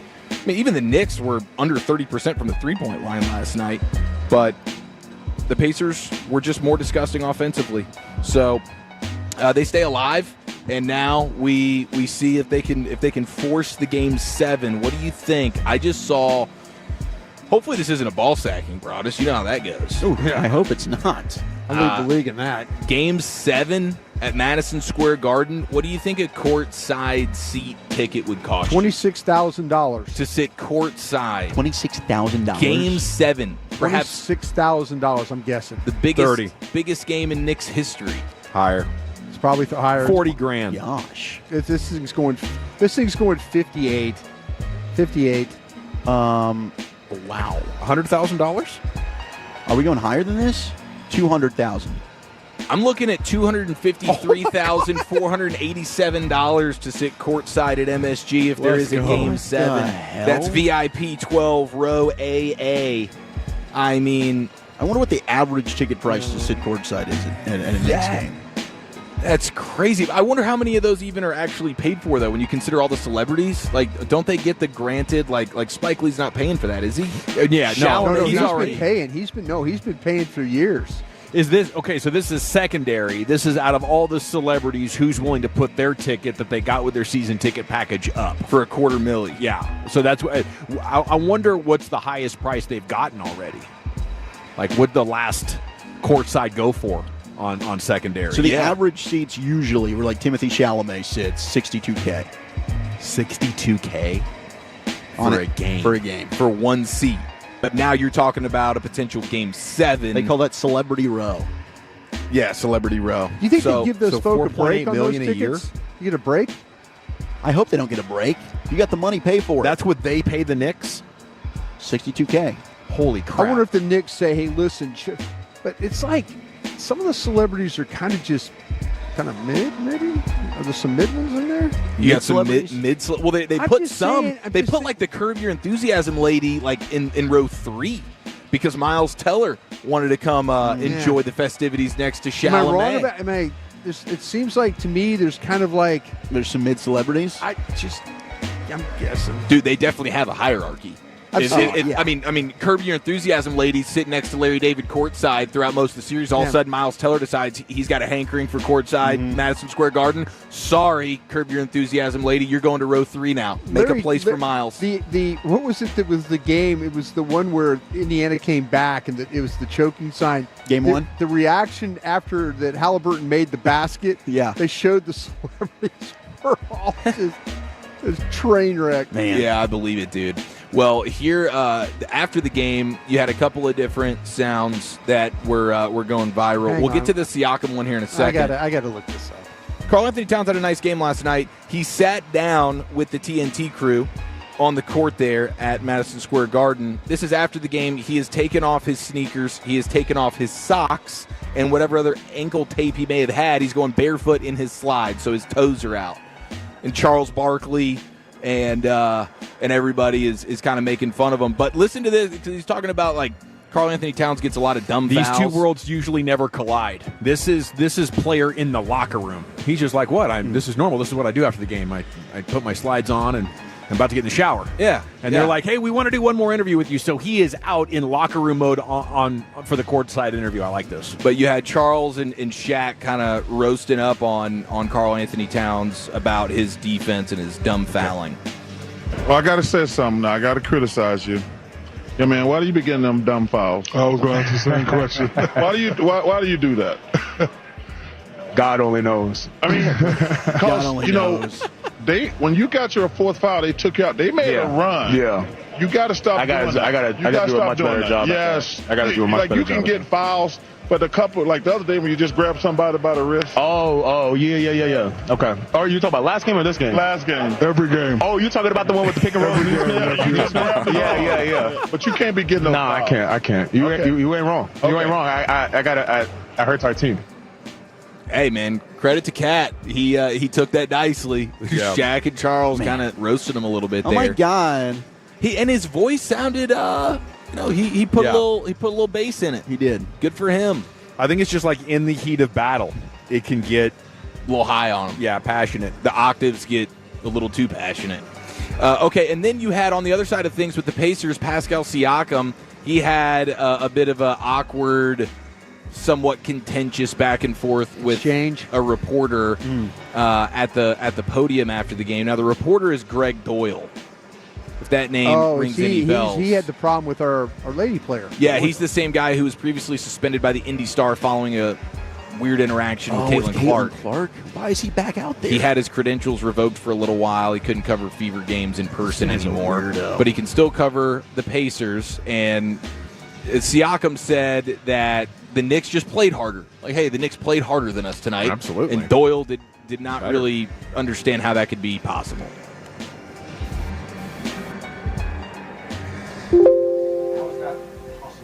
What do you mean? How is it possible not play hard enough? What are you talking about? They played harder than us. It's okay. We played hard, but they played harder. What's your point? I don't get it. My point is you're saying you guys got outfought. That happens in the game, though. That's basketball. You good? You good, bro? You looking for something? I know. But damn. No. But I'm telling you though. I told you. What else you want me to tell you? Well, what about you telling me? So go ahead. Who's this guy? What's your name, bro? Oh, Greg Doyle. Greg Doyle, antagonist. So, I mean, I don't think it's that bad of a question.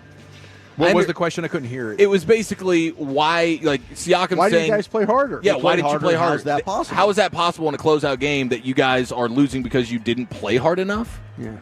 And that happens. We see it happen plenty where teams just don't have the energy, the legs, whatever. But it is also one of those things that feels inexcusable. Like, how could you not have the effort and the energy in a closeout game at Madison Square Garden in the Eastern Conference Finals? But Greg Doyle, I think, is just a very hated member of the media there, even though Siakam's doing the thing where he's like, who is this guy? Yeah, and I love it. I thought it was a great exchange. It's good content, but I think it's one of the greatest mysteries of sport, and Doyle should understand it. Like, how can we be hair on fire, everything is firing, and then we say we want to go, and consciously we want to go, but the subconscious mind is going to let us down tonight. We are not in control of our subconscious minds, guys. Okay? They have a plan for us, and our energy goes through a rhythm. It's up and down. And some days we feel low, some days we feel high. And it doesn't matter how damn important that moment is. We can't control it. We can only try to influence it. Yeah, I mean, you don't have the same sense of urgency when you're feeling we got 3 opportunities to do this. Yeah. You know, obviously the Knicks, it's win or go home. So I can understand it. I mean, you'd love that not to happen. You'd love it if you're the Pacers and you come out and you just wrap this thing up in 5. Clearly, Oklahoma City did it in a big way. But human nature, I can see how it happens. How about Brian Windhorst saying that the move for Giannis, if he has the control, he does want to stay in the East? And Windhorst says, I'm not discounting the Celtics and the Knicks in the Giannis race. Oh, my goodness. Oh, wow, that'd be interesting. I guess in a Jaylen Brown trade? Ooh. Yeah, that would absolutely. I mean, the Celtics have plenty of big contract dudes that you could swap out for. They're going to look plenty different anyways, but gosh dang it, that would be Is he up for a ridiculous. contract soon? Giannis has, I think he's got 2 more years left on his deal. Yeah. I mean, if you could send him to New York for Karl Anthony Towns, then you'd be looking at the favorite with the Knicks there, and that'd be fun. But, yeah, I think he's just wanting to avoid the Pacers. Like, Sam Presti's done such a good job of building around, and he's got so many future draft picks that it's going to be impressive. Oklahoma City pulled this off. I don't think any other teams will ever make the massive mistakes of giving that amount of draft picks to one team ever again. But OKC might be in a position for this era's version of a dynasty if they can keep hitting on guys like Chet Holmgren and the Jalen Williamses. Yes, yeah, you can keep restocking with good drafts of quality, cheap guys that can fill out your roster and be solid rotational pieces for you for sure. Obviously, they're not going to have the luxury of picking like super, super high up as much as they have in the past, but they have other teams' picks. But they do have other teams' picks, and they're the one team that is set up in a league that's clearly trying to get away from the dynasty. They're the one team right now that actually has the chance, and we'll see because crap happens all the time. Yes. There is no guarantees whatsoever. I don't care how young and promising you look, bad crap happens, but that's the one team that you feel like, yeah, they could find themselves in the finals 3 out of the next 5 years. Yeah. And the West in general is just better than the East. So I get why Giannis would want to go to the East if possible. But man, if he was in New York with the Knicks, that'd be huge. With Boston, I mean, either one of those would be monster. Flying home has to factor in as well, right? Oh, getting back to Greece. Yeah. I'm trying to buzz back and forth a couple of times, and a 6-hour flight becomes a 12-hour flight if I'm living in California. Well, there it is. There's your rim session, boys. Right on. I'm sorry. Time flies when I'm having fun over here. See why. Asleep at the wheel is Chris Young sets to join us next here. It's the G-Bag Nation on your home of the Rangers and Cowboys here. 105.3 The Fan. Your proud home of the Cowboys, Rangers, and the G.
forget something else?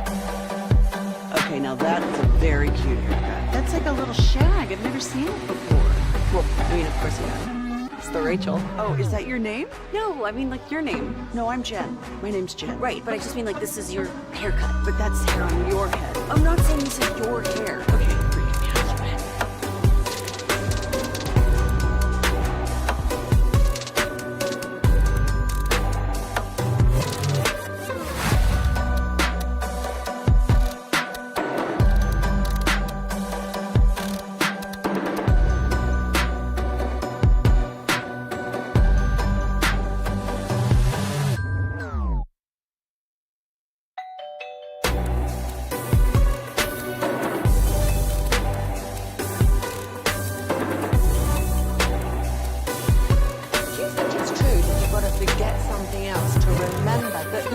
Has groceries. No, that's absurd. Hey, remember when you used to be what was it, pepper lady? Razor babes. That first one? Nutmeg maidens? No. Nutmeg maidens. I just said that. Was it Spice Girls? Doesn't sound right. Was it sometimes called?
All right, awesome. We have CY in person here at the Globe. Comerica Backyard, G-Back Nation, home of the Rangers. Pregame's coming up in just over 2 hours.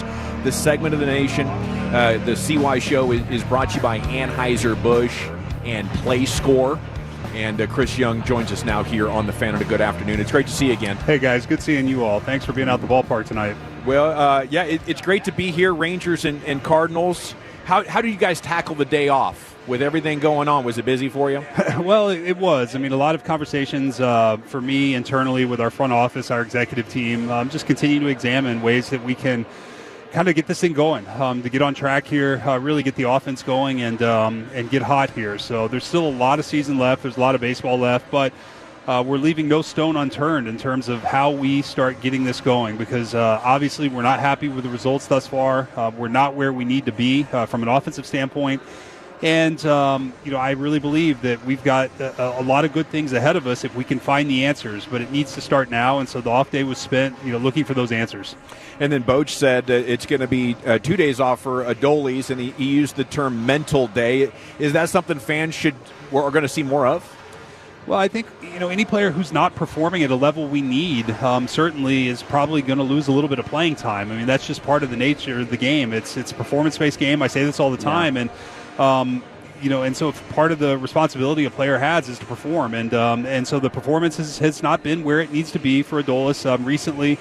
And so, I think some of those mental days are going to be needed to get him back and locked into the player that we know he can be. He's a huge part of our team, and Adolis Garcia at his best is a player that should be out on the field every day. And so, given the way we're playing, the lack of run production, we've got to try to mix things up, and that's part of the calculus right now.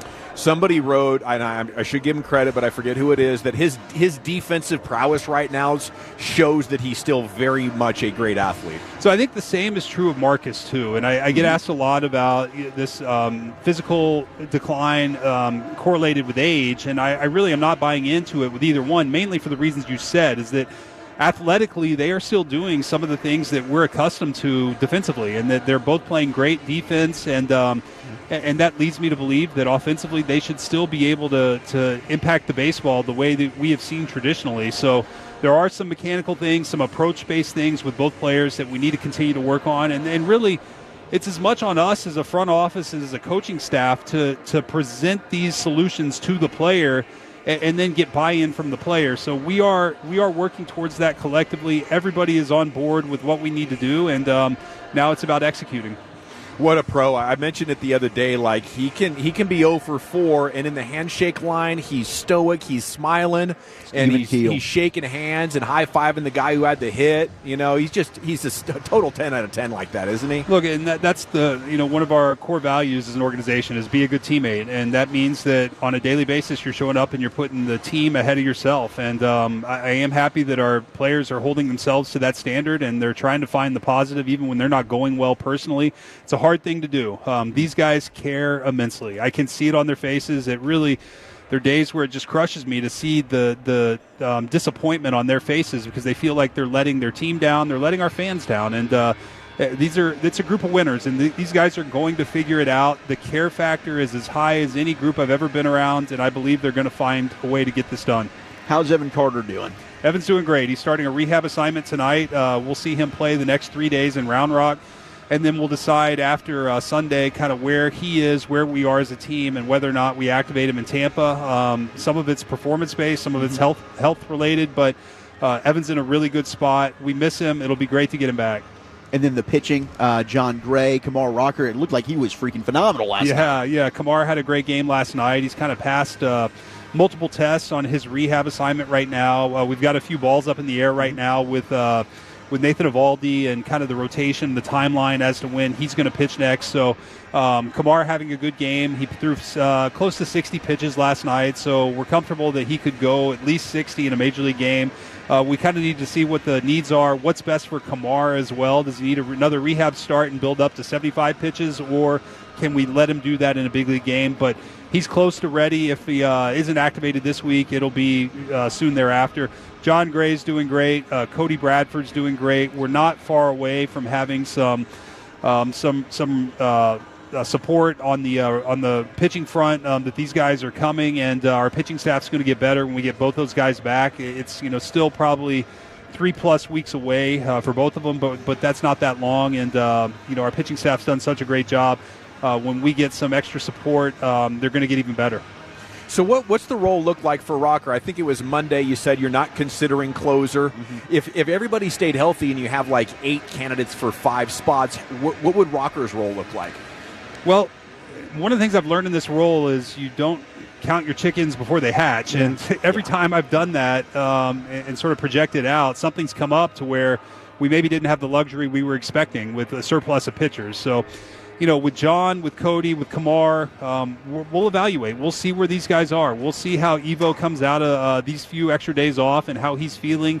Tyler Malley as well. We're going to need to push him back at some point. He's a guy who's reaching workload totals and on pace for workload totals that he hasn't done in several years. Jacob deGrom, same thing. Jack Leiter.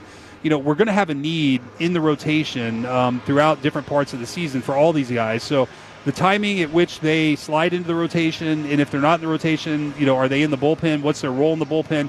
All still to be determined. Some of that just sorts itself out in time, but the next one is likely Kamar in the next, within the next week. And my guess is that we do see him as a starting pitcher. I'll be very clear with that.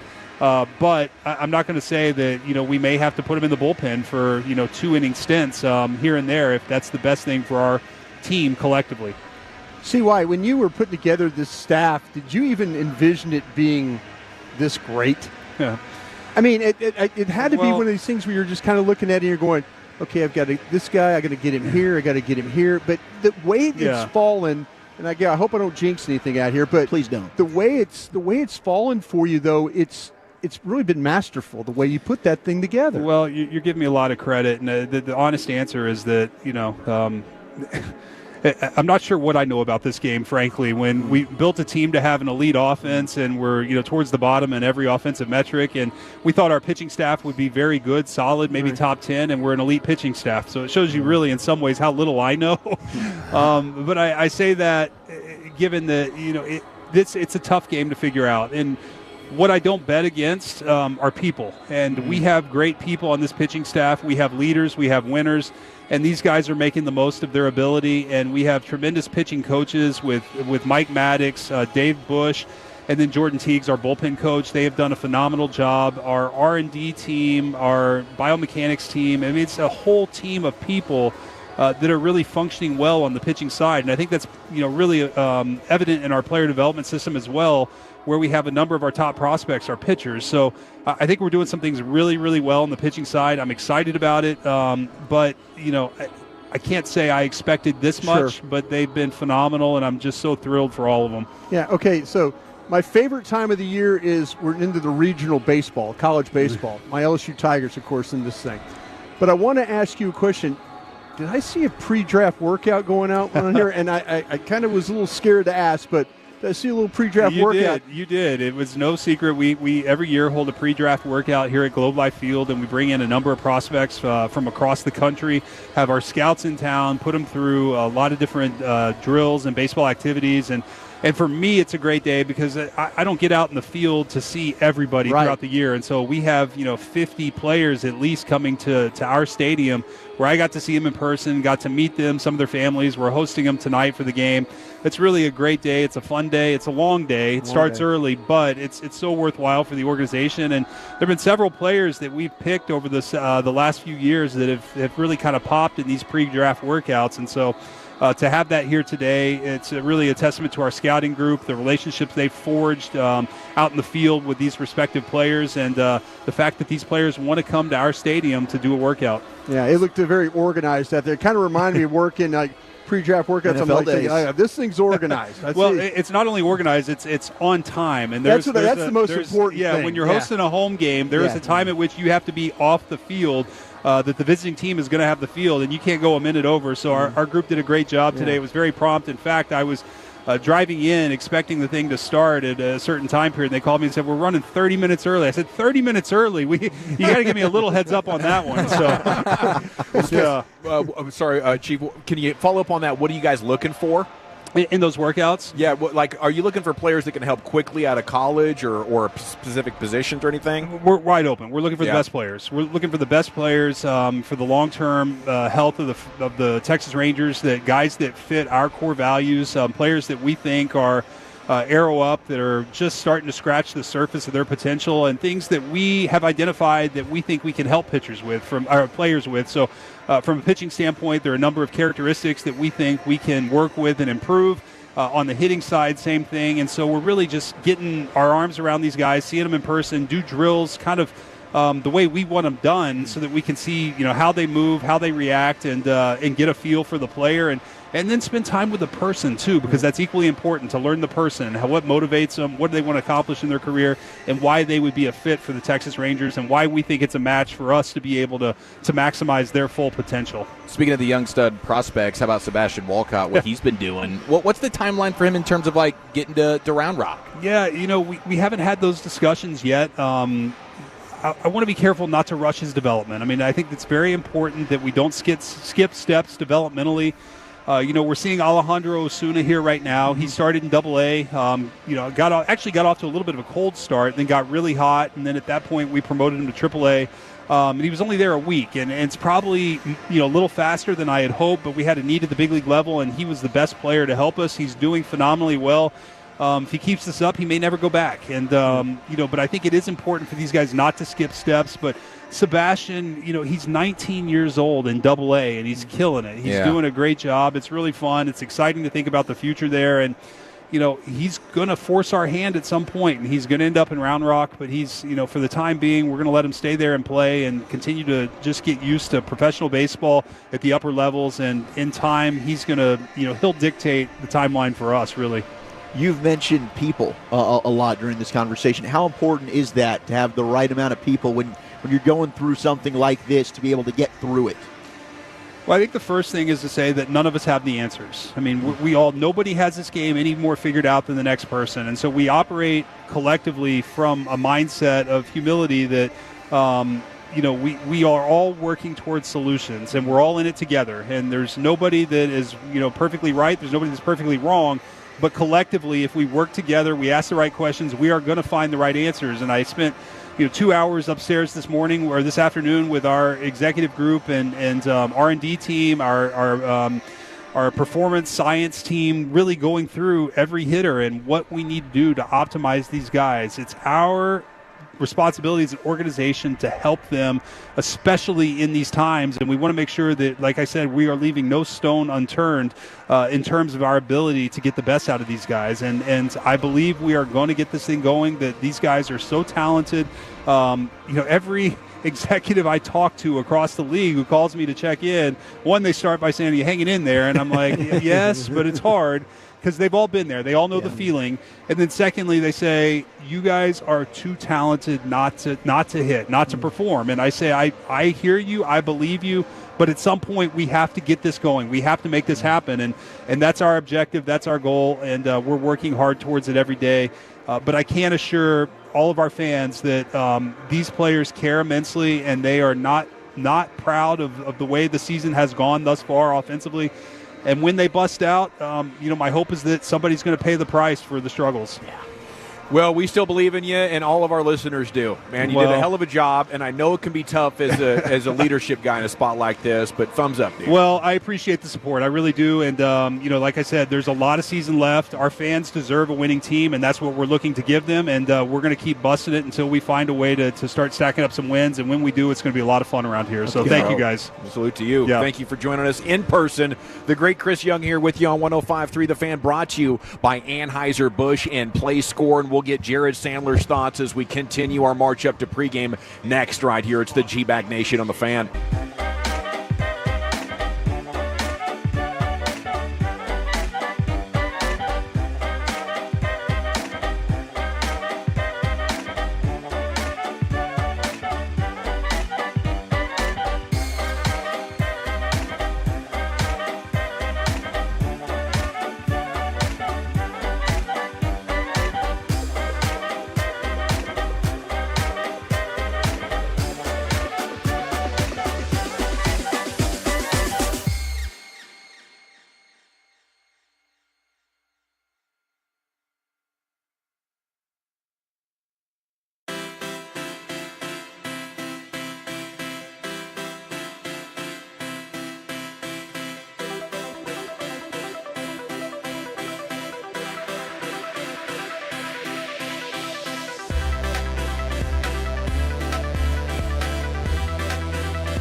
Uber Eats has Lola V products? I gotta remember that. Well, you know, they say in order to remember something, you have to forget something else.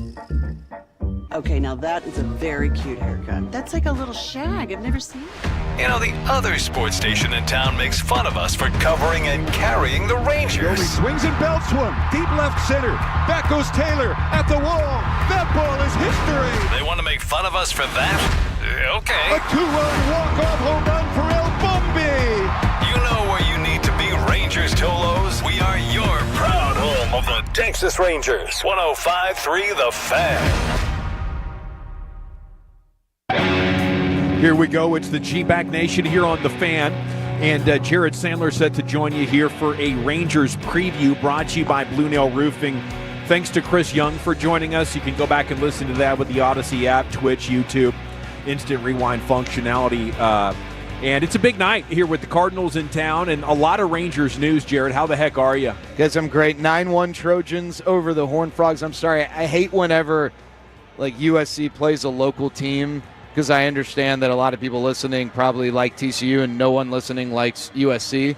But this is the first time USC's been in the playoffs since Josh Hamilton was a Ranger, so I'm pretty fired up about this. Wow, congrats. Yeah. And I know a lot of people are fired up for Rangers news and Rangers success, but we got to start with a tough one. Adolis Garcia not in the lineup tonight, and Bochy saying it's a mental day. What's going on there, Sands? Yeah, I mean, hey, at the end of the day, this offense is not performing at the level that I think the roster, the talent suggests that they can, and that's not because of one person. It's because of multiple people. But, Adolis hasn't really been hitting it. And when Adolis is struggling, it really just has a different it can get rough, right? Because he swings it a lot. I mean, the other day, I think it was his last at bat. He got back-to-back sliders off the plate and chased them both, right? And it just, not even the most competitive sliders, right? The ones that start over the outer half and then they sweep off the plate or snap off the plate. Like these were pitches that you maybe swing at the first, lay off the second, right? And it seems like he's in one of those swing happy funks. In general, the chase rate is up, the swing rate is up, but he's really been trying to swing his way out of this, and they got to start scoring, and it's tough to envision a mix in which Adolis Garcia is not a part of it, but that he needs to start performing. And I think, mental day, maybe sending a message. I don't know. But it's also, Gavin, it's against a lefty, right? So this really is like, this is a mental day. This is Adolis, we need you. Because, when would Adolis not start against a lefty? I threw it out last year. Sorry, Wolchuk. And I don't know. But is he like. He was really offended. Is he like, dude, I gave you guys a World Series and you can't. I'm over 30 years old, right? I'm a late bloomer.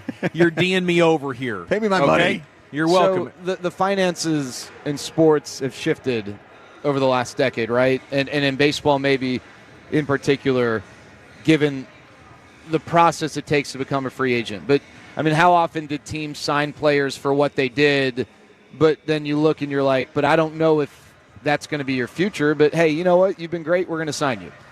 But in baseball, that front offices aren't doing that as much. I mean, it's not that they don't care about what you've done, but at the end of the day, when it comes to the contract, it's what do we think you're going to be worth? And there's exceptions, right? Like Marcus Semien. When the Rangers signed Marcus Semien, if you gave John Daniels and Chris Young truth serum, my guess is they would probably say, we don't expect that in year 7 he's going to be as good as, in year 2.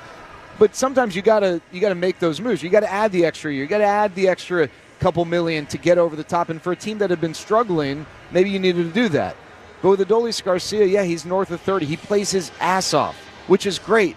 It also maybe isn't the best for long-term health, right? Which I hate that that's the reality, and I don't know if that has anything to do with their thought process, but I'd love for Adolis to get paid. And I think the best way for Adolis to get paid is to start hitting, because what we're seeing right now is a guy who's playing great defense. If the season ended today, he's winning a Gold Glove. He is really good on the bases. And now if you get a guy that's hitting, this guy's going to get paid, right? That's but Do you think he's not hitting because of the money? And now it's crazy because what's his market value? I mean, well, I'll say this. His last year was tough because he wasn't hitting, he wasn't fielding. Right, and at that point, he's not that good of a base runner where he's not Billy Hamilton. The fact that he's playing good defense, teams would look at him and probably say, hey, okay, he's healthy. That's good. We like that. But, yeah, I mean, Gavin, you want to get paid as an everyday player, right? And then there are various levels, right? You're an everyday player. You're a middle-of-the-order bat. You're an all-star, different levels. I think he could still get paid as an everyday player, but unless he starts hitting, I mean, maybe I'm wrong on that. And he's certainly not getting paid as a middle-of-the-order bat.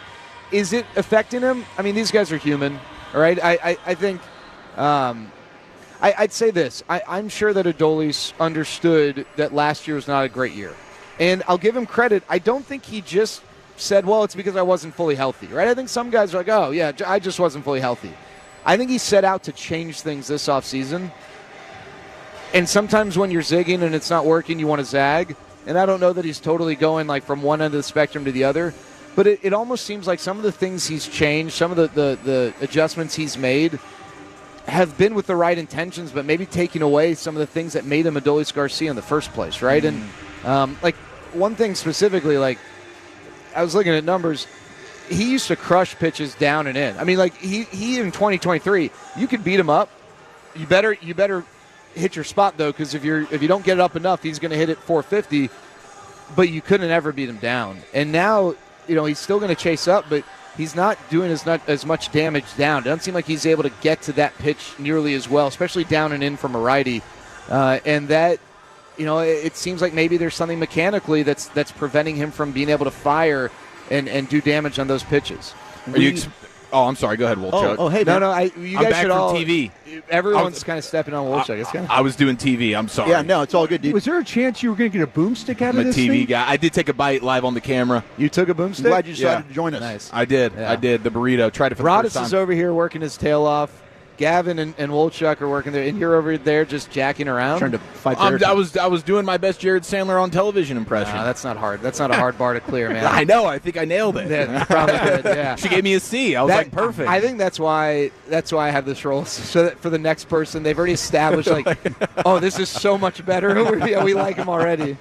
Jungle Cat tonight, right? Texas Tech night. He's going to set the world on fire. Grant McCaslin here, so North Texas fans hopefully still feel good about Grant McCaslin, one of my favorite college basketball coaches. Love the guy. He's throwing out the first pitch. Josh Young. Hey, Matthew Liberator's pitching, and he's tough against lefties. The Rangers really need their righties to do some damage, so makes sense. Josh Young, let's get it going. And he's been, hey, by the way, Josh Young has been really good. Arguably been this team's best non-Seager offensive player, right? Yeah. Young and Langford, both have been really good, but, it's time for a few of these guys to just get white hot. We're going to be wheeling and dealing tortillas out on the field tonight. Oh, yeah? After Josh Young hits a Jimmy Jack. Why not? Let's Are you go sticking for around it. for the game? Well, absolutely. I mean, look at me. I'm dressed ready to go. I mean, Eagle ready, dude. What's the white stuff Game on your day pants? Is that painting? We're gonna call that paint. Okay. Yep. Working hard. Okay, Leiter starting tonight. Rocker in the AAA was amazing. Can they still improve their location, Sandler? Leiter and Rocker at this point in their careers? Long college career, a couple years out of college. Yeah. We're still in that direction? Yeah, I think if you look at a lot of young pitchers, here's the reason why. You don't get challenged like at Vanderbilt in the minors. These guys aren't getting challenged the way they're getting challenged here in terms of being as precise as they need to be with their command. Jack Leiter's talked about how, getting to two strikes, he's got to work on his ability to finish hitters off with two strikes. Well, the pitches he's throwing here that Red Sox hitters, because that's the start that I think about, are laying off. Jack Smith McGee in AAA is, he's swinging to that pitch 10 times out of 10, right? So it's not that they weren't pushing themselves or pitchers don't push themselves, but you always, your competition informs you what you need to do. And so I think for sure it definitely will help. With Rocker, I want to see, we need to see that 97, 98 mile an hour velocity with that fastball, because the four-seam fastball is not a ride, carry fastball. It's a pitch that it needs that velocity, right? And then getting that breaking ball, closer to like 83, 84. That's what I want to see from him. And with Jack Leiter, he's done a great job going from last year to this year and getting to two strikes more efficiently. Now it's about putting hitters away with two strikes, which I think will come with a little more experience. Jarrett, how hard has it been to come up with content? Because every night, I was watching you in a post the other night, and it's almost you had like a loss for words. Well, like you kind of put your head down and you're asking Hicksy, and you really. How many times can you ask about? That's what I'm saying. That's what I'm saying. How do you go into a clubhouse and the guys look at you? You're always trying to ask maybe another question or two, but in reality, you want to know, guys, what do we got to do here? Yeah, it's been the same story, right? That's what I'm saying. Yeah, and so you it's look tough. really beat down in that way of another great pitching performance and no hits. Yeah, can I be honest with you? I mean, I'm beat down because I don't mean beat down in a bad way. No. Yeah. I mean, hey, first of all, I'm a huge Rangers fan, right? Sure. That's like you're never going to take that part out of me, Sure. right? I grew up here. I am a diehard Rangers fan. Got a championship ring. Yeah, well, yeah, and I didn't deserve that, but I'm grateful for it. But I also I'm around the people, and I see that these guys are working their tail off. I see the coaches who their jobs are going to be there or not be there based on things out of their control, right? These coaches aren't going up saying, hey, swing and miss at the fastball down the middle on a 3-1 count, right? You know, like, and these players, they're not going up there, hey, I can't wait to swing and miss at this great pitch. I'm going to chase this one in the dirt, And I know fans, I get it. Like, at the end of the day, people don't care. They only care about that up to a point. I get that. For me, though, like, I feel for these guys, right? And I feel it is tough. I'm trying to figure out different ways to have the conversation so that each night maybe we're doing something a little bit different. And maybe we're teaching you or you're learning something a little bit different about why the offense wasn't clicking tonight. But, I mean, we're 58 games in, and the last 35 or 40, it's been a struggle. And, yeah, I mean, it's not fun. You're a loss for words now about it. Yeah. I'm never. I mean, you guys know I can ramble with the best of them. But, yeah, it's tough to talk about. Love you, Zance. But then, yeah, I love you guys. Here's the deal. We were going through the lineup. You got Silver Sluggers, All-Stars, up-and-coming stars, and why, something is missing, right? It's not just guys who – it'd be one thing if it was like, hey, these guys are all projectable, and they're not meeting that. It's guys who have done it, and they're not 40 years old. Yeah. And so I think that's where a lot of the confusion is. If they do find it, can you let them know to tell the Dallas Stars what it is before next playoffs? Man. Thanks, buddy. Yeah, see you guys. He's at Jared Bye, Sandler Jared. on Twitter. A must follow for Rangers fans everywhere. And he has the pregame coming up in 93 minutes right here on your home of the Rangers. Time now. Crack him if you got him at 877-881-1053. What you drinking and what you thinking is next on The Fan.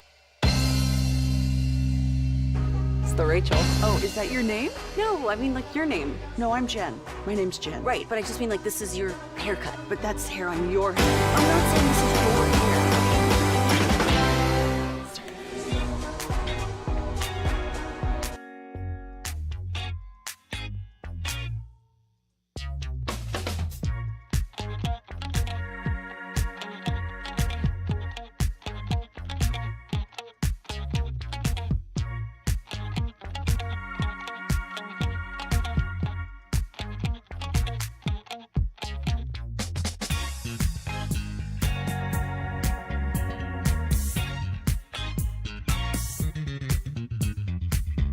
Do you think it's true that you've got to forget something else to remember that Uber Eats has groceries?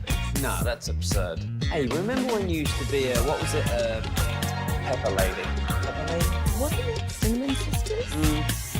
Those are babes. Saffron Squad? Nutmeg Maidens? Pre-club? No. Nutmeg Maidens? I just said that. Was it Spice Girls? Doesn't sound right. Was it Saffron Squad?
D&M Leasing Studios. You're rolling with the G-Bag Nation on 105.3 The Fan. Yeah, buddy, here we go. It's hour number 4 of the G-Bag Nation on 105.3 The Fan. Thanks for making us part of your day. Tolo to you, sir. Okay, it's quitting time at 877-881-1053. What you drinking and what you thinking? Okay, we'll go around the broadcast position, tell you what we're drinking and thinking, head into the Pimp Cup, hear from what Lucius is drinking and thinking, and then get as many of your phone calls as we can in before we get to Eric Nadel. Crack them if you got them at 877-881-1053. Crack open the phone call. Tell us what you're drinking and thinking here. I mean, you got so much to react to. The Rangers, Dolly's not playing tonight. Obviously the Stars and the Mavericks and the Cowboys and FC Dallas, whatever you want. It doesn't have to be sports. But the only rule is you can't be operating heavy machinery at the time. That includes an automobile, and you got to answer the questions. Cowboys coaches is what I'm thinking. I'm drinking my 20-ounce Diet Coke. But don't eat the cheese that you think you're going to pass the ball 35 times a game or 58% of the time or something because you have Pickens and CD now. If you think you are a contender, you have to ask yourself, is our running game good? And if the answer to that is no, or I think we're going to pass our way around it, you better have Joe Burrow with Chase and Higgins, or that ain't going to happen. Many have tried and failed. Chief, I would take you to 2019. They were 8-8. Dak threw for 4,900 yards. You had 1,100-yard Gallup, 1,100-yard Amari Cooper, 600 from Randall Cobb, 800 for Witten, right? And Pollard and Zeke combined for about 380 carries. They ran for 1,800 yards. That needed to be 480 carries. And Dak needed to attempt 500 passes instead of the 600 that he threw, right? So many have tried with this. You go to 2021, Dalton Schultz and Cole Beasley, are a factor. And dang it, they looked good once again in the regular season, but when they got to the playoffs, it didn't work because they couldn't run. So I know they're saying the right things now, but so did McCarthy. McCarthy said it for 5 years, I want to run the ball. Yeah. They never did. Never did. So I'm hoping that we understand.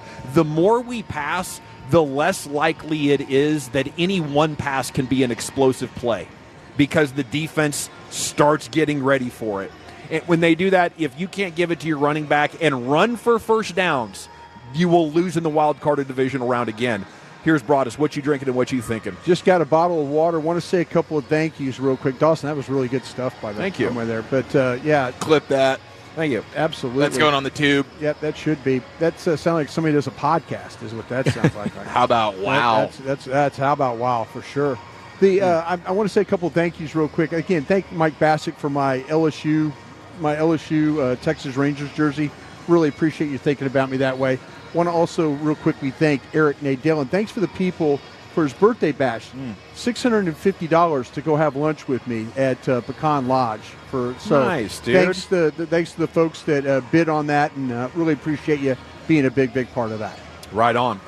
Get these phone calls coming in here at 877-881-1053. Chief, drinking, thinking? Drinking some spring water and thinking about just how fired up I am for the weekend for the most part. I think we got some pretty weather going down. Yes. So this is good. 84. Also, roof open. How about this? Huh? We got roof open tonight. Also thinking congratulations to a great American competitor, Joey Jaws, re-breaking a record that he set when it comes to consuming popcorn in a matter of just 8 minutes. The dude ran it up in a disgusting way. So he's breaking his own records at this point. Don't think he's doing the Nathan's Hot Dog Challenge this year. That's a bummer. But salute to him, man. He continues to just be dominant. Did he retire from that?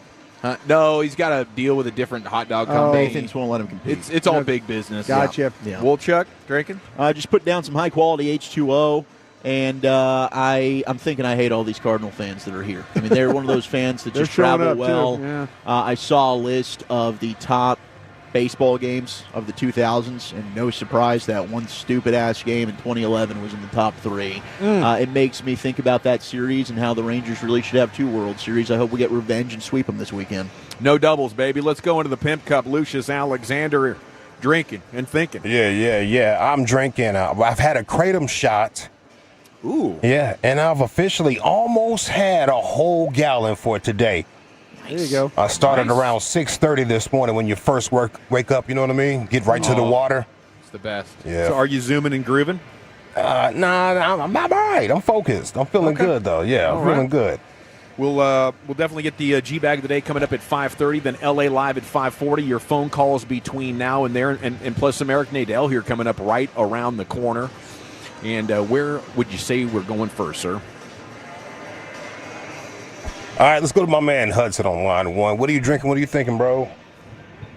Hey, Bubba. I'm drinking some nice hot black coffee, and I'm thinking the Cowboys are going to upset everybody in Vegas. I believe we are going to go past the wild card in the first round. We're going to make it to the second, and I think Getty might be going to prison, boys. All right. I'm going to hang up, and I'm going to listen. All right. Bubba sounded hammered drinking black coffee. Do you think he's trying to sober up? I think he's trying to sober up to get home. Sober up before the wife gets home, maybe? I think so. Happy hour got away from him. Yeah. Now he's trying to go with 5 the coffee. o'clock somewhere. The coffee Hail Mary, man. Yeah. I love it. Hudson, I hope you have a great weekend. And as LA will tell you coming up in LA Live, don't crash out. Don't crash out. Where are we going next, Lucius? Rodeo Ryan, what are you drinking? What are you thinking? Well, boys, I'm drinking Dr. Pepper with a little bit of Jim Beam in it today. What? Yeah, Jim Beam is back in my life just a little bit. But what I'm thinking is just how bad this year is for us Dallas sports fans. With the debacle we just witnessed with the Stars, the Rangers are in shambles. Who knows what Nico's going to do with the Mavs. And the Cowboys ain't got a chance with the schedule that they got this year.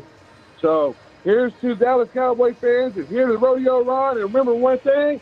If you ain't drinking that Jim Beam with Rodeo Ron, listen to that 105.3 The Fan. Where the you at, baby? Yes. Oh, my. I love it. Did we get the rodeo relapse? Man, I mean, a guy he just punched us with it like it was not some breaking news. I thought we needed to stop down for that. So That just felt a like little bit. we needed to do a little presser. That was almost get a ganger going. What was that? 2.5 months? I think about 10 weeks. He's going 8, 9 strong. weeks. I don't know. Like, should we be excited for him? Or I'm excited that he has figured out how to responsibly drink, guys. That's what I was thinking. Yeah, he didn't have to totally cut it out. You go cold turkey for a while. Yeah. You get your wits about you. And then the discipline all of a sudden starts coming back. Yeah. You start now, back again. It's if he's got to quit again, I'm sure he can. He's going to go back to where just 72 hours in the hospital. Yeah, I'm sure this isn't a daily thing for him now, right? It's just it's a Friday.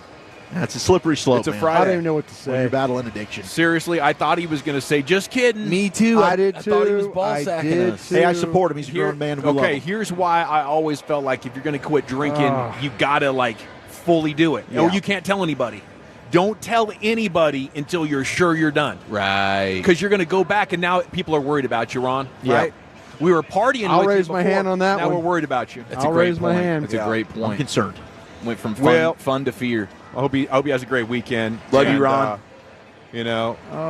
I'm sure his drinking buddies are fired up to have him back in the game. So live it up. Okay, who's next, Lucius? Big Jim, you're in the G-Bag Nation. What are you drinking? What you thinking? Oh, Jim. I'll put Jim on hold. Oh, Jim. All right. Polo, what are you drinking? What are you thinking? Polo. I'm smoking and choking right now. But I haven't heard from you guys in a while. Happy May. It's going to be June. I'm moving next month. Kind of stressed out about that, but I'm ready for new beginnings. Something I've been thinking about, my homeboy Terrence came over to my house last week, and he's talking about Cooper Flagg. I said, yeah. He said, well, you know what? Everybody making all this hype about Cooper Flagg, and what if he turns out to be the next Adam Morrison or Keith Van Horn? I said, you know what? You may be right. And so I thought about it for a second, and I let it go. But the Rangers, Marcus Semien and Adolis Garcia, you ain't worth no $100 million. I hope they trade your sorry butt, get a left-handed pitcher. And as far as the best top 3 movies made in Dallas, Problem Child, RoboCop, and JFK, I think Problem Child may be the best one after JFK. I love y'all. I love RoboCop. Bye. Appreciate you, Polo. Thanks, Polo. Have a good one. It opens a line at 877-881-1053. I think Flagg's just much more athletic. Like, I don't know if Morrison and Van Horn went through the combine, but they were tall guys that could shoot, right? You were going to get no defense. You were going to get no creativity. There's no point guard skills in there. And if they're not making shots, they're not going to help you win. They're not even spot-up shooters. I don't know. What other white guys can we think of that he might end up being like? Andre Karolinko. Yeah, let's maybe just throw out all our white guy names. Keep the stereotype going. All righty. At 877-881-1053. Who's next, Lucius? Nui, you're in the G-Bag Nation. What are you drinking? What are you thinking? What's going on, boys? I'm drinking. I'm excited right now, and I'm thinking that Scotty's going to take the boys all the way because, for one, he's not a chronic clapper like Jason Garrett, and two, he's not a puppet like Mike McCarthy. And three, I think he's going to call the plays that Dak needs to be running, and I think the offense is going to humble. The offense is going to hum, and the Cowboys are going to actually get over the hump. Thank y'all. Thank you, Newey. Thank you. Appreciate the call. I was wondering if we were going to hear from Newey Scruggs there for a second. Thought so. Talked to Newey the other day. That'd be cool if he called in on what you're drinking and what you're thinking. Of course, a former fan host when I first got to Sure. the fan. Newey did middays. Yes. With Richie and then, Good and then dude. solo for He's a a while. beast. Yeah. Yeah. Let's see if we can get a couple of more in here this evening. Lucius, what do you say? Who's next? Joseph, what are you drinking? What are you thinking, Joe? I am drinking some water, smoking some chronic, and check this out. This is what I'm thinking.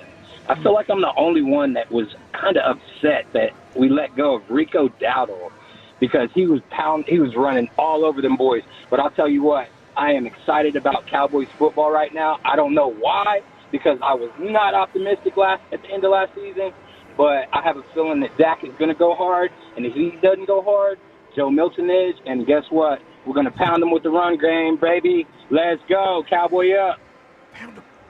Yeah, I hear you on that Rico thing. I wonder why they let him go, Brian. Do you think if they started free agency over again, they would have just brought him back? Well, I think that he wanted to leave. I think he went home to Carolina. Oh, I see.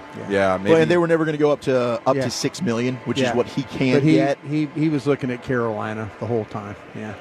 I mean, you look at some of his success rates on his run. Yeah. They were elite. They were like top 5, top 6 in the NFL. You just didn't get the break loose ones.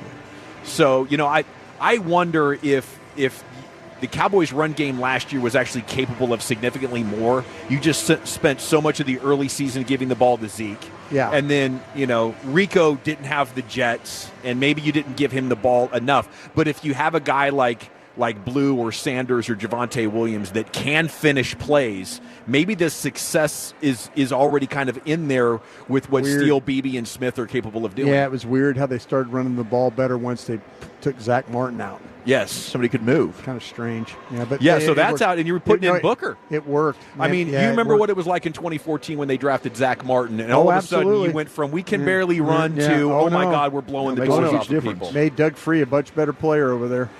Okay, can we get a couple of more in, Lucius? Yeah, let's try Big Jim again. Big Jim, what are you drinking? What are you thinking? Well, apparently I'm drinking too much. I had to hit the mute button on my phone. Just drinking a little whiskey on a Friday afternoon. It's been a while since I talked to you. Vertical, that's good, my age. I got to echo the last caller. I'm a little bit excited. I like what I'm seeing.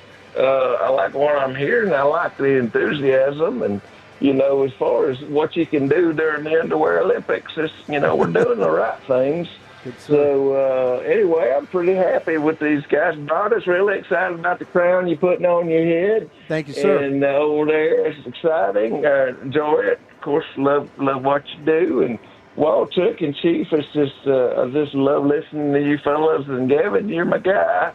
And, ain't nobody better than Lucius, so it's good to talk to you. We got a lot to talk about, and, hey, they were talking this afternoon that the Atlanta Falcons are trying to package up their tight end over there and trade him off somewhere else. But I'm happy with what we got. I like the fact that we're getting some big uglies up front that can move the ball and run. So yeah, I think there's a reason to be excited. We'll see what happens in Oxnard and see what you guys see. But hey, listen, love you fellas. Thanks for the joy for the past month, and we'll talk to you soon. Okay?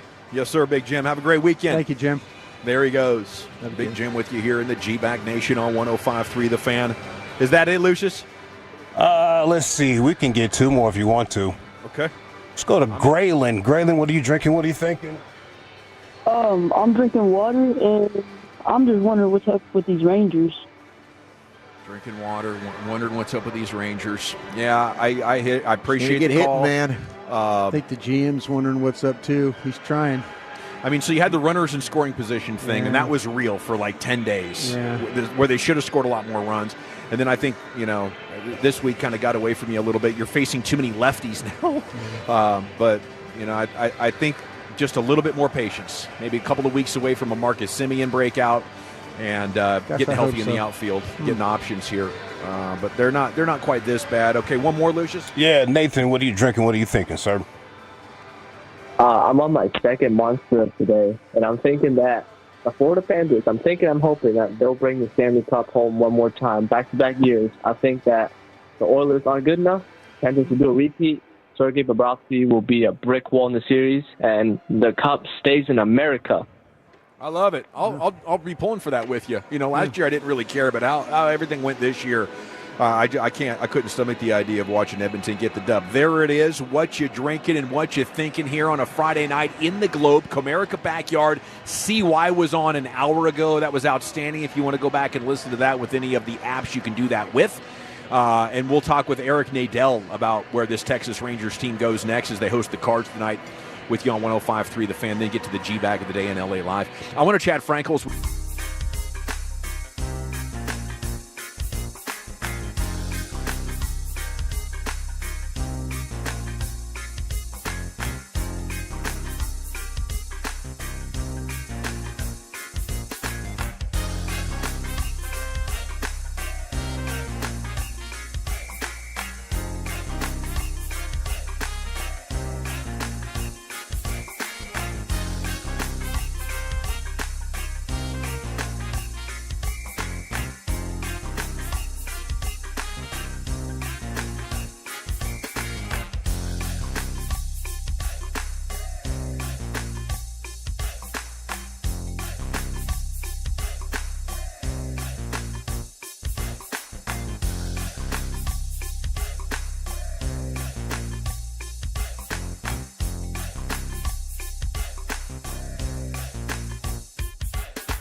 buddies, welcome back. Segment's brought to you by the Frankels. We're about to get Eric Nadel on.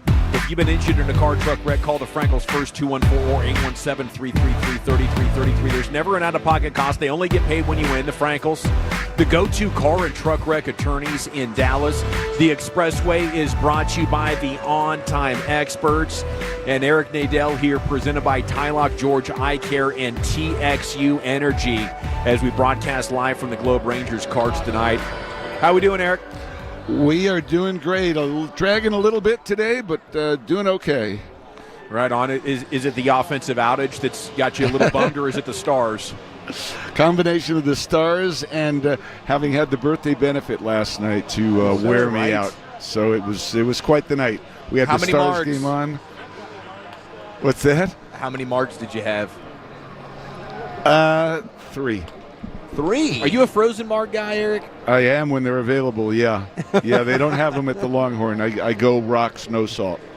Love it. Everything go as you'd hope, though? Yeah, we did well. We had 640 people there. Our goal had been 600, so that worked out great. The Grant Halliburton Foundation raised over $100,000, and a good time was had by all. You know, a lot of people who had never been to the Longhorn Ballroom had their first exposure to it, and everybody loved the venue. And the Lunch with Brian brought us. You ready for this? Yes, the Pecan Lodge went for $650. Yes, sir. Cha-ching. Thank you very much. Thank you, Eric, for letting me be a part of this. I really look forward to hanging out with some folks. And Pecan Lodge, one of my favorite places. But I promise you, that auction item is going to be the best. Those people are going to come back next year for twice the money with the time I'm about to have with them. All right, I love that attitude. Yes, sir. We'll get that done. Okay, speaking of what you do, when you hear it's a mental health day for Adolis Garcia, do you feel like, do you feel for him a little bit more, I guess? Yeah, I do. I mean, I know whatever he's going through is related to performance, and it's, I'm not a mental health skills coach, but I do know that confidence is such an important part of whatever you do. And when it comes to hitting, if you're not relaxed, if you're pressing, you just can't do it. And Cito Gaston, the Toronto Blue Jays manager, used to be very graphic in saying that there are 2 things that you can't do when you're pressing, when you're tight. One of them is hitting. Well, I guess that explains a lot. I will leave the rest to the imagination. Yes, sir. Do you think this could shake Adolis into a better place to produce? Who knows? Maybe it's worth a try. It's maybe it's shock therapy. I don't know, but they pretty much tried everything other than giving guys extended days off. And I think at this point you pretty much have to do that. It's so odd to see him not in there against a lefty, but he's just not hitting lefties. He's actually hitting lefties worse than righties. He's got a 149 batting average, and an on-base percentage of 167, a slugging percentage of 170 against lefties. It's just inconceivable. It's contagious, I guess, down and there. This is a good lefty tonight. This is a guy who will take advantage of you. If you're chasing, if you're not disciplined. He's got about 6 different pitches. He uses them all, and he generally throws strikes. Though he's a guy who's around the zone. He's only walked 8. I'm talking about Matthew Liberator, who's pitching for St. Louis tonight. And who knows? Maybe Adolis finds his way back in there tomorrow against the righty Sonny Gray. But I don't know. It's interesting to be facing the Cardinals, which is the team that Adolis originally signed with, and the team the Rangers got him from. And the Cardinals underwent so much criticism for letting Adolis go and letting Randy Arozarena go. And now Arozarena has kind of come back to the pack as an average outfielder at best. And the guy they got for him is the guy who's pitching tonight, Matthew Liberator. He's been sensational. He has a 273 earned run average. He's got a strikeout to walk ratio about 7-1. And people are forgetting in St. Louis now that they need to criticize the Cardinals over letting Arozarena and Adolis go. Sounds like the guy could already be on pace for a one-hitter, if you ask me, Eric. The way things are going. So Do you think Marcus Semien could get a day off as well soon? I think so, especially, if Corey's able to stay in the lineup, I think we'll start seeing Semien get regular days off, which is what Bruce Bochy had planned to do coming out of spring training.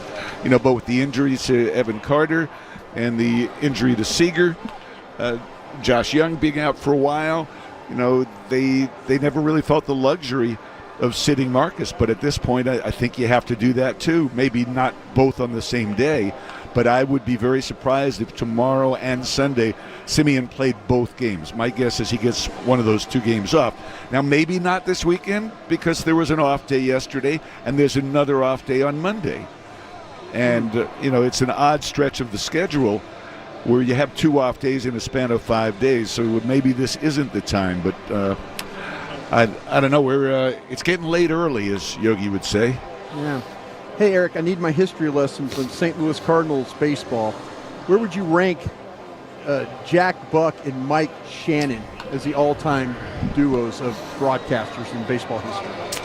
Well, Jack Buck's one of my all-time favorites, and he was extremely warm and kind and gracious to me when I started doing this. Shannon is one of those classic local baseball announcers, beloved by the people in that city. He was a World Series player for them. Sure. Back in the late 60s. And even though he wasn't the classic broadcaster who you would study in a broadcasting class, he had a distinctive style. He was a man of the people, and they absolutely adored him there. So, as a team, they would rank right up there. But I think if you're going to talk about the best St. Louis radio team, you have to include the Harry Carey Jack Buck team. Yeah, there you go. And that would probably be, the standout St. Louis broadcast team. As both of those guys have won the Ford Frick Award. Eric, we just have one more question. If a Cardinals fan was in here with a David Freese jersey, hypothetically, right now, would you escort him out of the building if you had the power to do so? I'm already throwing up in my own mouth. Likewise. I'm sorry for that reference. What you drinking and what you thinking, buddy? I've been drinking green tea all day to try and wake myself up without putting too much coffee acid into my system after last night. And what I'm thinking is the Cardinals, and Matt and I talked about this the other day, to me, they have the best uniforms in baseball. I just love those birds on the bat. I like them better on their home uniforms, but I love them on the road uniforms too. And as much as I have, all kinds of nightmarish memories, going back to the 2011 World Series when I see the Cardinals, there's something about those uniforms that makes me think of Stan Musial as a kid and Lou Brock and Curt Flood. And, there's a special tradition, and it really is. It's something special to be playing these guys. Well, thank you, sir. Have a great weekend. Thanks. Hopefully people will come out and enjoy a great weekend of baseball. Shoot, yeah, sounds good. Roof open tonight. It's going to be beautiful. Eric Nadel brought to you by Tylock George Eye Care and TXU Energy. And into the Pimp Cup we go for the G-Bag of the day with Lucius Alexander. Yep. G-Bag of the day. We do it every weekday on the Fan at 5:30. If you see anything floating out there this weekend, don't be afraid to hit me up at Lucky Lucius P on social media. And if you hit me up on Instagram, I'm going to check those DMs this weekend. For sure, man. So sit back, sit tight. Lucius Alexander on Facebook. You can follow us all if you find G-Bag Nation on Twitter. Our winner right here, day 2, Texas Rangers radio broadcast here on the Fan with a great broadcaster, Matt Hicks, got it lost in the lights. Lefty to lefty, and here's the 1-1. Swing and a miss. Slider again. And did I miss a pitch? He just struck him out. I guess that the second pitch was a strike. Why did I mark it as a ball? I'm having a tough day, Eric. The sun is a little rough. Yeah, it is. Tough day.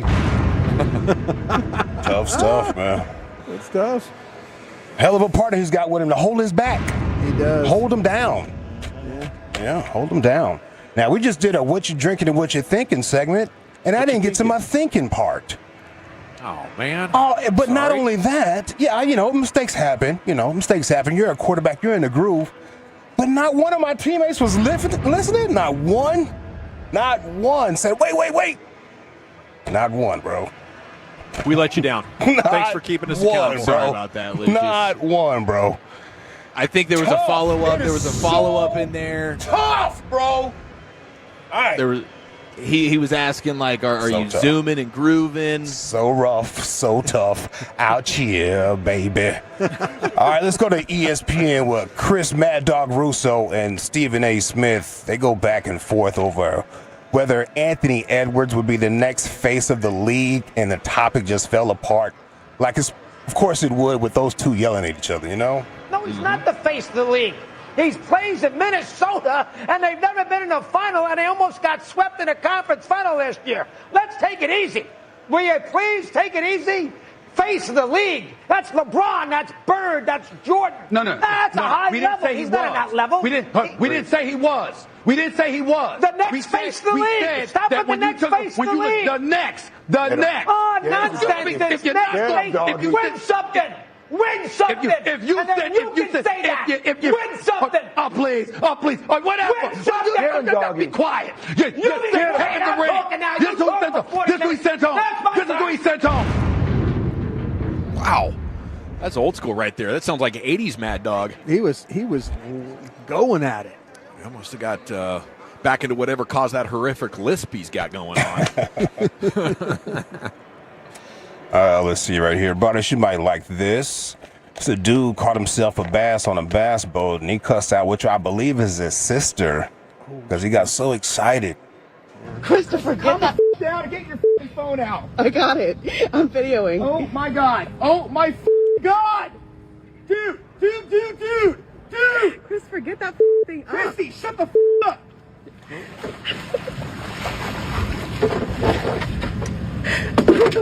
God. Are you Oh! Whoa! Get back! Look at that! What the Quite impressive. Quite impressive. I'll tell you what, Lucius, one time my buddy, he caught a 12-4 bass. And I said, hey, we grabbed the net. And he goes, don't effing move. He said, don't move. Don't do too much. He did not want me anywhere near maybe knocking the fish off the lure. I was going to get the net and try and scoop it. He goes, don't effing move. I sat in the back of the boat and didn't flinch at all. You fish guys are just crazy how fired up you get for this. No, it's yeah. Yeah, it looked like a 4-pounder. One day. I want to go fishing with Lucius. I really do. Yeah, I mean, a 2-pound bass is nice. That's a nice catch. Hey, man, fishing's go fight hard. a little bit. Fishing's hard.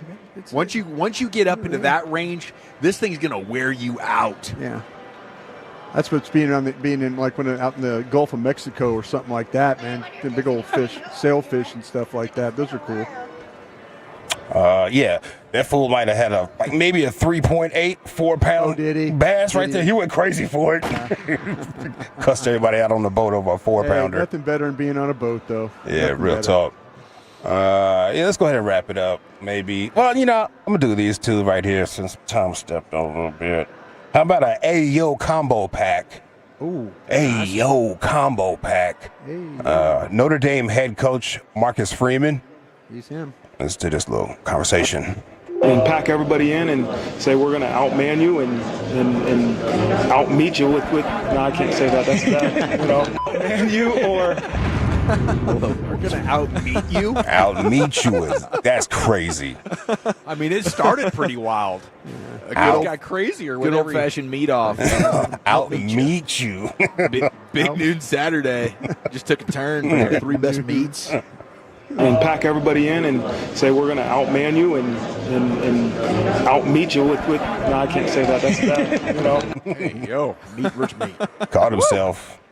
And let's go to Falcons QB Michael Penix Jr. What was his? Oh man, I think they're talking about his DJ somebody, the quarterback's coach. How are they gelling together? I can't remember DJ's last name, but anyway, you'll hear it. Oh my gosh, I do not know who their quarterback coach is. I'll find out.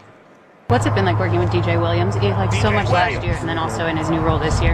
Yeah, man, it's been good. That's my dog. Like, I could be open with him. He'd be open with me. He'd be hard on me. Yo.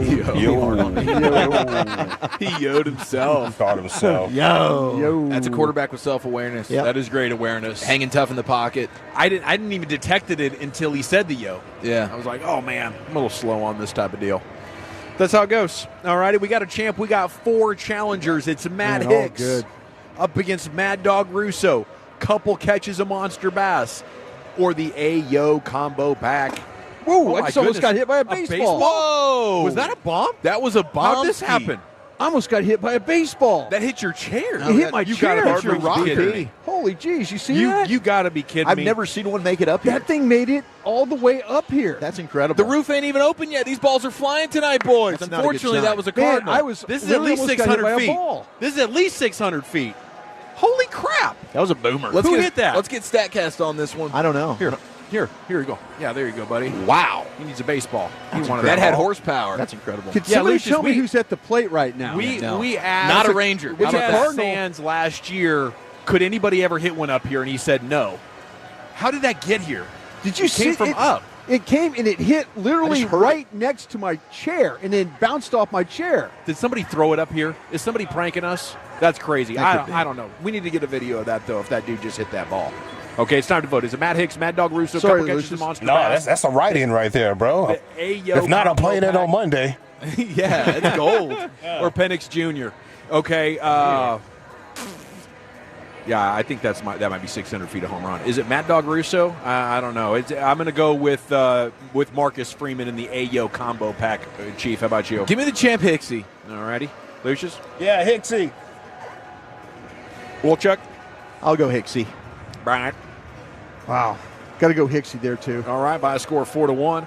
And still, your G-Bag of the Day champion is the Rangers broadcast crew coming up now in less than an hour here on your home of the Rangers. I might have to wear a helmet up here at this broadcast position. I don't know who that Paul Bunyan son of a gun down there is, but I don't feel safe anymore. Wilson Contreras, that's who it is? Wow. Let's stay in the Pimp Cup where Lucius has LA Live. He doesn't play for us, huh? No. Oh, damn. Unfortunately not. Crap. All right, let's get into a feel-good. Let's get into a Friday edition of LA Live right after the great Rick James. Well, all right, you squares. Time to smoke. Fire up this funk and let's have a toke. It'll make you dance to some of everything. Everybody get high. Lucius, we love you, bro. 5:45 to 6 p.m. That's my jam. I try to leave work on time just to hear you. That is my entertainment for the afternoon. You keep me high, you keep me happy, keep me in the Pimp Cup, dude. Live updates every day. I love it. There you go. Hey, this is LA Live for May 30th, 2025. It is a feel-good Friday here in LA Live. What you think, Lucius? Another wild-ass week of 2025 in the books. Now let's enjoy this weekend safely. Avoid the law dogs, because if you get arrested tonight, you will not get out of jail until Monday, so mind your speeds. Don't drink and drive. Keep your emotions in check. I don't want to see you on Dallas, Texas TV or DFW Scanner this weekend. It's been looking real scary on DFW Scanner. Real scary. Matter of fact, DFW Scanner, you looking kind of funny in the light, son. You looking kind of real funny in the light right now, for those that know what I'm talking about. In other words, do not crash out this weekend like this Maryland woman did. Maryland, stand up. Come to the front of the congregation. She has been hit with child abuse charges. Oh, yeah, she got him. On a vacation, too. This is a vacation situation there, Mr. Broadus. Yeah, she punched, threw a water bottle, a full water bottle, and mashed the little boy's face into the side of an airplane window. Oh, no. On a flight from Disneyland. Supposed to be one of the happiest places on earth. Yeah, what it is. Flight from Disneyland after little boy allegedly called the woman Miss Piggy. He also called her fat. Oh, wow. Yelling at me because I'm fat. You ever call a woman fat? The Miss Piggy thing was enough to get the point across, but he it's a little redundant. Make damn sure. That's a good burn, though. Must be like a Gen Xer. to be that mean and also know the Miss Piggy reference? No, he's a little boy. Oh, little boy. Yeah, that's what I'm saying. A child. How young is this kid? Oh. He's a savage. Grandpa must be a Gen Xer, hangs out with him a lot. yeah, something's going on there. Called her Miss Piggy, called her fat. She gave him that work. She gave him a punch, had his ears ringing together. Yeah, so don't crash out like that lady did. Keep your emotions in check. Keep it together, people. Here's a weekend warning. This weekend safety briefing. Do not add to the population. Do not subtract from the population. I'll be the one. Do not end up in the hospital, newspaper, or jail. If you do end up in jail, establish dominance quickly. Ooh, yeah. I feel like that's a trap. Trying to establish dominance quickly. You better be capable of it. You know? Yeah, that's going to be bad for you if you're not. Yeah, they call I'd your be bluff. terrified. I'd be like, crap, they say I gotta fight somebody in here, but I don't see anybody I can whoop. You know? Yeah, dude. Do they need That's like a an problem. older wise friend who can, you know, maybe write an article about something? I don't know. I'd be in bad shape. Trying to establish dominance quickly. You know what they say, well, it shows that you have heart and you're at least willing to fight, right? Okay, all right. So does that Yeah. count? Like if I throw a couple of punches and I'm trying, You take a respectable do I ass get respect kicking. for that? For Yeah, sure. Then you're being in the hospital after that. Yeah. Yeah. I mean, you're still getting turned out or whatever, but they'll have a little more respect for you. Yeah, yeah. And you know, anytime somebody comes in there with a little bit of hands after they seen your hands and they just want to let some frustration off, like that girl hasn't wrote them, you know, they commissary's looking crazy. They're just going to come find you and beat you up. Yes. Somebody's going to have a bad day every day in there. You've been marked, yeah. Yeah, you've been marked, bro. You're the punching bag. Yeah. Where are my letters? Go in there and find Dawson's cell. Kick his ass real quick. Get this frustration off. I'd be in my cell like shadow boxing at 4 miles an hour. Oh man, I'm gonna get in shape one of these days and get one of these boys. Hey, LA Live is sponsored by Greystone Roofing and Construction. That is greystone-roofing.com. Hold on. Girl, I look in your eyes, see you care. Y'all see that these police departments out here are now doing content creation? Yes.